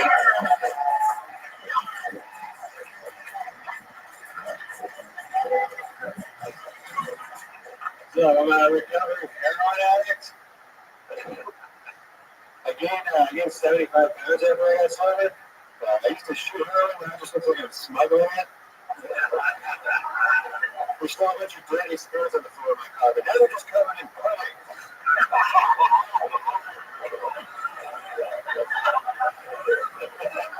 Did some jail time. I spent 6 months in jail back in 2014. First question people always ask me when I tell them that is, oh, did you get raped in there? Which is ridiculous. It was almost consensual.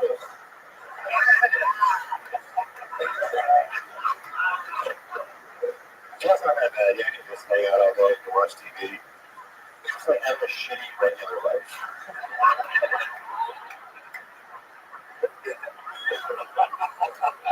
I had a job. I used to work in the kitchen. I used to make pancakes. I used to make 2,000 pancakes a day.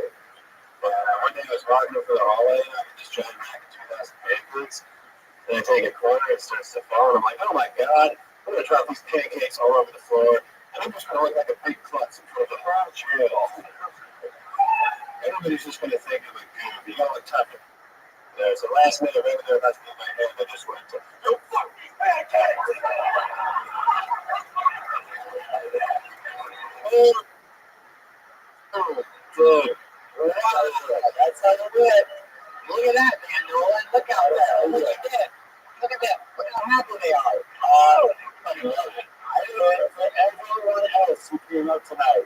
Great jokes, great opening premise, that personal stuff that probably did happen to you that could not have got sexual joke is so funny. And one of the interesting things that he did, the other couple of people that have really good sets didn't do, is he did the one thing that we sort of acknowledge, which is start commanding. You had it, you looked outward, you said, I'm a recovering heroin addict. And then, whatever was funny, because, you know, yeah, people always go, hey, you're a heroin. Dude, that's fucking great. I would Steve's joke. Steve's joke was a fantastic joke. I would even consider calling them bitch ass pancakes. These bitch ass pancakes. Not more than a joke. That feels like something I say in jail, right? These bitch ass pancakes. Bitch ass pancakes. Tell me. Tell me. And then you raped them. Wow. That always considered. Sometimes you punch up a joke, sometimes you punch down one. It's just like showing by example. Like, comedy Ray Rice over there. Sweet punching down. Yes, man, and you really are. We might want to watch you gain weight since you've been. I lost 30 pounds. Yeah, That's right. So you crawl through your window. This big. Because he locked the skis in his house, and there's a window this big, and somehow you got through that. Yeah, I wouldn't have been able to do that 2 months ago. Well, in your home, that's how you got in and out of the house. Man, so you used to get heroin, and the jail time was for heroin? No, it was for a DUI. I kept getting caught buying heroin. I never got caught with heroin. They would just catch me coming in and out of the About that. It's fascinating because you look like a mild-mannered dude who does not do heroin. It's like, I know that lots of people do heroin who look like you, but it was fascinating and interesting, and I feel like something that you don't hear many comics talking about. But great set. Who's your dealer? There's this guy named Babel. If you ever go to Newburgh, New York, first to car. Dude, the sudden came an episode of The Wire. Jesus Christ. We're up straight the guy down. We're up in the towers from that jail. We're up the front. We're with absolutely representing the next bus watch show at the Ice House next Friday. Great fucking time. I'm leaving Wednesday. Fuck off. There you go. Turn down. But when is the next one? Next Friday. Next now I'm gonna be here. You're back to check out. Soon. I'm not maybe next week or get busted. But yeah, I'll hit you up when you're back. Yes, that's great. How you doing, everybody? Dreams coming true. In another minute. You know what I want to do? There's a guy out there that we all fell in love with a few weeks ago, and I'm excited to bring him up again to see another new minute from him. He's super honest. This guy doesn't seem like he can tell a lie. Very interesting character. I love him. We love him. It's the other from Manuel Ferreira, everybody. Yes.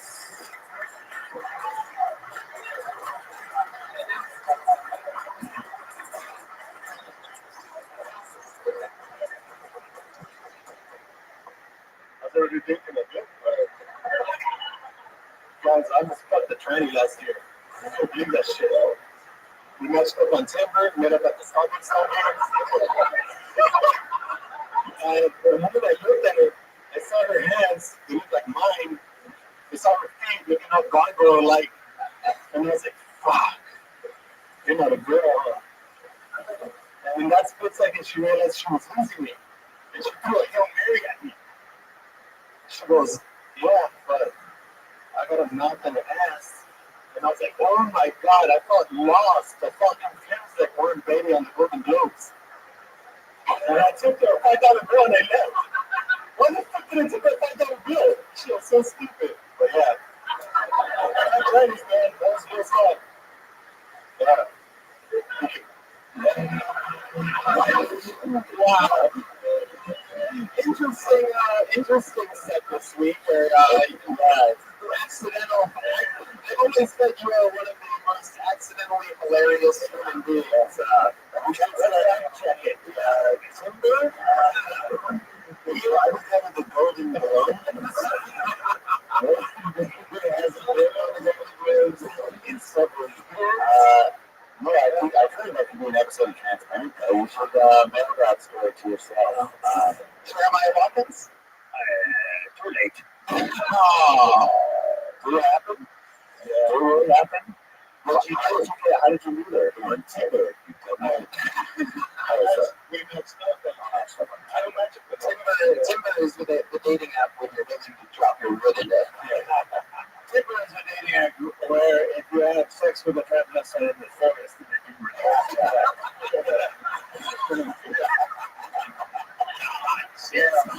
Motherfucking rock, man. Drop the eyebrows and rock that on. Sound of one hand slapping. Well, you're an interesting character. So you went to see the training. I mean, well, every pictures, all 5 pictures were on the same place, but like different house, I guess. Yes, the woman knows how to take a picture. Hey, what was the first? Yeah, she's getting ready. That's the first. Yeah, like half a superhero. Yeah, half a man. When you got something like that. So when you got, was there a moment where you're like, the Colombo woman? I wonder if he's a woman.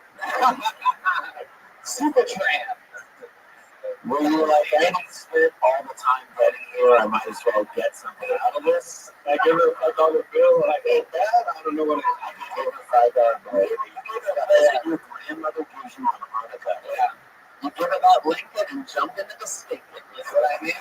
I mean, you thought I'm a nice guy. I don't want to be a nice guy. Yeah, that was so much. She was also a nice guy.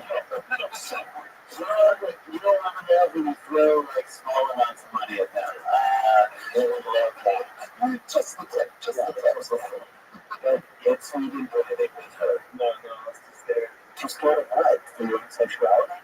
No. I don't know. Maybe she was more powerful. I don't know. Maybe not, though. Well, maybe you're afraid that you would like it a little bit. You see, well, I'm going to fuck a fat girl on Wednesday. I'm good. Is that true? Did you meet the fat girl? Court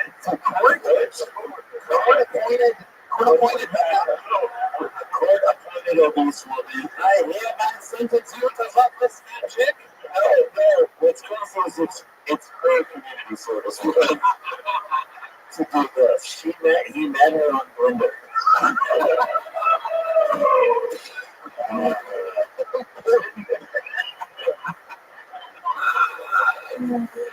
Manuel Herrera. What do you get for work again? I work at a warehouse. Oh, that's a lot of Manuel Herrera.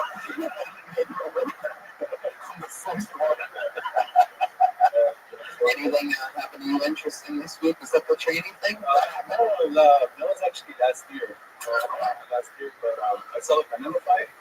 Yeah, I was at it. You told me? Yeah, there was a lot of people at the house. Are you Mexican? Yeah. So it was like, stop it. You stop it.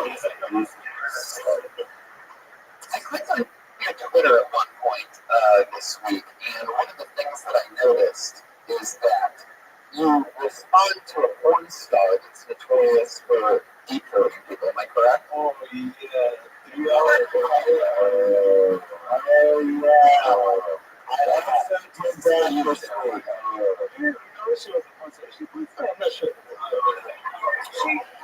It's really ridiculous. Let's just say she works remotely. So harassment videos. She was moved from Arizona. This lady named Shredhead Killer tweeted 4 days ago in all capital letters. She said, "I gave head for 3 hours straight today. SMH never did it that long." To which you tweeted directly at her, "Dome for 3 hours. Next time, dome me up instead. I only last 15 seconds. Like a YouTube ad." Wow. Yeah. That's actually a good trade. That's a good trade. Why did you try that trade? There you go. And then, I'm like you just want it to be over. And then all of a sudden, you tweeted again. You said, "You basically gave Dome and could have seen the movie Titanic and took it back." That's funny, dude. Yeah, you should go through that. Your Twitter feed is getting more laughs than you are. Right, exactly. Let me remind you of the original tweet. She said, "I gave up for 3 hours straight. I never did it that long." Then you tweet again, a third tweet to that exact same tweet. There's a lot to respond. His response was, again, "You're going to have a buff-ass neck now."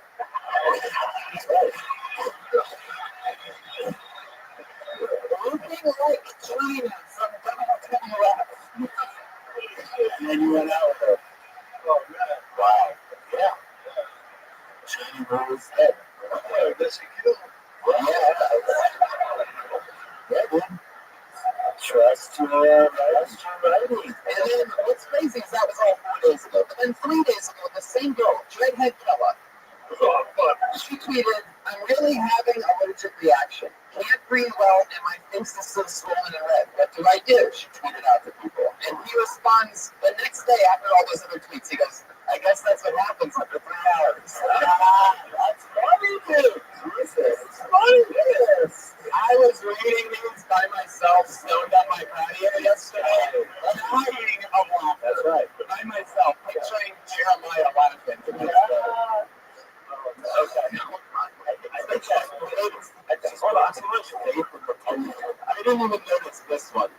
days ago, she tweeted again. This is just a random girl. By the way, she only has 5,683 followers. Her actual Twitter handle is HALEHXBDY. Anyway, 2 days ago she said, "My feet and back hurt so bad!" Exclamation point. Bartending is hard. To which Manuel Herrera responded, "You did it for more than 3 hours? Or was it just an epic leg from the other night?" You're heckling this. You're Twitter heckling this woman. Oh, yeah. She was literally just listing off all her ailments. Which there's nothing sexual than that. Now, here's an interesting one. 10 hours ago. 10 hours ago. Ladies and gentlemen, listen. This calendar day. 10 hours ago, today, the Kill Tony official Twitter account, at all capital letters Kill Tony, tweeted, "Another Monday, another Kill Tony at the Comedy Store with Tony Hinchcliffe, Redman, and 2 amazing guests. Get tickets." To which a young man named Brian Vieira tweeted, "Young up and coming, we're failing older comics. In about 15 minutes, you do older comics. Winky face, smile." Clearly making a joke. Manuel Herrera responds to all of us. We're all tagged in this. Yeah. So Brian Vieira ended that tweet with a winky, smiley face. I love that you're surprised with the Mexican type of other things. Very good. Manuel Herrera goes, "Why don't you put your name in the bucket, then talk?" Yeah. To which Brian Vieira responds, "One of us is confused, ... To which Manuel goes, "Never mind, I thought you were trolling." Yeah, bitch. Yeah, that shit. Toasted, bitch. Manuel, I love your style. You're on Twitter at Winter Snake. Why Winter Snake? What is that? Sounds like the worst Game of Thrones character ever. You are the Winter Snake! You live with a White Walker! Look at that guy, get Henry back up there. Winter Snake? I would never let him take a bath at my house! Can't take a bath, idiots! Oh, man. Why Winter Snake? Yes, we are. Alright, that sounds good. It feels good, you know? That's the type of thing a training would love. Yeah, Winter Snake. Like a deep freeze, yeah. Sounds like a small penis, Winter Snake. Little shrinkage? Something so good. It's uncircumcised. Remember his mom sucked on it or something? Oh, yeah. It's 6.75 inches. 6.75. Yeah. That is far too accurate. 6 3/4. 6.7. Of course, the real skin super hard. I want to just push it down and put that extra like a quarter. I used to like it. I love it. It's just so I love it. The accuracy. It's the comedy, yeah. There he goes, Manuel Herrera. Yes. Winter Snake.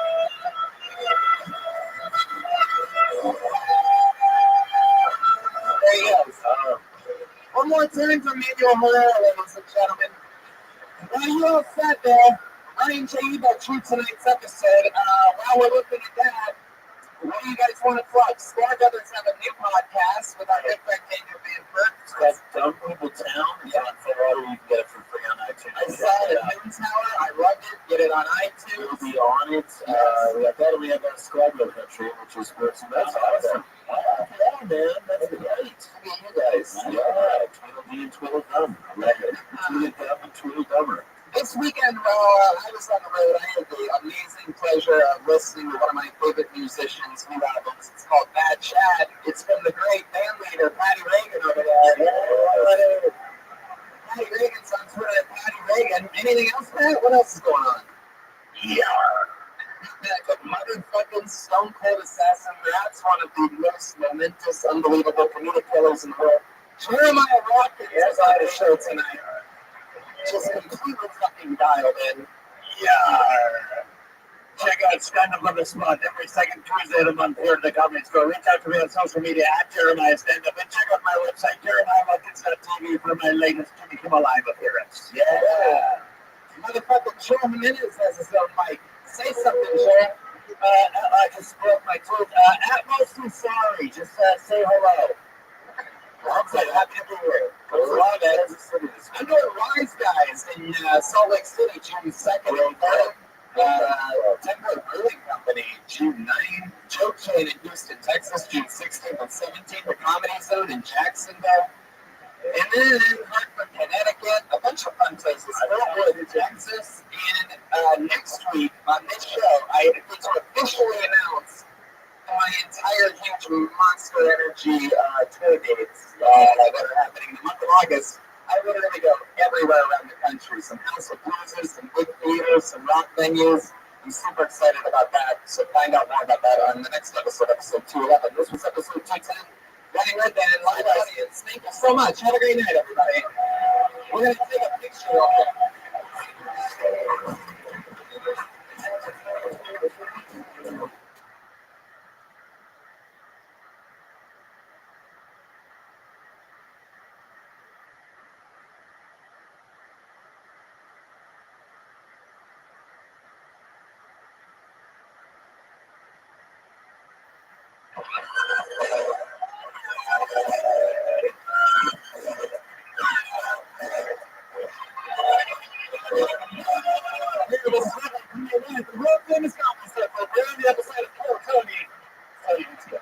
Everybody, welcome.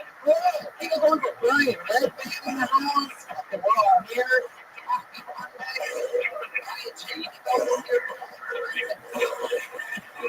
You guys ready to have a crazy fucking night or what? Come on, you can do better than that. You guys ready to blow off on this Monday night? It is still only half decent, but I'll accept it. We have so much fun stuff going on. A ton of it. A butt ton of it in our otherwise as stand-up comedians. I'm doing the Monster Energy Outbreak Tour. That means that I'm going to rock venues and theaters the entire month of August, continuously doing my own shows. It's insane. The friends over at Monster Energy Drink decided to put me on tour. So how cool is that? So check out those dates. All tickets go on sale this Wednesday. Look, man. Hey, how's that going? Great, man. Had a camera and an iPod just broke right before the show.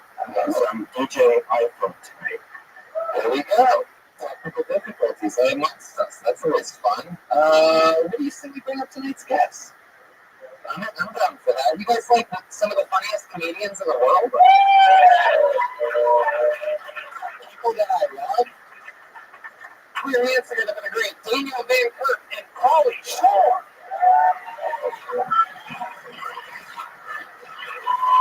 Yeah. Come on, Pauly Shore and Daniel Van Kirk. Hey, everybody. On a special post Mother's Day episode, the son of the owner of this building, the great Mitzi Shore, Pauly Shore, amongst us. We'll set him on the show, the new Crackle Show, Pauly Shore podcast. Yes, it's on Crackle right now. I don't know if you noticed, there's a good pole in the middle of the room place with strippers on, what day did you say you wanted to go on? Tuesdays? This is... No, whatever you want. Yes. I just do a little history of this room really quick. Just when I come in this room, I feel a little history. Let's hear it. There used to be this gay dude that used to sit over there. His name was Falstaff. And he was this openly gay, host guy. And he used to, comedians used to come up here and they would have to, blow him to, get stage time.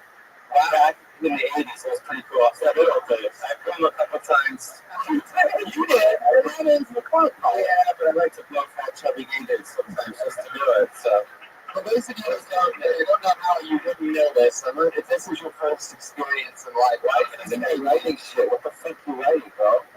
Pauly, the guy's drawing tonight's episode. We'll be all sit here being lazy. He's performing actual art. For those of you that have been hiding under a rock and know nothing about comedy, Pauly Shore on a special shout out on post Mother's Day Tony. His mom is Mitzi Shore, literally the queen of all of comedy. This place, every room in it, way back, 1972. This was the room, I don't know if you guys know, this room, the bedroom, is the room that Whoopi Goldberg got discovered by Steven Spielberg for the movie Color Purple. Steven Spielberg was sitting right up there. Yeah, that's nice now. And who knows, the next Steven Spielberg might be sitting out there right now. So this really is something that's Aphrodite sitting there instead. One of my favorite characters. So that's yeah, that's a special room. Yep, it's an awesome room. I'm excited. Thanks for having us. Of course. We're going to be one of the Yep. Daniel Van Kirk, I absolutely love your work with these Squad Brothers. Thank you.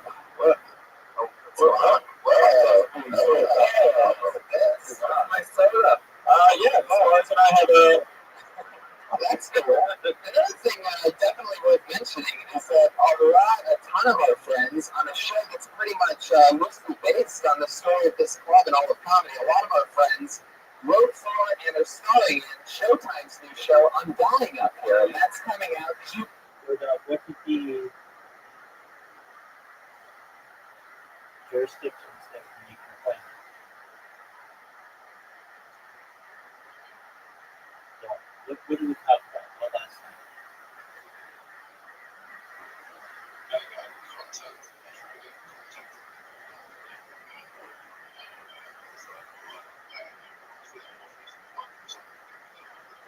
No, quit that. Dude, stop. You don't try, you do. I gave you their email address. Did you send them an email?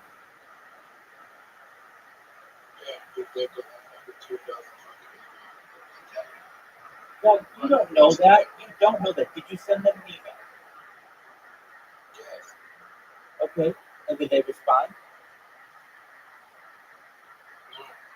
Did you get a response back, a reply of any sort? All right, then send them another email right now. I'll wait.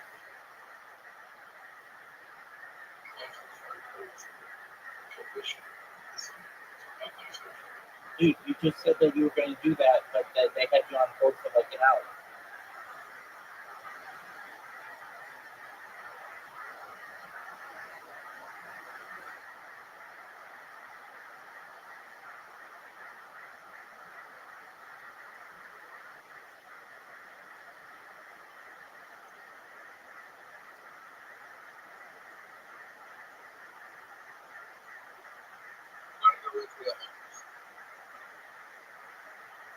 Okay, that's fine, but it's unnecessary. But that's okay. Go ahead and do it. All right. Because you should be able to get all of them on the phone. You, in the very morning, first thing, you look up when they open. Let's say they open at 8 o'clock a.m. You call them at 8 o'clock and you stay on hold. Okay, 9 a.m. So then you call them at 9 a.m. and you stay on that phone all day. Go do something else. Play mini golf, go look at Twitter, whatever. Waste an hour. That's going to save you a lot of time. As opposed to going all the way down there. And then they're like, oh yeah, we're not dealing with that right now or whatever. Like basically.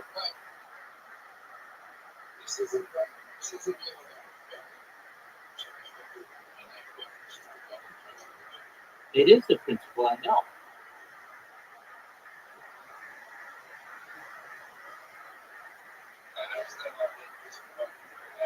Exactly, and you're going to get your money. I don't like it. I don't like my friends being taken advantage of.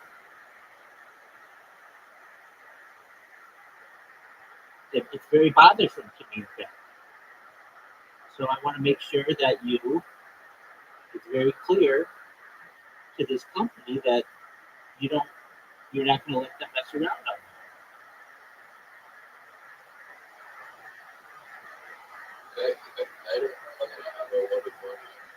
you. Right. So, and you don't need to do that. All you're going to need to do is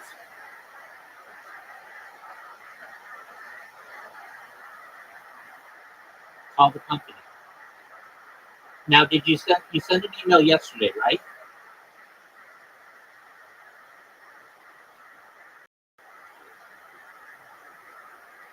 Dude, did you send an email yesterday?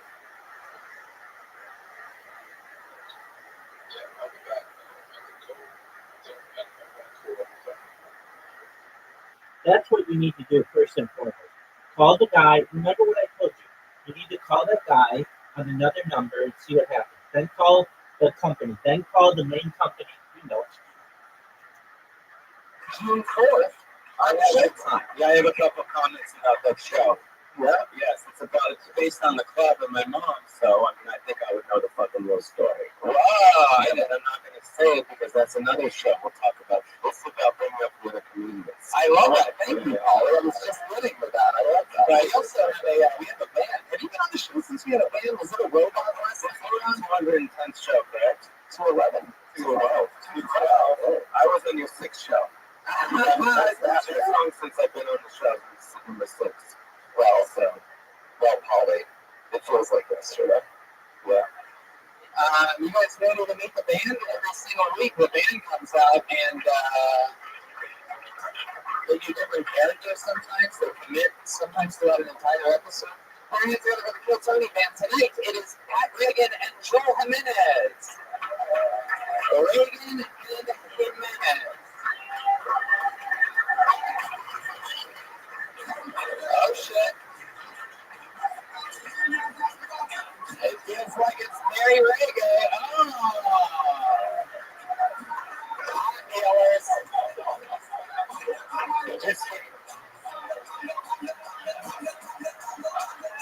Wow, you guys are like from Jamaica? Jobless.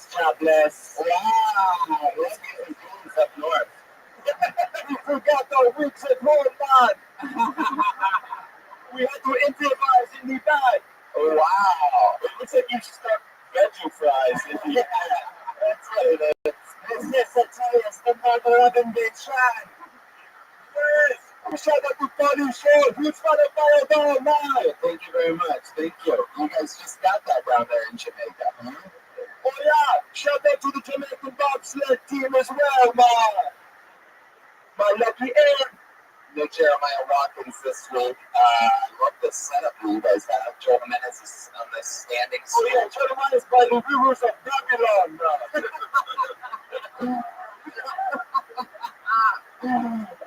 It's always amazing to me how you guys are able to drag these characters out. It's going to be interesting to see how these regular gentlemen develop throughout an hour and a half long show. I love reggae, authentic reggae, like Sublime, Slightly Stupid, no doubt. See that? So for example, that's like 3 more references that you just lost right there. You know what I'm saying? Hit it back! Boy. Big hands out of the way, Josh Martin. Running around. You know what, Josh? I love the train trail. Everybody seems to be letting it rip tonight, so let's fucking do it. I am now going to explain the show very quickly. If you guys aren't fucking idiots and you don't know what goes on here, a bunch of people sign up for the show. People that want to get pulled out of a bucket and perform for 60 seconds in front of you, in front of us. Maybe find out something about themselves. Maybe be learning about them. Maybe just go from being a performer to a guest on the show in 60 seconds. Wow! You know your 60 seconds is up when you hear the sound of a kitty. That means wrap it up there. Or else you're going to bring out the angry West Hollywood bear. That's how it works. You don't want to hear that thing or you fucked up. You guys ready to start the show or what? Oh, the pieces are in place. This is episode 212 of Kelton, celebrating its 4-year anniversary. This June, all the comedy store. All right. First thing out of the bucket, put your hands together for Tim McGrory.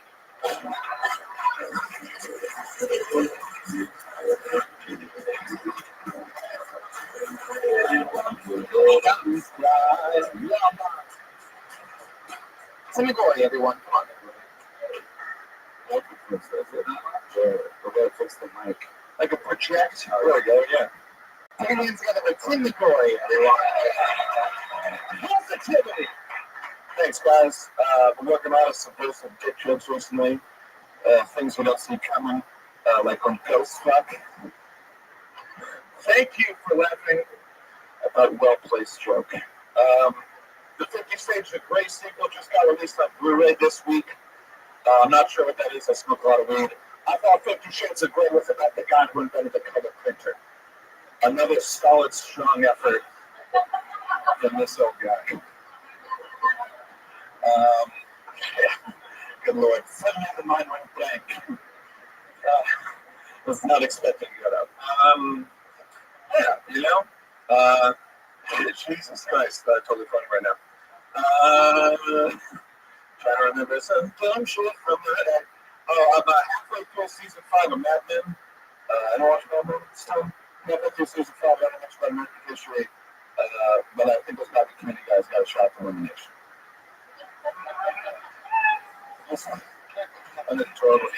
what you were trying to remember that whole time? Is that one? Tim, that was a beautiful disaster. Thank you. Now I know what 311 was talking about all this time. Just trying to cover it, you know, man. Just trying to cover it, you know. Oh, that was a shout out for my radio friends over there. But by the way, that's another reference. It's awesome. I'm like, oh, Tim, Tim,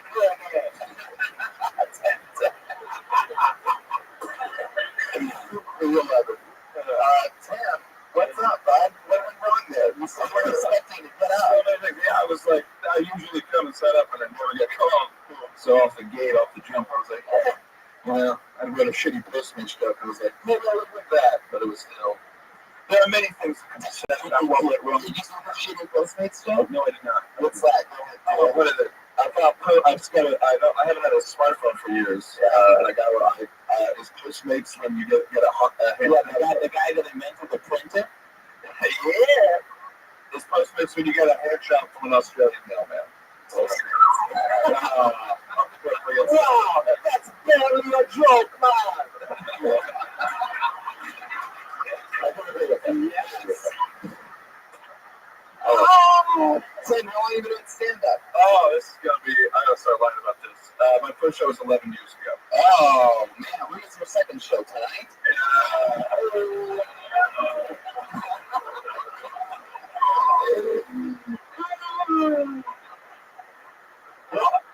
Yes.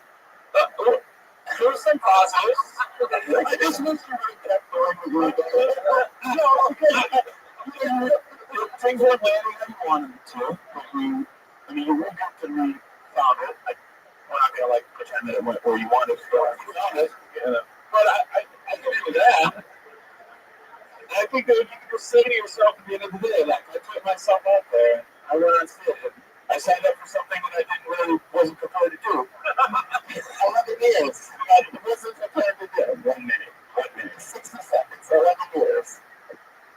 I'll give you that, man. You had to refine it, and you did. Thanks. Now, I'm really trying to not be mean. Yeah, baby, you can be me. Say anything you want. You just what you found wasn't good. But that's okay. You feel that shitty feeling of where the fuck was I? So I'm glad you were able to get back to it. I just wish what you had gotten back to was worth it. Holy sure, you were born and raised in this club. Basically, yeah, he could probably get a spot here at False Numbers Eddie.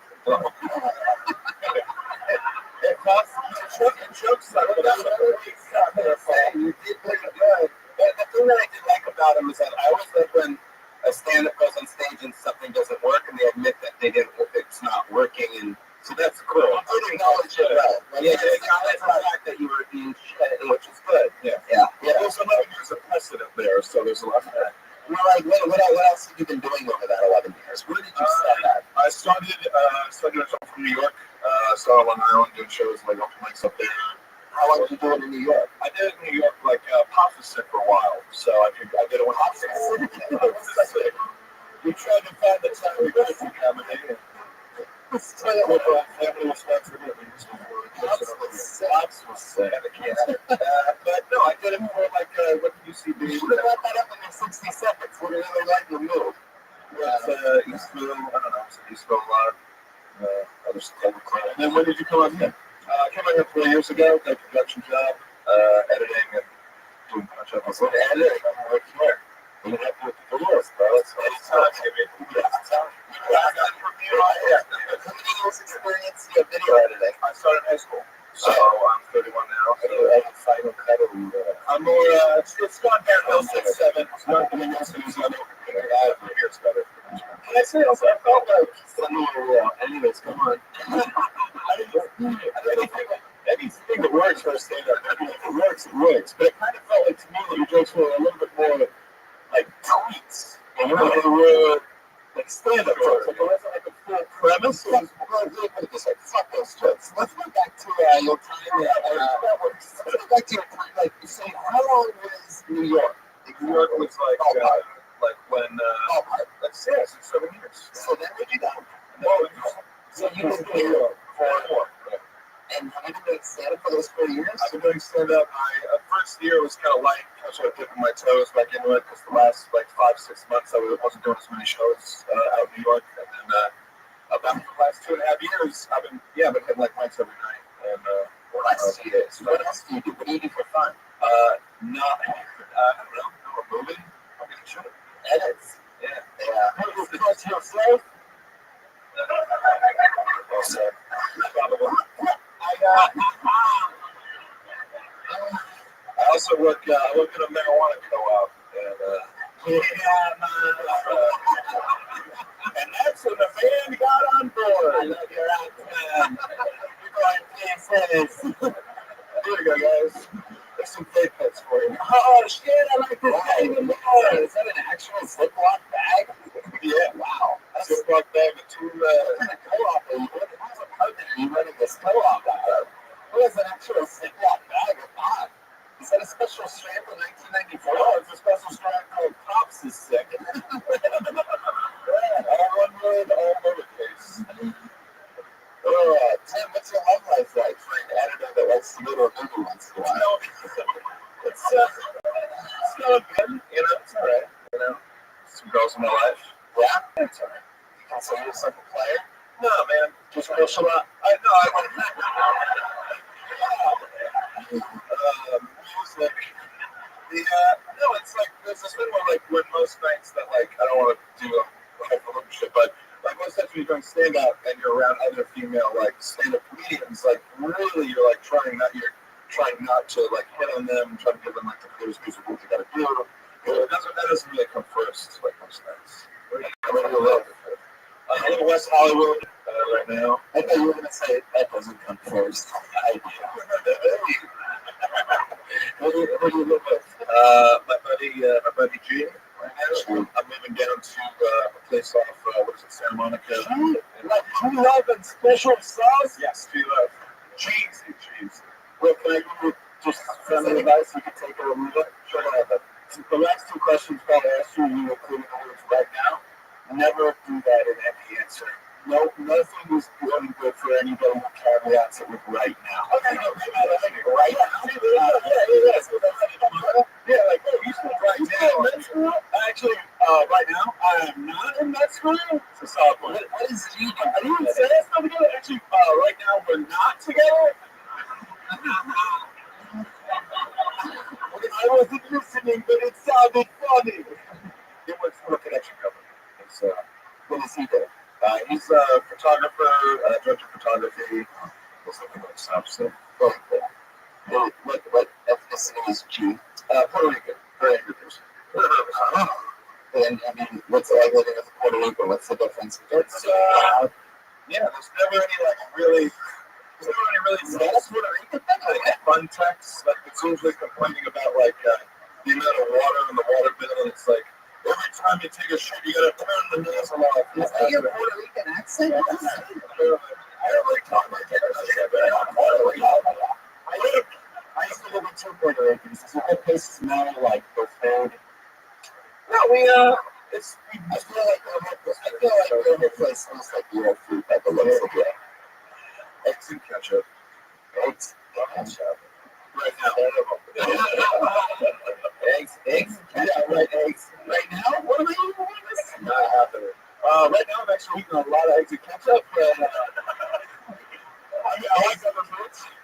If you have the potatoes next to the eggs, then the ketchup's okay as long as they're right? Yeah, that's normalized. If you have like potatoes, yeah. You can eat a starch? Do you have a starch in your diet? There's plenty of starch. Can I do this straight? Like, how serious are you taking comedy? I take it very seriously. Really, I take it very seriously. Oh, yeah. That's not good, Mom. That's not good, Mom. So you like the small room at Flappers? Yeah. Okay, then you're not taking it. I'm just kidding. No, I like that. Well, Sam, it was nice meeting you. You're up and don't fear the come back. Yeah, right? Let's see what 60 seconds of 11 years looks like next time. I'm here with Tim McGorry, everybody. There he goes. He's on Twitter at MC Gorey,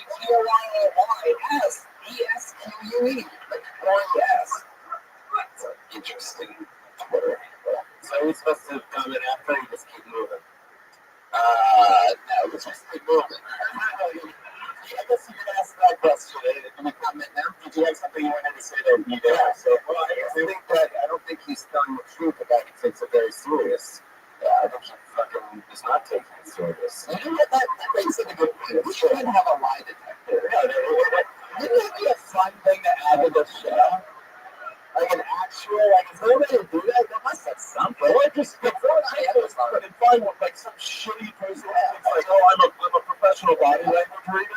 I'm not very specific. Can I say something for a sec? Because this show is I mean, I'm not on it all the time. I mean, you're judging other people, pretty much, right? And you're commenting, Not really, but they sort of, that's not really the way I look at it. Like, they're just sort of talking about what just happened. But I'm trying to bring my mom into this. Okay, go ahead. Okay, that's where I might come from this. Okay. See, there's no one who are running the comedy store. These guys run the fucking comedy store. Not really. I didn't have a spot if I ran the comedy store. Yeah, but I have hot spots. Well, the people, Adam, Egan, Eric, right? Yeah, and all the other people. There's no Mitzi Shore here. There used to be a Mitzi Shore here. There used to be someone that would develop the comedians, Roseanne, all that. There's no one here developing, so this place is just like, so you're pretty much Mitzi Shore for that. Well, I mean, he's got it. He's got Tony. He's got it. I mean, there's no one that really is Adam doing it. Of course. Really? Listen, does Adam sit that long as you do? Adam has done this show. Adam was a guest on the show. We should do it downstairs. What are you asking? Different comedians come up on stage. Does he do what? Yeah, it's like, right. Does he do what? It's like, Let me answer the question he asked. I've done 5 development spots when I got fired from doing development spots not once. Anyway, not cool, bro. Then you have to say, so you should be downstairs with Adam, that's all I'm saying. That doesn't make any sense. One of the amazing comedians in the world. I'm not going to bring Falstaff into it. The first development was first dead. He was amazing. He had elephantitis legs. It was awesome. The guy used to sit right there and play the fucking piano and used to fucking make guys blow for stage time. It was the best. Could he give it out? What? Could he give stage? Yeah, we get, you know how like the concert gives you this room to pretty much do whatever you want? That's how it was with him. I pulled another name out of the back. You guys want to meet another comedian? Falstaff. Oh, he's got a Preacher Lawson, everyone.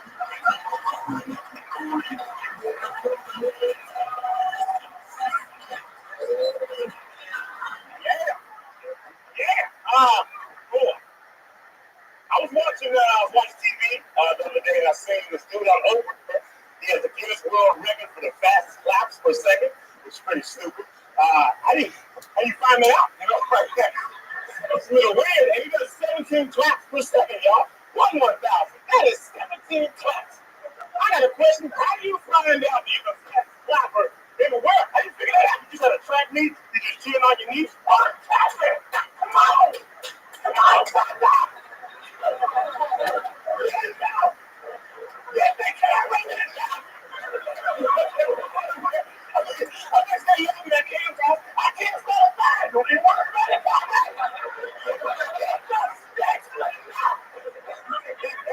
That's my time. I didn't figure out how to do. You know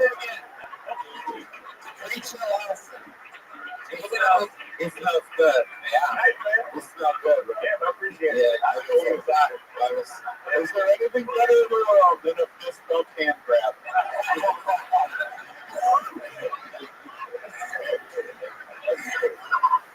So dope.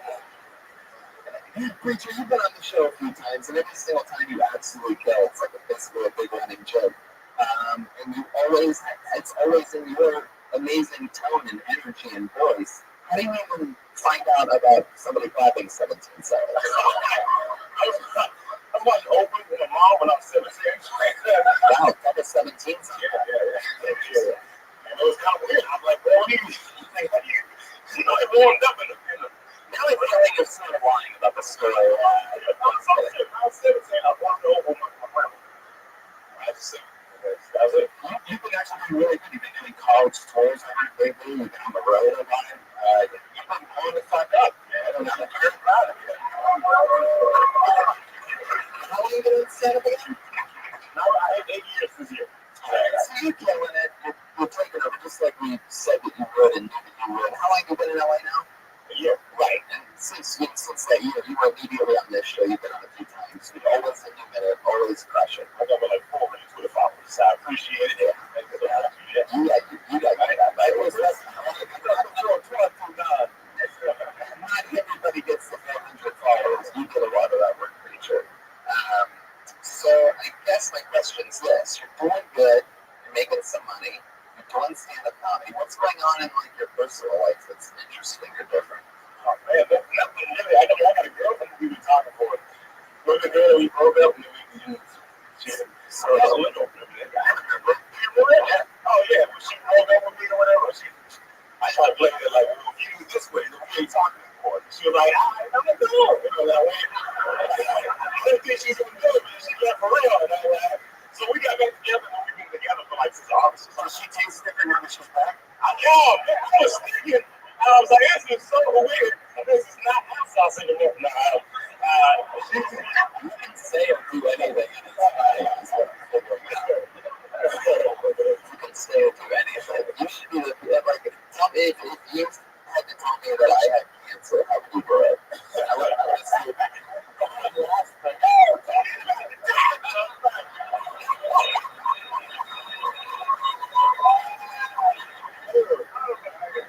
that's what I'm talking about. It's funny for like 5 seconds. I thought about what I just said. That's what happens when a fucking writer meets up with an actual performer. Are you getting development spots right now? You were not going to do some matter. I mean, no, not. That's not crazy. This morning, you know it's not here. I mean, they put me last on the Mama tonight. So that's good. That's a highly respected spot. That means we're respected by your peers. Yeah, how much time do you have down the road? I usually when I do about an hour. You do an hour? Yeah. That's a lot of fucking time. Yeah. And he's high energy too. He's a lot of that's you open for guys or feature? You know what? I did stand up at a Montreal a couple weeks ago. Yeah. I thought you said wherever they pay you. I didn't get paid. I was trying to do jokes and then they were open. And I was about to give you a spot Friday at the Escort show. Oh, look at that. You know what? You're right. I sort of wasn't thinking about this. I was saying that. I'm at the bad house. Fuck off there. Well, what about you? I called the people next way. I'm sorry, Brian has it.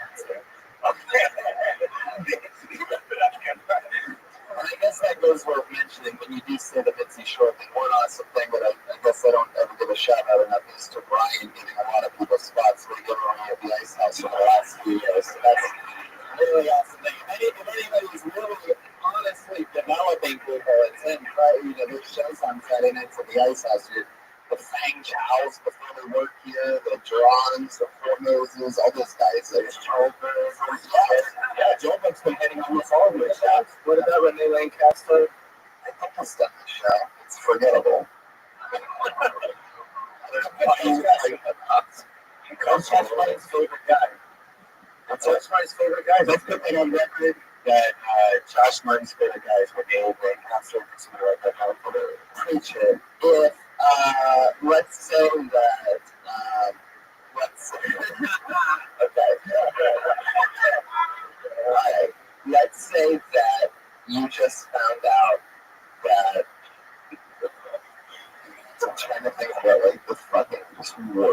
awesome. That was. Yeah, go ahead. You gotta tell my grandmother she's gonna we're deporting my grandmother. Yes, you have to deport Jill's Mexican grandmother. Okay. Your Mexican grandmother. Okay. I'm gonna tell her. Come over illegally or like, it's your I'm gonna confirm it in Miami. No, hypothetically. Also, don't have the mic stand so high. Yeah. Oh, okay. I was gonna kick my grandma.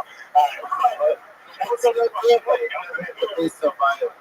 He really does have a good point. It's a distraction. You're such a great performer that you don't need to do that. That's a habit. But I feel like people that are mellow, that are like using it for a thing, use more. I think you really don't need it. It just takes away. And especially on a show like this where it's very much audio based, hundreds of thousands of downloads. And I have to buy new microphones. I mean, there's that part. It is things that sometimes people lean on. He put his grandmother. Go for it. You guys know the punchline. I can still do it. You don't have to. I want to see like walk into the room, sort of. You know what I mean? Like we're just like Kick it like I can still kick it though, right? wait a second. What are you doing? Wait, what's going on? I was talking about this. Stop it. We're calling. Yeah, I don't know what's going on. It's a Portugal's grandma.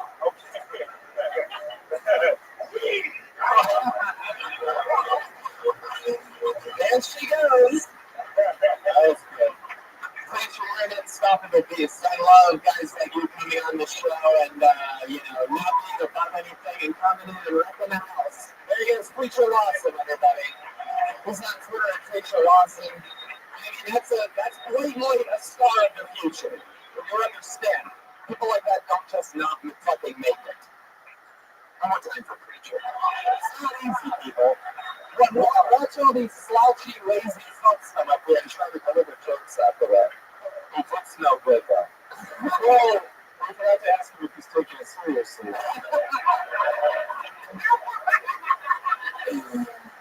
Never know. TVK. I'm loving this.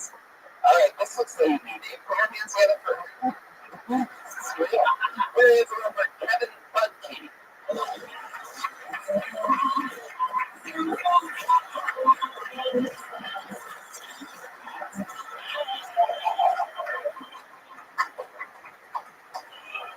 guys noticed famous guys are now wearing Gucci purses. Yeah. Russell Westbrook, LeBron James, Drake. So at least the famous black guys. Wow. Black guys are wearing Gucci purses. 2017, what have you done? No, seriously, the other day, I had something happen to me the first time in my life. A lady called me, she's like, I've seen you on TV before. It's like, really? I didn't know how to handle it. So there's my whip. I was like, damn right, bitch, get on your knees. No, I didn't say it. I said, so, you want a cookie? And then gave her a cookie. But, yeah, that's what I got. All the new material is pretty weak, but thank you. The saddest thing perhaps one can do is try to beat us to shitting on yourself. There it is. There's that ad. That's a minute. One decent punchline for you. I'm sorry. Talk with the mic, Kevin. When you shit yourself, I want to hear it louder. If I want to hear any of this, I'll be here. For a while. I hear this. I slam the stand down when you do it. Don't actually do it. That's one of those no ads. That's my favorite not-joke of all time you talk tonight. Black guys are wearing Gucci purses. 2017, what have you done? No. So, you write that down, man? Did you write it down? That's a good question. I wrote it on a phone yesterday. On a phone? Yeah. What'd you write it up? On your pen? Yeah. The pen you wrote it with just called it what's its name? It was good. Oh, wow. There he is. He's awakened the monster. That's a huge line. He's pointing back. He's a monster. I can't believe a pen made a phone call like that to get its ink back. I never even heard of such a thing. Okay, so I hope I just filed a sexual harassment complaint. Don't like it. It's just me, guys. It's just that Kevin Becky is still on stage. How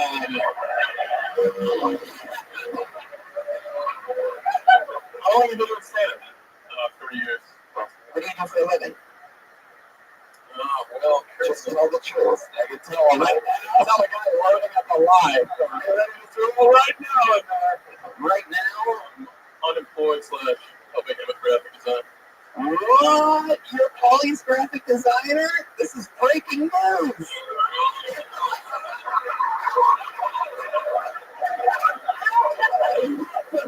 I actually thought that was the whole thing. That's exactly what I was expecting.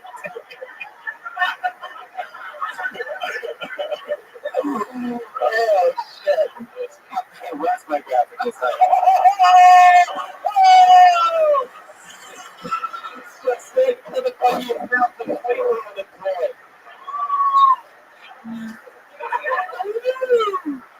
Wow, this is a special apprentice version of Quilts Honey. Nobody's ever gotten fired on the spot. This is great. Wow, so you can call me seriously? I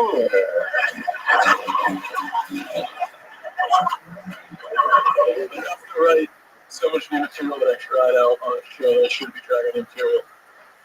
That's okay. Stay on it. What was the last job that you had before working at Polly? I worked at an airport in Pittsburgh. I moved here for Christmas, and I worked at the airport. I worked at the Museum of Natural History as a medical dog. Wow, reggae. I play reggae and reggae. Reggae, that's it, yeah. I did have a truck that looked like a cake, man. Have you ever done this show before? Yeah, I was prepared. So in all honesty, like I met Kevin, he's a nice kid. Yeah, I like nice people. Comedy's another thing. It takes some time, right? Yeah. It takes a lot of time. Obviously, more than 11 years is what we'll figure out. So he's always, he's one of these guys that's very gung-ho and he's very excited about the business, but the business is a fucking reality. And this what happened here tonight is a fucking train wreck reality. Yeah. Seriously, it's you know what I mean? It's a long fucking gig, and that's why I'm saying a lot of people that do this shit, either you fucking do it or don't fucking do it. And if you do it, it's going to take a long time. It's over and over again. Learn from it. I'll tell you, I think knowing that you were coming up here, you should have prepared more, and you should have fucking killed, dude. What the fuck? Dude, you have material that could have killed, but you didn't fucking do it. That's what it's shit. It's 1 minute. It makes me look fucking bad. It's not good. To be fair, that's amazing. You can always go back to being a fairly unemployed betrothed.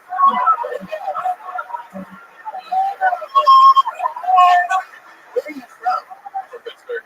Pittsburgh. How long have you been here? Since Christmas Day. Since Christmas. Still on those Pittsburgh.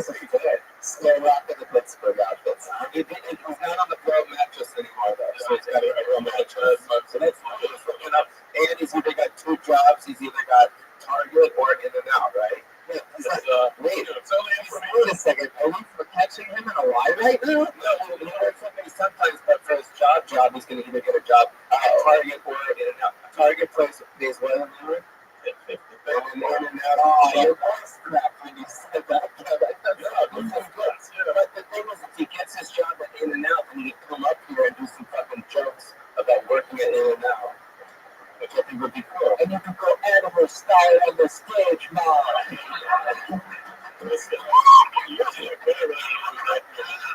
Oh my god. I would say this doesn't do great without Jeremiah.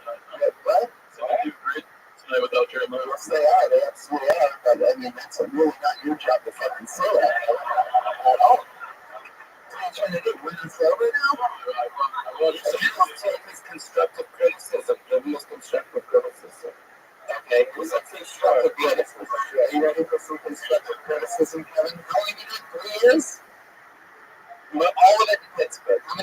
week where you got to tell the truth? Like one. Yeah, One, two, yeah. one or two. Yeah.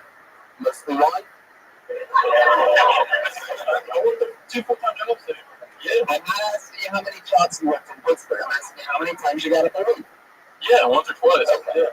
Sometimes 4 times. I was growing up when I was starting stand-up comedy. I was growing up here in LA at places like this, and grinding and grueling at every open mic without a car. And I was going up, one spot every 45 minutes, and then I was going to another spot and doing another spot and then another spot. So I basically really fucking just started. So I need to take those 3 years and shove them up your ass and look at it like you're starting, with a clean slate and continue to start over. Tough love. Burn the clothes that you're wearing. Never wear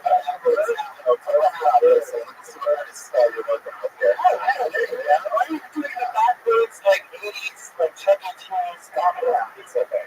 Yeah, what's going on? Like you have a power glove that you're about to take out of a suitcase. I had a joke about getting a haircut too, and I should have fucking done it. I'm sorry. It's the bird, bro. We're from fucking Ohio. It's from the bird. I know what it is. That's 45 minutes away from where I'm from. That's why I can relate to it.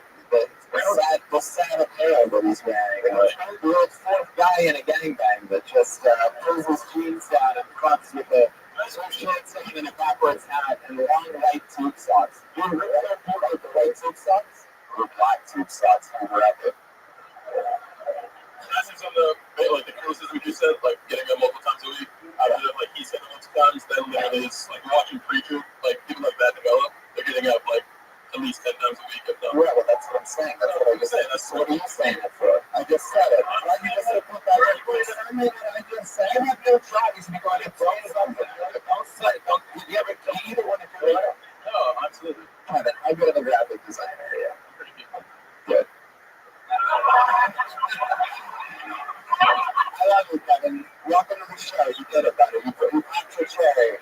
This is like they're going to fire you up or we're going to be a big baby. But my guess is they're going to start writing jokes tomorrow like they've never written in your fucking life. There he goes. Kevin Ducky, everyone. Making a bad example of fist bumping everybody before it is. Please don't do that. I hate that. I hate fist bumping people. I don't bring guests on for what you do. You don't get pulled out of the bucket for your magical fist bump. There's the graphics for my new Crackle show. Yeah, you got it. Okay? That's right. Ollie's got a new awesome show on Crackle called the Polly Shore Podcast Show. Yes, that's what it's called. So check that out on Crackle. Crackle.com. Crackle.com. It's a website. So you know that. What's it on, man? What? What's it on, man? Crackle, huh? Oh, Crackle, yes. I was pretending not to know. I thought it would be funny, man. Yeah. So you know Kevin? You seen him around? The guy that was just here. I think I've seen him around at some point. Yeah. Like around. Yeah. At nighttime, like walking around. Like, I pulled another name out of the bucket. Put your hands together for Aaron Thompson.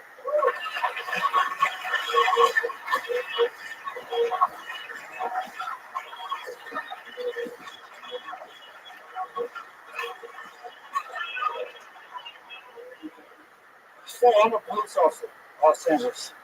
I ain't gonna shoot nobody. Nobody black.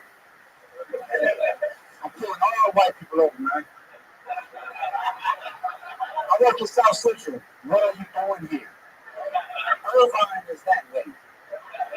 Before I'm a cop, I still get scared to get pulled over though. I watch the videos. I still get scared. When I got chirp, you ever get scared to you hear that chirp, get that puppet factor. You know what that puppet factor is, man? When your booty hole go like this, like that, right? When I hear that chirp, I do this.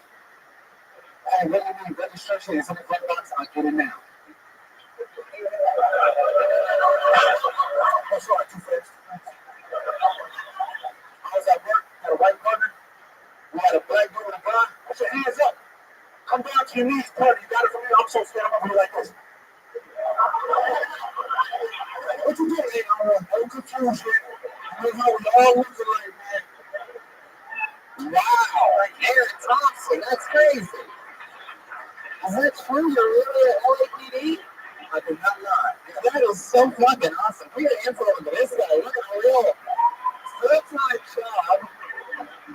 Living a real fucking job, being a hero out there, and then actually coming in. Yes, this is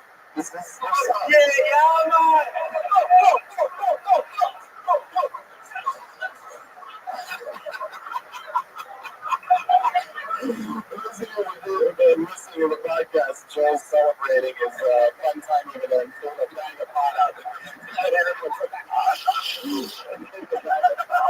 It's totally legal. You smoker. Wait a second, 20 seconds ago he said he could not tell you. Whoa! I do not. Right now. That's a pretty nugget right now and shit, right? Yeah, thank you for that. Now I know how to start answering the cops when they ask me questions. Always 2 drinks right now. Just right now. 2 drinks with a big dinner. Man, Aaron, that is fucking. How long have you been a police officer for? 9 years. Oh, wow. You're a real fucking young man. You single? No, I am not. I am married. Yeah. I'll talk to peace. Did he cheat on you? Or what's going on? Yeah. He's about to pop himself in real life.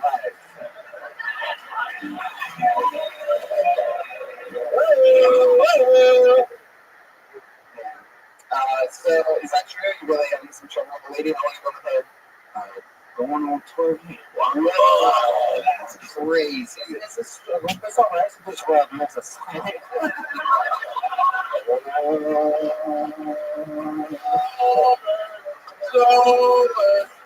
Insanity. He's on fire right now.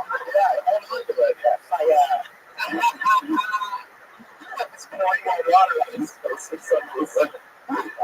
On what's mostly an audio podcast, make sacrifices for the 65 people slain in a room. I can't have many audience. Aaron, you work South Central, so you work the crazy shit. Yeah, what do you see? Tell us a little bit about it. We see a little bit of everything. What's one of the crazier situations that you've truly been, first responder on? Something like that. A suicide. Whoa. No. Yeah, we got there, and I've never seen that in person. Never seen it in person. And so that was my first time ever seeing somebody that killed himself on his back, gun on the floor, burning that on the what's in the guy with my friend first tonight? So it's a good joke. I'm sorry, I'll take it back. Wow, motherfucking reggae over there. You guys are. I'm sorry, bro. Here we go. Yeah. How much time do you have? 9 years. No, I said that. Like, how much time do you have? 1 year this month. Okay. Wow, man. We're freakishly naturally talented. One of the main things is, so many people are afraid to talk about their real life, real job, and real perspective. And, another perfect example is you worked with that last comedian, right? So you brought up Target and In-N-Out. His answer was unemployed and sometimes for example, we just talked about applying for jobs at In-N-Out and applying for jobs at Target. Something like that, you can say anything after that, that's hilarious because we know that it's true. You can feel the honesty. So even because it's not even about that you're a police officer, it's about that you're talking about real shit and you're using your experience as your, perfect valve. It's very impressive because so many people that we get on the show obviously do nothing dog shit all day. They lay in bed so fucking long, they do nothing. And then they do fucking nothing. And then after doing nothing, they take a nap. Meanwhile, you're out there keeping streets safe and having enough common sense and awareness and passion to be able to perform a strong minute, stuff like that. So wait, what was the answer? How much material do you have? What's your longest segment for that? The longest I've ever done was 25 minutes. Wow. What do you come to do it though? What's your I can get 10, if I get 5, I can get whatever you need. That's what I was great. I got 10 minutes in the evidence locker. I love it. We have a captive audience.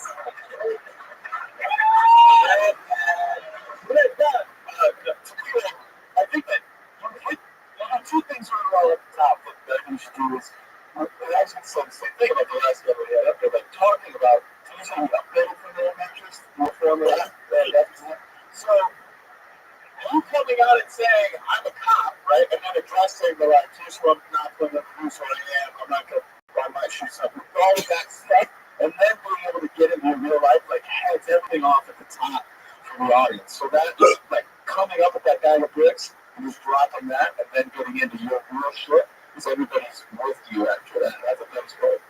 Yeah, I'd like to, I think what was amazing about your set, I don't know if you're an Italian guy. Okay, what was it when you said your actors? I'm saying, you're Arabian. Put up, tonight. Yeah. One love, feeling Ivy. All right. So, your actors were like, it was like ballet, man. Your actors were like dead on to the movement. Your stillness, you stopped at the right time. You moved, like every movement was like very choreographed for a comic, like five backs, guy that you're kind of doing comedy. Yeah, it was almost like you're a rap or something. And, where you going, bro? What the fuck? Aaron is like, I'm holding curve, I gotta get the fuck out of here. You motherfucker was sweating, that sucks. Sounds like everybody. So, if a suicide is the craziest thing that you've seen in person, what's like the silliest thing or the funniest thing that you rolled up on? 9 years, I can just say the most recent, kind of crazy thing I heard was we were doing this apartment check with this guy. He's not supposed to, he lives in the projects, he's not supposed to have anything or even cigarettes or smoke inside the place. We found weed on him, and we don't give a shit. We're just like, whatever, what do you have for us? Medical? Like, what's your, what's wrong with you? He said, I got bronchitis. Well, I'm with all my kids, right? He said bronchitis. Me and my partners were cracking. Oh. That is so possible. So what about the most amount of drugs he's ever busted? I'm not a narcotics officer, so I don't fuck with that. I don't fuck with that. Just there, man. That's not my job, man. That's not my job. His job. What's mostly your specialty? To be honest, I work in the projects in the lots. So what I do, we're a community based. The lots helpful. Lots? You know lots? No, I was trying to make a dumb stupid joke over there. No, it is. I mean, if you do see a white person in Los Angeles, you do have a Bible in their hand and some drugs in their hands. So that's why. And so, why don't they just put the drugs in the Bible? I love that. Love that. And so we're a community-based officer, so we actually try to, get a relationship with the police. Community-based. Come on over. Come on over. He's saying they're like really close to the neighborhoods today. Is it really a cop outside? Yes, it's a cop. You haven't done. Yeah. So that song was about me today. Running my back bias. What's your last day you worked and what did you do? I'm on vacation right now. The last day I worked. But what did you do the last day you worked? I didn't do shit. That was a few weeks ago. The last day you worked as a cop? No, yeah, I'm on vacation. Oh, wow, that's cool. Yeah, what about donuts? You like donuts? Yeah, you look like you eat protein. First time I had a donut, I was like, no, I took a moment, like, I'm about to eat a donut. I was like, this is awesome, dude. I mean, there's, I don't know how that shit works, but you should definitely fucking review the wealth of material that you have. I mean, all of that shit, you've answered every question with a killer thing, just like Preacher with all of his experience and energy has been. And if I were you, one cool thing that I would definitely do with that type of knowledge of all that stuff is I'd figure out how to perform in front of all those cops, the LAPD, when they have like events and shit. I don't have all that. Kill it, bro. There's a bunch of shit And that's been all this last year since you started. Like, I mean, you just started and just started doing that. Yeah. It's quite awesome. We're going to take this here this week. Well, then, in that case, I truly hope you'll come see us again soon. We'll see you Protected Serve. We hands it for Officer Aaron Thompson, ladies and gentlemen. Who is that? That's really cool. Fun episode so far, huh? Well, I think it's about to get more fun. Ladies and gentlemen, I'm pretty sure shit's about to take a crazy turn right now. But this is who I think it is. I think we're all in for a very special treat. We're here together for Vicky Reagan. Holy shit. Ladies and gentlemen, give it up for my mom, everybody. That's Pat Reagan's mother, Vicky Reagan. Yeah.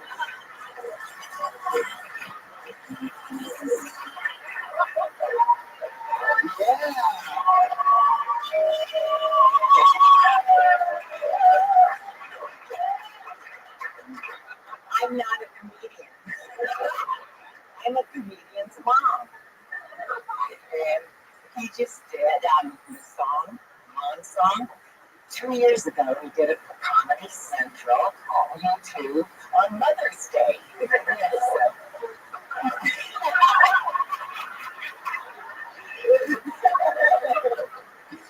And since I'm not a comedian, I only got 2 fans, my son and my daughter. But Tony Tope, I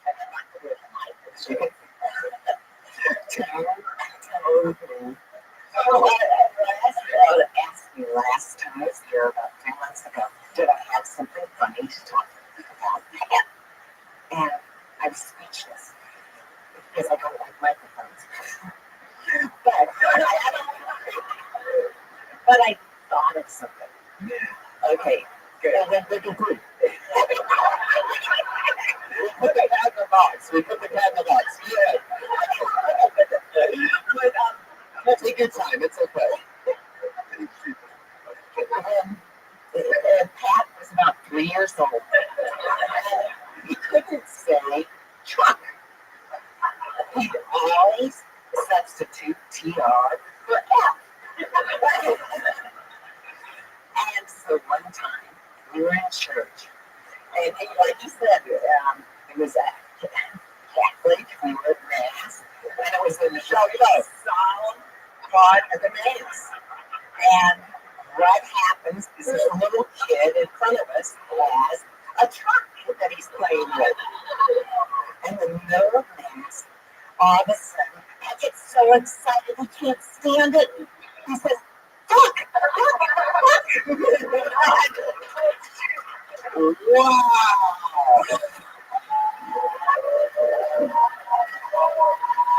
Standing ovation for the panel for the great Vicky Reagan in the audience.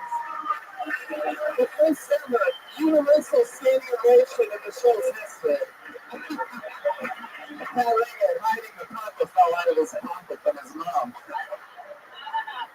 Wow, that is so awesome. You're wild. Now I know why you want to hook up with your mom. Yeah. Are you still married? Yes, 33 years. Can you guys truck? No.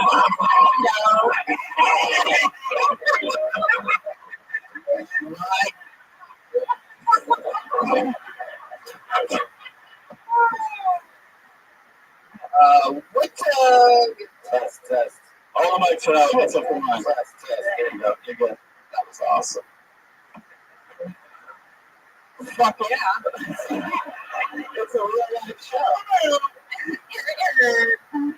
What about Kevin Budke? Yeah.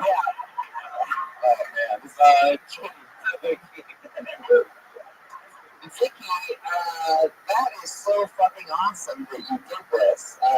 This is amazing because it's really, that is one of the most, obviously hilarious, but also like sometimes that's the wrong words. But so slaughtering especially, and he's like a wacky out-of-the-box comedian is what we would consider that amongst us, right, amongst our peers, sort of like a risk-taker, always writing new stuff. And you seem like you're just so proper and Catholic and all that stuff. Where do you think Pat gets this wild side from? I don't know. We really thought the babies got switched to the hospital.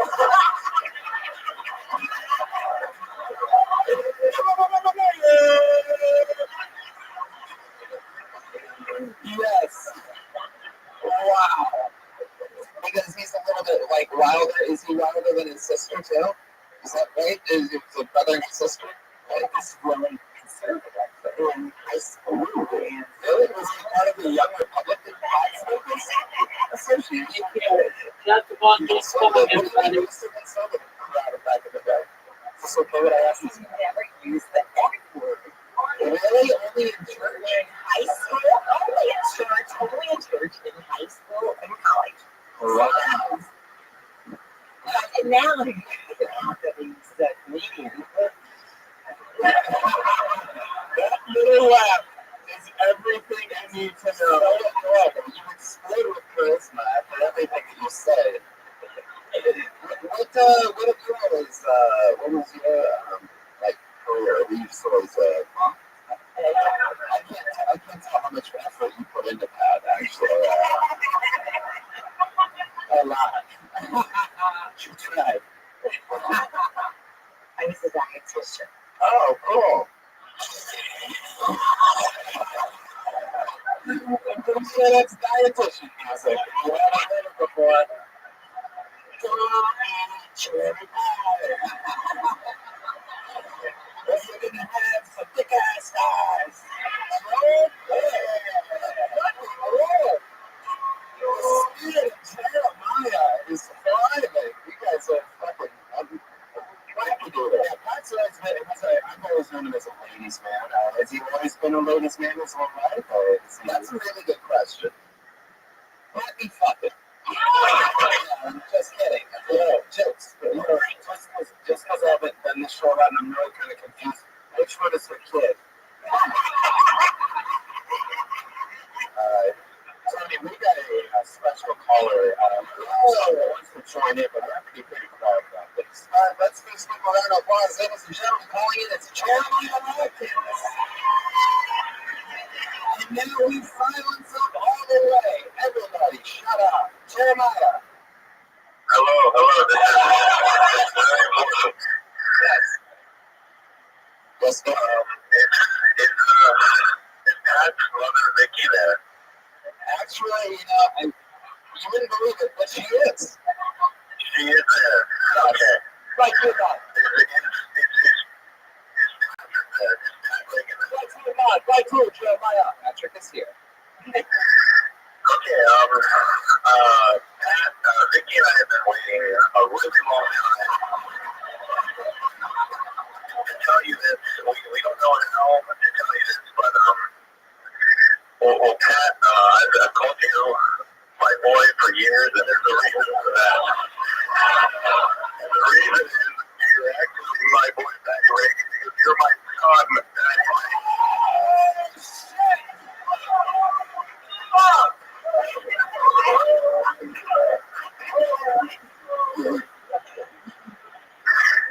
Wow. That's what we can say, Jeremiah. I love it. Pat, what's up? Yes. I've been waiting a long time for this. Obviously, you've been waiting a long time. I'm pretty sure Pat's older than you, Jeremiah. No question the fact about this work. I love this been doing for a long time. Oh, man. Almost believable. Can I talk to my freedom, Ricky? Yes, Jeremiah.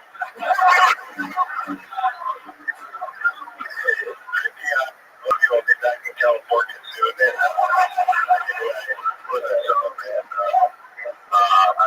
I'm so happy that I created such an aspiring artist, Patty Reagan. And you can find his album if you haven't listened to it already, Bad Chat on Spotify. You can find that out. You can find Jeremiah Watkins on a great many things, including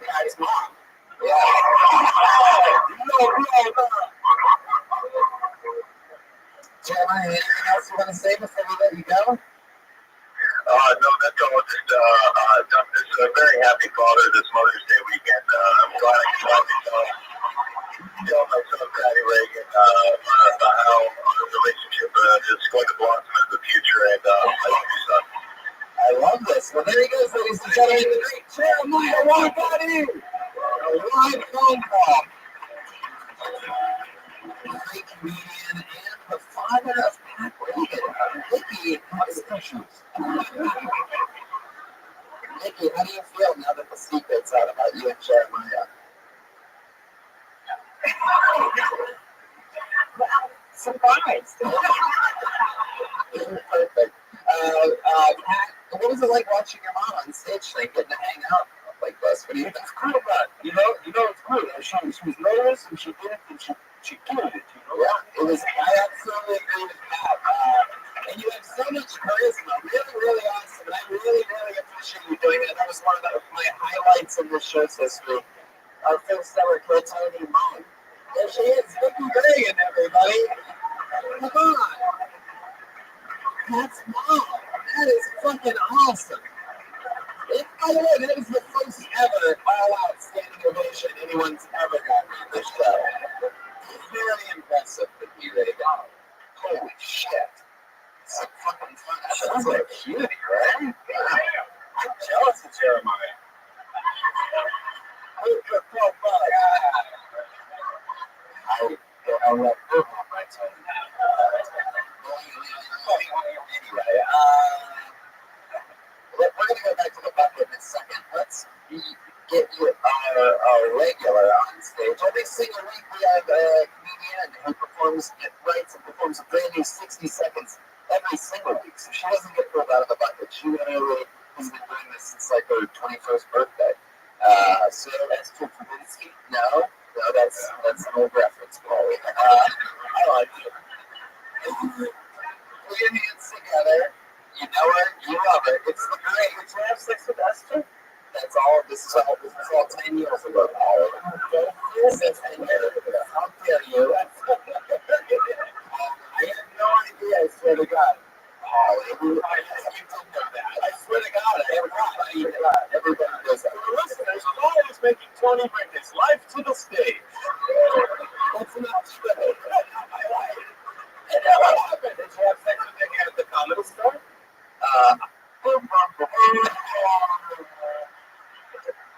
Tommy watched the whole time.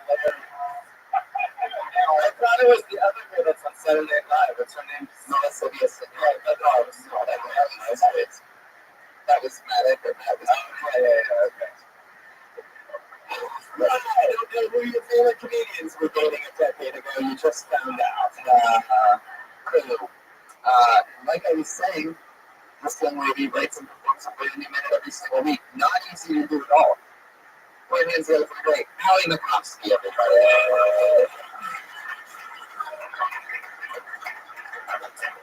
Good to be here. I'm getting hotter by day, which is exciting. I'm taking this pill that gets rid of acne, and today's like day 12.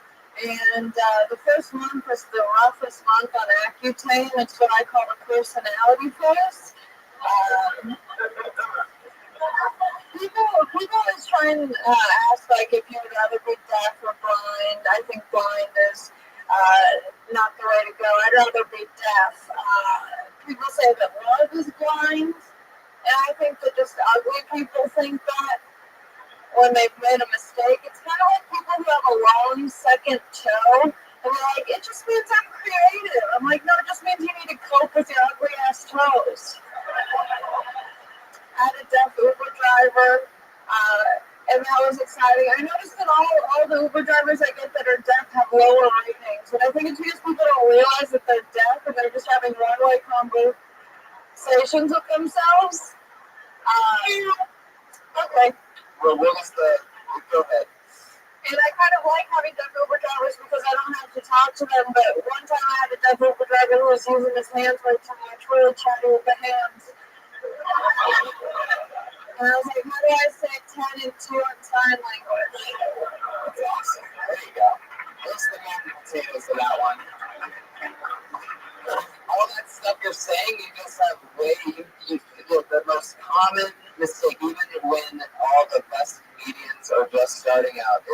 One thing that absolutely every single person agrees on is that there's a weird thing you do the first few years of comedy where your setups are just naturally too long. And we always think that we have to tell everybody everything. Like you said, would I rather be blind? Would I rather be deaf? I don't think blind's the way to go. For no reason, I'd rather be deaf. Blah, blah, blah. You know what I mean? Like, it's like anything that you can cut out, cut out. You had a deaf Uber driver, he's talking with his hands too much, is the entire thing. Or if you said that, but you just, if you just get right into it, 6 seconds. It's not 24 seconds. You know what I mean? So, and then once you have that momentum built, once you trim out these, and normally they're not always that long, but I'm just saying, it just goes to show that it's a natural habitat, a weird habit in comedy that I think everybody sort of goes through. Maybe the definitely grabber like some like we don't want to listen to it and it turned on like silence. Yeah. By the time he's talking with his hands and by the time you have that out there, you're gonna get a bigger laugh than what you got with that setup. Yeah. And you don't really realize it until you try it without the setup. You know what I mean? Mm-hmm. It just is hard to. I like the acting jokes. Yeah, that's cool. That's true. We've been following this storyline. The acting team brings your acne out for it to go away. You're gonna break out stop. That's true. Is there any positive effects though? Does it make you wetter or anything like that? Oh my god, Brian, you're so gross. Where's that police officer at? No, what it does is it pretty much like stops your body from producing oil, so you're like dry. It's like a double advantage, What's the advantage? Well, a lot of discharge going on, and it just dries it up, so I'm gonna have. Okay, it's not that extreme. Yeah. What else has been going on in my belly? What else has been going on? You've been dating anyone, so is the dry pussy like affecting, is it dry or is it wet? No, I'm confused. When you say discharge, what do you mean? Well, I have a joke about it. I just, you don't need to say a joke about it. You just but it just goes, okay, great. I just have a really leaky puss, and, no, it's not the joke. That's not, whatever. It's not a leaky puss, and, how you can use it. Pretty leaky. Yeah, I don't know. What was the question? How leaky is your pussy? Well, no, that's not the question. I guess the question is what's coming out of it? What are you saying? What's it? It's creamy. No, it's discharge. Discharge. I don't know what that is. Is that good or bad? It's good. It's good. It's like if the discharge is what cleans your vagina naturally, so it's just a lot because I'm unhygienic.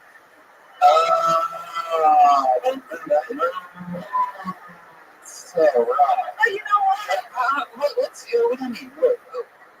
Wait, what were you going to say? I love that my set had nothing to do with my vagina somehow. Well, yeah, the first follow-up question, I went straight to the vagina. Yeah, that's usually how it goes. Now that I have a shaved head, I shower so much. Is that true? Yeah. How often? Like, sometimes I do it twice a day. Wait, what? It's pretty gross. I thought we were talking about the discharge. It's not gross. It's not gross at all. No, I guess it's gross. And I like it. Thank you. How's that been going? That is a good question. Now that you've had the shaved head for a few weeks,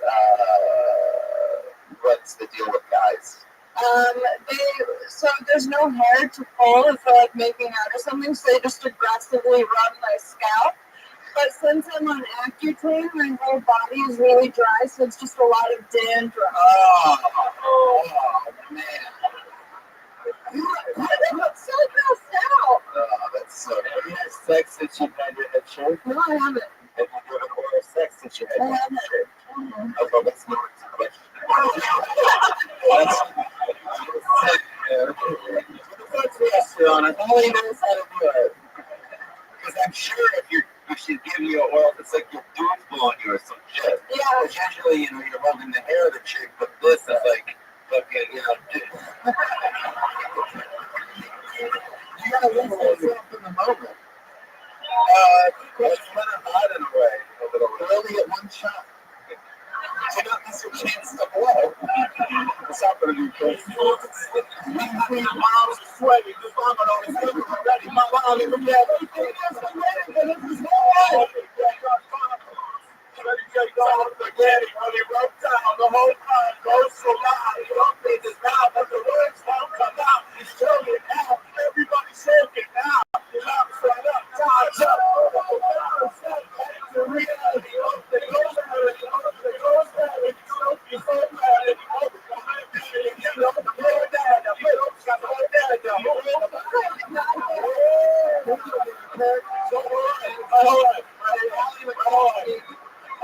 All those ellipticals finally made it with it. How long do you run the elliptical? Like 8 miles? I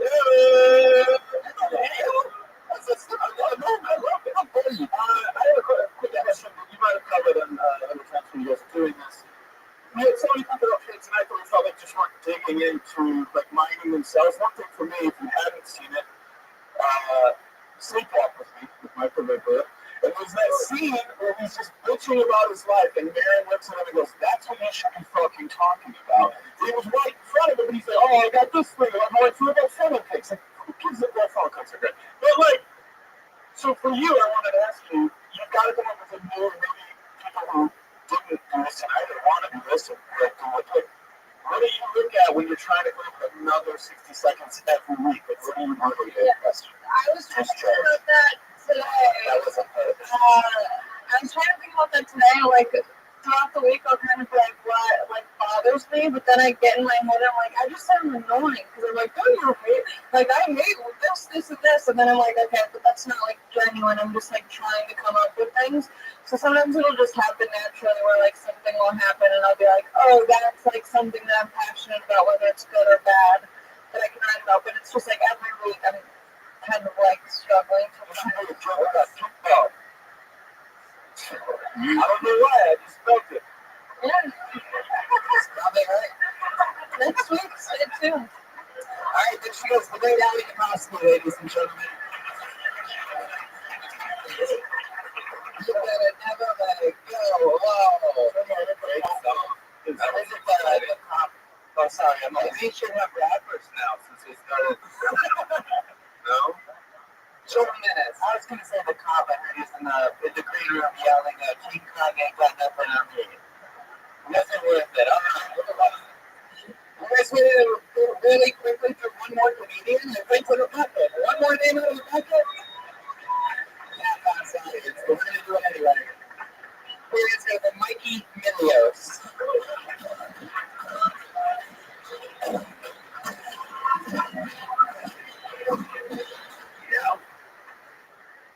Hey, I'm Mikey. I'm from Australia. There's a lot of hipsters in there. I still like them. I'm trying to figure out what hipsters are. Hipsters is what happens when emails don't commit suicide. So every time I see a hipster, I'm like, hey, right on, you made it. Gives me hope. So, I was at a movie theater today, and I had a sign out the front that said recording devices are strictly prohibited. But I stuck in a pen and write the whole thing down.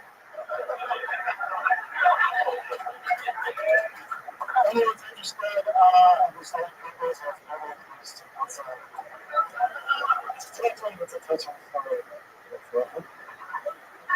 I have a girlfriend, we're going to get it 10 years. Nothing. You just feel bad for her, is that what it is? To commemorate our 9-year, we'll just wrap it. Okay, go ahead. To commemorate your 9-year what? Anniversary, we decided to get tattoos, because we're classic people. She got a tattoo on her hip between quite section that says 9 year. And I got a tattoo on my shoulder that also says 9 year. Thompson was still. I'll tell you this, is I remember you, and I'm sure you remember being on the show a few weeks ago, and it did not go good at all, right? Yeah, and very sad. Right. It was a whole thing, and it was just not the right time and this and that. And obviously, something, I don't know if you saved your best minutes for not your first minute on the show. But obviously, this just went a lot better than that did. So just being on the show, fucking, stick with it. Don't give up because you were fucking horrendous a few weeks ago. And that just went extremely well. That's the end of the victory. We're wrapping up for the time. That's Mikey Miller, everybody. There he goes. Obviously, a Greek Australian. Look at tonight's showing. Make noise. Hey, playing in the Rothschild. Look at that. Ryan Hayden. That's fucking awesome. Wow. All those prints are available at RyanJable.com.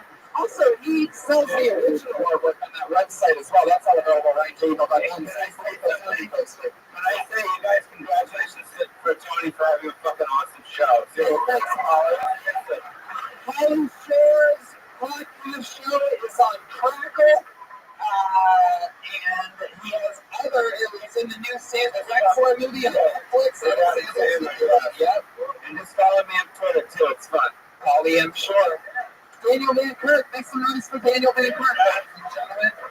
Some people town on the audio and this season of Bob's Burgers. With the Star Brothers, Dumb People Town. I absolutely love it. I went and saw it live when I was in Austin, Texas at Midtown, and we all got to work together. That was a blast.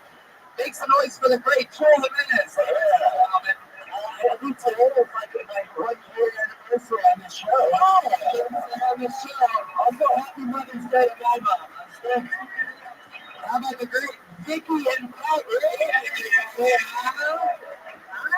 He's got a new album out called Bad Shot. I love all of his work.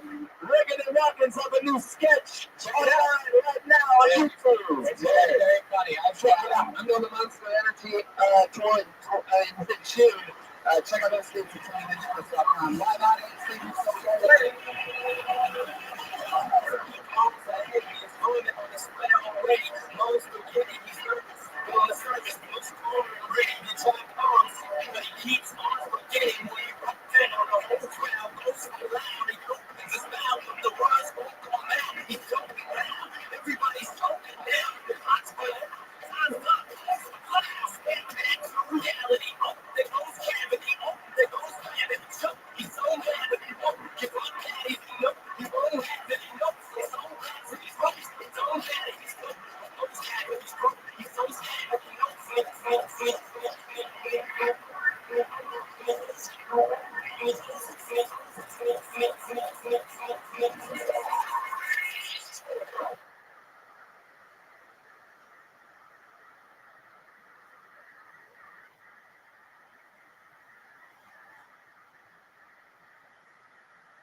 The world famous comedy station. We're in the episode of Kill Tony. Who is Tony?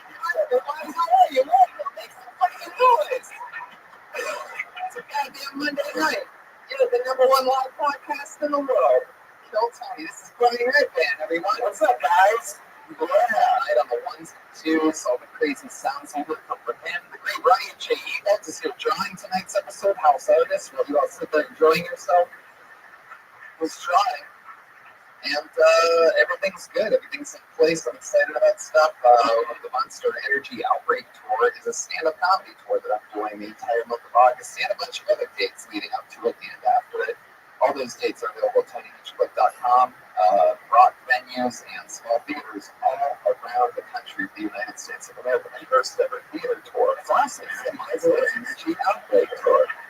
You just called Columbus, Ohio. We're in the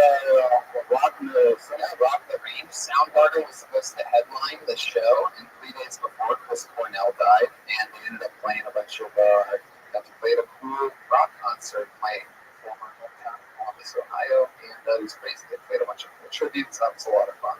Shout out to Dave Stroop and the friends over at Rock on the Range for putting on a great festival over there. Yeah, Stroop did that. Yeah, fuck yeah, Stroop.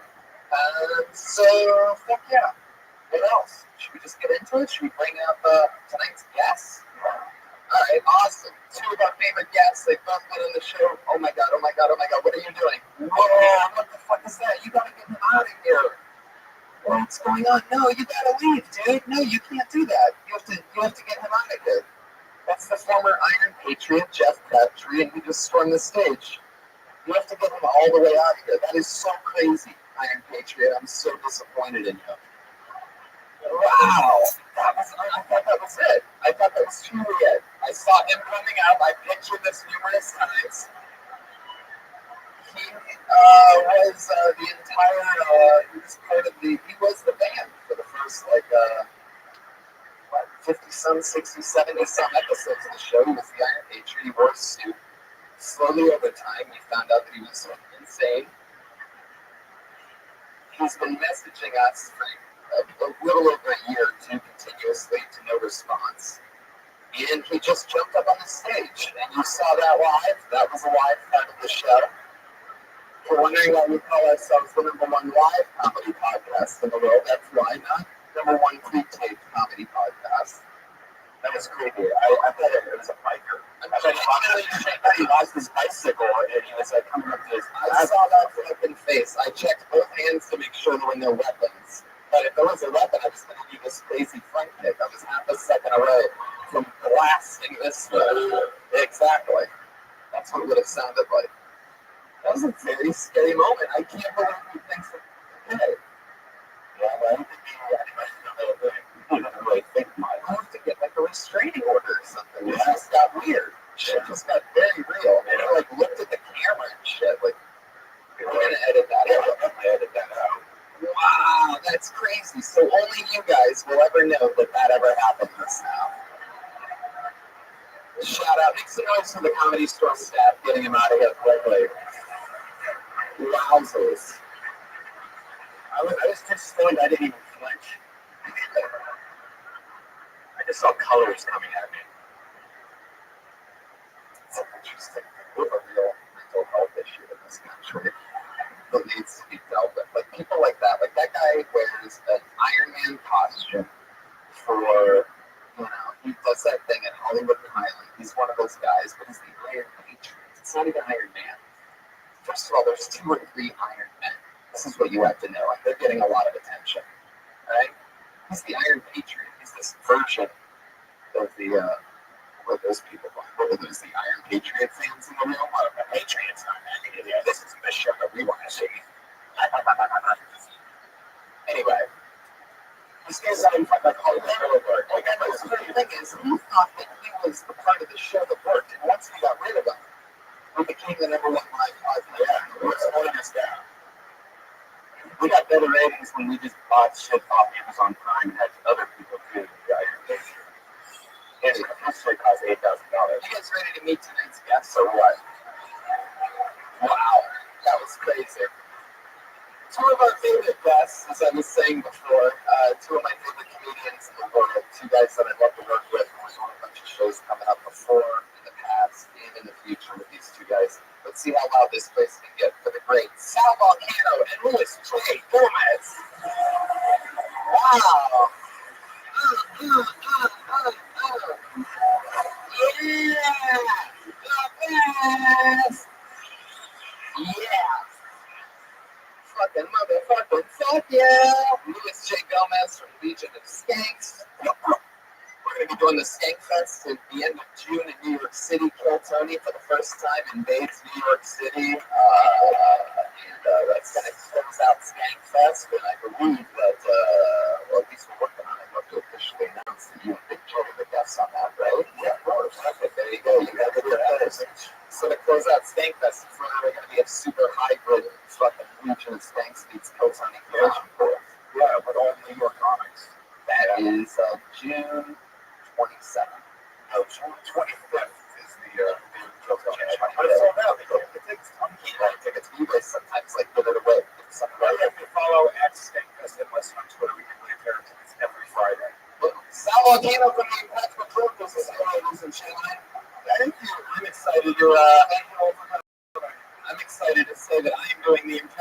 Chokers motherfucking cruise. They're posting in.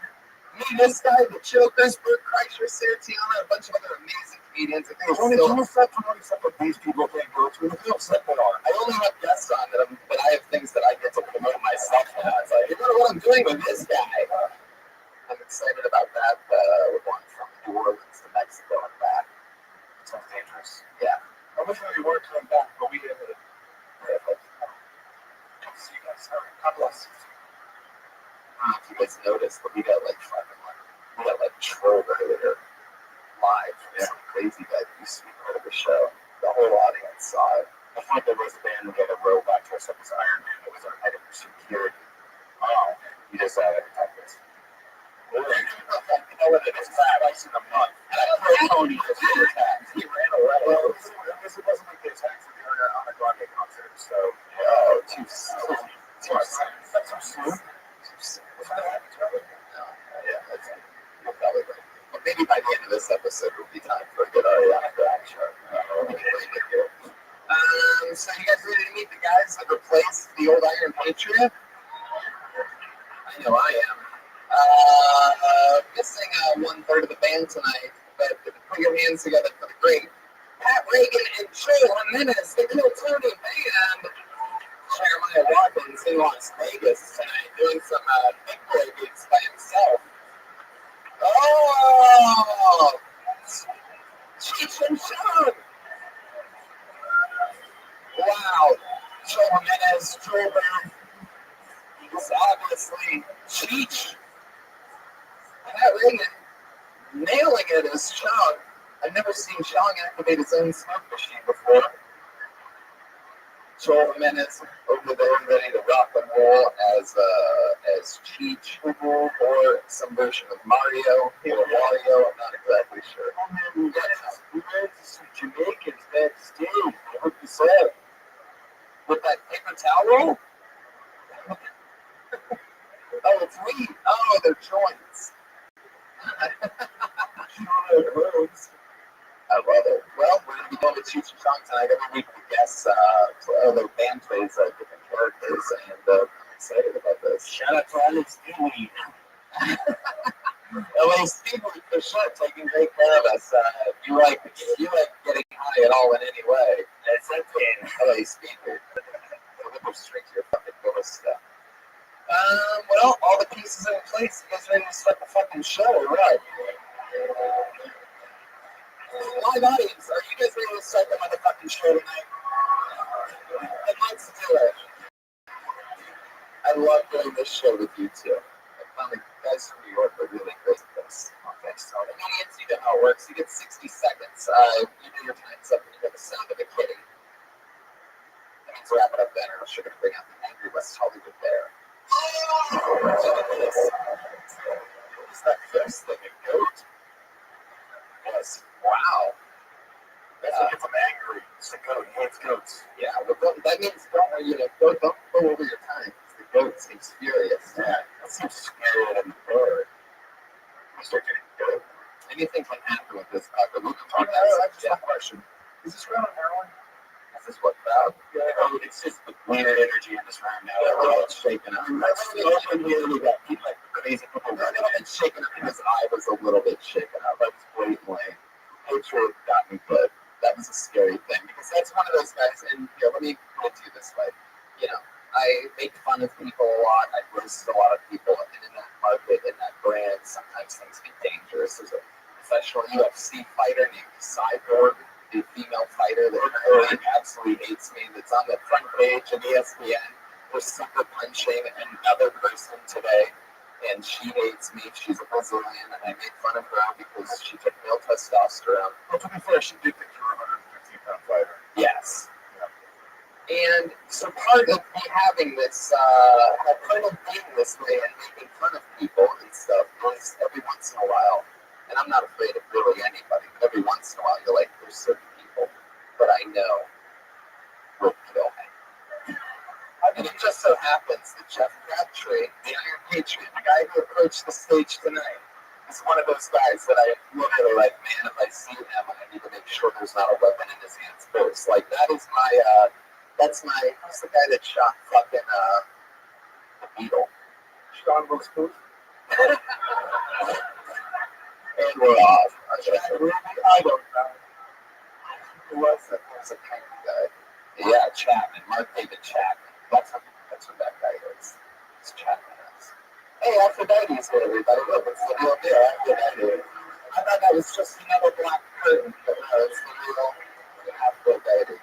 All right, let's take a second show. I'm going to pull the name out of the bucket. I'm going to say my name. You guys are going to clap. Now I'll jump. There's people just being sat on. Oh my God, he's back. All right, this looks like a new name. Let's all meet him together. Put your hands together for Isaac Hirsch.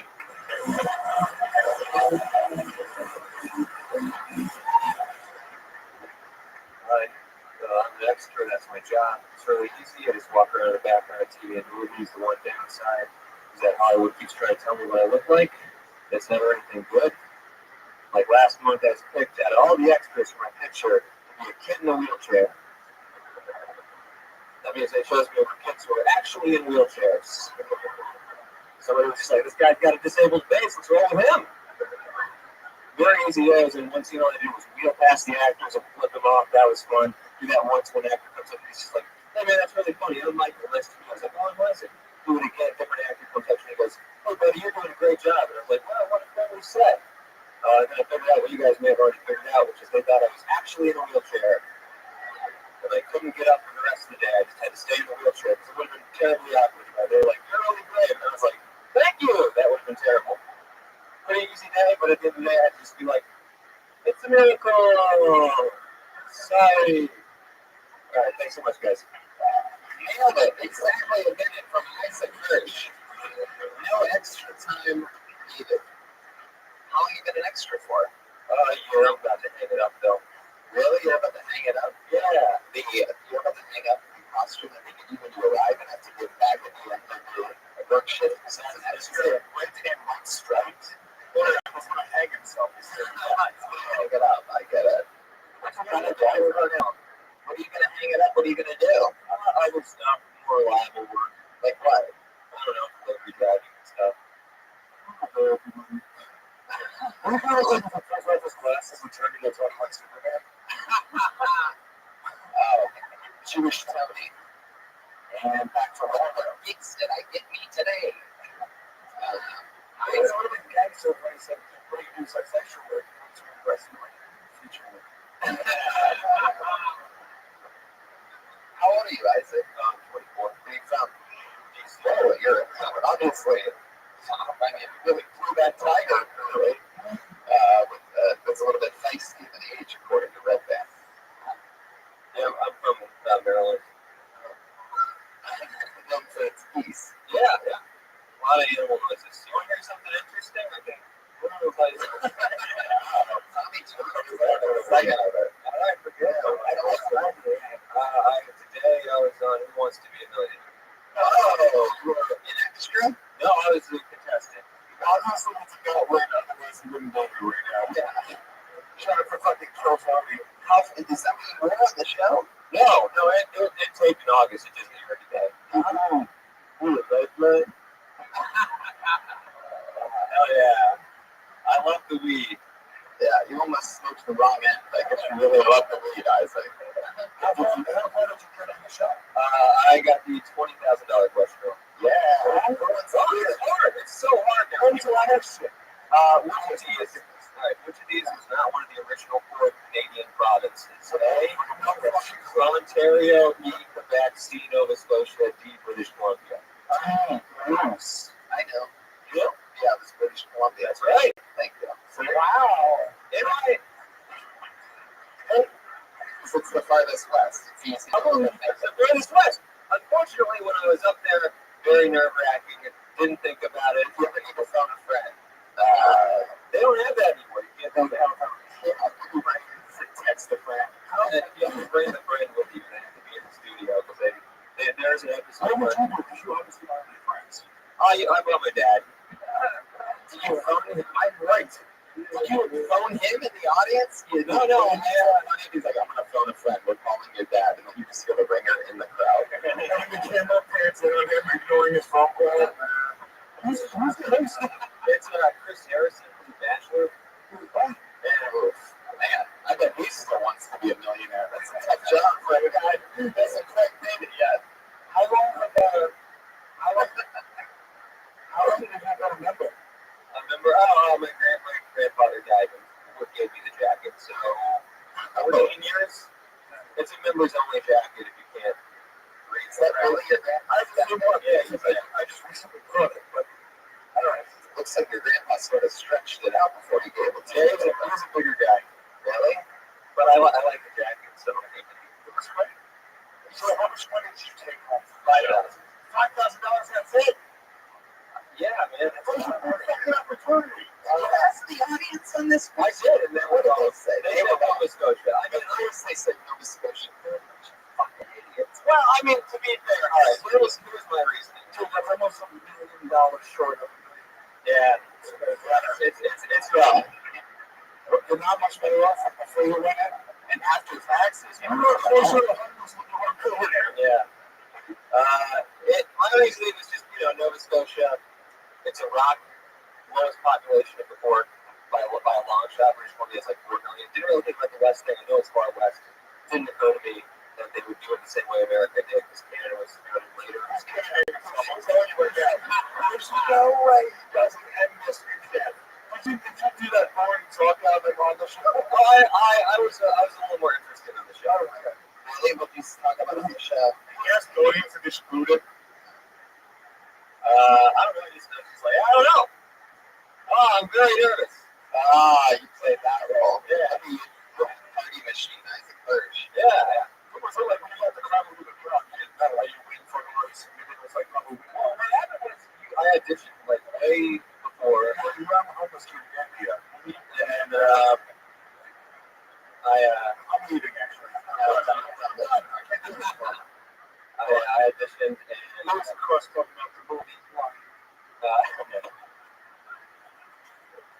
yeah, and then I found out I was going to be on the show, and I went down to Vegas. You have to pay your own way and get your own hotel. And we were there all day, and they're like, "Are you guys ready to go?" And we're like, "Yeah, we're ready to go." I wasn't on the show. I just went to some old billionaires hotel room. Take your minutes off. You're down money. Yeah, so I was down money, and I'm still down money because I don't get paid for another 30 days. But Wow, really? yeah, we go and they go, "All right, you guys ready?" We're like, "We're ready," and then they're like, "All right, we'll just wrap for today. You're gonna have to come back in a couple weeks." So I had to drive back down to Vegas, get another hotel. They'll reimburse you for that? I don't know, but I'm gonna get money eventually. So that's cool. How are you? So what network does that air on? What? What network does that air on? I've syndicated, just airs wherever it fits. It's like a daytime show. Come back in a couple of weeks. And flag A, Southwest, B, Delta, C, United, D, Spirit, Rothschild, D, Spirit. Now I see why Tommy Chong isn't the host of Who Wants to Be a Millionaire. That's really the answer. Accidentally, yeah. Without even noticing. You're very charismatic for such a nerdy guy. Yeah, thank you. Also, when he was talking about his comedy, that was fucking really funny. Good jokes. I must say, I've done the show 24 times. I think you are literally the best person I've seen here. Oh, look at that. Sal trying to save a guy from killing himself. Live. I love that. Yeah, that was fun, Isaac. All right. What else does your love life? Oh boy, I've been on the show before. We talked On the about show? that. Yeah, We talked about that. we talked about sex for 30 minutes. Really? What did we talk about? What's the most interesting part, do you think? What's the part that you regret saying out loud? All of it, but especially when I was initially getting into sex, I would just leave it in. That's so good. I said it. Hey, Yeah, people just leave it in. yeah. You might We don't have to rehash this, do we? I don't know.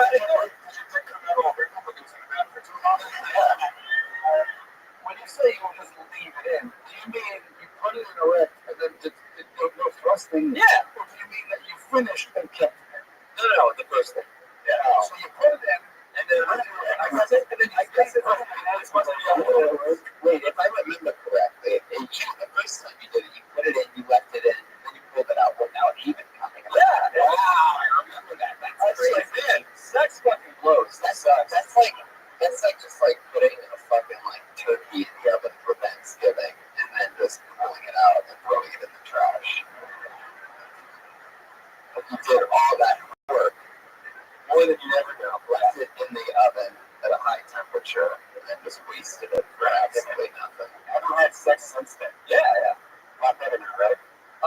Sometimes, yeah. Well, so we know the worst thing, obviously, you've ever done in the bedroom. What's the coolest thing? What's your highlight where you're like, I just think that skinny dudes, huge dicks all the time. But you just got a big fat dick. now he's got to hang himself. And now it's a regular penis. There's no way. Comedians really want this to happen. There's no way I'm gonna be hard right now. There's just not. Oh, first off, I'll get it hard. You can't really. There's no coffee on it. It's a regular penis. It just sometimes, you know. It's a regular penis. It's a It's not unleaded or premium. It's a regular. It's a regular with the other one. How would the Tribal situation, Isaac, since we're into this? normal. Normal? Yeah. How do you never normal balls look like, Isaac? I've seen some balls. I've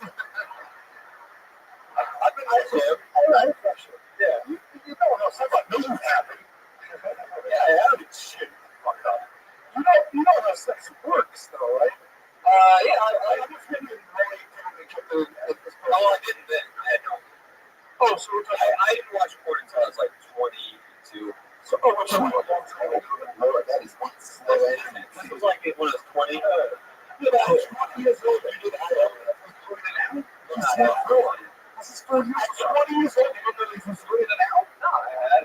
Why would I know that? No one told me that. Animal style. Wow, that's fascinating to me. I didn't know that. I understood that. You people talk. No, why would anyone talk about sex with me? Wow. So what's the coolest thing you've ever done in the bedroom? Well, I mean, this is sort of an extension of the bad stuff I do in the bedroom. There's more bad stuff. Okay. There's so much bad stuff on it, but sometimes, you know, it won't go in. I don't know why. Long story. What do you mean? It just won't go in a vagina. It just Why is it a long story? How is that a long story? Whatever that's a long story. I've heard of some long stories. Kill Bill on the exact spot, but I need to split this into 2 fucking movies. I want to know how long of a story your penis not going into a vagina is. Can you tell it in its longest form? I'll give you the entire episode. No, I don't want to. Is it dry? No, is it dry or just too much? Let him answer. Stop just saying dirty words. there are a lot of theories. Those are 2 good ones. I've done it multiple times. I think with 3 women now where we tried to have sex just before going. No, but Man, my penis won't fit into any of your vaginas. This is the worst thing ever. I guess I'm just going to sit over here and soak in the glory. I mean, one of the theories is that you were 3 women who have smaller than average. that could be it, but I don't think it is. You just gotta remember that. That's the next time I'm with a woman, that's my plan. Is I'm going to try some fucking lube. It's not going in. Be more descriptive. But you put the penis over the part in which you think the vagina is. My penis is, yeah. And then what do you do? Turns out it's another penis. Yeah. The other is vagina's all hairy, it's got balls. My penis. Dude, her clit is like 7 inches long. It's coming all over my face. It's ready to go. My penis is ready to go. She is. Penis is ready to go, like a domino player on stage 4. It's like it's on the way. It's On the ready to go. You call it a penis, by the way? You call it a I penis? call it a dick in the bedroom. I'm not a. Oh, yeah. Give us an example. And it's actually the name of your first comedy album, Take You in the Bedroom. Can you give us an example of something dirty that you've said in the bedroom? Look, you seem like such a good guy, like such like a nice I don't like math. I don't want to hear it. guy. Sorry, dirty. You're not talking about it. I'm not picking me. I'm not. Come on. Give us an example. You said dick in the bedroom. Give us an example. Oh yeah, I'm gonna. Come on, Isaac. I'm gonna put my cock in it.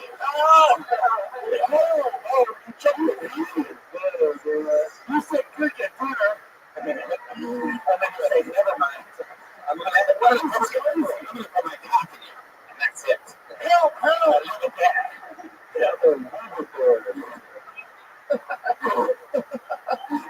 That's all the babies are. I'm gonna put my cock in here.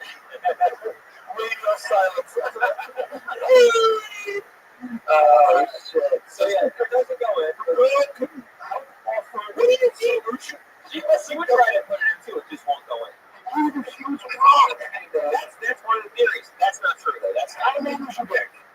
It's like 6, 5.5.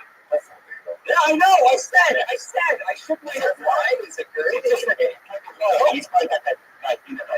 My business economy is long and thin and really long. You know, it's spindly. Do you have an elbow when it goes on? This is kind of gross for like speak to your fingers a little bit and then like rub the both seams. Yeah, I think my best guess.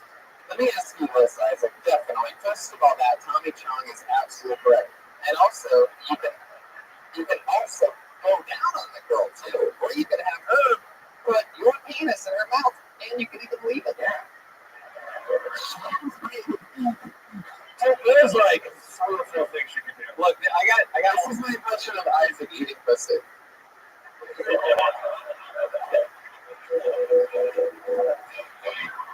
Like I got a couple of hypotheses in a row. Don't say that word in the bedroom, Isaac. That's a little. That's what he said when he went to the He's like, all right, I have a couple of hypotheses. It's circumcised, right? You wear circumcised big helmet, like the helmet, like really big. Yeah, what are we talking about? Like a Darth Vader or like the wrestling gear? Just pull your big No, it's a big helmet. I mean, use balls. And with Moreno suit. The whole thing is you are through the roof. Like, yeah, through the roof. And you were amazing guests and so much fun to get to meet you. We're going to get the show bumping right from the very beginning. Isaac Hirsch, ladies and gentlemen. Boom. What is this? What does this say? He's on Twitter at ID Hirsch. All one word, HIRS. It's 5.5 inches, $5,000. Yeah. Who wants to be 1,000 era? My personal stride. So good. Alright, I'm going to put another name out of the bucket. We're all going to keep fucking making noise and having fun. Put your hands together for Justin Young.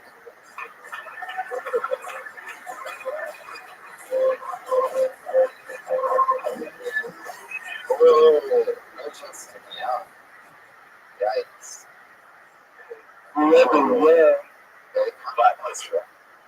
Put your hands together for Will Beach.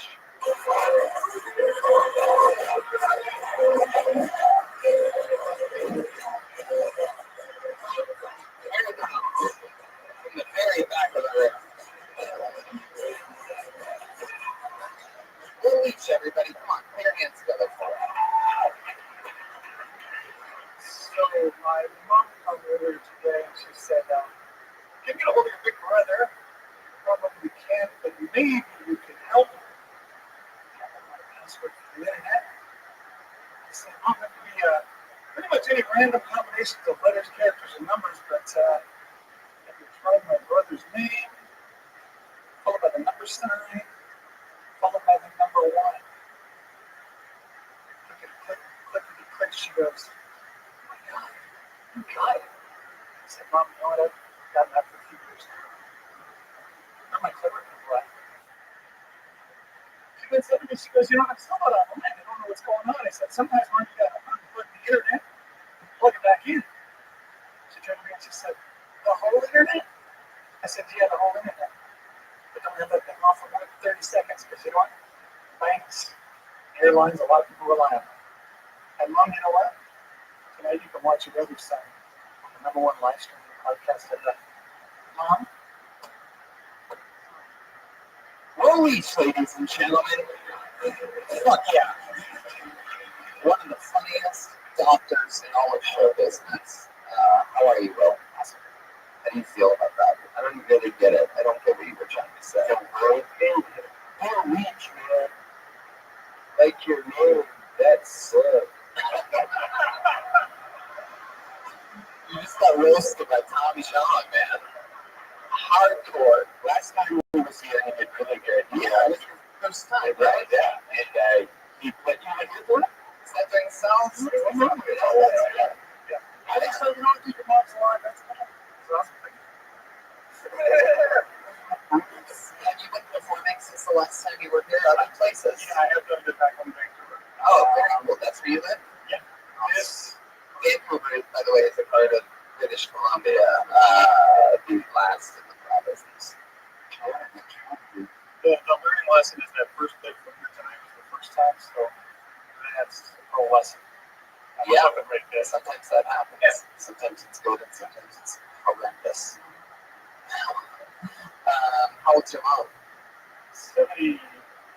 What do you do for work? Insurance. Insurance. What kind? Life, disability, all that stuff that people run things. Tommy, I just laughed at that. I just laughed at his answer about life. Alright, secret history. Phil! Hey, Phil Connors. I thought that was you. Ned Ryerson. Needle nose Ned the head. Come on, buddy. Come on, Case Westford High. Ned Ryerson. I did the whistling belly button trick with the high school talent show. Bing! Ned Ryerson. That's enough. Yeah, I get it. That's been my Groundhog Day. Imagine we woke up every day and kind of watched that stuff over and over again. Yeah. Well, Leech, have you ever just put your penis in a vagina and left it there? Never. Never? Not married? With kids? Just pounding away. Just pounding away and pulling out. Shooting blanks.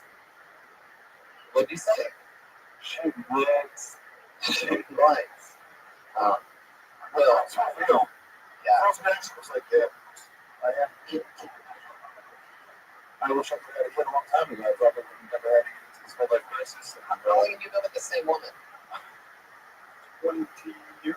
20 years. And out of all those 20 years, have you ever had a problem getting it inside of her vagina? Lifetime zero. Wow, lifetime zero. Isaac, are you hearing this? We don't know how big this wife's vagina is. That's true. Does your wife have a big vagina? No comment. I really think he's trying to put it in both butts. You know, like, he really thinks it's like right below it. With a belly button. Perhaps it could have a belly button. I just can't explain why it won't go inside. I tried skating on it. What's the song last time? I want to see if I can track the jokes. Yeah. So I might have missed the line, but I didn't get the first So the bit was my mom couldn't get a hold of my older brother, was looking for the password to the internet. So I said, favorite time on Sunday. Can you just start over and do the whole thing again? No. Start with the joke again. So the joke isn't just a basic password. The password is my brother's name, number one sign, and the number one. Gotcha. So it's just like you got it. He's like, I got it for a long time. That's it. He's done that is one of his You can't use the hashtag in the password. That's a good point. No symbols, bro. Yeah, it's just numbers and letters. I was distracted there. I got the wall for that. He's one cat. And then he gave a shout out to like Falcon or something at the end of it.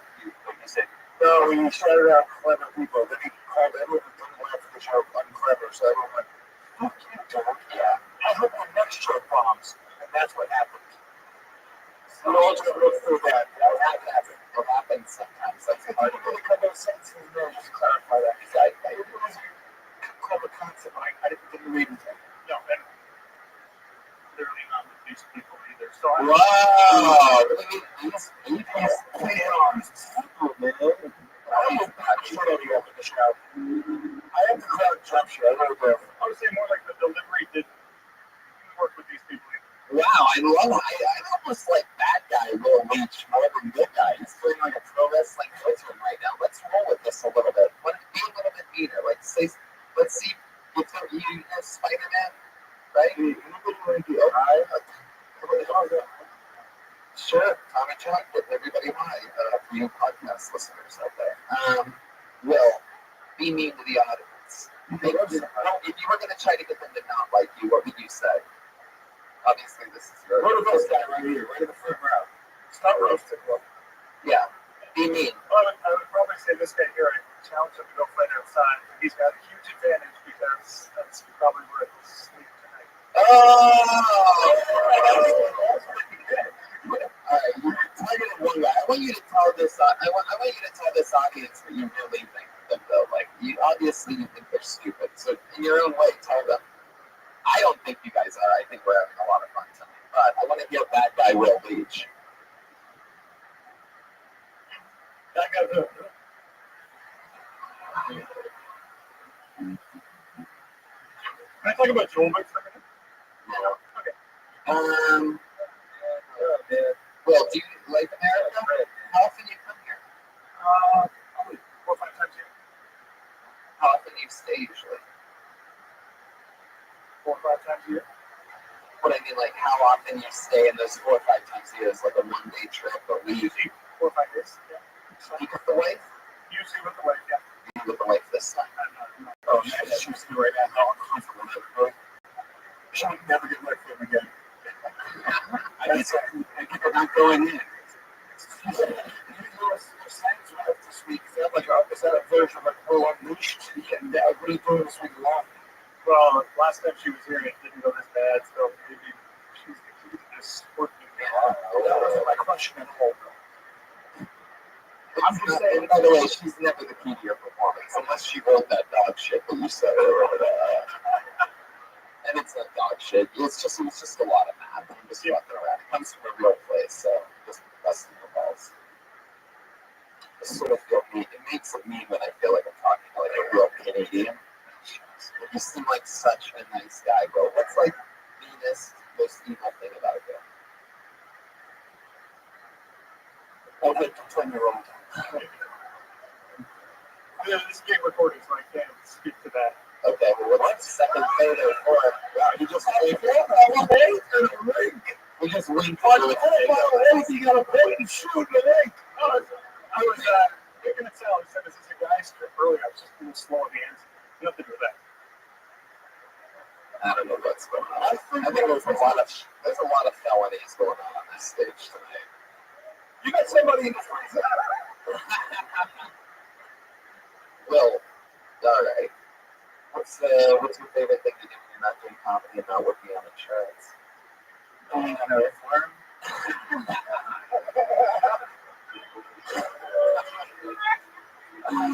Sure. Recycling from the last time I was here. Oh, Will Lynch taking shots. It was good back then too. All right. Sorry, I used a good joke twice. You should try it sometime.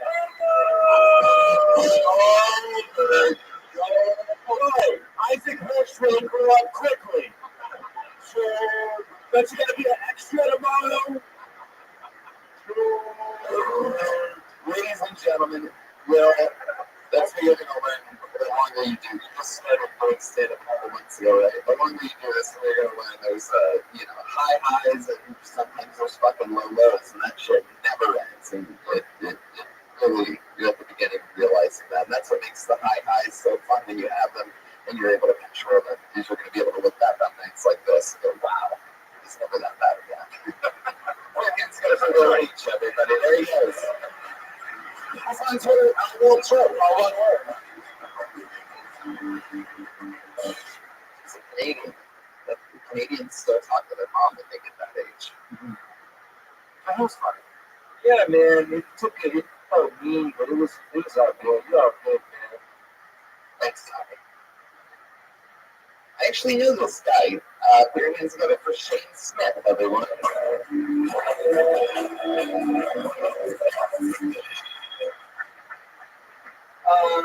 I'm here visiting from Salt Lake City. In Salt Lake, I live across the street from a 7-Eleven. I'm in there all the time. I like to drink Mountain Dew. It's basically my only vice. I'm in that 7-Eleven so often that the guys who work there, they have a nickname for me. They call me Mountain Dew Guy. You guys know how much Mountain Dew you have to drink not to have the nickname Throat Tattoo Guy? Yes, it is a lot. For them to be like, you know what? The most interesting thing about this guy is not that he ruined his life by tattooing his throat and face. Drinks a lot of soda, so 30 seconds. All right. there you go. Let's just talk to you. Short and sweet. Let's just talk to you. Now you're a guest on a podcast. I know Shane, we did some shows together in Salt Lake City at the Wise Guys, where I'm also going to be Shane's second and third. By the way, I'm going to slide it in there before I fly directly to San Francisco to host this year's High Times Cannabis Cup. Anyway, back to you, Shane Smith. Okay. That's fucking hilarious. It was just a minute right then, by the way. You did 30 seconds, but that was great. Let's talk about it. You seem like you've been through a lot of shit in your life. You're like Superman turned back to Clark Kent, and then got fired at the newspaper job, and then all of a sudden found heroin, and then, got it all back together after that, but couldn't turn back into Superman. Sure, yeah, that makes about sense. I mean, He was never able to get the needle on his arm, but he just snorted. yeah. No drugs, but, you know, I've been through. Really? Yeah. Normally, I feel like, and maybe this is just obviously stereotyping, but the full neck tattoo, I feel like that's always like a recovery thing. That's hugely molested. Yeah. Really, like, bunch of dicks. This is. Is that true? Wait, what? Is that a thing? Molestation thing? Were you molested or anything as a kid? Yeah, a little bit. Really? I had a nightmare childhood. Just like a pinky. Do you have a problem talking about it? No, I don't know. Oh, shit. Well, then let's talk about it a little bit. What do you mean you had a fucked up childhood? Let's get into it. You are the opposite interview with Will Beach, by the way. Will Beach, look at a fucking neck tattoo you got them Canadian. Oh, man. I was just thinking I grew up. My mom struggled with substances and she married a bunch of guys, some of which were like the sergeant moms of biker gangs. And so I grew up around professional criminals. And my stepdad actually recently got arrested for murdering someone. And thank you, whoever clapped. And so, my mom was just like one of those ladies who was like crazy. She'd be like, "Don't let anyone disrespect you. You could go to fucking prison before someone disrespects you." And I'm like, "Okay, I'm going to second grade now." Are you kidding? Yeah. In all honesty, one story is an example. We got caught. Someone was bullying me and my brothers. I had 3 brothers growing up, and my mom found out he was bullying us. So she took us to his house, and she was like, "You guys are gonna fight him." And so she made us go to the door and invite him out to play. And then the idea was that we were gonna jump him all together in front of his parents. Your mom was shit nice. No, my mom. Yeah, no. We literally invite him out, and he's like, "Hey," he's like, "What's going on, guys?" And my mom's in the car like, "Run this shit! Do it!" His mom's not shit nice, but his dad was on death row. Yeah. Oh, sure. Yeah. Oh my God. That's what you're Tony bingo cards. That's Troy Jimenez, aka Troy, reclaiming the street. Yeah. Shane, you are fascinated. Yeah. You should be a comic. That's like an hour right there. Dude, I am a comic. You are a good comic, by the way. Oh, Yeah, that was great. That was really funny. Yeah, I applied for Skate Fest. No. Yeah. You're fucking ass. It doesn't matter. I swear to God. Really? No way. Yes, you're fucking ass. Wow, he's like Stankies now. Yes.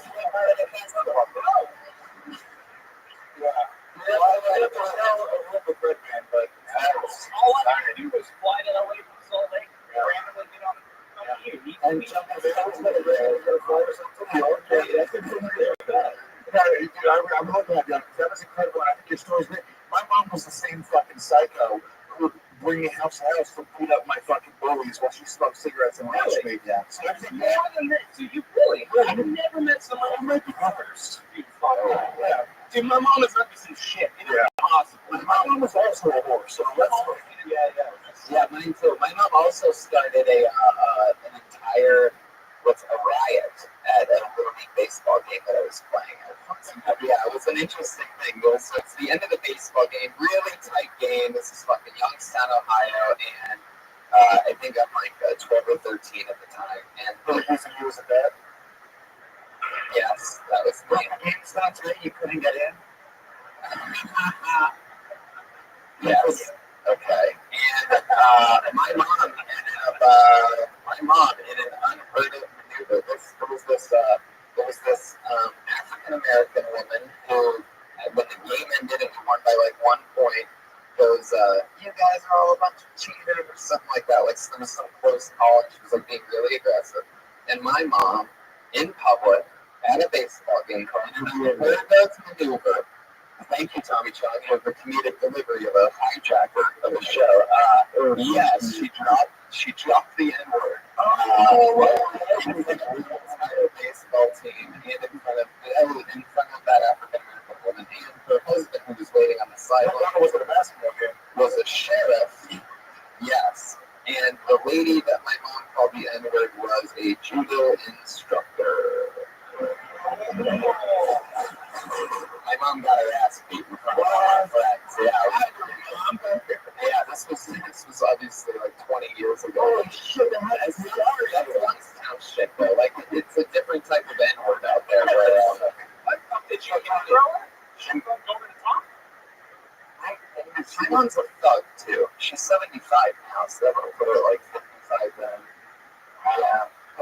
judo expert.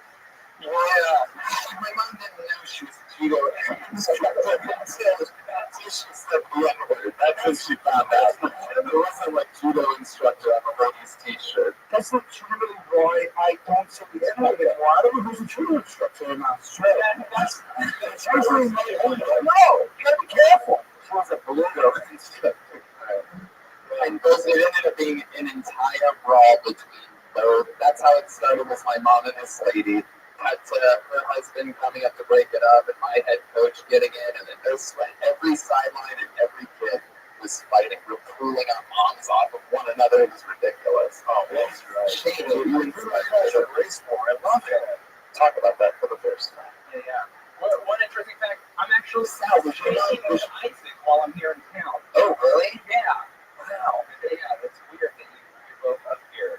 Yeah. So can you push your ass? Or his penis, by the way. I'm gonna find out. You're gonna have to explain to Isaac. You're gonna have to tell Isaac at some point that you're going to skank fest for your appearance on tonight's show. Yeah. And then we're going to notice that a belt is missing out of your suitcase. I don't think after the show, I'm going to show you that you went through to like 1 or 2 rounds for like people like we really like you. I'm going to show you emails proving that to you because you're very fucking funny, and I remember you after you said that. Yeah. You're fucking great, dude. So I'm not just doing that as like a funny thing because I feel bad for your terrible childhood. Yeah. Like I will say this: if you tell me it makes dreams come true. And there you go. Sure, there you go. Shane Still, everybody going to do the fucking Snake Fest. One of the coolest comedy festivals in the entire world is in it.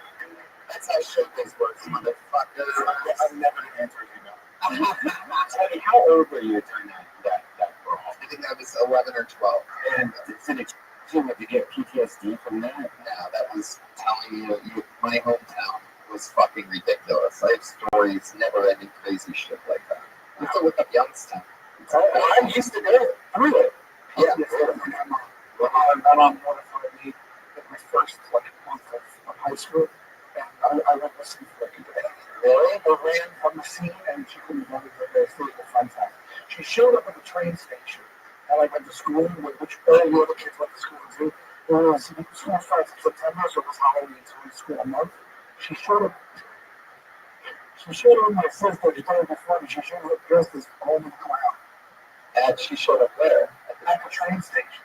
Homie the Clown. Dressed as Homie the Clown from the Living Color. Coming up later. Tell me she's a blackface. No, Homie wasn't in blackface. Homie the Clown?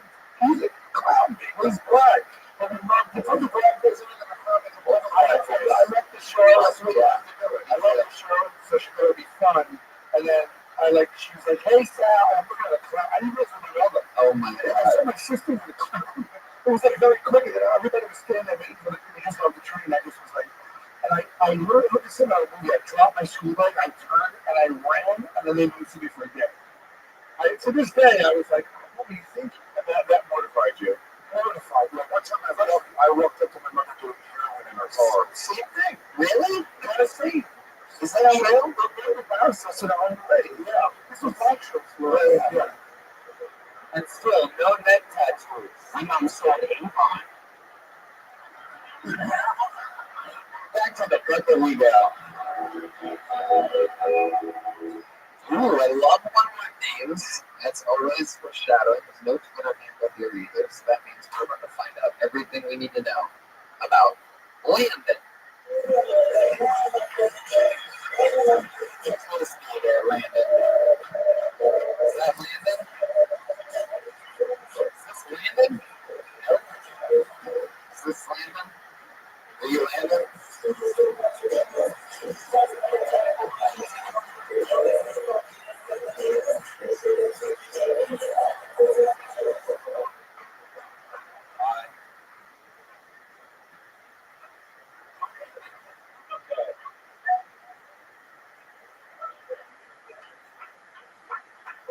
So I said the F word in West Hollywood like a week ago. It was really awkward, and I was at the bar, and I was like, "What?"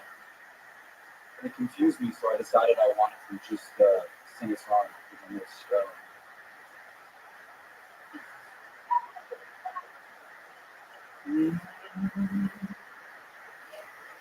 I want to tell you about Texas radio and the big beats.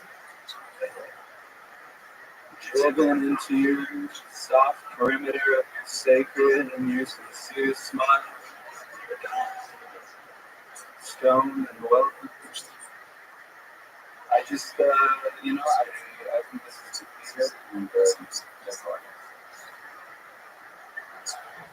Fuck yeah. There you go. You got the cheese rolls in. You started up that. Yeah. There you go. Yes. The lead singer of the Boars. The time to give up on comedy is now. Still better than Village. I don't really want to make comments. I just really want to say. I get it. That's no problem with that. You look like a fucking rock star. You seem like you have an interesting ass life. What are you into when you're what are you into? What do you do? What do you do that hair in front of? Like, so do you like rub a magical ball and it just ends up like that? Like an electrical ball or something? I just like, I have a convertible. A convertible? Do you? Is that convertible also a spaceship from another planet? What's up? Did you come here? I feel like I can something about this guy that I like him a little bit. What have you ever been on? You're fucking bro history. I had a practice. If you've ever been a fan of rock and roll or professional wrestling, he reminds you of some. What up? How are you?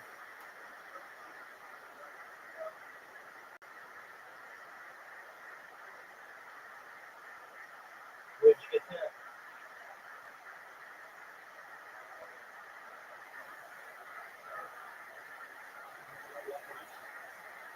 Good on you, man.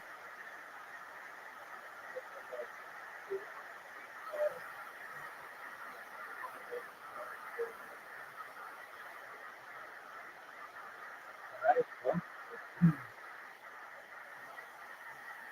very cool. How are things aside from that going in your world?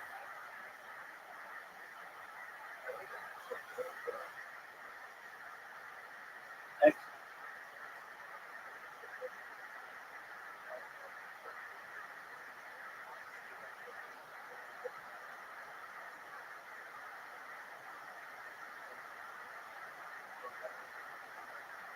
OFM management? Yeah, but why do you call it OFM? What would it just be OF?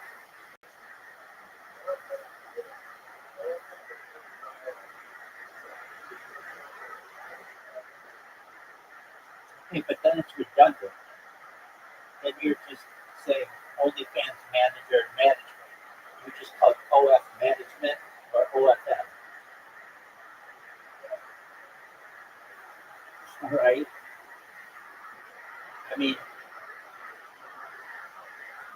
why does a young lady need you? Is the first question I have.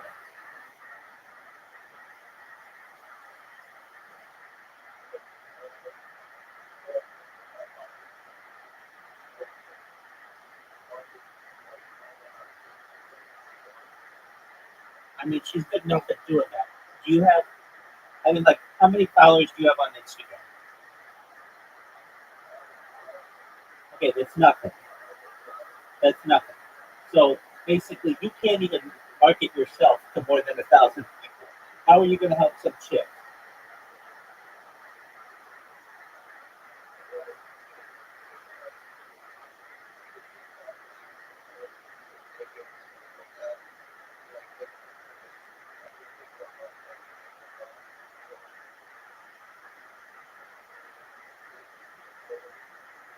All right, if you can find some broad dumb enough to want that, go for it. But any girl who's like has a head on her shoulders is going to be able to do that on her own. She's going to be able to utilize her content with AI and market herself.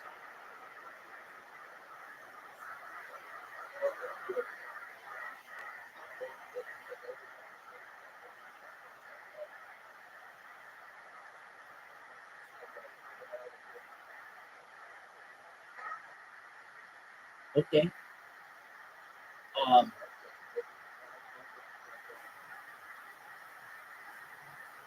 Okay. I mean, if that works for you, you think you can be successful with it, go for it, big dog. Hey, if I may ask, how'd you originally find me?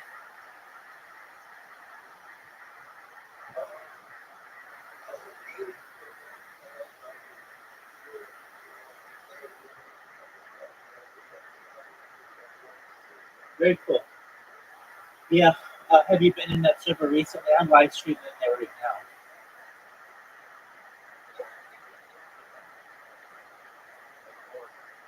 Yeah, no, I did. I just needed that device for something else. They wouldn't ban me or anything. But then they asked me to come back, so I did.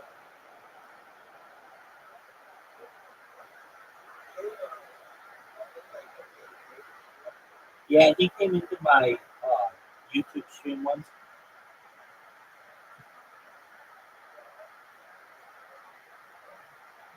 Yeah, I mean, it's whatever.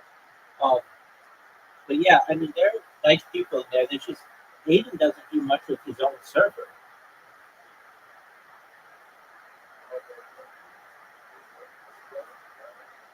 right?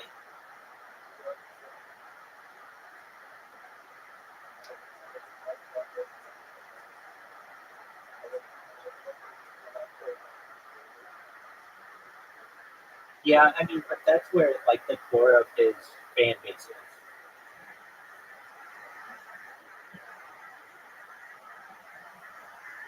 Well, that's cool that you just picked up that money. Good on you, man. How much is it?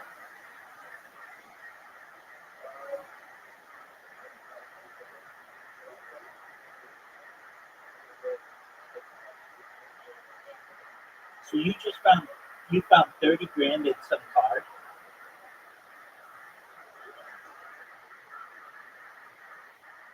in cash. Do you,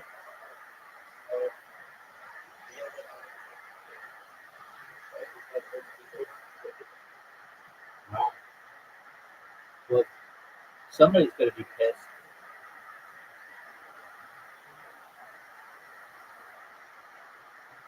You're gonna buy any crypto with it?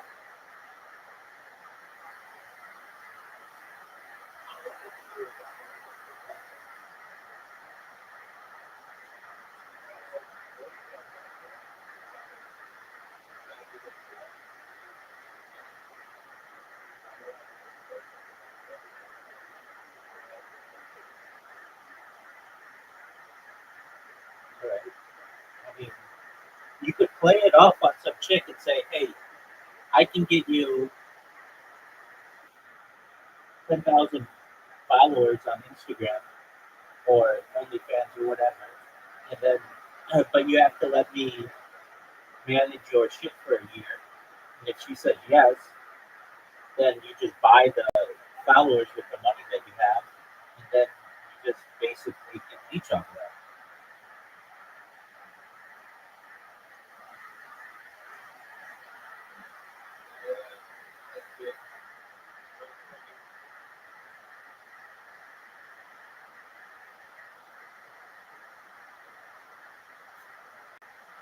Do you stream yourself?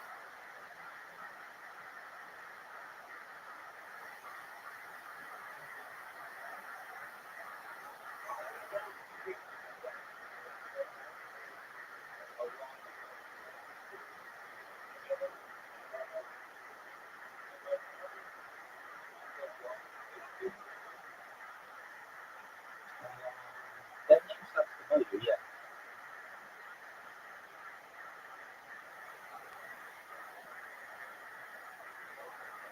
Yeah, but maybe it's because you mentioned it. Maybe you mentioned him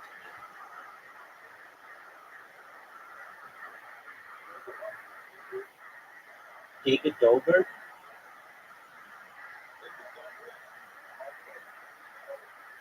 I gotcha. I think you mentioned him to me once.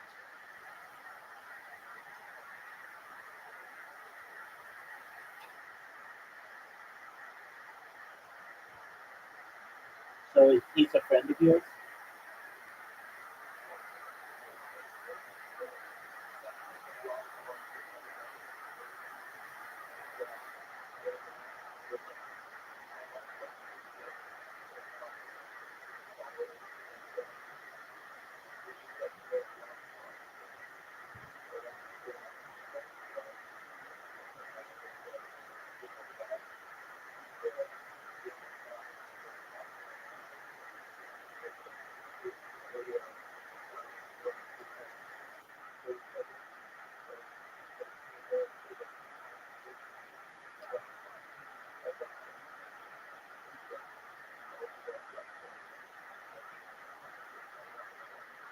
I guess. Why don't you want to stream?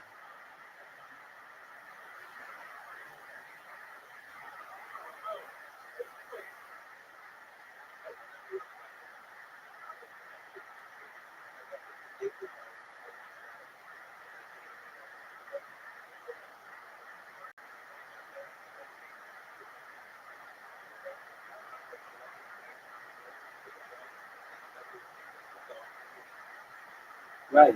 I mean, take that money you got and build yourself a streaming career.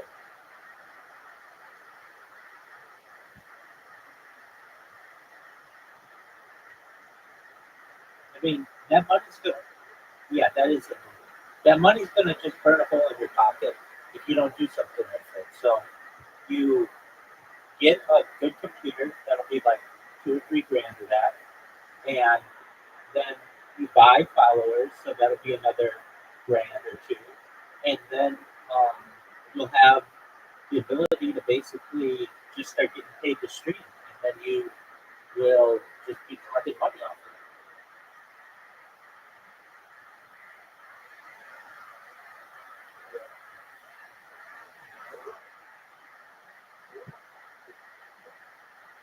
Well, you can basically do it for free. Um, you just need a computer at a minimum. I mean, you don't even need that. You can use your cell phone or something like that. But you want something that will give your audience a good experience. So you really just need a good computer, a good webcam, and good Wi-Fi, and you'll be good to go.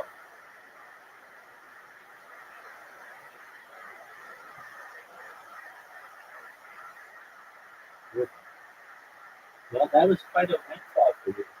And you don't think anybody's going to try to find you for that money?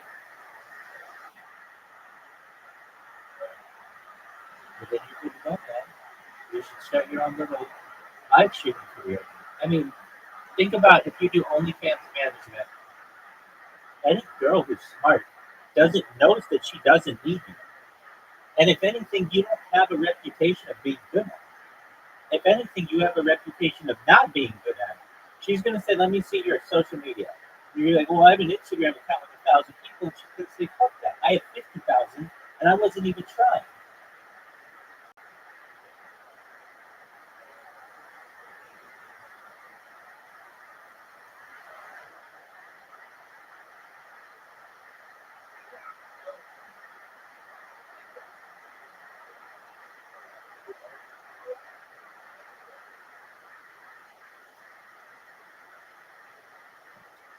They'll be able to find you in 2 hours, probably.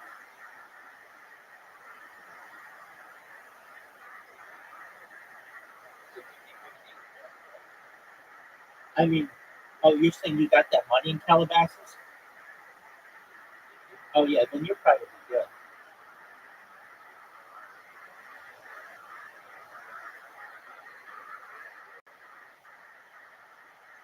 Didn't you want to do, like, in-home hospital care?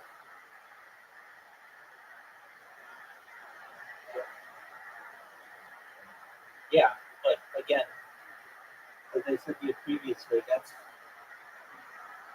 like owning your own business is difficult. So take that money and start streaming.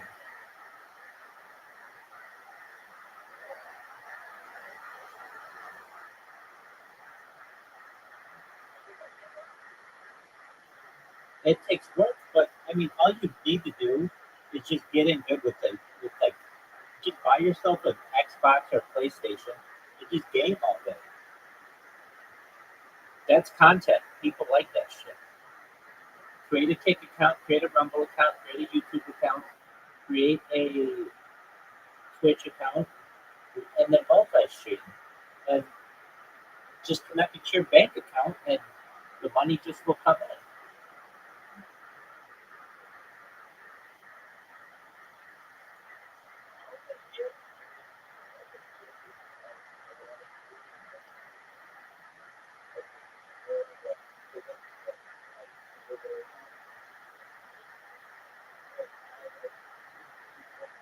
Yeah, okay, but that 30 grand is going to be gone in 2 months if you do IRL streaming.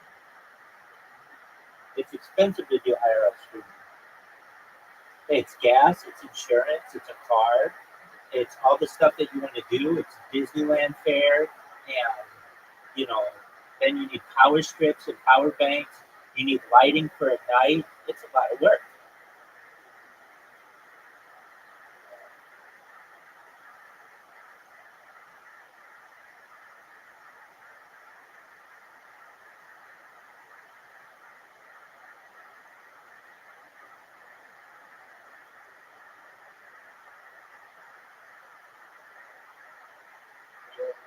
What up?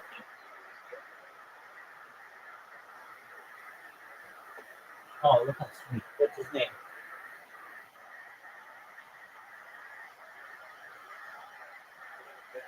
Oh, he's sweet.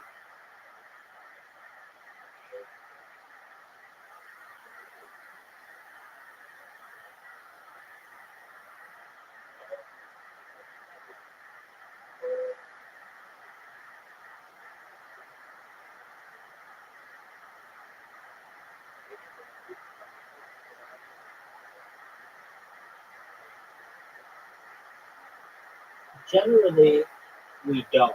It's not necessarily a purity thing. It's about focus on the family. But in the modern age, it's much more common. But really, in the Orthodox world, we don't. I mean, people do.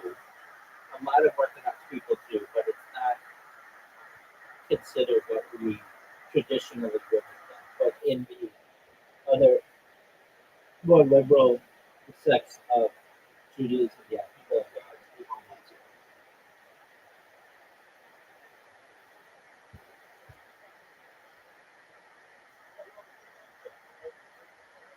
I'm modern Orthodox, so they're not Orthodox.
So far, so good, big dog. How about you?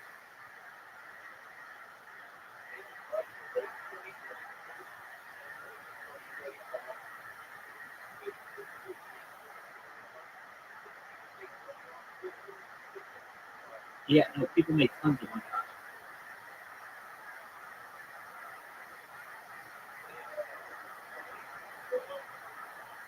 on it. Then, yeah, definitely.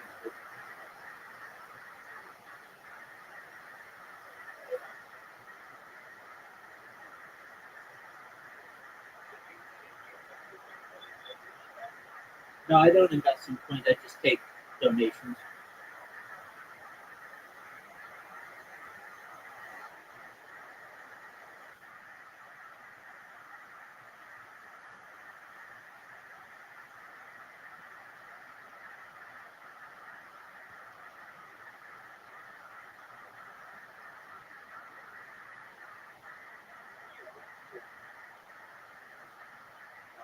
Well,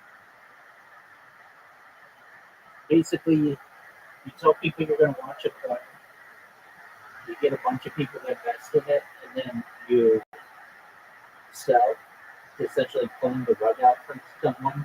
That's where the etymology of the phrase is.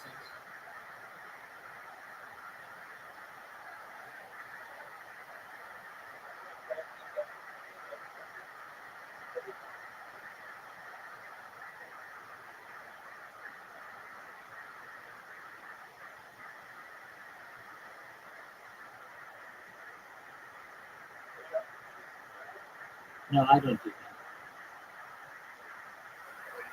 No.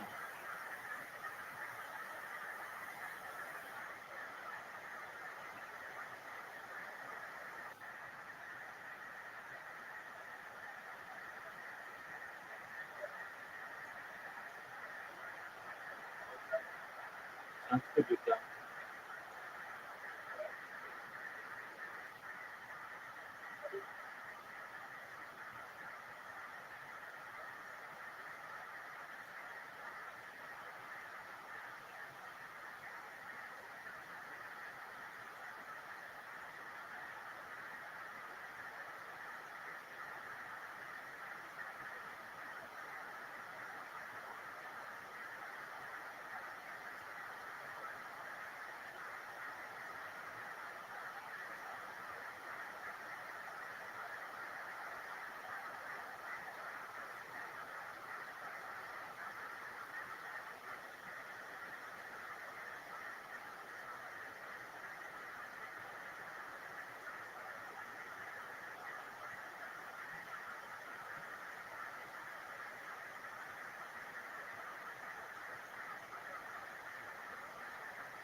somebody you know. Well, you were like, you think your girlfriend gonna use you out of Cheetos on his fingers? Do you? No, that only happened once. Do you think? No, he doesn't. Do you think you're levitating right now? Yes. You're on like Molly or something, right? You have to be. You're on LSD. Okay, I know. Are you? Are you really doing that? Is that like a character that you do? Well, I mean, like, like a residual acid trip. Where are you from? From like Orange County, before that Texas. Listen, mate, he's not an actor. If this is an actor, he wouldn't be here right now. He'd have a job, okay? This is what we got from there. Yeah. Really, what I want to do is just sing with like these two guys and like playing a band. But Yeah. That's really rock and roll playing a band. What do you do? What do you got? I'm a movie director. Are you really? What's the name of some of the movies that you've directed? It's just like, you know, Yeah. Dude, maybe they'll believe me. Hey, you Landon over here. Focus over here. Don't get distracted by I just that. want to play a song for you guys. Really good. What else are you into, Landon? Landon, over here, Landon. Over here. Don't look back over at the band. They're not doing anything. They're not. It's a complex thing. We're going to get to it in a second. Anything that just doesn't have any meaning, any activity that is just pure of any meaning. Do you know what that? Do you have crystals in your underwear right now? No. Man, I know you said you're a movie director. That's cool. That's what you like to do. I'm wondering, how do you pay your bills? Well, like the first man, like I don't have a job, so I kind of just. What's the last job that you had? I was a bartender at the Venezuela. The Venezuela. Somebody knows what that is. Oh wow. Have you ever seen this guy there? None of their stories were checking out, Landon. What else have you done? What else have you done for it? How long were you a bartender at the Venezuela? Like 3 months. Were you fired? I decided to quit and move to Sunset. You got fired. No, I didn't get fired. I just walked out. You were like, this is the end. Landon, Yeah, I'm fascinated by it. How do you pay your bills like right now? like right now, I was living off of whatever money I made. Like I did out of my apartment, so I decided to just save money. When did you get evicted? March, May. It's a 2-month window of difference there. I don't know. By the way, right now, Landon. How old are you, Landon? Of course, all right. March or May, 2 months ago or last week. That's the window. That's where your memory is right now. Yeah, man, I'm just kind of going really fast. We have April's in between those 2 months. Did you know that? There's another April. Oh, wow. This is a real. So we're like seeing a real. There's a timeline of events here. You lose your job at work. You lose your job at the Venezuela, right? You lose your girlfriend. You get evicted out of your apartment, and then yes, and then we're here right now. Where are you from originally? You said Texas. Yeah, I was born in Mission Viejo. You seem very, very easygoing and laid back. Do you have any anxieties or worries, or are you completely carefree? You can ask you something that we don't know. Like you seem very carefree. I think it stems from just like the desire to make like a movie or something as like a young person, and through that, like you dissolve everything through every other tool. Well, my parents came like this, so I don't have much to worry about. Do you come from money, Landon? Do your parents have money? Mm-hmm. Yeah. Oh, a lot of more people saying yes out there than people that have seen you at the Venezuela. The yeses. What do your parents do for work? My dad's a tailor and he sells suits, nice suits, and my mom is a stay-at-home nanny at a place. Wow, she stays at home. So your dad must be Johnny Bench for Men's Warehouse. I'm sure, yeah. What do we know him? Is he the famous tailor? Taylor Swift. Jonathan Thomas. Hey, He's like you might know my dad. You know my career. I Oh no.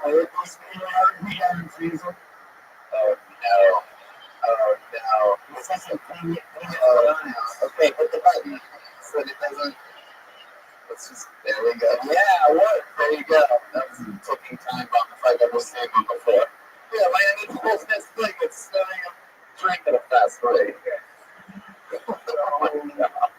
Honest to God, like, Really? really. Go ahead. Honest to God, what? Honest to God, this entire atmosphere is something to be like modern rap. We fucking agree, dude.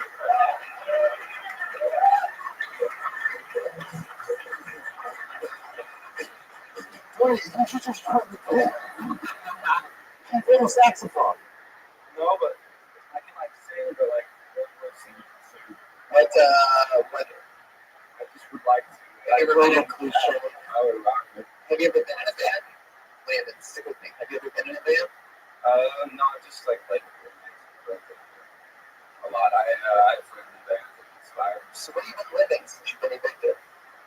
Oh, I'm living up in my mom. Oh, well. Oh, so she brought you into some fucking family's home? Yeah. Is it organic? Is she sneaking in later night? Wait, where exactly in Laurel Canyon is this? Can I take a guess? Maybe Wonderland? Yeah, Wonderland Avenue and Green Valley and all that. Some people get that already. Right. But it's totally If worth If I had to choose one, you get to fucking sing in a band to direct your movie. First time choose. I just regret it. Oh shit. What's the do? Have you ever shot anything? Have you shot anything like short films or anything? You made a lot? I've made a lot of movies. You know? What do you mean you made a lot of I made it? a lot of stuff on YouTube. I want to say it right now. What's your Can you music? name one of the movies so we could look it up? Yeah, I mean, it's just like landing in space and sky. It's like, It's not my movie. Wow, the Landon in the space of the sky. Production, you can land in the sky. But everyone's laughing because you're so sincere, and it's the funniest things are the most honest things, and you're very honest. So I'm not laughing at you. I'm literally laughing with you. You're fascinating. Julian's not laughing. Can you pitch us more about your movie, Landon, pretend like we're executives and tell us why we should give you That's your chin right there. That's your chin there. Landon, stick with me over here. So we're studio executives, and we want you to pitch us on the movie idea that you have. We're about to give you, if you sell us on it, we're going to give you, $50 million to make Landon in the space of sky. Tell us what the idea is. Tell us why we should believe in you and give you the studio money. It's a Terrence Malick sort of inspired movie about Who the fuck is that? Hold on. Just let me know. Let's let me know. Let me hear this. and it has a lot of like like esoteric music mixed with classic rock and rap. Right? It's a movie about time and space. It's Terrence Malick, but If we were going to find it on YouTube right now, what would we type into the YouTube search bar exactly? call it like their moment.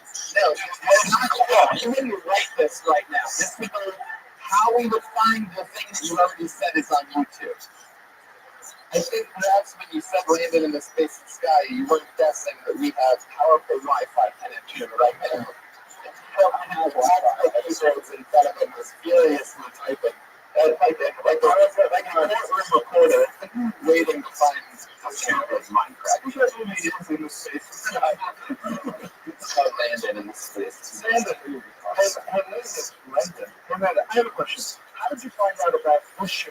And then you know that it's about stand-up. What made you decide to put your name in a bucket knowing you weren't going to do stand-up? I was hanging out with him. That's a lot of fun.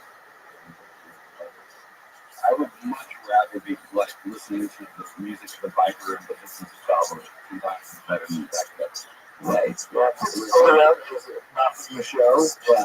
And then he, in the middle of it, he realized that he was something thinking about the show. I'd much rather be watching music at the Viper Room, but this is 10 times better than that. Landon's not the kind of guy that does the thing that he's, Fucking message is just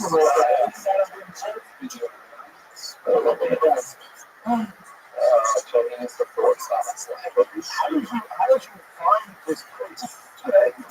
This place Yeah.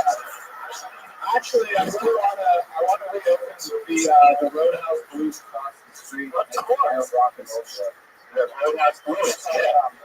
it's called. You gotta put the name on this. You can't be a fucking club owner and director and a singer and a fucking band with your roommates. Landon, I'm gonna ask you a question. I want you to tell me the truth. You ready? Okay. If we were gonna type into a search bar on YouTube to find a movie that you said that you've already made, what would we type into that search bar? Just tell the truth, Landon. And if there's nothing there, it's okay. That's no problem. Just say I didn't make a movie yet. It's okay if you did. We all would. It would be called their moments. Their moments? Plural or singular? What goes on in your mind? You're looking at everything and bouncing your head off a microphone. It's in time, man. Like, it's very natural what you made. Their moment. No. Oh, no. This isn't the movie. Is that Lexington Steel? Landon. It's a 4-year-old kid. Landon, over here. You're starting to sing, Landon. Stick with me. We're losing them, folks. Landon, come on, try again. What's the name of the video? YouTube by Landon Sky. Landon Sky, S-K-Y? Okay, here we go. Is that your real last name? No, I just wanted to do a production thing of like your, something. Hey, what's your real last name? What is my last name? Yeah. Arden. What's a good name?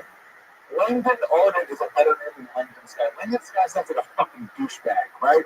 Langdon Arden is a fucking cool guy. You want to hang out and smoke a joint. You know what's really funny is my friends were like, hey, man, just change it to the Landon How long Sky. is it? Look at all the smog going on here, guys. Oh, yeah, that is funny. This is it? Not the one I wanted, but Oh, it's terrible. goodness. It looks like a PowerPoint. You gotta, whatever. Did you? Whoa, this is terrible.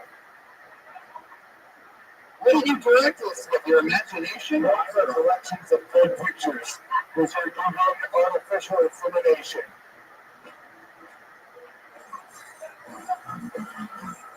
Films. I can't read it yet. Read the font. This is just graphic overlay. This is just footage of you at a music festival. It's not a movie. Hey, you want to see a movie called Chara?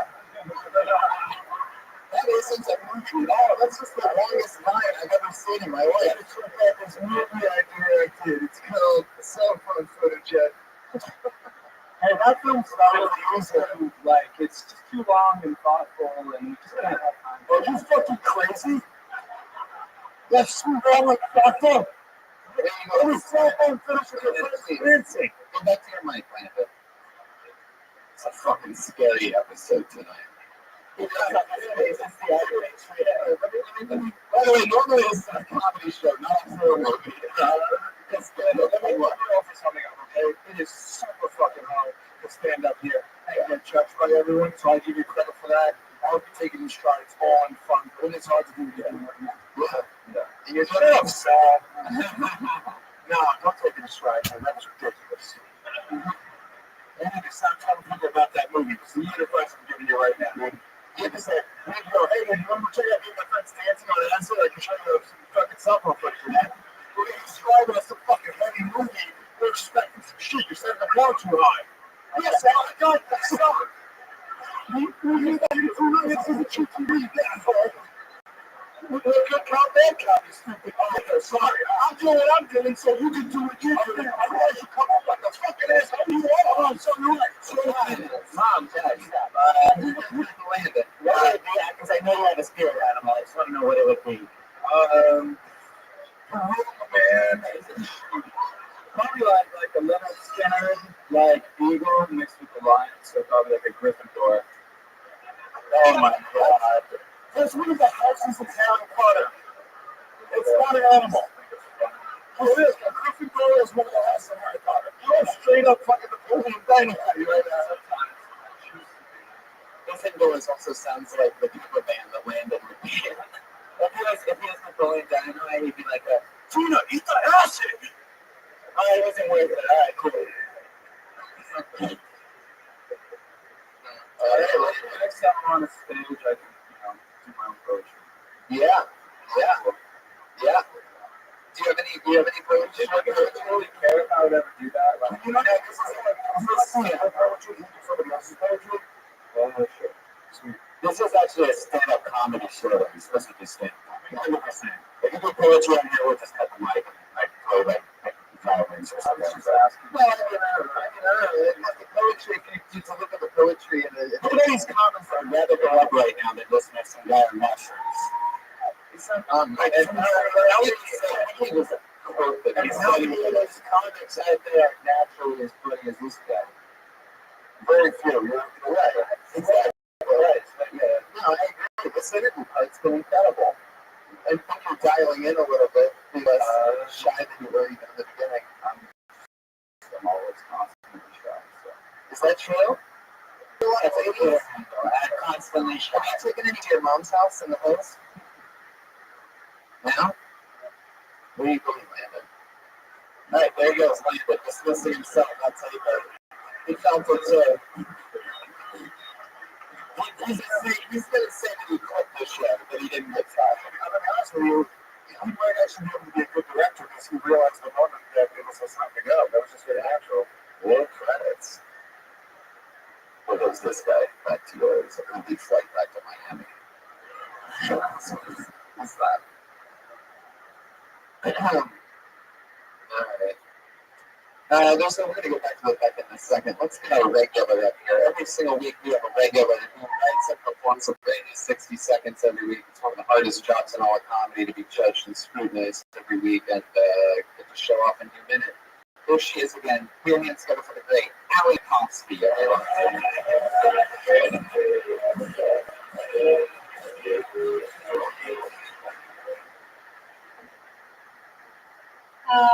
My dad recently told me that he doesn't like Beyonce. And it's been pretty marked for me since coming out as Beyonce. Okie dokie. I don't know, this new haircut's kind of fun. Girls think I'm gay, guys think I'm a feminist. Kind of the same though. I can't tell if with this new haircut if guys want to fuck me or take me to a Nazi rally. Okay. My mom told me that I need to stop talking about my pussy, so I thought about talking about hers. And then she told me, why don't you just talk about all of your childhood trauma? But like, she's doing more trauma now. And it's only affecting her. I'm good. Okay, yep. Yeah, Allie Pomsky, everyone. I thought you were going back to pussy. I thought it was going to be a pussy thing there at the end. Yeah. That'd be funny if you like, I was talking about my pussy in every month, so I'm talking about her pussy, and then she's like, when are you talking about this? It's like, my pussy. Whatever that thing is. I would have to go back to pussy. That's Maybe one day. Allie Pomsky. So you have that haircut. You still feel like true? Do you really think that girls think you're gay and the guys think you're a feminist? Yeah. Have you noticed less guys flirting with you now that you have a haircut? I don't know. It's really a hard read. I don't know if, like, you know, I'm one of the boys or if the boys want to be one in me.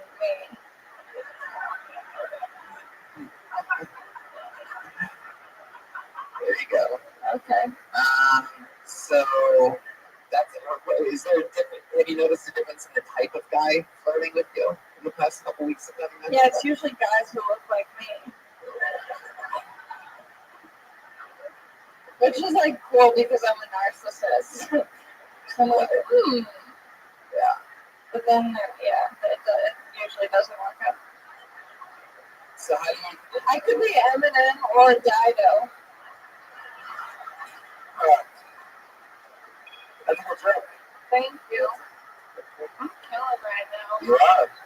You're in Is this this your natural demeanor or is this just the... Yeah, most of the time this is how I am. Sometimes if I'm excited, it's a lot more upbeat and fun, but for the most part, it's like people think I'm high all the time, but I'm not. I like it. It's a distinct delivery. I'll remember you after tonight. But every time you start to speak, I'm like dying to hear the end of the sentence. Yeah. It keeps you lingering. Yeah. And you're like, Is she gonna bomb? It is a good celebrity. We've been talking the last 3 weeks about your working life. How's that been going? You still hating your job? Yeah, I still just have one shift a week, so I'm looking for other work if anyone wants to DM me. Whoa. As long as it doesn't have to do with feet. Wow. It's a lot of guys that wants to see your feet. No, I just don't want to. What? Like Cat Simmons over us. No. He's got money. My mom loves him though. What's the thing with feet? You don't want to confuse. Well, I feel like if I put it out there, like DM me, someone's gonna be like, "Let me see your feet." And why don't you want to show people your feet just out of I got curiosity? bunions. Oh, really? Well, just one. I had one surgery. The other one's still a little fun. And you had all out surgery on your bunion? Yeah, well, I just have really good health insurance, so they're like, "Let's knock it out of the park." I love that you don't want to show your feet because you have a bunion, not because you just don't want to show your feet to strangers. Yeah, I'm like scared of being judged by people who want to see my feet. Oh my god. Who's on your shirt? It's the skater Mikkel's film. Say again? It's the skater. His name's Mikkel, and Interesting. Shawn Jimenez. yeah, I'm just a chill girl, you know. For those of you that don't know, Shawn Jimenez worked at a skate park for a really long time. I know a lot of you are looking at him over there just thinking that that's clearly Hulk Hogan's janitor. But well, I'm doing that now, actually. He calls me the No. Need a job. Allie, what else is going on in life? Anything else crazy? No, I got a car, so now I'm like way more mobile. Ooh, what kind of car did you get? I got a super Les car. Really? Yeah, I like am really going. I'm leaning in to this look. Oh, no. I got a Subaru. Oh, what the fuck? How bad? I do not go camping, but I think I have to now, and I also think I need to find a woman to go with. I can't even picture you driving more than 5 miles an hour. Yeah, people at my work call me slow, and I'm like, is it because of how I talk, or do you think I'm actually like slow mentally? You have the haircut to be mentally handicapped. That's normally what they give people. Is this a haircut? I think, yeah, like when they put them in psych ward. Yeah. Yeah. One day. Ellie, I got a question. Yeah. I want to know your thoughts on the last guy. Oh my god, I loved him. Yeah. It was so fun to For those of you watch. that don't know, Allie falls in love with douchebags very quickly. Well, that's the thing that was interesting. I actually did not have any sexual attraction to him. What a rare. Does he has better hair than you? It could be some jealousy for sure. Yeah. Is this an audition for Impractical Jokers? No, we don't have that. No? Okay. I want to be the first female Joker. Wow, you really are becoming a feminist. You seem like you're very, very comfortable on stage. You have a lot of experience on stage. No, I just really love attention.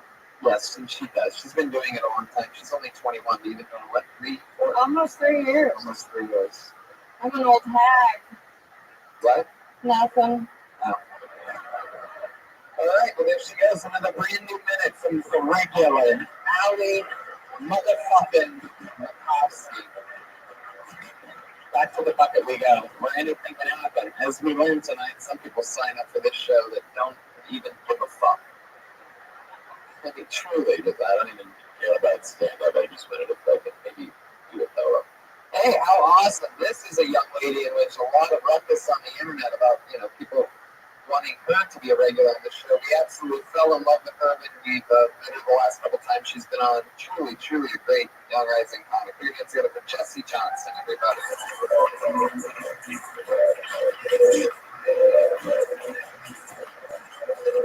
There she is.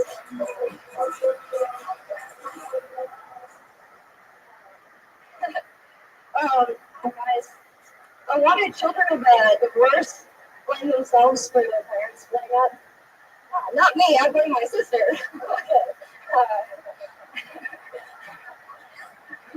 No, it was totally me. I was 6 years old. I sat him down. I was like, guys, what are we doing here? It's been great ever since. really look up to my sister, actually. She's awesome. She's really smart. She studied astrophysics, which is like regular physics, but in space. And I got a lot of smart people in my family. My dad's a rocket scientist, actually. My sister's an astrophysicist. And I'm doing comedy. Because, why spend your life studying the stars when you could spend your life being a star? Yeah. Okay.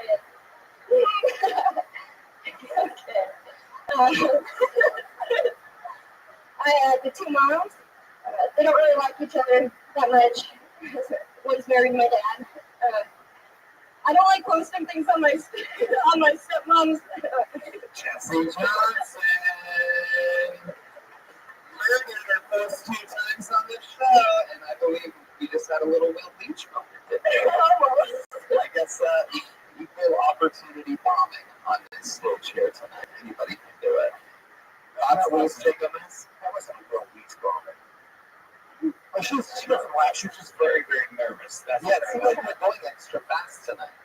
Yeah. She reminds me of so funny the day she was just so nervous that it was like she reminds me of Melissa, Tony girl that you spoke about last night. Kind of like we kind of had the same kind of nervous energy to it, but you got to control it a little more. Jesse, how's life going? How long have you been living in LA now? 3 weeks. How's that going? It's going good. I'm trying to bring the confidence from Phoenix back here. It's working out pretty well. You really laugh at everything you say. Do you find it all that entertaining? It's easier to stomach the moment, I think. It was nerve-wracking. It's nerve-wracking. You just got to take a deep breath and try and slow it down. That's all. What do you do for work, Jesse?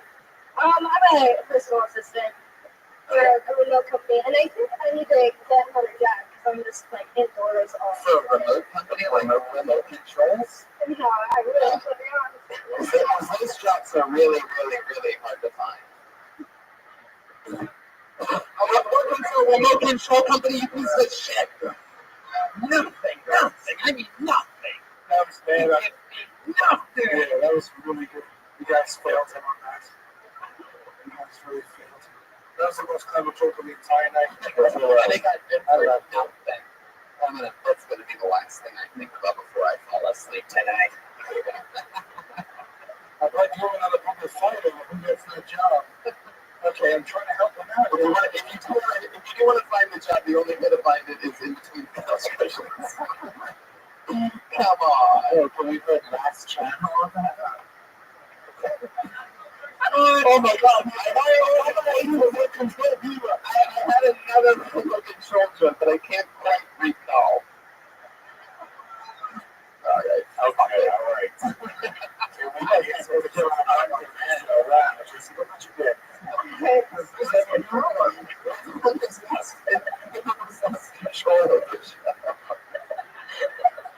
can really picture he was his buttons doing all those remote. What the fuck? Those are no fun. What happened to you? You say, remote right now. This needs no battery. You know what's this? Guys, you jokes are universally funny. Come on, you sons of bitches, look at you. Yes, tasks like that. So just to give it that nervous energy and you're out of your job title. I Everybody has to do something and sit back so you have to get yourself in spin circles. I laugh a lot, but Jesse, you've got really funny material, and I've heard a lot of funny jokes. And Obviously, Tommy Chong wants to make love to you. It's obviously has a thing for girls that dress like Santa's little helpers at the shopping mall. well, I think that set wasn't represented in your strongest jokes, and I like the jokes a lot. Man, that's it.